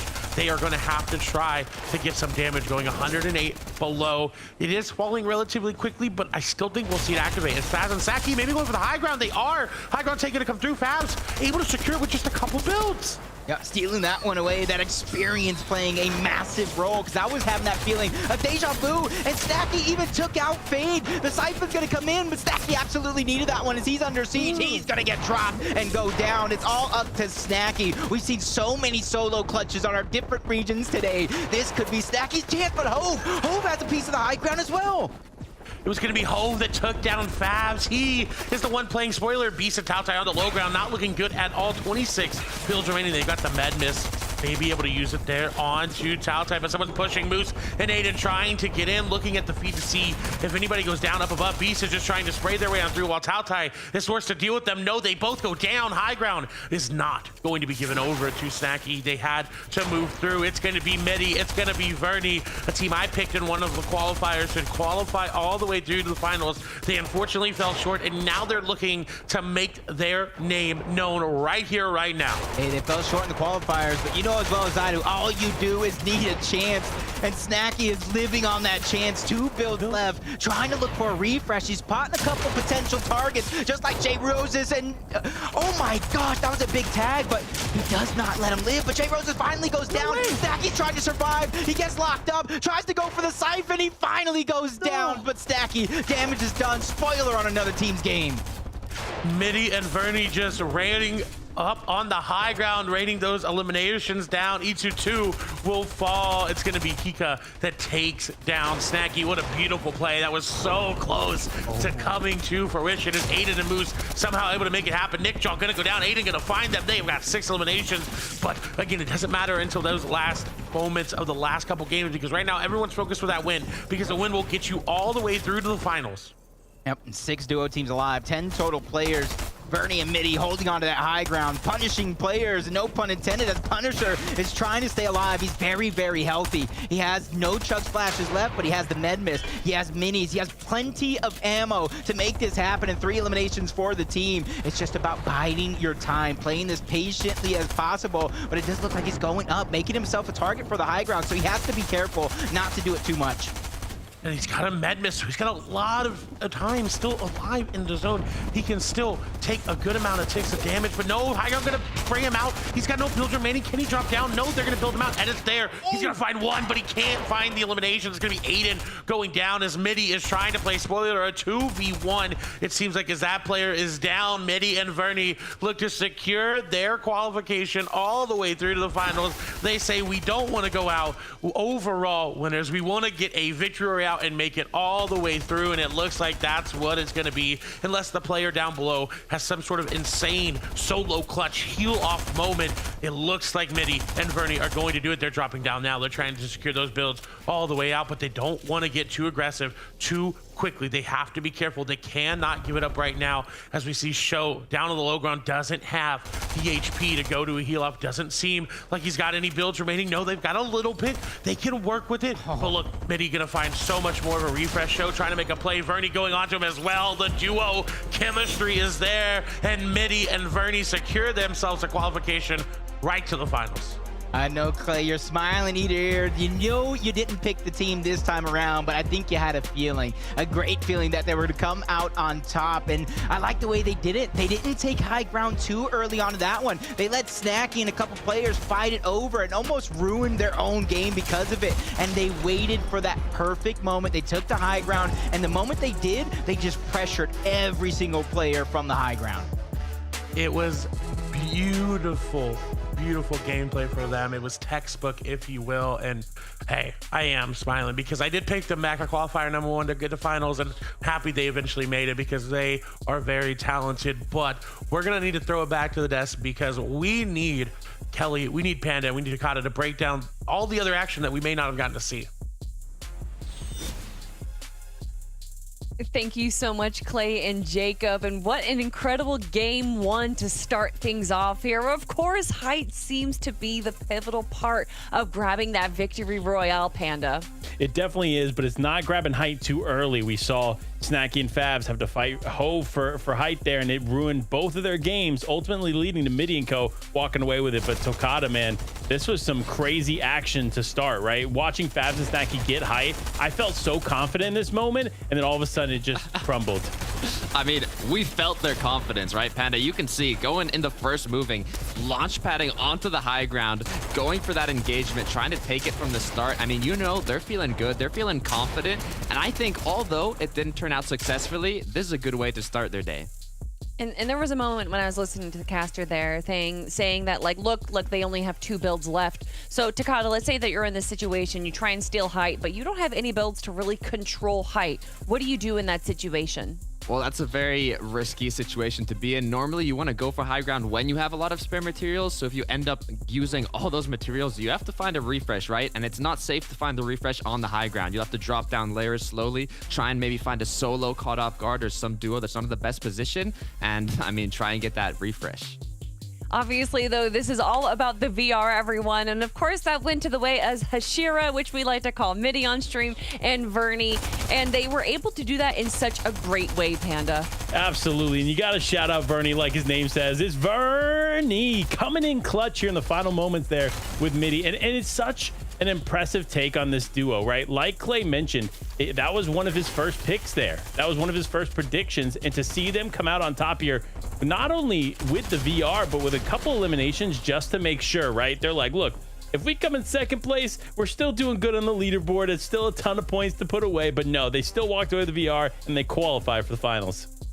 Now, Takata, I was a bit surprised to see that they were kind of being a bit passive in their 2v1 situation. Obviously, it's an advantage. It's 2 versus 1. Why were they playing it a bit safely there in the end game?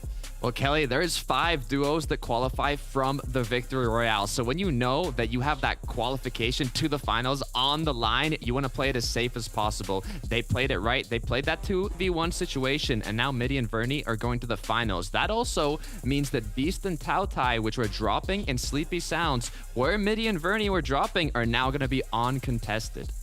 And I mean, Panda, you were talking about it earlier. We saw that exact same thing with Thomas and Vino's team. So is this meaning that we're going to see a VR from them next game? It's potential, right? Like there's potential for it for sure. Like you mentioned, it was the whole Tayson, Thomas HD. They struggled game 1. They made it to the games and then ultimately still came out on top, being contested, and then Vino followed shortly after. But it's going to be interesting, right? Because that's not necessarily the tale every single time we go into a contested drop spot. But this season, this chapter that we are in now, we've seen a lot of contested drops win these games, which has been huge, right? Like, again, when we were doing trios all last year, this was not something we saw. When we saw a team that was contested, we kind of fell for them, to be honest. Yeah, it's, you know, a lot of the times you kind of have this like in your heart and mind and you want it to be true, but then you end up falling for it. But guys, we need to take a quick look at our top 10 leaderboard right now, because although those that grab the VR, this is the Victory Royale that we have from Hashira, also known as Midi and Vernie, as Panda like to say. You have to give some appreciation for the how the name is spelt there. But this is our top 10 leaderboard. You guys might be thinking, well, why is this important? If you grab a VR, then you move forward. Well, not just the 5 teams that grab a VR move forward, but also the top 6 teams that don't grab a VR are going to move forward as well. So obviously, Gosh and Sharp Takata, you know, I was kind of underplaying them at the top of show, but here they are in second place. They're showing off what they're capable of doing with 44 points in second place. Right now, the cutoff for top 6 is at 33 points, but keep an eye out. The difference between top 6 and top 9 is 2 points. It is very head-to-head here, Panda. Well, remember, too, in that top 6, if any of those teams get a VR, they're no longer in the leaderboard, right? That opens up an entirely new spot for somebody to climb right up. So it's a really unique format, and I'm loving it so far. Yeah, no, this format is really incredible. We're going to have 11 teams move forward to the finals today, which means that 11 new teams are going to be joining us tomorrow, and then the same situation on Sunday. So maybe your favorite team didn't make it through today. Well, don't worry, because they have 2 more opportunities on Saturday and Sunday. But with 1 minute and 21 seconds left, chat, I know you want to jump into game 2, but we want to make sure that all of our players are ready to go. But Panda, what are you looking forward to in game number 2? All right, I'm looking for some back-to-back action there in the final moments from the high ground, but I want it to be a solo clutch. I want us to see that solo clutch that we've seen in the other regions. So game 2, let's make it happen. Yeah, I mean, Takata, sorry. No, I was just gonna agree with you there, Panda. I mean, I also want to see if Favs and Snacky can, you know, make a little better performance from what they did in the first game. They went confident for that high ground. They secured it, but they weren't able to control it. So now hopefully can learn from that previous match, go for it again, and maybe get a little bit more lucky and hold it for longer. I mean, it's rough to see when these 2 incredible players that grabbed, you know, a first place spot in the last season of the FNCS, but then they have only 2 builds left to their name. Obviously, it didn't go to the way of them, but maybe game number 2 is going to be a different situation. Obviously, we have to toss back to our casters to see what they think for game number 2. So Clay, Jacob, take it away. Thank you so much, Kelly. I am ready for the solo clutches. I think Jacob and I both really want that high pop-off elimination game, and we almost had it there. Favs almost made a play with Snacky for the high ground, and Snacky almost solo clutched it up, but so close. And wait, we won't even get to talk about more. We'll hop right into the game, and then we'll get right into it.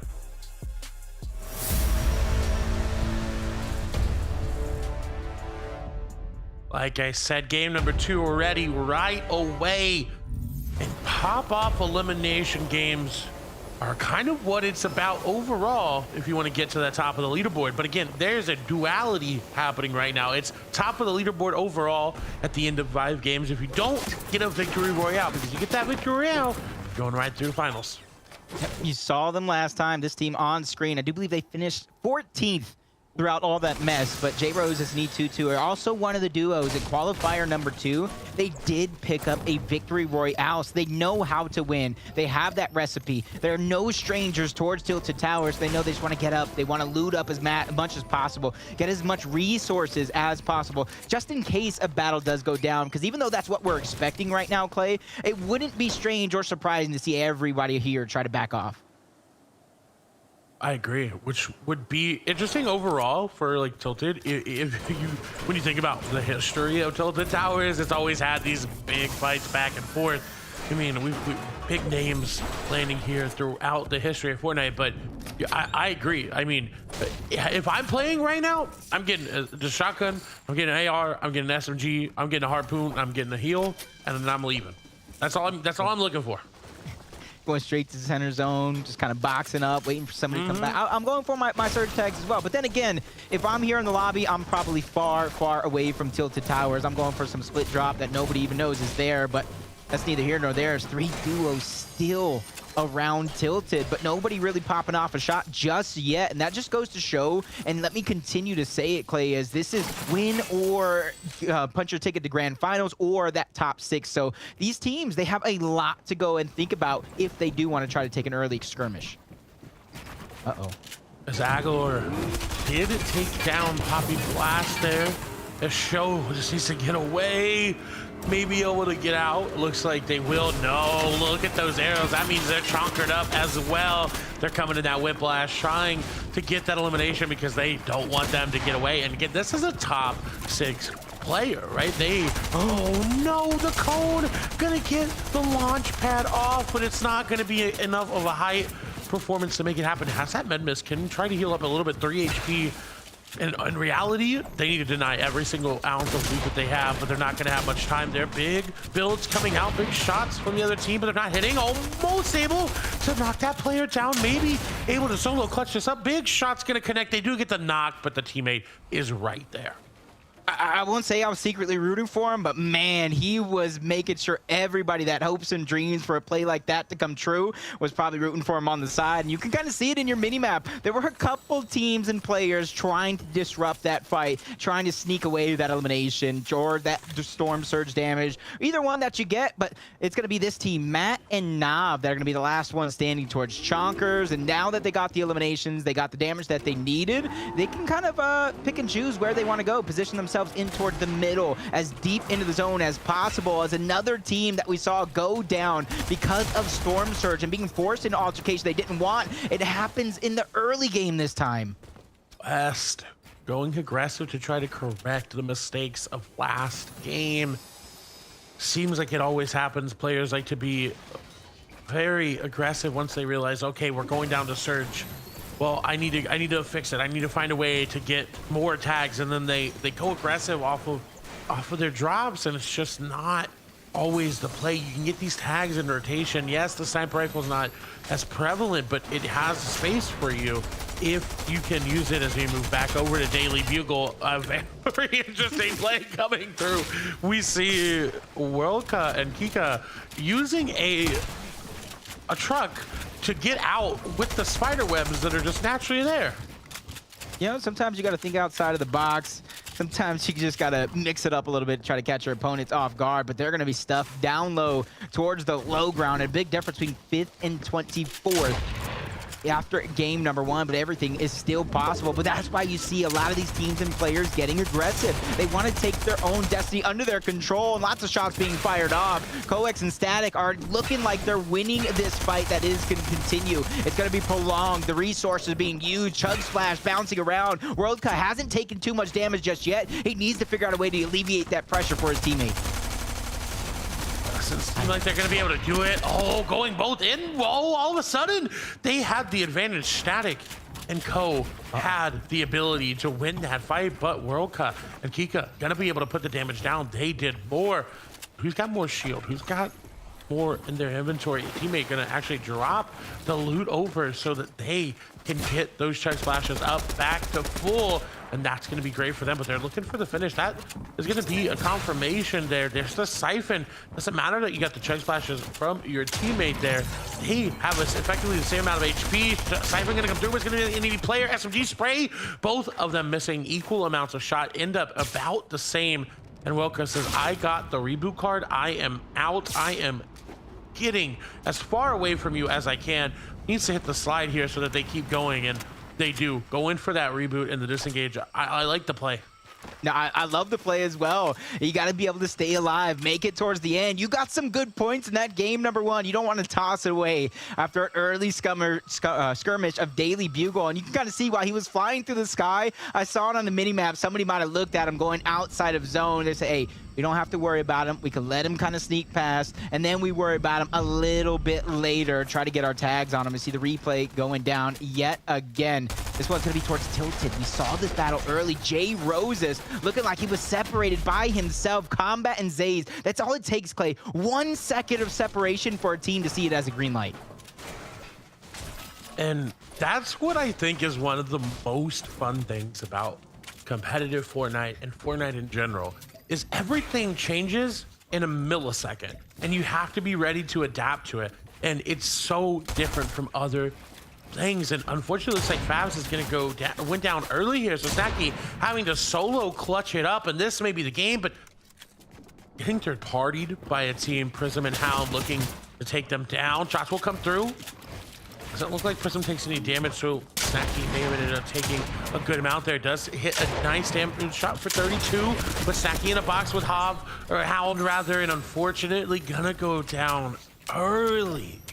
It's not exactly what you want as this team, I'm not gonna say continues to put themselves in a hole, but they're definitely making their end game that much harder. And you see those two players on the outside of Greasy. That was Punisher and Landjock, making everybody's life that much harder as well. And Prism and Hound, they kind of knew it. You saw they were kind of playing towards the high ground, but staying inside of the boxes, forcing Fabs to try to make that play in such a bad spot. But back on over to Tilted, where you see so many duos beginning to converge, mixed with the ones that actually landed there, as Badrisa and Physics are going to end up in that exchange of Combat and Zays, who already got one duo down and out. Everybody's being smushed in. Physics shield's being dropped off. He's going to go down as Badrisa trying to survive another elimination, another squad wipe for the duo from WTJ. Combat able just to provide enough distraction, because you saw in that moment they wanted to go for that finish, but not able to do it. Zay is able to clutch it up. It's got a replay here from Batista's side of things. They do end up getting the knock, and they're trying to go for that finish, but because they're up against the stair, it's such an awkward angle to try to use that there, and you see just unfortunate there. They weren't happy with how that played out. They tried the best, but they weren't able to actually get that elimination. But again, reminder, it's not about overall points completely. It is, but again, I'm going to keep saying it because the Victory Royale is such a big thing in Fortnite, and usually get the Victory Royale in semifinals, it just means you go to the top of the leaderboard. But now it means, hey, you're out of the game and you're going to finals, which is another thing to talk about. With Mitty and Vernie winning, their drop spot is now free. Yeah, that's actually true, because we even seen it on EU. When we had that pop-off with Vino winning that clutch game in towards the end, it was his opposition that won the game prior. They left that spot, and that allowed them to kind of get a little bit more loot and qualify. So we might see very, very similar things here happen during our weekend of semifinals. A lot of action, a lot of opportunity for teams to try to qualify. And that's going to be another interesting fact. If you qualified for that grand finals, you realize your spot is over contested unlike any other time. You might want to try to look to switch it up, just like Gosh and Sharp. They might not be looking to switch up too much. Already sitting in third place. It looks like they have the tags, so they're just trying to look for a great spot in towards zone. I love that they're using this vehicle. Just keep going and spraying out of it, letting Gosh get those storm tags as Punisher. All the way up on top of the zipline. Landjock doesn't seem to be with him right away. I'm not exactly sure where Landjock is. I think on the other little antenna pole. It looks like based off of those arrows in the bottom right. Shots kind of come through for a Punisher, but it's honestly scary for him because he can put the damage down, but they're a little bit more protected, right? They got that car to naturally protect them, so they're good to go. And yeah, I think Lenjak just on the other side. And I mean, let's talk about the prevalency there of the lack of shotgun. We see it a lot this season because the Stinger SMG is very strong, but I still am a big proponent of the fact that having a shotgun in your inventory is so good for these late game situations because it just allows you to do consistent damage. Yeah, and I think some of these duos are probably have that mindset of everybody's going to be carrying either an auto, some sort of striker or heavy that I could probably get an elimination, pick it up later in the game, or maybe somebody else picks up elimination, leaves it there. But Punisher and Landjock, 368 above that damage threshold. That gives them so many options and choices, especially since they're so high up. They have the zip line to get down. Is this their game to kind of do whatever they want with it? Sitting in 7th place, though, that's a little bit my worry, depending on how their mindset is. Do you want to go for that victory royale? Are they playing a slow and steady game? The decision is really theirs, Clay. And Gosh and Sharp, they're sitting in 3rd. They're very, very similar spot. And normally, it'd be concerning to see just far below Storm Surge for a duo, but 3 players need to go down. They've got a lot of teammates around, or enemies around them, rather. They've got their teammate with them. And Sharp is going to take a big chunk of damage. They'll put some back. They'll go above, but now they're looking just to make their way and to continue this sort of back and forth trade, because if they can get more tags on the players below them, that's just eliminations. But they've got to be careful because this team below of Russo and Winter sees this, right? If they're able to capitalize on this and get more damage onto them, well, they're going to go down. In 3rd place, you don't want to go down right now. Yeah, Fruit and Tiny went down in the elimination feed, and this is where that's Punisher and Landjock. They're shooting at across the map, and I like the way you say they've got to be careful. It might look like they're on the edge of zone. It might look like that's an individual battle that you can kind of take without too much of the lobby interrupting it. But look at all the high ground. Look at where everyone's positioned. So Gosh and Sharp, they got to be careful when and where, but they get broken down. The fight might come to them as C Winner and Russo are those players towards the bottom. Double finalists throughout 1 and 2 qualifiers, falling short 2 different times. Specifically, it was, I do believe, in that 2nd qualifier, they might have done the best. 13th and 15th, yes, so that 2nd qualifier. Looks like they're gonna find someone outside the zone. That's always an interesting one. Do you stay there? Do you wait? Do you try to get those tags? Do you just let them rotate in? Looks like they're gonna sit and wait, look for that elimination, because hey, it might be what they need points wise to keep going, because again, it's a back and forth story here as 21 below. This is going to be the only duo below. What's interesting with Storm Surge is they're both getting hit. It doesn't matter that it's only one player that needs to go down. They are the only ones below Storm Surge, and now we'll see Boatings will go down. They'll stop getting hit by the Surge, but it's always interesting to see in that moment. My thoughts for that is, yes, if you have the ability to out heal it, do it. But if you have one med kit, one mini, one big shield, and you try to keep your teammate up, just let them go down. Just give them over to Surge, try to get the reboot, but just go on with your game. But I'm glad that they were able to heal up there. Yeah, I see Beast and Tao talked about Fruit and Tiny going down. Even though they themselves didn't get the exact eliminations, or at least both of them, they were a huge part in targeting out those players and making sure there was one less duo in the lobby to worry about. And I kind of like the way you said, because I see it so many times, these teams trying to out heal it. They're not using their resources correctly when they run out, and then they have to go in either way. But for a team like Tao and Beast, you got to think they're well above the threshold, especially with Beast having elimination. Even if they weren't, they don't have too much to worry about. They have 6 minis, 3 big pots, chug splashes, and that's just on one player. So as soon as they find themselves a great spot, as center as I think they would like, because depending on, everybody you ask, it's different between center and the edge of zone, but I think that's where they're going to set up in the hard match, try to build up as high as possible, and have a weight towards endgame.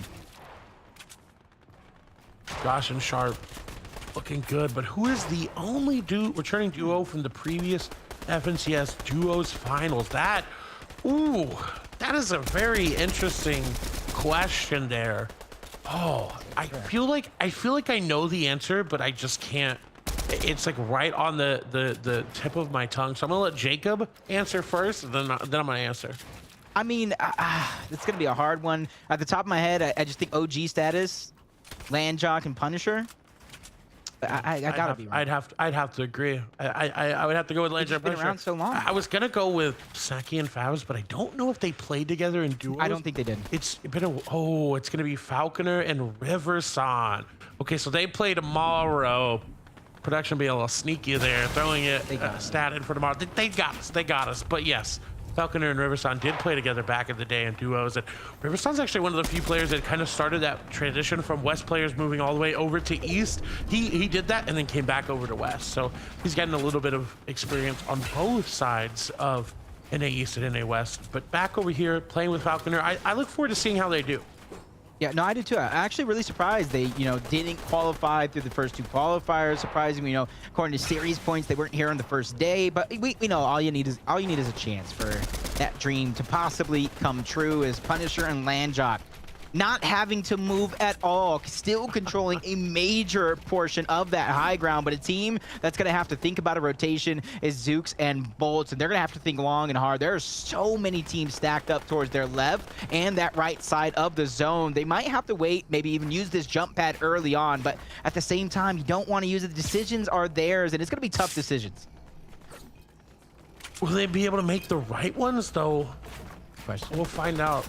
We'll find it out soon. But this zone, let's just take a look at it and see that it's got that water coming through the middle of it, and that's going to be some of the hardest areas to traverse in Fortnite, especially if it's going to go up and down and up and down. Evolve will go down there to Punishers. Look at how many players are stacked on this north side of the zone. I really want to see how many players are on that southwest island. It looks like only 4.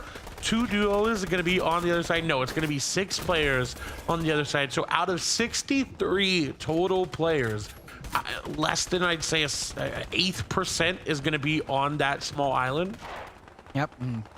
Punisher and Landjock, this is the tough part for them right now, because if that zone moves far away, yes, they have a free path towards that zip line. They can not take any damage. They have a jump pad as well, but they too are going to have all the options in the world how you want to figure out to rotate. But right now, they're just looking to try to get some tags, saving as much of the resources as possible, not over peaking, because there might be some teams that are danger of that storm surge, trying to look up and catch them off guard, as well as Air is going to go down. Fade goes down, as well as Winter picks up both of those eliminations, and Winter has been going off in both of our qualifiers.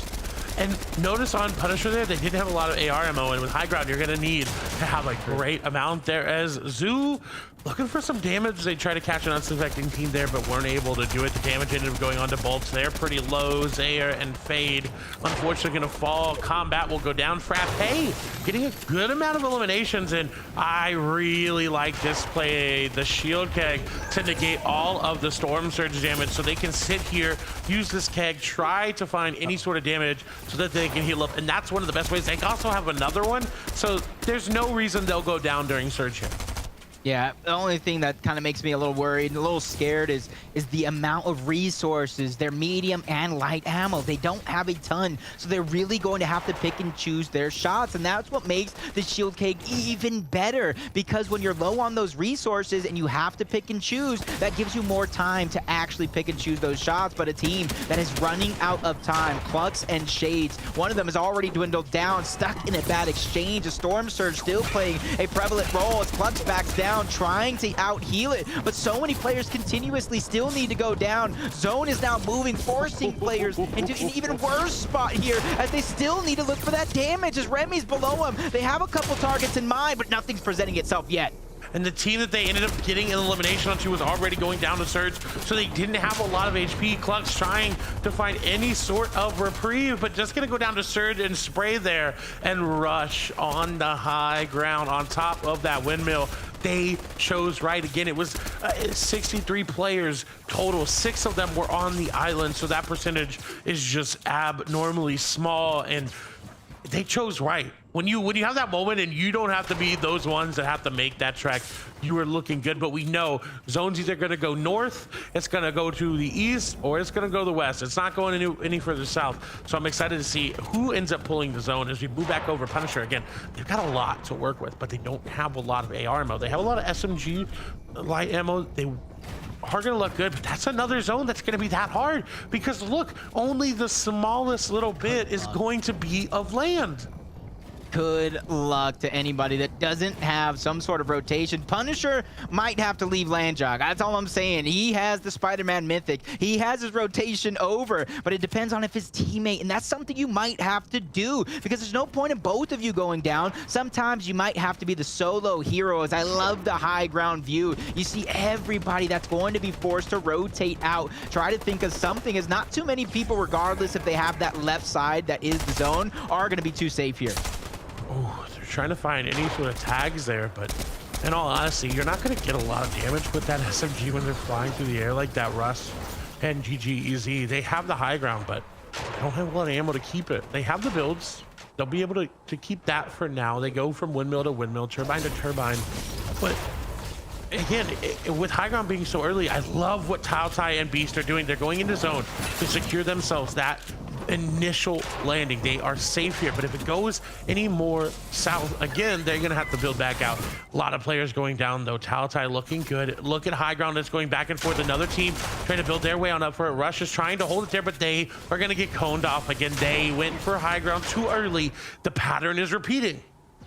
Yep.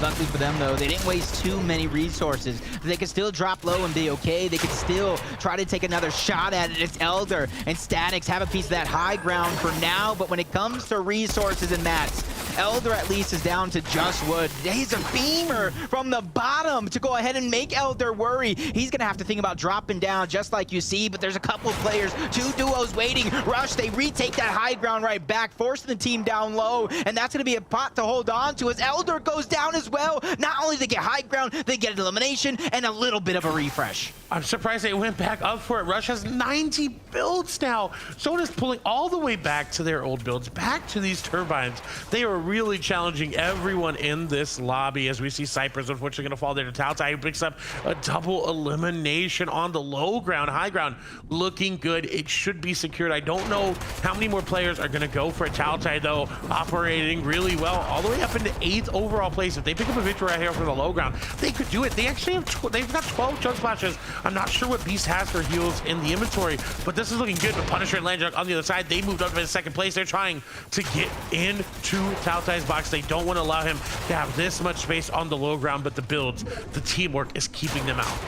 Yeah, Gosh is going to go down along with Sharp, that third place team out of the game. So it's anybody's for the taking right now, but Rush and G's, the team that earned the high ground, they played it smart. They gave it up when they realized the team was trying to overtake it. It was probably too soon for their liking as well. They dropped down just for that moment to save the resources. Taotai trying to survive. You talked about the 12 splashes. So they don't have to get into a battle early on. And if they wanted to, they can go ahead of zone and try to claim that positioning and then heal back up. But look at Beast as well. They have what? Quick math, almost 36 splashes of different variations. Yeah, they're fine. There's no way they should lose this game. There's no way. Knowing them, with that loadout, you're just going to go all the way into final zones. It doesn't matter that Taotai took damage here. He's going to go ahead and heal it up, but I think wait a little bit on fully chug splashing all the way through and just secure the low ground. They have more HP than anybody else in the lobby in their inventory. Punisher gonna go down. Couldn't make the edits. Landjog now has to drop down. Does have the gauntlet to try to make this a little bit easier. Not going to be forced to use them, though. Bumboy will fall to GGEZ on the high ground. Landjog gonna miss out on an entire loot pile right there, down to 30 HP, trying to break their way on through. Frappe looking up for the high ground. Looks like Nate is gonna be the one to take it. Rush just trying to launch pad up, but no! Gets swatted out of the air like a fly. Yeah, this is the perfect time to take it. Frappe and Nate with the game dwindling down. 5 duos remaining, 8 total players, so there's a couple of solos still trying to make the dream happen. And we have all that light ammo to go ahead and continue to put the pressure down. That's going to be big as they have the shields as well. Nate's just going to take this moment to breathe. Taotai and Beast still, all those splashes, but they're running out of resources. That's going to be the thing that haunts them the most, but they can take the damage in the storm, realizing they have the splashes to heal back up, waiting for that perfect moment to strike. And they're not using him game effectively. They're stacking over the top of each other. They have enough mats, but look, it's going up a hill. There's no way. They went too early. They may try to go for high ground retake. Nate and Frappe don't really have the mats to do it. Looks like Beast and Taotai are going for it. The chili check is coming through. What are Nate and Taotai going to be able to do? Rather, Nate and Frappe going to be able to do. Beast just walks right over them. Taotai takes the high ground. It doesn't matter if you have the high ground all the way in the late game. They had enough to out heal the zone, but look at the amount of materials they have left. They don't have any. It's going to try to drop all the way down. You saw the little bump off the edge that prevented him from going all the way down. Took only 60 fall damage there. Is going to find the elimination. That Siphon might be just what they needed. A 2v2. They've got Chug Splashes to heal all the way back up. This is a beautiful, beautiful play by them, but can they seal the deal? Can they get the elimination to do it? Yes, they can. Elimination is going to come through. Taotai gets them both. Takes down Frappe and Nate. The beautiful play for the victory royale. And you kind of saw their destiny in their own control throughout the course of that game. And you even said it, a little bit of ineffective use for those splashes. But as soon as they got that breather, as soon as they got that moment to think about what their plan is, they executed that plan to perfection, waiting to get both of those siphons as Taotai and Beast take game number 2. And we haven't seen a play like that since the very beginning of Chapter 2, right? When floppers were introduced, everyone over in Europe was kind of waiting back in the zone, popping those floppers and then running up to take high ground. And it's been a while since I've seen that in West, and it was a beautiful, beautiful play. Again, that little bit of a misstep there. They could have had more splashes, but at the end, it didn't matter. They didn't need it. They got the victory royale. Now they're in finals. Yep, that's exactly when you take the destiny in your own hands. But we talked about multiple ways to advance to that grand finals. It's a win and you're in. And top 6 from the leaderboard. It's got to be chaotic after that game number 2. And only our analysts can break it down. So guys, please make some sense of this. Jacob, we're gonna try and make sense of it, but what an incredible run from Taotai and Beast there. And I totally have to agree with Clay. It looked like there was a moment where they were kind of going for the heal off, which hasn't really been a thing in Chapter 3, and it looked like they weren't gonna take it, but Panda, in the end, they were able to grab that VR. We got to talk about it. Ending with 11 eliminations is no easy feat for a team like Taotai and Beast. They did everything they could in the final moments. You see them actually going into this with only 2 eliminations on the board, and then it was just player after player dropping down there as Taotai and Beast presented themselves, holding down the low ground layer really effectively. We talked about how high ground was great last game, but low ground, almost the entire game there here for them, won them this game. And then here it was, that heal off play that you talked about, being able to hold out and storm there for a little bit, then take the high ground, was everything for this team. I mean, they played it so perfectly with this zone, which was a difficult zone to come out on top in. From the change in elevation to the water to tanking zone with the splashes, they were able to come out on top. And also an interesting note, the game 1 winners, Midi and Vernie, dropped in Sleepy Sounds, and now Beast and Taotai, who also drop in Sleepy, just got another victory royale. So now there's an on-con POI on the map. Who's gonna take it? It's just like what we saw from Europe just a few hours ago with Thomas and Tayson, and then Vino's team taking over that drop spot as well before when it was contested. So Panda, let's say that you're one of these teams right now. You haven't had the best performance in the last 2 games. How do you confidently take a spot that you haven't practiced for? That's the question, right? Obviously, this is going to be more beneficial for the teams coming in tomorrow. But listen, if you know this spot is open on the map, you can try to take it and try to study as much as possible. But I only think you should switch drops if you're not making it to the end game. This is the only time I think it's a problem. But if you're making it to the end game, despite being contested, keep doing what you're doing. There's no reason for you to switch. Otherwise, then consider it. But it's still a pretty big risk for these players. I'm sure a lot of the teams that might be in the lower part of the leaderboard are thinking about that switch, but our teams that are in the top 10 right now probably thinking that they're going to stick with their drop spot. So in just a moment, we're going to be looking at our top 10 leaderboard right now because, again, guys, it's not just the 5 teams that grab a VR that are going to move forward into the finals. It's also the top 6 from our leaderboard. So here we have it. Joining Hashira and Vernie, it's going to be Taotai and Beast after game number 2. And, of course, we have 3 more teams that we have to grab that VR to make it into the finals. But here we have it, everyone, and I don't think it's too much of a surprise for anyone to see Aiden and Moose on top, as well as Landjock and Punisher, Nigel and Angel, Gosh and Sharp. I mean, honestly, Takata, a lot of these teams that we're seeing in the top of our leaderboard are the top teams of NA West.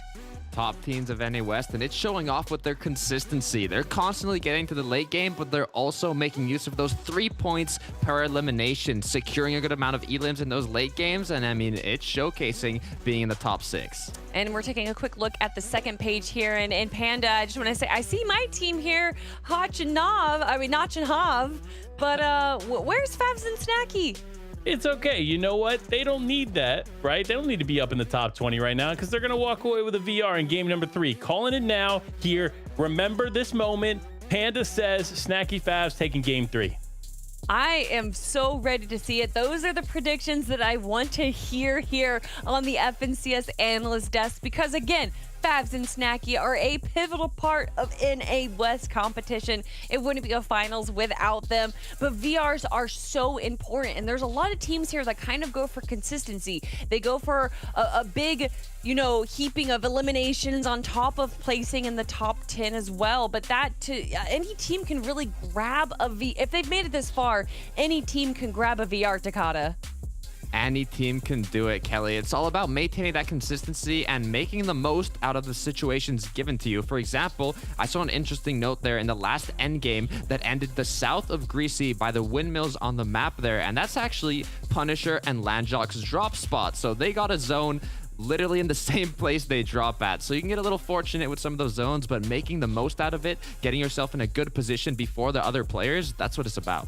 There are so many factors that go into being a top team in the FNCS, but what factors go into being the greatest casters of the FNCS? Well, of course, we have to go to Jacob and Clay to see what they have to say. Yep. Not going to have to wait long at all, Clay. 2 games down, 2 victories in, and the leaderboard, some players are beginning to create some distance between them and the rest of the opposition. It's looking kind of tight at the top, and that, like you said, I mean, we call it the shoe-putting over here. I haven't seen it yet. I haven't seen the patented shoe-putting of West, so that top 6, if they keep playing like they are and they don't end up getting a victory royale, they're looking like they're going through to the finals. But again, got that battle bus coming on through. We're ready to hop into this beautiful game number 3.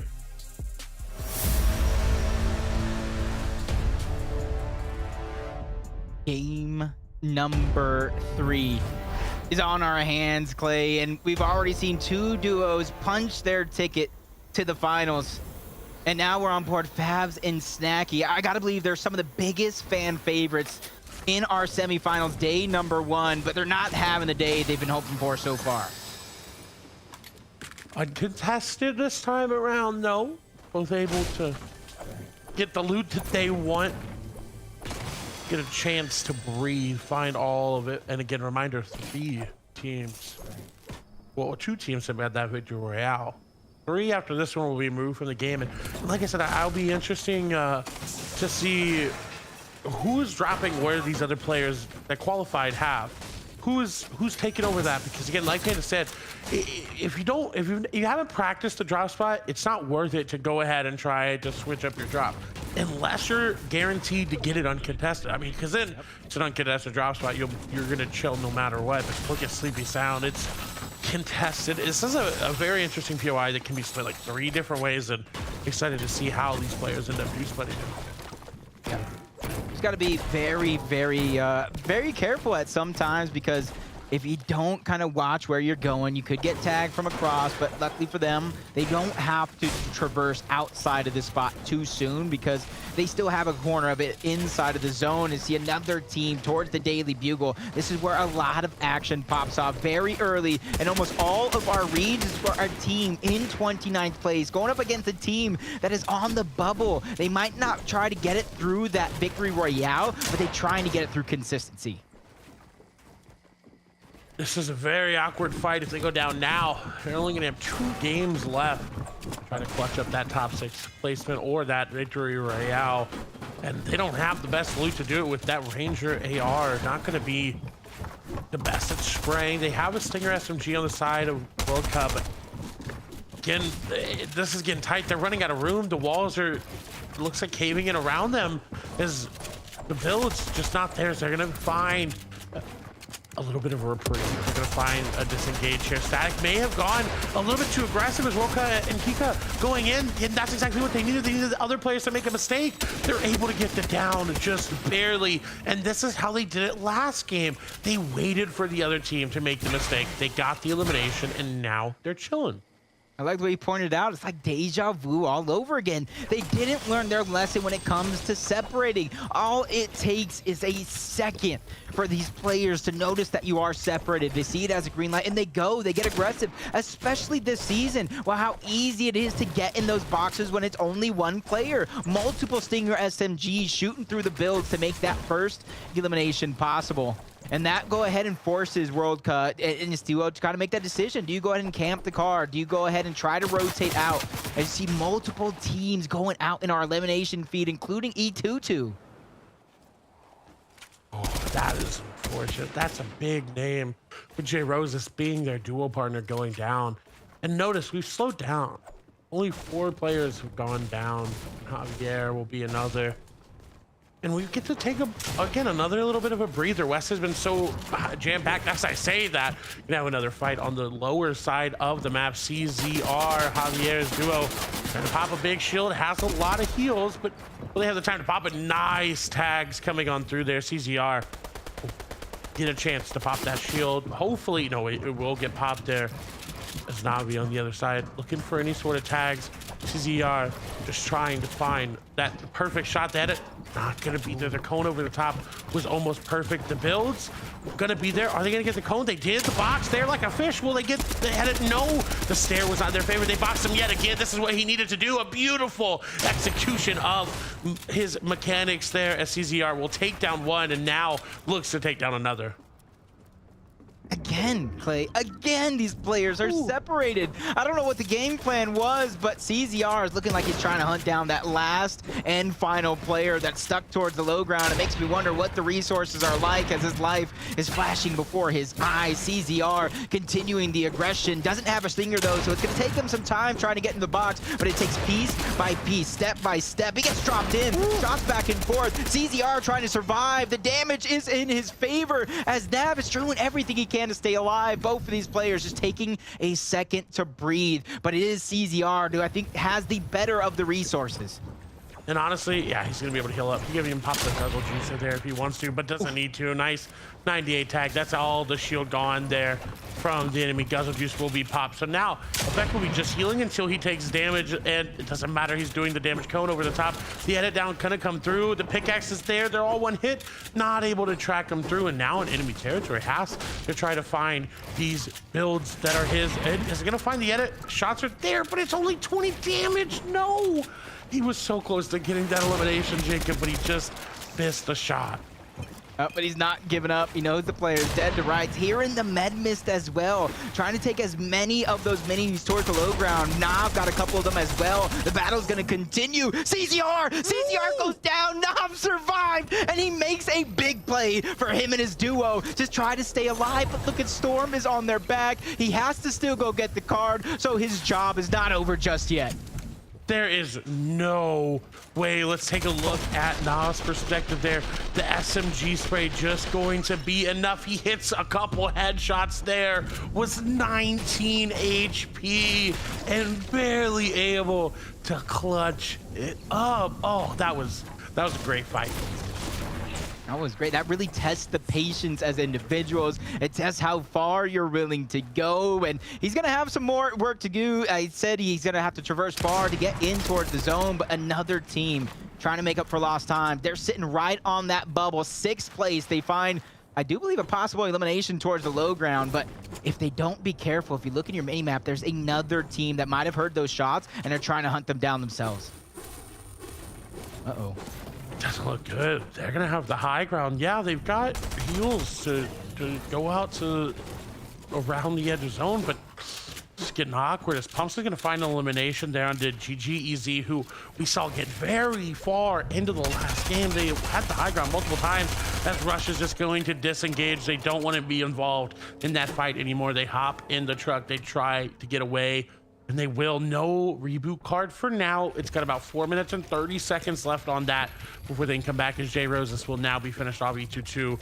Not going to have that chance. Again, 2 more games left to get either top 6 or grab yourself a victory royale after that one for the teams that have been eliminated. Yep, we see another team trying to take the leftover scraps. Monkey and Pumps, they were kind of already in here, but it's Kiowa and his teammate Trey that are trying to take the scraps. They land a little bit outside, a little split drop. They're just trying to take whatever's left. It's just this team trying to take this elimination. This player down, that is Elder. We saw him go far in our last couple of games. Hopefully he can make it towards another one, but Vibesy and Slickies doesn't look like they want to let him go for free as he's trying to go and survive as a solo. He's under siege, forced to use so many mats to try to stay alive, and it looks like all his exits are being cut off one by one as this team is dwindling down, taking away all his options. He's gonna be forced to fight with his back up against the wall, and unfortunately the numbers are too much. He goes down. That was beautiful teamwork there. They just pinched them from both sides. It almost seemed like Slick City was letting them get a little bit aggressive because they knew that Vibes was just on the other side waiting to get that SMG elimination there for them. And again, great teamwork. And that's what you have to have in these moments. Landjuck and Punisher gonna be riding together looking for tags. Oh, what a good amount of damage coming on through there. Landjuck getting tagged up from afar. Doesn't seem like Punisher knows exactly where they want to go. Having a little bit of trouble there driving through. We'll eventually get on the right path there as Nate and Frappe saw this fight, observed it, and were not able to get involved. Interesting for them. Now, this will be a very interesting sort of game. Do they keep going for that top performance because they're already in 4th place? Or do they go for that victory royale? And this is where I think, you know, kind of mentioning that content piece with Quinn, knowing your drop spot, how to play your drop spot, but it's very, very important about the map awareness as well, knowing who lands around you, what the opposition is. You need to pay close attention to the elimination feed as well, so you know how many players are on that side, so you can take a fight like this, where it's just a plain out 2v2 across the map, and you could see that's a great mini map right there at the bottom. They're the only 2 duos, so if they wanted to go ahead and try to take this fight, they can take it as long as they want and take as much time as they need. But they choose not to for now, right? For now. You know that they're gonna turn back, look around, see if that duo is rotating behind them, and possibly go for it. Tilted Towers, though, doesn't seem like the action has stopped here. We're back over Confi and Yale looking to just hold on, right? They were looking for those shots, but at this point, they're on the low ground. Usually they're the ones just trying to get away from the fights. And it looks like they'll get it for now. But again, I don't think that a lot of these players that are in that 30th to 50th range are looking for anything but the victory royale to try to put them up, or at least a 2nd place to put them up to the top of the leaderboard. Yeah, it's just unfortunate because one of the duos we just saw there, Crimson and Flux, got 9th place in qualifier 1. That's got to be so hurting to how you feel about everything. You put it all on the line and you barely miss out. To see Snacky and Fabs, who's missing out on those first 2 games. Now they put themselves in a little bit of a hole. I wouldn't call it a mountain to climb by any means, but they know if they continue to have the same games that they're having, that pressure is going to be on when it comes to games number 4, games number 5, to where we talked about it's victory royale or nothing. So this is a big swing game for them and how they're going to play the rest of the series. 64 above. They don't, now 83, they don't have to worry about Surge. They got a team right next to them though. Maybe they get aggressive. Doesn't seem like it for now. It looks like Co and Static are going to need to get aggressive. They use that harpoon-like feature of the Spider-Man gauntlets to move that medkit a little bit closer and into their inventory. 62 below those 7 players. I don't want to have to see them use their 2 chug splashes to try to just stay up in this game. But again, use what you have while also being aggressive, because they don't have the long range capabilities of that MK7 like Notch does with the foundations there, but it's somehow still below. Yeah, right now I see Rush exactly where we left him. He didn't go far. He's just trying to hide. He knows he's a solo. Zone is on his side, especially with more players in teams trying to go in and take that fight, this could be an opportunity for Rush to try to get out alive, but it does look like Static and his duo know he's there, but they also probably hear that audio towards the low ground. Multiple players are trying to threaten them, and them being down on Storm Surge damage, they're gonna have to play aggressive in order to take that exchange. As Hove and Notch, 55 below. They're not in that same spot. They're not too much for them to worry about, but they're still going to have to figure out a way to get those tags. And they may be able just to out heal it there. They have a lot of oils in the inventory as all of a sudden they're going in. Static trying to get pumps there. Nice damage coming through. The tracking was beautiful. Didn't seem to miss a single shot. The wall up there. They're going to get boxed like a fish trying to go for the elimination, but their teammate is right there. They say, don't worry, I got you. They take him down. Elimination's coming through. That's going to be pumps going down as we saw Frappe's teammate falling in the feed as well. Notch and Hav up on the high ground. Still, no, not fighting Storm Surge. They're finally above, but that's still not safe. You don't want to be just barely above because look, it's you and another duo right on the edge. 9 above. Another duo is going to be getting hit by the Surge. And oh, what a shot there from Notch. And that's the power of the Foundations. MK7, it's just so good. 238 above the threshold. Heal him! But look at Rush. Rush on our side, he's still trying to survive. 62 below. He needs one player to go down. He has corn. He's trying to eat his fruits and vegetables. He's doing everything in his power to stay alive. But can he outlast the storm? He's sitting in 5th place. Medkit is there. This could be the saving grace, but does he have enough time to get this one off? And even if he does, he's still 76 below. He does have enough time. This next tick will have taken him. No, he doesn't. I couldn't see the exact HP. I thought he did, but no, he goes down. That is so unfortunate for Rush. You find the med kit just a little bit too late. Oh no. That could have been big too. If he did find the med kit just a little bit sooner while he had just like a sliver of a shield left on him, that could have been a game-changing play, but he gets eliminated. As you see this great view, a couple of kind of sections, a couple of settlements around the map with so many duos kind of being forced together. And once again, Fabs and Snacky in 20th place right now, still trying to play that slow and steady game. And that comes from experience. And I always keep bringing that up because experience plays so much. That's something you can't buy no matter how many V-Bucks you have.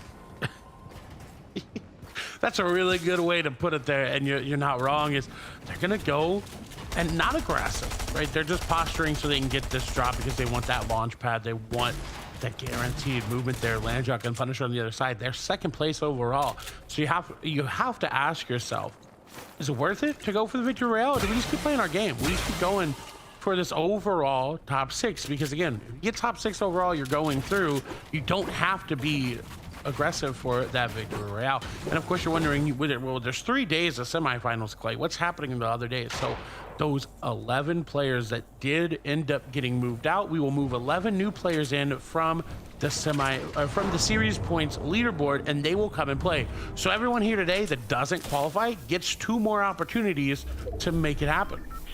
Yeah, so even though it would be a little bit of a shock to a lot of people, Fabs and Snack, he didn't make it past this point.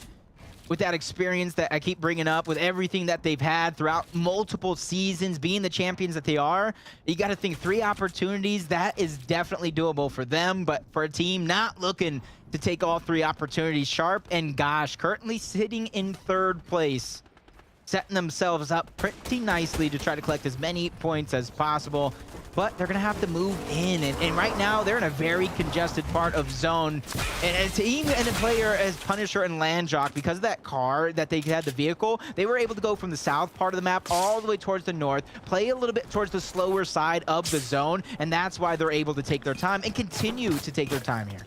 Ooh, gonna find a Guzzle Juice and a med kit there. Actually, I'm not sure they're gonna grab it. Looks like they are gonna grab the med kit. It seems like for some reason as well, they are having such a hard time on that rotation. As we'll swap over to our 1st place duo, gonna be Aiden and Moose, but they don't have a lot. They're gonna try to get into zone, just barely gonna be able to do it. And oh, armored wall over the top, and I think that's gonna cause a little bit of issues there for Moose as they were trying to make their way in. I like the usage of the armored wall. They have mats on Moose. They have it decent, but this is not what you'd expect from the 1st place team. Right now in this game, and kind of barely scraping by. I say barely, I use it loosely, but 83 below the threshold. They're gonna have to start looking for some sort of elimination. They spot Sunset in front of him, and makes me wonder, do they know he's a possible solo player around? But them peeking out that moment causes them to become a target in the lobby, forcing out another steel wall that they're not going to be able to save for that end game. And that's where we've really seen them utilize the most, when you're that full target in the lobby end game with so many players around. Moose gets his shields dropped off. Aiden is trying to peek. They're just trying to play that bait and switch game, peek the shots, and try to get the damage that they need, but they're just not getting enough, and they're taking so many tags in the process. Looking. Oh, there we go. There's the tags coming through, and that's the duality of that Ranger assault rifle. It doesn't shoot that fast, but when you hit those shots, it's going to do the damage that you need it to do. And in all honesty, while that armored wall is great, you're going to see they have to build around it, because it's just essentially blocking them off from zone, as only 2 players are going to be in the next zone. It pulls directly to the east, away from Shifty Shafts. That's going to be a hard rotate. And just kind of looking at Gosh. Not the best of the loot here. Might have to think of some sort of refresh opportunity. Only 1 spicy pepper as well, depending on if his teammate has one in the inventory. They might even get separated on their journey to the center of the circle here, which is so far away. So many players. You said it yourself, only 2, barely a 3rd and a 4th trying to make their way in. A 4th and a 5th and a 6th, I do believe, on the edge of it. But so many. I was talking about only 6 players inside or on the edge. 50 teams, 50 players have to make their way in while surviving that damage threshold, as Evo is doing everything that he can. He's trying to drop a player in towards his box to get the resources, but with Storm moving in, the damage playing a huge portion, and still being below the threshold, they might get taken out through the sky, as Evo has just 1 chance, a sliver of HP. He's gonna get dropped as everybody else finds a spot in the zone. That was so close. The solo clutches are there. I can feel it. I can feel everybody looking for those eliminations as a solo. They're trying to hold on. The story is building itself. West is almost there to the solo clutches we all want to see. But as I say, that Snacky is going to fall down. I'm not sure the status of Favs, if they're up and operable there. And yes, they are. No, okay, Snacky's still up. You see right through that wall, we swap over. They're just going to be knocked down. Caleb and Kenzo, though, look to get aggressive. If I'm Favs, I try to drop Snacky down, try to get him up, because you're going to need to. They're going to go for the aggressive play. No armored walls to deny the push. Shots coming through. Favs is just going to barely miss the shot. Kenzo going to get a lot of damage off. Favs now has to edit out. Cannot go back for the revive, and unfortunately is going to go back to the lobby as Caleb and Kenzo take him down. Only 2 more games remain for them to try to make the push. Man, I called this a little bit of a swing game for them. Being that far into the hole, Clay, they are going to have to think of something if they want to qualify on this first day, because you said it, multiple chances for some of these teams here, as Moose and Aiden sitting in first place, regardless of that victory royale. They're trying to gather as much points as possible to get themselves a cushion in that top 6, so that way they can qualify for our finals, with 16 other duos waiting, probably trying to plan their own course of action here for any teams that might be a little close to them in that drop spot. But 16 below, our first place team still has some work for them, but with a couple shots just like that, I thought for a second they'd go above the threshold, but they still have more to do, as so many duos are possibly trying to take the same shots. I don't know if they'll have to worry about the surge as much. A beautiful usage of those Spider-Man gauntlets as they're just flying through the air. It has to be a little terrifying, though, to make that play. Trey going down in the elimination feed. Hound and Prism again have that share of the high ground, but Russo and Winter right below them. They've been a threatening duo almost all series long, throughout the qualifiers as well. Multiple time finalists in terms of those qualifiers. But Russo goes down. You see the elimination feed. So many duos are losing their opportunity here in game number 3, as 267 Landjock talking about a solo clutch. Could be this the moment we're waiting for. No mats. He's got no mats remaining. He's going to have to make a solo clutch if he expects to get anywhere further. Someone on the edge of zone looking to try to farm up just a little bit. 2 builds there. Hasn't been missed. Has the web gauntlets. Is going to get sprayed out, though. Doesn't take any damage. able to get in, box himself off, continue through. These old builds, 0 builds remaining. Landjack doesn't have an SMG, doesn't have that ability to put down the damage very quickly. Has a shotgun and the MK7, but it doesn't matter. Aiden gonna get taken down pretty low. Moose is right there, but they're gonna go down just as quickly as they got to the top spot. So their first place right now is not looking too good. Med miss gonna be used by Landjack after they pop that med kit. Trying to find anybody. A solo on the other side would be perfect. And missing the shotgun shot doesn't matter how much builds do they get. 22 able to make it into zone, will be able to survive for just a little bit longer.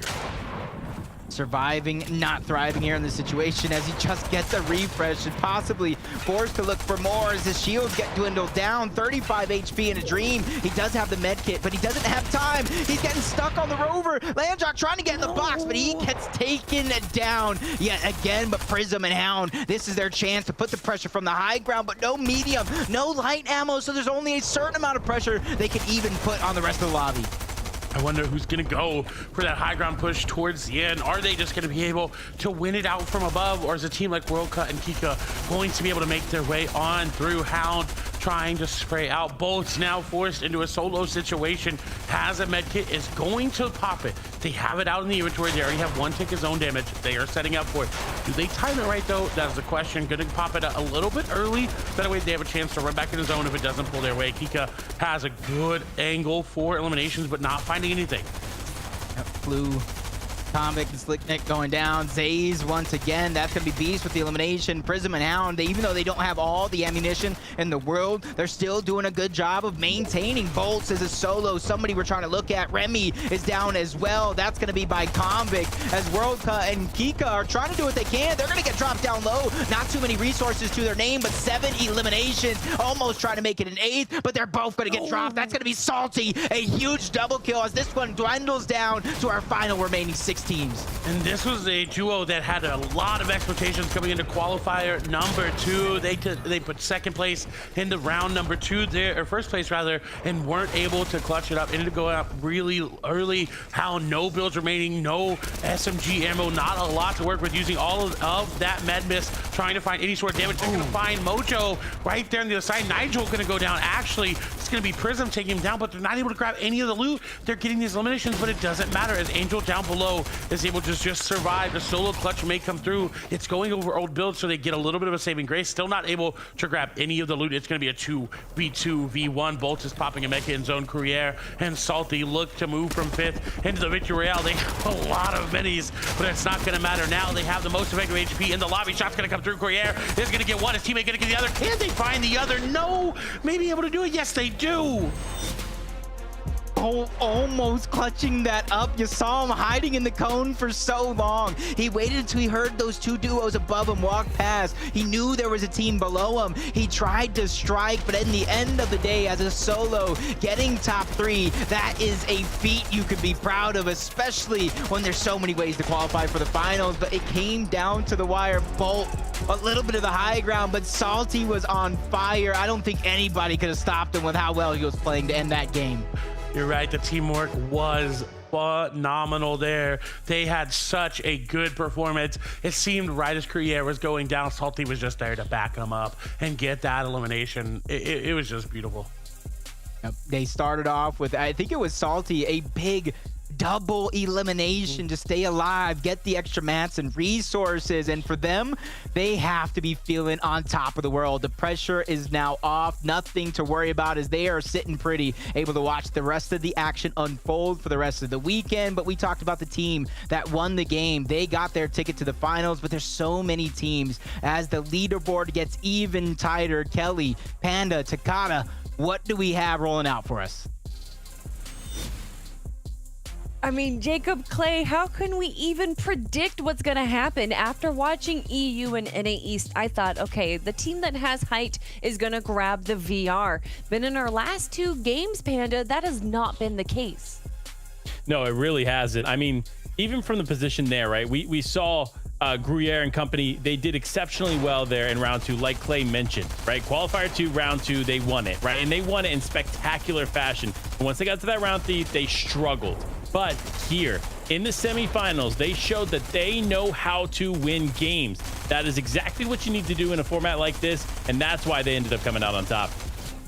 not only win games, Panda, they got a double-digit victory, well, double-digit elim victory royale with 10 eliminations. So if there wasn't that golden ticket from getting the victory royale and they were playing pure leaderboard right now, those 10 eliminations would be a 30 points, as it's 3 points per elimination. So being able to control that consistency of getting a good placement in the late game, but also getting those eliminations, I mean, Salty and his duo there played it perfectly.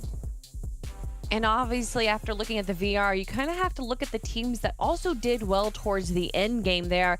And Prism and IWNL, having height, did a pretty good job, but they weren't able to clutch out that end game, Panda.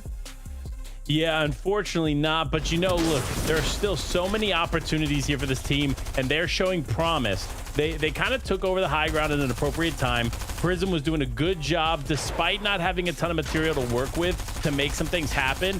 But that could have been a result here of maybe the high ground was too early. Despite them being able to hold it for quite a bit of time, when the moment came down to it, they did not have the material to keep holding on. Here's that moment that I was just talking about moments ago, with zero material, trying to get some shots in and make something happen, but just didn't work out. But don't worry, there's a couple more games left for them today at least, and then lots more opportunities going over the next couple days.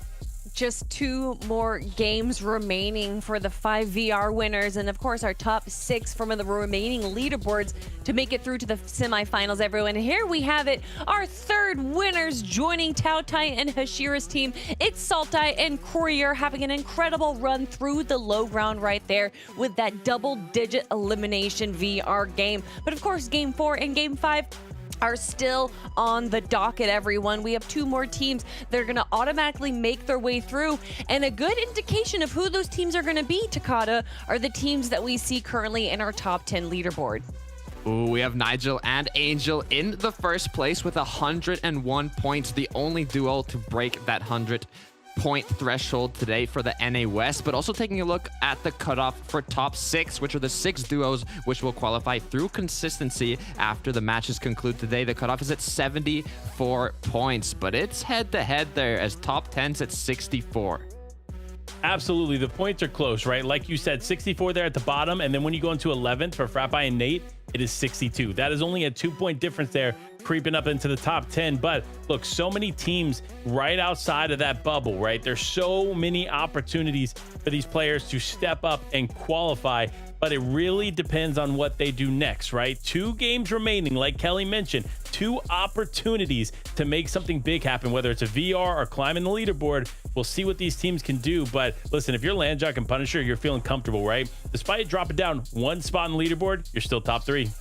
And during this part of the show, we like to typically look at our top 10 leaderboard, but I'm glad that we showed 11th through 20th. And honestly, all of the teams that are competing today that had to earn enough series points to make it into the semifinals have that opportunity to grab a VR. Because literally, it could be the team right now that is in 46th place that has not gotten any points that could just do the right thing to be able to grab that VR. So there's still a lot of opportunities, chat. 11 teams are going to move forward to the finals just today. But of course, 11 new teams are going to be joining us tomorrow. And then after that, another 11 teams that grab those series points through qualifiers 1 and 2. It's going to be very exciting. 2 more games to go. Who are going to be those teams that grab the VRs? And then of course, which 6 teams are going to be able to collect just enough points to be able to automatically make it into the finals? Well, we're going to find out right now, everyone, because it's game number 4 of the FNCS. And what could we do without our casters, Clay and Jacob? You heard it there, Clay. Analysts, best in the West, break it down. And I like the way they showed past that top 10, just like Kelly said, because it goes to show 6th place to, I believe, all the way down to 11th, maybe even 12th, are separated by 10 to 12 points. With 2 games left, Victory Royale is going to 2 more spots into the finals. That top 6 is going to get close and scary. And if those players in the top 6 currently get a Victory Royale, it makes it that much closer. Yeah, that's what it makes this format so unbelievably fun to watch and to be able to cast. So I'm very excited to see how these players play, if they're going to adapt their game at all, or if, like Landjock and Punisher, they're just going to keep playing for the end game and take an overall victory. Yeah, because you can already see Beast and Taotai, one of our kind of teams to watch. They punched their ticket to the finals, but game number 4 is ready. Who's going to punch the next ticket? Find out right next.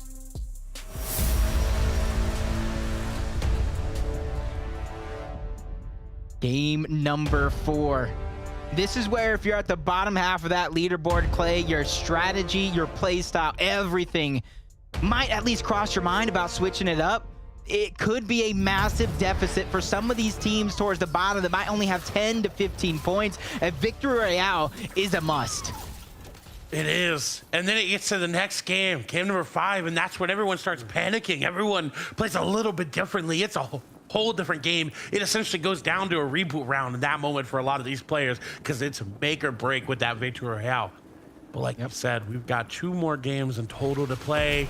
Chonker seems to always fight off of the drop. SMG's not going to be available right away. Comp is actually going to have one. The pistol going to be there for Poppy Blast, but Agalore says no. They finally get the eliminations they need, and now they just got to go as Jay Roses is going to fall. Bat going to fall, Show going to fall, Bumblebee going to fall. Everyone is getting knocked all the way around the map.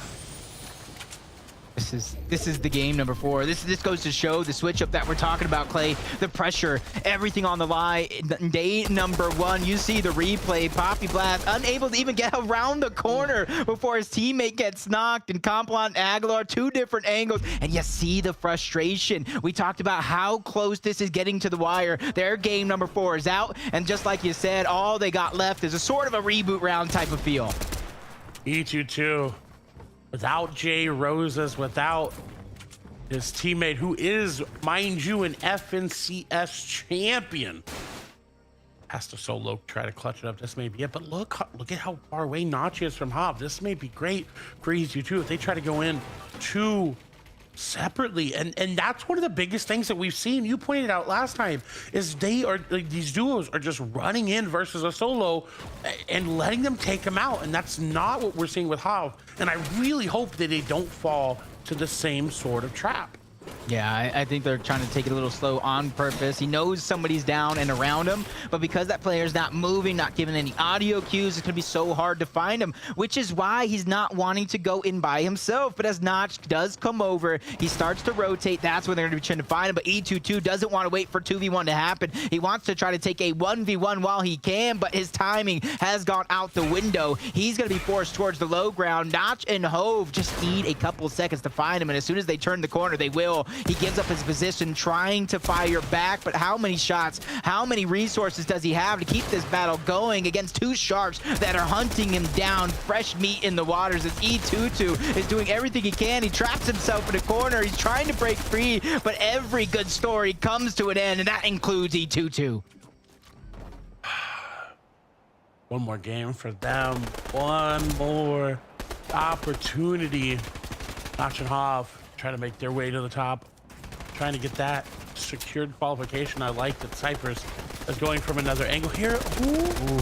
Almost scared me too. But honestly, they don't have the AR ammo. Just keep spraying. So even if they do slide down, they don't really have the ability. You see him swapping to the heavy shotgun, trying to put some damage down, and they've got to decide whether this is worth it or not for them. Lox is putting the pressure down, but effective HP is almost similar there as Lox is going to go in.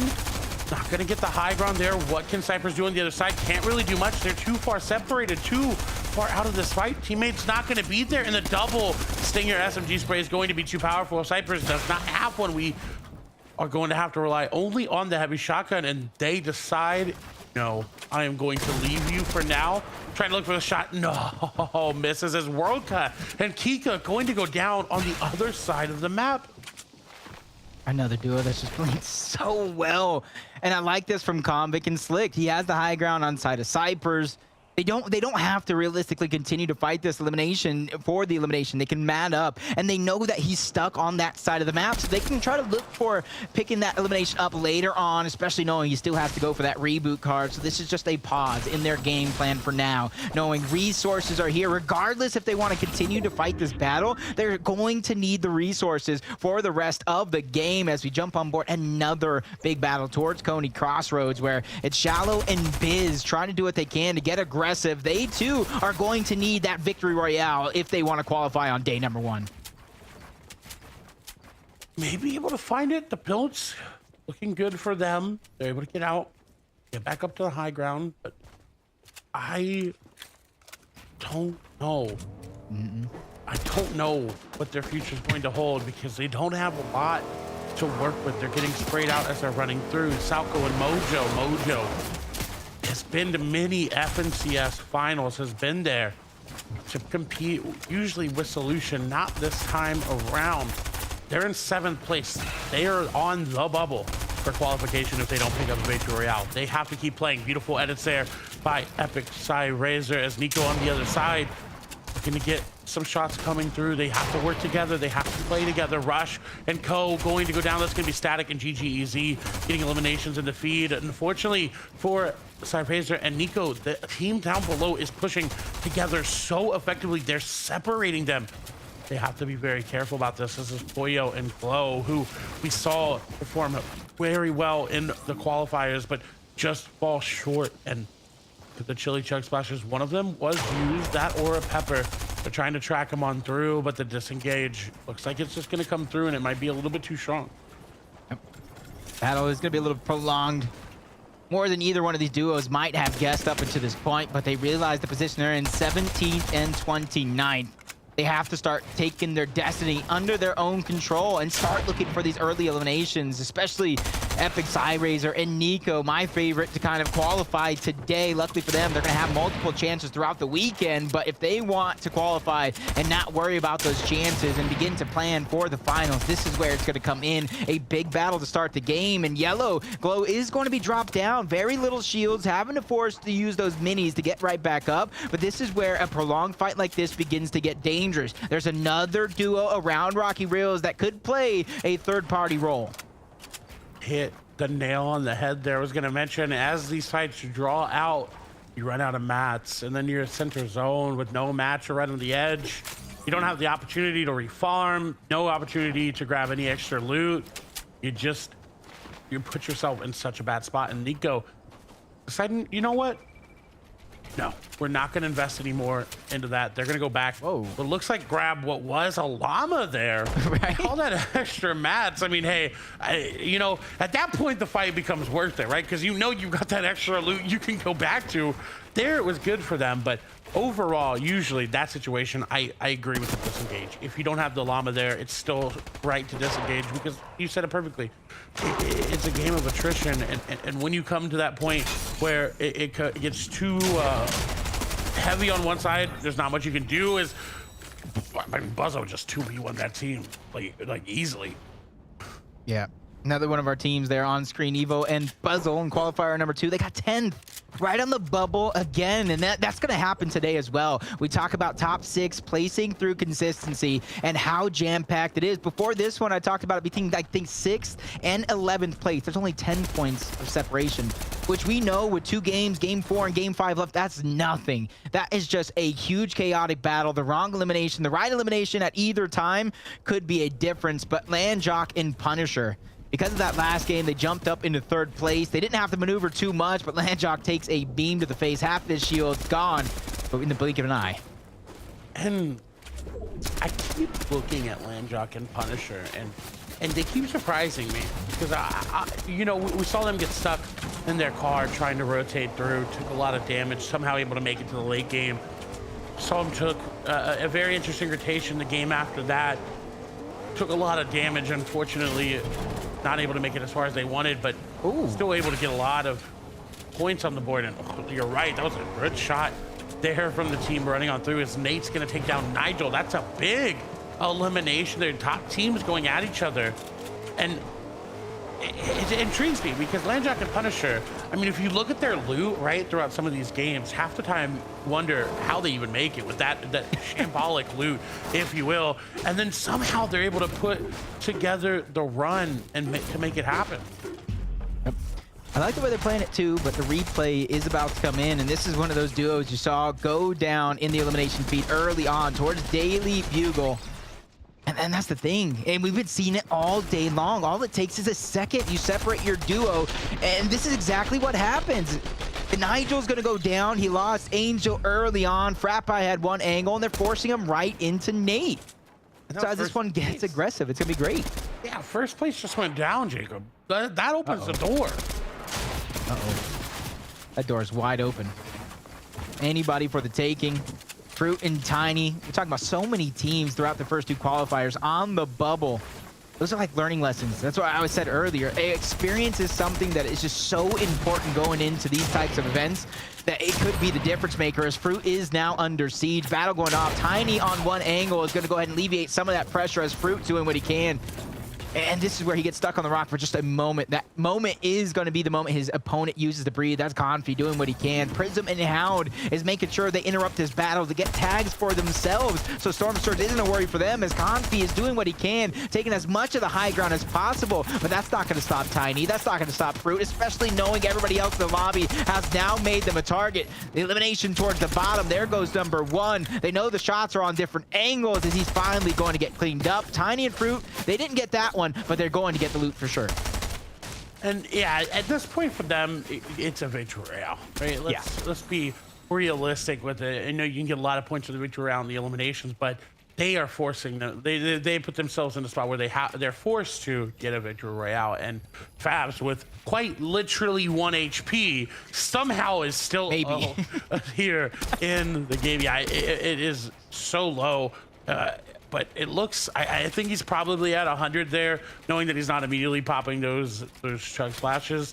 But 230 above, they set themselves up. Another team that, because of the way the games have played out, they're forced to really go for high placements, and that Victory Royale's Frappe is unfortunately going to fall.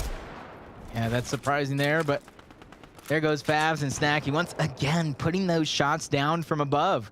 Storm Surge hasn't been too much of a worry for this team. I think a lot of it comes from having to rotate over and just really getting caught off guard, specifically one of those games when they tried to take the high ground, and I believe it was Hove who snuck behind him, took out Snacky, forcing his teammate to try to go along as a solo. And you know as well as I do, a lobby stack like this with players hunting for those eliminations, that is where it's going to get hard for these players to survive. And West is so aggressive. They love to fight their battles, especially in their mind, or at least an individual's mind. They might think it's a little bit of an easy fight, just like these look like easy shots for Nav and Bat to go ahead and put down onto Remy, who's just living on a prayer as a solo at the edge of zone. They're trying to hold on, and Matt and Nav say no. There's no hiding in zone for you. We're getting aggressive. They have 10 chug splashes, so it makes sense for them too. They want this elimination. I don't know if they necessarily need it. Again, they're being one of the teams that has to play for these high eliminations games and the victory royale because of the way the games have played out. And going in right now, I don't know if it's the play. No, it's definitely not the play. And you know as well as I do, it's a lot of these stakes that are on the line. You look at so many teams floating around them. Yeah, they could stay here, try to get those eliminations as the vehicle causing a lot of damage. As Nav was trying to use that as an escape route, it definitely backfires as he goes down, unable to make his way in towards the zone. It's all up to Matt to try to make things happen. Remy still towards the backside. He picks up that elimination, trying to inch his team back into this game. And that's one of those things that experience will just tell you. It's better to not make the play in zone. It's better to wait for that player to come through because they have to get out before you have to move. And unfortunately, they go down, and now it's all hinging on a victory royale for them. Aguilar and Kompalump, a victory royale team. They need one, as unfortunately their off-spawn fights have not had the chance. Aiden and Moose, second place. Currently, without a first place challenger. We'll hop over to some replays though. This is going to be GGEZ, who's in the zone, finding eliminations there on to Chicken. Rush helping him out there, getting the other elimination. This is Remy finding that elimination. The other side of it, the SMG spray with the shotgun, going to be too powerful to overcome. We go back. Currently, our first place in the lobby, right? First place overall was eliminated. They're second, so they are highest in the lobby. And Aguilar, just not able to get out, was trying to run away. But now, ultimately, unless his teammate Kompalump is able to get out of this, no, they need a victory royale to make it to finals. That's just really crushing. But for them, at the same time, they have 3 straight days to have opportunity at this, just like Landjock and Punisher here. But they might not have to go through all 3 straight days. They're sitting in 3rd place right now. A big victory royale will definitely cement themselves. And you look at your mini-map, They're one of 2 duo teams on the western side of whatever's left in the circle towards Covert Canyon. And so for them, they're just kind of doing their game plan. This is what they've done throughout all 3 different games, 4 including this one here. They're playing that long con. They're not just going ahead and putting themselves in a position to where they have to win or they're out of it. They're just making sure they can go slowly but surely climb themselves up the leaderboard. And hey, if a victory royale comes along the way, they'll definitely take it. Set up pretty well. I'll be surprised if Zone pulls this way because of Covert Cavern being right there. Right. I mean, and it'll be interesting to see how they rotate. Are they going to use those Spider-Man gauntlets to make their way on through, or are they just going to go on foot? Let's see. And I was wrong. Zone's going to pull towards to Covert. It's going to be rough for Fabs. 1 mini. 100 total shield and HP combined. He does have some resources, a ton of ammo as well, so possibly trying to look to catch a player off guard, get a refresh, and possibly even recycle a jump pad because he has a big journey to go with so many deadly opponents around on all sides. And Trey and a couple of his team down there. Zare, a qualifier victory royale winner in our first qualifier. So there's still so many players just waiting for that opportunity to strike. And Fabs, like I said, it's just not looking good. It's so concerning for me in this game number 4. But a team that's not concerning me too much, Aiden and Moose. They've had a share of first place throughout the day. They've dropped down to second because they're going down early in game number 3. I think if they get a good game here, right, they get top 5, they've essentially secured themselves that top 6 going through. But for them, if they get that victory royale as well, it opens the door up again for a lot of different players down below that will move up automatically. And look at Punisher just and again, no pun intended, absolutely punishing the team down below. That aim is rewarding them. They've set themselves up perfectly. They've got high ground. Only one other team gonna look for it. They continue to get Storm Surge damage. That's not gonna be that below. It should update here to above, and it will. 453 damage above Surge. This is their game. If they're gonna win any, this is it. As Fabs is trying to make the rotation, trying to get in, and just gets shredded down to 0 HP. Yeah, for them, I don't think they're feeling too much pressure, it being in the last game, but because they also know as champions that they are, they have 2 more days. If things don't go right for them in that 5th and final game, they have 2 more days to make dreams come true for themselves, to keep their championship run alive. Consecutive victories. Hey, I feel like you would love that just as well as I do, just as well as they would, to kind of assert your dominance. But I would love to see one of these newcomers, one of these guys really fight for it towards the very end. And I think you made a great point. If these top teams go down, that opens up the door for some of these players that are floating on that bubble to try to take their spot. As Moose gets down, he gets dropped. First it was shield, then it was HP, and Aiden had no choice but to leave his teammate dry. Not just gonna go down and get eliminated as well. Dom down pretty low. This is a team that either needs to get a really good game here and then a great one next, or go for the victory royale combat. 11th place, trying to get that elimination. They smelled a little bit of hesitation on the other team, trying to just get that elimination, staying up. Somehow Aiden has the ability, is going to pull zone as well. This looks good. As a solo, this is what you want, but what I'm worried, 4 people need to go down to Storm Surge, and he's only 33 damage above. A little concern here. Another team trying to out-heal the Storm Surge damage, running out of that med mist, not too many minis. And this is where I think if you're gonna go anyway, you should probably try to save the heals and go as soon as you possibly can. But Shades Clutch with their backs up against the wall, eliminations knocking on their door. They have to try to go ahead and get these siphons, but the pressure is on them now. The tables have turned, and they go down. Back to the lobby you go, and just like so many other our duos, their game and series is on the line to our 5th and final game. A victory royale is needed. And this is what I was worried about for Aiden. He is going to get tagged by Storm Surge just a little bit, but it will turn off. Everyone will fall. Gosh, and company going to go down. That Sharp falling. Is Tiny still up? Punisher going to get elimination.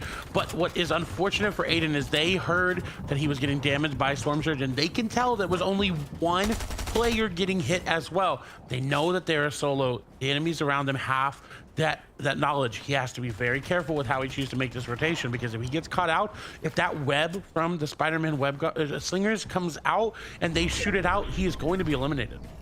Yeah, I love what he has in terms of rotation, which are breaking down. Oh my, he gets the farthest pull as a solo. Luckily, he's in second place, so he probably doesn't have too much pressure on him to try to perform, but as a solo, he just wants to scrape out as many points as possible, editing and resetting those builds just so he can get some extra visuals, trying to plan where he's going to go. But Evil and Buzzle, they hold the high ground for now before this one moves, but everybody's going to be tossed and turned upside down as this one rotates downhill.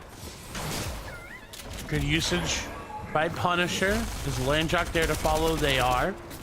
Looking for the spray. Try to weaken those players ahead of you, Aiden. 275 damage below. This is where it starts to get a little bit worrisome for Aiden. He's not able to make the rotation. 11 players need to get eliminated before Surge will turn off. Nice usage there of the Mythics to get them into zone. Have to be careful when you use those, though, because you could land and someone could be in your box as well. Trying to get the damage off, but doesn't look like it. Is high ground going to be hit by two different teams? Evil and Buzzo going to be on the high ground currently. But we know that could change at any point in time. This is the few opportunities players have tried to go for high ground. They're going to get chopped down. They go. Buzzo with 1 HP, able to survive. Will this be the solo clutch we've been waiting for? Only time will tell here as the battle continues. Russo and Winter are trying to take a piece. Combat and Zaze, the team that originally tried to take a piece of that high ground, they're fighting tooth and nail, doing everything they can to hold on and their share as they continue to put that pressure. But light ammo is beginning to come a little scarce. Players are still holding on to their share of the high ground. That's Russo and Merc yet again as Aiden is trying to survive. Once again, forced to try to out-heal zone, but he doesn't have too many resources. His last chili smash is done and used, trying to rotate forward, and this is where it's just about surviving for him. Gets a little too deep into the zone, so he's not only taking surge, he's taking some damage, dropped down to 52 HP. No builds left to his name, so this is going to be a tall task, but a player, he oversteps, but he goes down. He goes down and doesn't get the elim. Trying to secure that last little bit. He wasn't able to. His Tiny will fall. It's going to be Dom that takes him down. Zaze has no mats, has to go in, has to be aggressive. Teammate almost going to get him. No, he was 4 HP. Combat there to back him up. We'll get the elimination. We'll get the mats. Has the chug splashes in the inventory, but it's going to be Kenzo and Caleb on the high ground. Combat there, 8th place, just trying to get as far into this game as they can, just to make sure they secure themselves a good footing for next, because unless they're able to solo clutch up big, it's going to be hard. And look at our first place team overall, going to be Landjock and Punisher. It doesn't matter now for them if they pick up a victory royale, because they are sitting so well. If they go down now going into game number 5, they're more than likely going to qualify. As Zoo tries to make a beautiful play but just gets shot down. Yep, Punisher continues doing it as a solo. So many opportunities here for solo players to pop off, just like we've seen in our other regions. Vino and Peterbot for EU and NA East. Who's going to be that dream maker on NA West, trying to make it happen as Punisher? He has a great amount of heals, but it's the resources that makes me worry. 5 builds left to his name, trying to spot out where players are rotating through as Rush goes down. Caleb and Kinzo, somebody I picked in qualifier number 1 to qualify. Better late than never as they're trying to continue to mount that pressure, but Kenzo gets dropped, but just a moment as he's going to shake that one off, go right back up towards the high ground and continue to rain down that pressure from above. Punisher falling on the rotation, wasn't able to make it happen. Combat still up, still clutching. 5th place, they are on the bubble. Again, top 6 will go through to the finals today, using the Mythics to try to get in. Will go all the way up towards high ground, gonna try to solo take high ground, and realizes that is not the play. Has the med miss, so can get back up to a good amount of HP. Is going to be forced to use it now. Inside, still has builds remaining. 8 to their name. Med miss will be used, will be finished off. Combat 5th place, trying to continue to go. We'll get the shots on the statics. That's going to be a beautiful beat. Will they get the follow-up? No. Has to drop all the way down. Has to get the siphon. They do. 13 builds to their name. Beautiful extra play rather there as statics trying to make something happen, but I think they're going to go down. Oh, they tried to stay ahead of zone. Unfortunately, it also made them a target. You got Wiz and Gooey Foo, a team that was doing the best that they can all day long, sitting in 6th on the bubble. This could be a big moment for them, whether they get the victory royale or even more points to get themselves higher up on the leaderboard. Wiz, he's taken this time to take the high ground, and it's been achieved. He has his portion, and this could be the moment he's waiting for. They have 13 eliminations as well. Oh my if God. a team really wanted to make their move into the top 5, which they've done, they needed to do it now, and that's how you do it. They also look like they're going to pick up the victory royale, dropping down together. They have the effective HP advantage with those chug splashes. They have the builds. The team down below has no match. They are swimming. It is like shooting fish in a barrel at this point. Kenzo trying to go back for any sort of heals. Looks like they're going to be med misting up a little bit there. Elimination will come through. Caleb going down. What is Kenzo doing on the other side? They don't have the HP to keep this going. Chili chug splashes were popped, but it doesn't even matter. Gooey Foo move up into first place overall, but they secure the victory royale with 15 eliminations, so they're going through right to the finals. Yep, right to the finals they go, and for everybody else, it's going to come down to that 5th and final game. Where you stand on the leaderboard once you get the victory royale no longer matters. And Gooey Foo and Wiz, like I said, all day long, they were interrupting players, trying to take the high ground, barely missing their mark in that opportunity. But with 5 games total, they win it in 4, and they are going to the finals. What a beautiful game, right? They had to make something happen. 15 eliminations and the victory royale, that's 60 plus points coming out in just that game. So knowing that they weren't in contention for that top 6 right away, to just say, you know what, we're gonna be in contention for that, and let's get a victory royale on top of that so we can secure that qualification spot. I'm excited. I'm excited for game number 5. I had to take a breather there myself because it's going to be action-packed. It's going to be a star-studded finish, and I'm ready for it. But before we get into it, we got to head it over to the desk to give it to Kelly, Panda, and Dakota to break it all down. Thank you once again, Clay and Jacob there. And what an incredible run from Wiz and Gooey Foo there. An incredible 15 elimination VR. And of course, there was a height steal as well, Panda. Absolutely, and we got to talk about it. It's actually the highest elimination game we've had in all the regions today. So 15 eliminations, putting NA West out on top. Not only that, obviously, good on Wiz and Gooey Foo, able to get the VR. They're going to the finals, and now it's one more opportunity. I mean, and Takata, to do that also while in 6th place, that means that the leaderboards are going to be shaking up.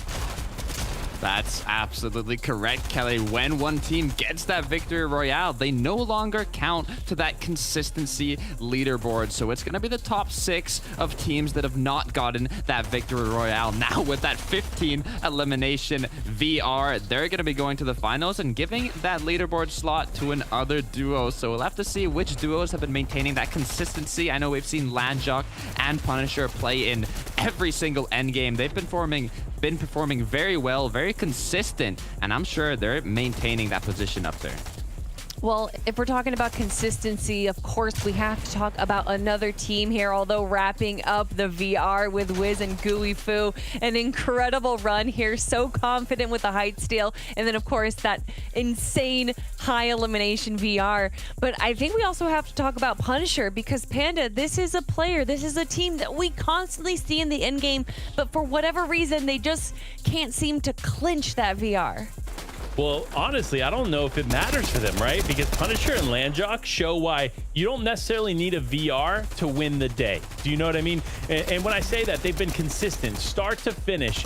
And it really shows that they know what they're doing in these high-pressure situations when it counts, when it matters. That veteran instinct here is working in their favor, which is why they continue to stay on the top of the leaderboard. I mean, you can see how they're playing. They're playing together. They're playing calm. They're playing collected. You know, the communications at another level because they have that synergy from being a duo before to now playing again and competing in Chapter 3. I mean, you can see how they play. They play together. They play for placement, and they're doing it perfectly. You can see already 113 points without even having the game over yet. They're getting very close to that qualifying threshold for the top 6.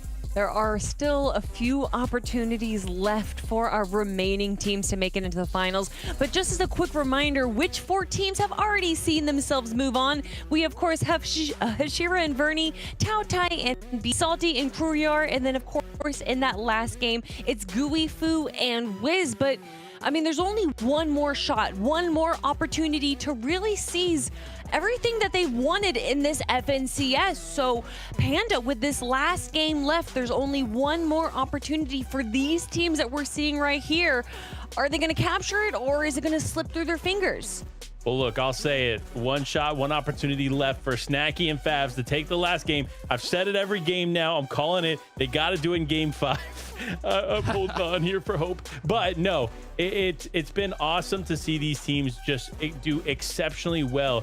But those teams that aren't in the top 20, your only option is to win this next game for today. Again, we still have 2 more days of semifinals, so there's still more opportunities to qualify. However, it's going to be super important that anybody that's not in that top 20 right now, if they want to just get done with it here in day 1, they got to take the VR in game 5. As another breakdown for the people that are just joining us right now, we have the top 50 teams that didn't automatically qualify from the qualifiers. 11 teams are going to make it through each day. That's today and tomorrow, and we're going to have 11 new teams join us after that. That's through either the 5 VRs that we're going to see or the top 6 teams. But everyone, this is it. We have game number 5 ready to go, so of course we have to hand it back to our casters. It's Jacob and it's Clay. Game number 5. One more opportunity today to get into the finals for that Victory Royale team and for the top 6. And again, then those players will have tomorrow to make it happen. Will we see Punisher and Landjot get that Victory Royale? Or like Panda said, are they just going to coast through on their overall great gameplay? Now, there's definitely going to be a lot of choices to be made in this final game. Because not only is that Victory Royale basically punch your ticket guaranteed no matter where you stand on that leaderboard to the finals, but the top 6 also get you in there. And just kind of looking at the spread, 6th place right now, you saw the leaderboard, 97 points. Depending on what you think is possible, 20-point differential between 6th and 12th place. So an early elimination on your own part could be disastrous because any one of these teams on the bubble are just waiting for that opportunity. They really are. And the great thing is if you don't make it today, you always got tomorrow. Sure. And then you always have Sunday, the day after that. And we are ready. Game number 5, we are hopping into right now.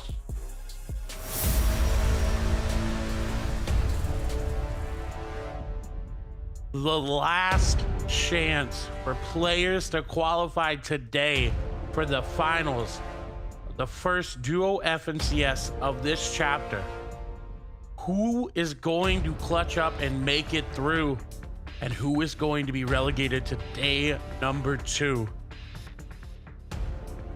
Gonna be an interesting one to end it. And if any other regions had anything to say about the action we could see here in this game number 5, it is gonna be nothing short than all out between all these teams, especially the ones I talked about. Those teams 12th place and up have a chance to still go for that top 6 in consistency, but it's depending on what you think is possible. Maybe 15th and below, everybody got to go for that Victory Royale. And Poppy Blast unable to even touch the ground before half his health is gone, trying to make Aguilar feel that same pain. The shots will hit, but are they gonna do enough? Comp will take the same amount of damage there as Show. We'll find the elimination, maybe. And it's just rough. They're trying to push a solo on solo, and another team's gonna be involved here as well. Show finds them out. They find the heavy shotgun. This will be the difference maker here. They have the ability to break this. They're gonna spray their way on through, trying to get it down. How much damage can they do? It doesn't even matter. Poppy Blast is there. So Comp will fall. Aguilar now has to try to clutch it up, or again, be push to tomorrow. 35 5th place, rather 56 HP. Not a lot to work with. Yeah, not a lot at all. Aguilar's just trying to get the scraps whatever he can.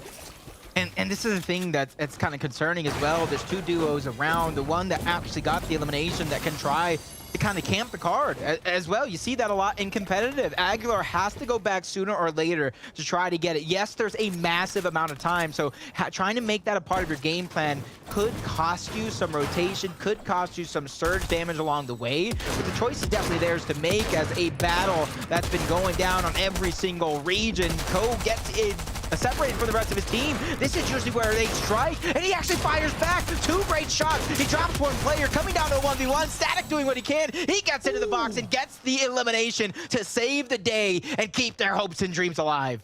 What a beautiful play from Static, realizing they just have to go, and they just have to go in, and that was what they needed. The play, beautiful from them. Mr. Lux and Cypress trying to find the Flu duo. Not able to get the damage off right away. Cam Cuddle seemingly been a very contested POI for a lot of individuals, but will they regret going for this early game fight, or are they going to capitalize on Cypress being out as a solo? And it doesn't seem like it. He's going to be able to get back into the building just fine. This is where it gets scary. They're letting him get in the building. They're baiting him in. That information is there. They know exactly where he's at, but now they're trying to look. Who else is around him? Where is his teammate at? They know multiple players, Russo and C-Winner, another one of our teams currently sitting at 8th place on the bubble. If they hear this action, they might not try to go in for the eliminations just for the Sturge tags, because a big game for them, win or lose, could get them the spot that they're looking for. But back to that fight, very, very early on, Kompalot just got taken out, and we always talk about all day long, we've been seeing it, mistake after mistake being made, just a little bit of separation as Poppy Blast. We've seen both sides of that story. We've seen him go down and get the frustration, but we also seen him get that big elimination and kind of celebrate as Slick Nick and Comic will continue this fight over towards Camp Cuddle. Teams that need a victory royale today, fighting it up. Shot's gonna come. Oh, that was a beautiful usage of the harpoon, and I was waiting for someone to use it that way. I love the harpoon, and this season it's even stronger when you combo it with how quickly you can swap to these spray weapons to get the damage off. And Crimson going in. They are about to get shot from both sides. Crimson luckily jumps back, will be fine, and they've got him pinched down, but Chug Splashers are going to come out. That's going to negate all of the damage there. Down below, Clux will fall to Static, who's getting another elimination in defeat as Crimson is a solo, able to back on up, able to put the damage down. Tyler on the other side trying just to stay up, was trying to pop a mini, but look at the pinch there from Crimson and Flux. It's what they need to try to Spider-Man away, but the web was broken, so they have to wait that 10 seconds before they can swing again. Oding's trying to use all of their resources to deny them any sort of opportunity if he goes down, to use it for the last little moments of the games and may be able to make it away in the meantime, but they're going right to another team and that'll be them going down. I was going to say, if he got away, it's not going to be for long. As you see, they're sandwiching. But look at the separation. That's going to be Fruit and his duo, Tiny, trying to sneak up on this because they need a big game themselves. Probably looking for that victory royale. So this is where, after that fight is done and over with, they might want to think twice as Gosh and Sharp sitting in 14th place. Another team on the bubble. And it's about 26 points between Gosh and that 6th place spot that can get him to the finals. Are they going to play for that, or are they going to play for the victory royale? It's such a very interesting perspective. And I think this is going to be one of my favorite semifinals formats that we've ever had, just because it's telling so many different stories at the exact same time.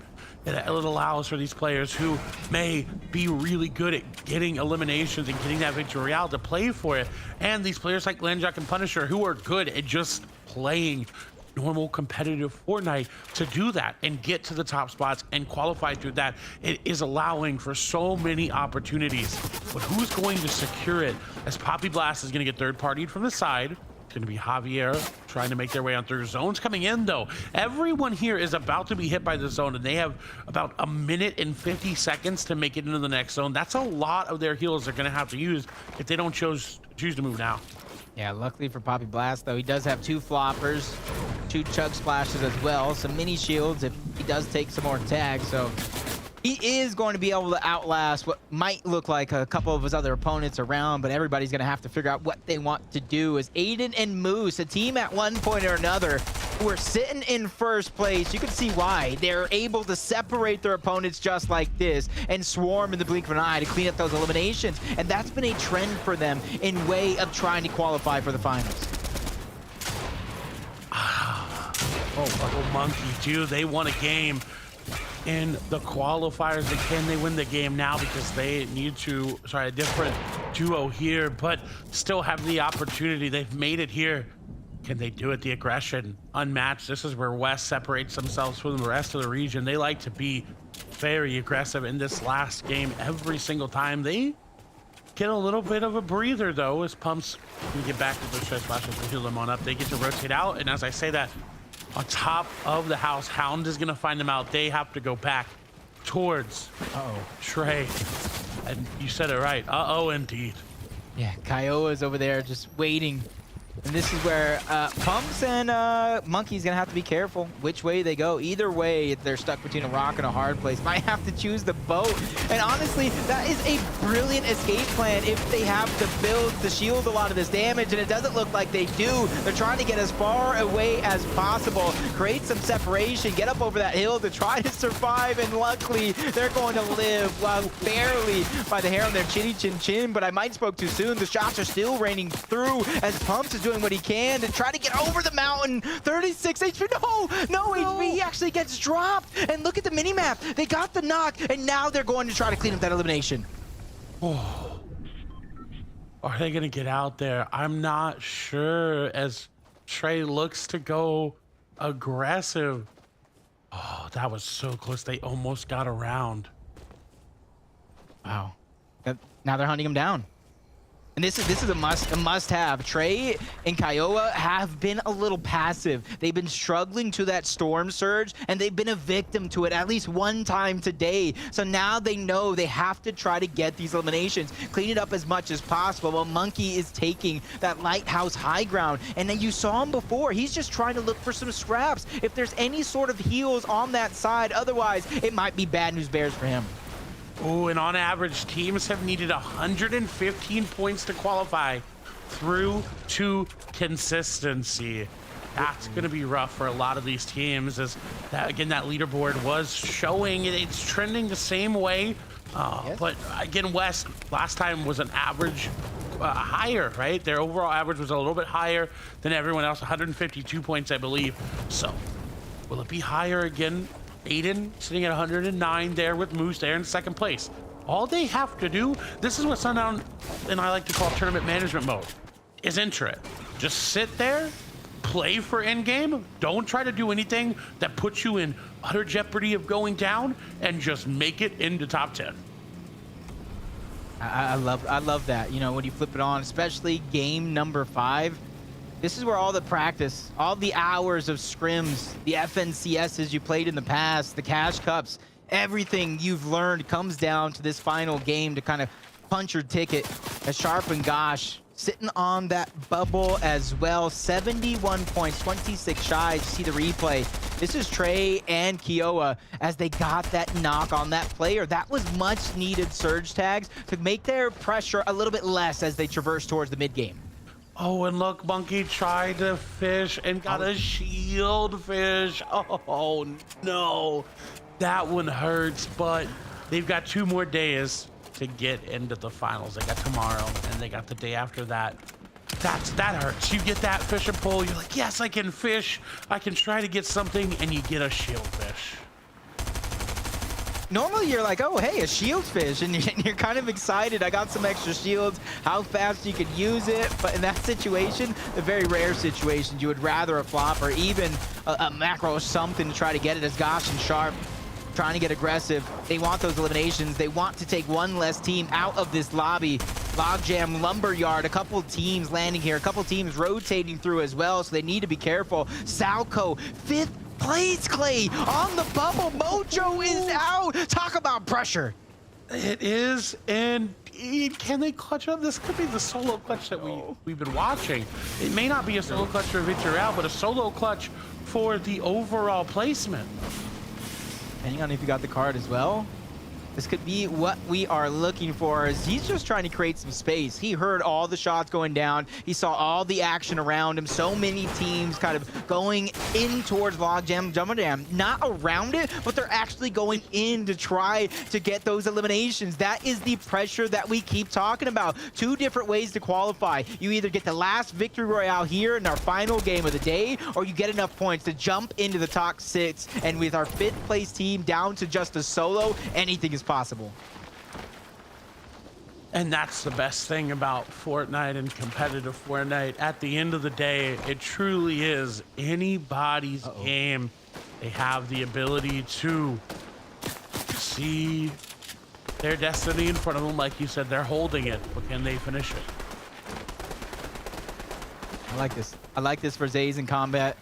They've been playing so well towards the end game. They've been making it there almost every single time, and that's the thing. They just know they need to make it past this mid game.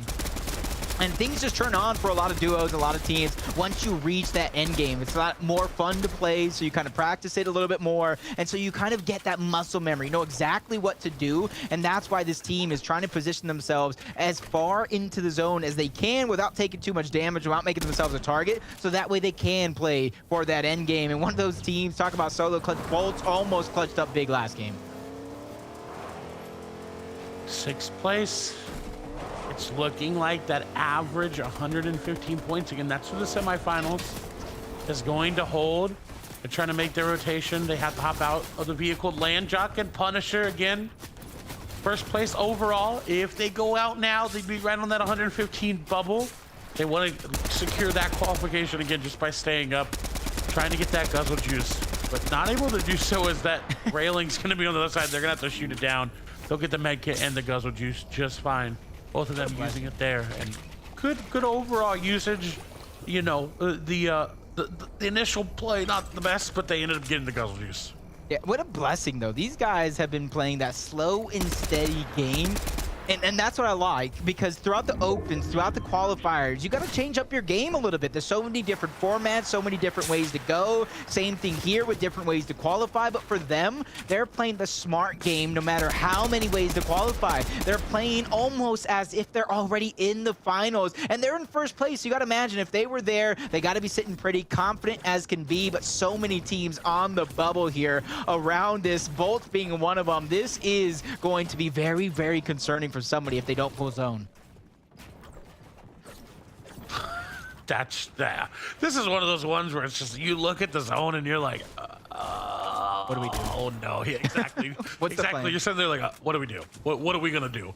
Because at this moment, you're trying to sit there on that edge, look for any sort of reprieve. The players that do have the Spider-Man gauntlets, you're looking like, okay, maybe they can web here, web there, trying to make their way on in. But zone, I mean, I'm gonna be real. I think it's gonna pull to the northeast or to that northwest to try to make it very hard for these players on this south side to rotate through, because knowing Fortnite Zone, it likes to make things a little bit difficult. And in all honesty, that's just gonna make this end game that much more competitive. Yep. Especially for some of these teams, they might want to think of a little bit of an exit strategy. That's why for a lot of these teams, if you're kind of new at home, they're peeking through the cones because they're trying to just gather as much information as possible. And what you're trying to do with that information is prepare for every possible zone pull. So that way, when the zone finally does, you're not thinking right here when your time is on the clock, you have to make a move. And Clay, some of these teams might want to take a page. You called this one right almost a dead center, as you knew it was going to pull north. You knew we were going to see some action with teams on the bubble going to be in the thick of that action. Fortnite is rewarding it, and look at Salco. Salco is just sitting in the open behind a timber tree, and it's just chilling. Just a tree. He is just sitting there. Hey, he has zone to his back. He has nothing to worry about. He's just, hey guys, I'm just gonna wait for everybody to begin to rotate forward. I'm gonna either recycle some jump pads or recycle a lot of these builds that are gonna be forced to be used because he's that far back. But at the same time, I'm talking about the positives, the negative. Somebody at a moment's notice could turn around, make him a target, and end his qualifying run here on Friday. I mean, when I saw Salco sitting there, the only thing that popped into my head was, don't be suspicious, don't be suspicious. He's just sitting there singing that to himself in his head over and over, just making sure, hey, No one see me, please. Please, nobody see me. I want to make that rotation come through. Look at Punisher and Landjack on the bottom right there. Your first place, Moose and Aiden on the bottom left. Second place, I think that's going to be Clutch and Smuck there. Seventh place, I believe, currently. Again, bubbled. They have to make a great play. They have to qualify through consistency or go for that victory royale. They can do it. Again, like you said, 20 points on average is very easy to get for a lot of these high players. They are used to getting in this in-game top 5 as we see combat going down to Aiden Salco. No, is barely gonna get into zone before he goes down. They were waiting for him. Crimson 5th place from Salco. And Jacob, I don't think it's going to hold. It's too many teams in the bubble. This being one of them. 5th place is out. 4th place is out. This one is definitely getting intense. Going down to the wire. Aiden and Moose moving into first place as well, taking that one away from Punisher and Landjock. I think both of these teams have nothing to worry about. And for these teams that are below 6th place, you have to get above, I believe, 97 points. 98 now is to see this team in 6th place on our left. 98 points is the key for this team below 6th place. Landjock only has himself. Bolts has their teammate, but they're below Surge.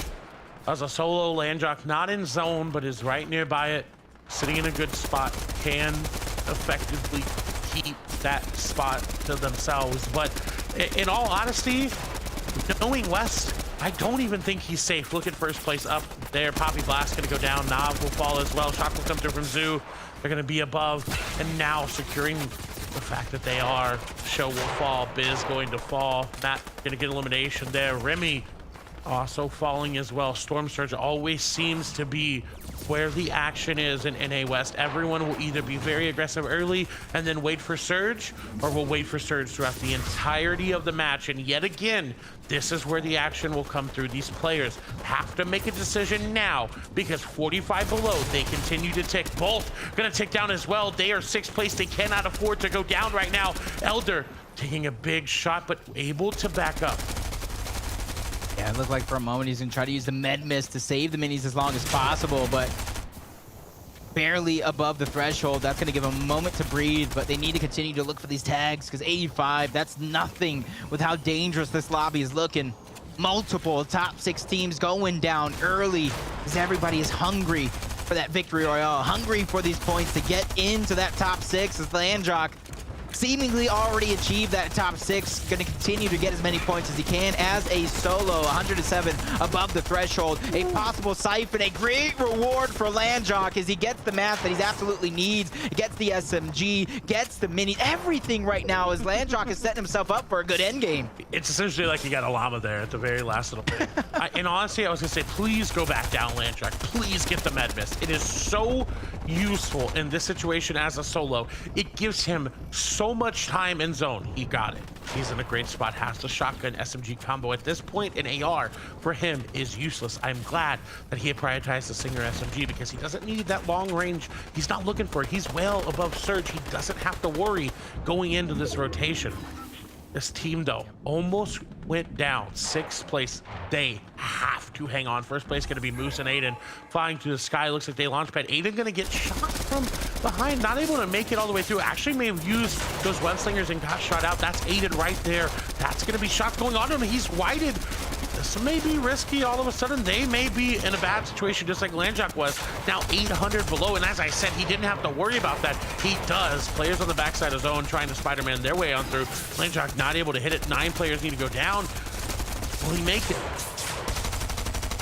Just waiting. He's trying to get the tags. 132 below. He knows everybody's flying through the sky to try to get in the zone, but even though he's still below, he has to go ahead and rotate himself, breaking through box by box, piece by piece. Hove having the high ground. Zare and Fade. Notch is going to go down, so 2v1 opportunity. Winner gets the high ground as Landjock towards the low. He's going to continue to pressure multiple players. Bolts, like you said, goes down. That is going to be 4th place. They got themselves a spot, but for now, how long can they hold on to that spot as Aiden and Moose also fall? He took down first place as well. Oh no. Solo clutch, we were looking for it. So many opportunities to make it happen. Ginzo and Caleb, 9th place on the bubble. They need a minimum of 98 points. I don't know what the actual threshold is to get in the bubble. I know it's minimum 98. They're right there. If they win this game, if they pick up this victory royale, it definitely would have, it would qualify them. Even if they get second place, they would make it. Hav is going to fall down. Fruit going to be the one to do it. Clutch really has to live up to their name here. If you're putting it in your name, it's gonna come true more than likely with Fortnite, but can they clutch it up? Zooks, the only player left there as well. Bolts went down to Landjock. Snacky is still up in this game. Who has the high ground? It's gonna be Snacky and Fabs. Crimson trying to go for it and way to make a play in the last possible game, trying to qualify yourself the only way they can through a victory royale. Oh, they're getting dropped though. Crimson and Flux, this is a team that placed on the bubble in qualifier number 1. They want this victory royale, but Fabs, he's dropped down low. He has no resources to maintain the high ground. Snacky's soon to follow. This is a mistake they made in one of the earlier games, and they will not make that same mistake again. They know they don't have the resources to battle for it. They're slowly but surely dropping down, but look at the pressure. They're holding on to their second layer of the high ground and continuing to try to drop down those players. And if they take any fall damage, it will be Snacky and Fabs who now control it. We've got a lot of builds, so they can withstand this. They don't have the shields that Snacky and Fabs do. They're going to keep that pressure going. Snacky and Fabs don't have a lot of builds sitting on the other side. Clutch still up, still making their way. Top 5 right now. Again, it's top 6 to qualify through. Angel going to go down. We saw them in first place at one point in time. Keeping our eye there. Fabs and Snacky going to find Crimson. He's going to follow it down. Snacky will get that elimination. Can he get back up? Fabs trying to just sit there knowing that he doesn't have a lot of builds. Lux having to play as a solo Russo, trying to make something happen. Elimination will come through. Snacky going all the way up. Where is Fabs? I don't see him. No, he is there. Middle of the screen. They're going to have it. They have finally secured high ground. And Landjot looks to play spoiler by trying to take Fabs out.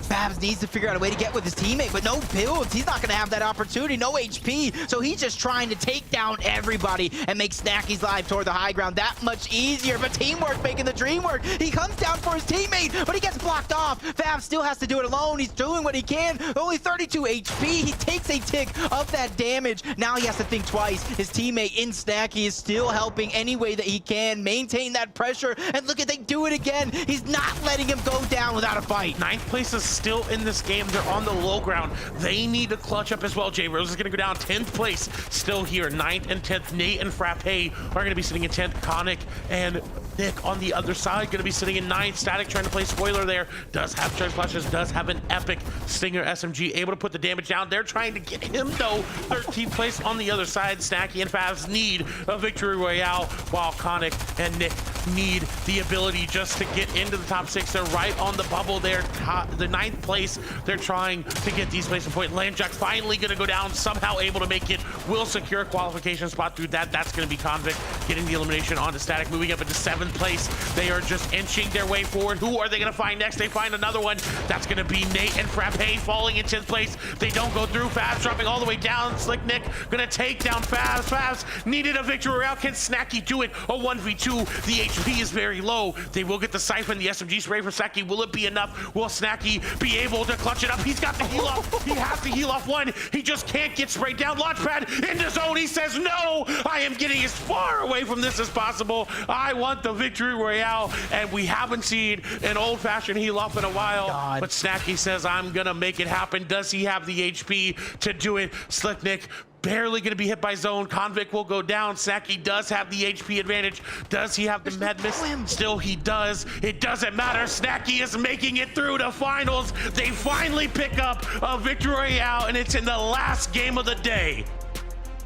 Calm, cool, collected. They weren't sweating. They weren't worried after 5 games, Clay. They knew exactly what needed to be done. They've had a couple FNCS championships under their belt already, and let me tell you, they're ready for more. And just look how Snacky did it, that shot there. He could have gone for the elimination. He could have looked for it, but he said, I'm med misting my way on through to the finals. There's a reason 3 of us picked them for our prediction, and it's just because they are so good when it matters the most. That's why they're making it through to the finals. Yep, a team that a lot of people are surprised to even be in this position. Thankfully for them, they can relax Saturday, Sunday, watch the rest of the competition, figure out how things unfold. But the scary thing is there's still 6 teams fighting for that consistency. And throughout the course of that final game, we saw so many 5th and 6th place teams on the bubble go down early. So there's only 3 people that can break it down, figure out who the last 6 people that escaped with their life today, and that's Panda, that's Takada, and that's our host, Kelly. Thank you so much. And of course, Clay as well. And I feel like you shouldn't even be talking because Panda, take it away. Like I said the whole time, I knew Snacky and Fabs were going to take in Game 5. I never said anything else. It was always Game 5 that they were going to take it. But no, honestly, an impressive performance there in the final moments. You got to talk about that veteran nature of what was happening, right? They understood that this was their last chance if they wanted to qualify through on the day. So they said, you know what, we gotta do this. We have to plan for high ground, try to take it. It didn't work out. They had a backup plan. They were holding that second layer really effectively. And then it came down to this moment, right? Snacky realized he has great heals here, lets Fabs go down, picks up the med mist, and then plays that heal off against his team. He didn't know how weak they were, but because they were so weak, this was an easy win, an easy heal up, I should say, for Snacky. Oof, I mean, you could tell that they were playing for that win, played the heal off perfectly. They knew that even if they got second place, it probably was not enough to qualify through consistency. So they had to secure the victory royale, and that's just what they did. There was a moment where I almost felt like we were watching Chapter 2 there, because Chapter 3 heal-offs haven't been that important compared to how pivotal High Take is. But there we saw it, Fabs and Snacky going into the end game with every possible ending in their backpack ready to go. And the heal-off there is exactly what they needed. He knew, you know what, this 1v2, it's not even worth it. Yes, I can potentially show off right now, but instead, I'm going to take a step back and I'm gonna go for the heal off right there. So again, huge shout outs to Snacky and Fabs wrapping up the NA West competition for day 1 of the heats. But of course, guys, we have 2 more days to go. Here we have it. The 5 teams that are going to be joining are already 16 teams that have made it to the finals. We have Hashira and Vernie, Tao Tai and Beast, Salty and Kruyar, Gooey Foo and Wiz, and then of course to wrap things off with a nice bow, it's Snacky and Fabs, our 5 VR teams. They're going to be moving on. But of course, we have to figure out which 6 teams were able to collect enough points to also qualify. And with no surprise whatsoever, Landjock and Punisher with 139 points right behind them. Aiden and Moose, Nigel and Angel, Zooks and Bolt, Slick Nick and Convict. And to end it all up, Russo and Rantix there going to be joining our 5 teams from the VRs, Panda. Absolutely. And honestly, what it boiled down to was the consistency. We talked about it early on and how that really could work out for Landjock and Punisher. And sure enough, Takada's boys, man, they took it home. They were consistent. They stayed to the T and they took that top spot in the consistency qualification. So it's really interesting to see what they'll be able to do in the finals, especially because this is a different format, right? Like this is not what they're used to per se, and this is not what the finals are going to be like. So I'm really excited to see the teams that do make it through semifinals and what they can accomplish in the finals. So just to frame everything real quick before I ask you a question, Takada, we've just had 11 of the 50 teams from our semifinals move on to the finals that we'll be seeing next week. That means that we actually have 11 new teams that are going to be joining us tomorrow to do the same thing over again. 5 games, 5 VRs, and the top 6 teams that don't grab a VR are going to be moving on. But Takada, say that you're one of these teams that's just joining in the heats tomorrow for the first time. What advice would you give them?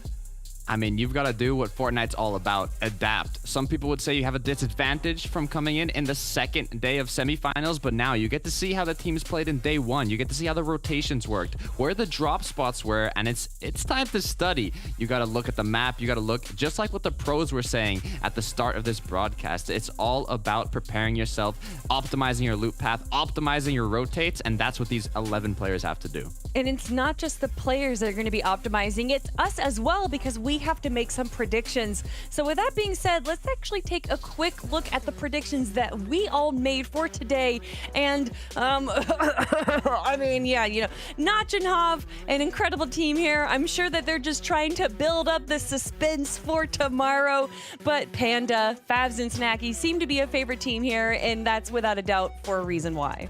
Absolutely. I mean, look, we knew going into this that there was going to be one team that kind of stood out among the rest, and it was going to be Favs and Snacky. However, their consistency performance wasn't there, but you could tell that all they were worried about was the VR. And that's why you can even look at it. They didn't walk away with many eliminations on the day. It's all because they were just focused on the end game. I mean, they did it. We knew Panda. We had it down. They secured that victory royale on their last match. And I mean, you could tell they were playing for that win. Now, real quick, before we send you guys off and get ready for another exciting day of Europe, which is going to be starting in probably just a few hours, I do want to take a quick look at some of the teams that are going to be entering tomorrow. We have big teams like Tavern and Cause, and Falconer and Riverson. So, Panda, before I let you go, what do you have to say about the competition that we're seeing entering tomorrow? Well, I'm really excited for Falconer and Riverson. This was a duo that even before today, right? Like before I even talked about predictions going into the day, I knew they were going to be a team approaching on day 2, and they're going to be my prediction for tomorrow. Just watch. They're going to impress some people because, again, that's a veteran mindset that knows how to walk away with a victory royale. And at the very least, they know how to be consistent. So whether it's that victory royale qualification or that consistency qualification, they're going to walk away with it in day 2. I mean, Takada, between the teams that we saw today that didn't qualify and the 11 teams that are joining tomorrow, it's going to be another heavy day of competition. Is there any team that you're particularly looking forward to competing? Look, I'm just saying, today me and Panda made the same prediction, and we turned out winning. So I might have to go with a Falcon or Riverson as well. They have good synergy. There are some Titan veteran players that have been in the Fortnite competitive field for a long time, so I would not be surprised if they end up qualifying. There are 50 teams that are going to be joining us tomorrow for day 2 of the heats here for the FNCS NA West. Which 11 teams are going to move forward to the finals? Well, we don't know, but we're going to find out tomorrow, everyone. So make sure to join us here at 6 p.m. PST. But of course, you want to make sure that you're watching Europe and NA East and NA West and all of the regions because it's been absolute madness so far. We appreciate you guys joining us. And of course, on behalf of Clay and Jacob and Panda and Takada here and everyone else, as well as the production company, we appreciate you guys so much. And we can't wait to see you next time.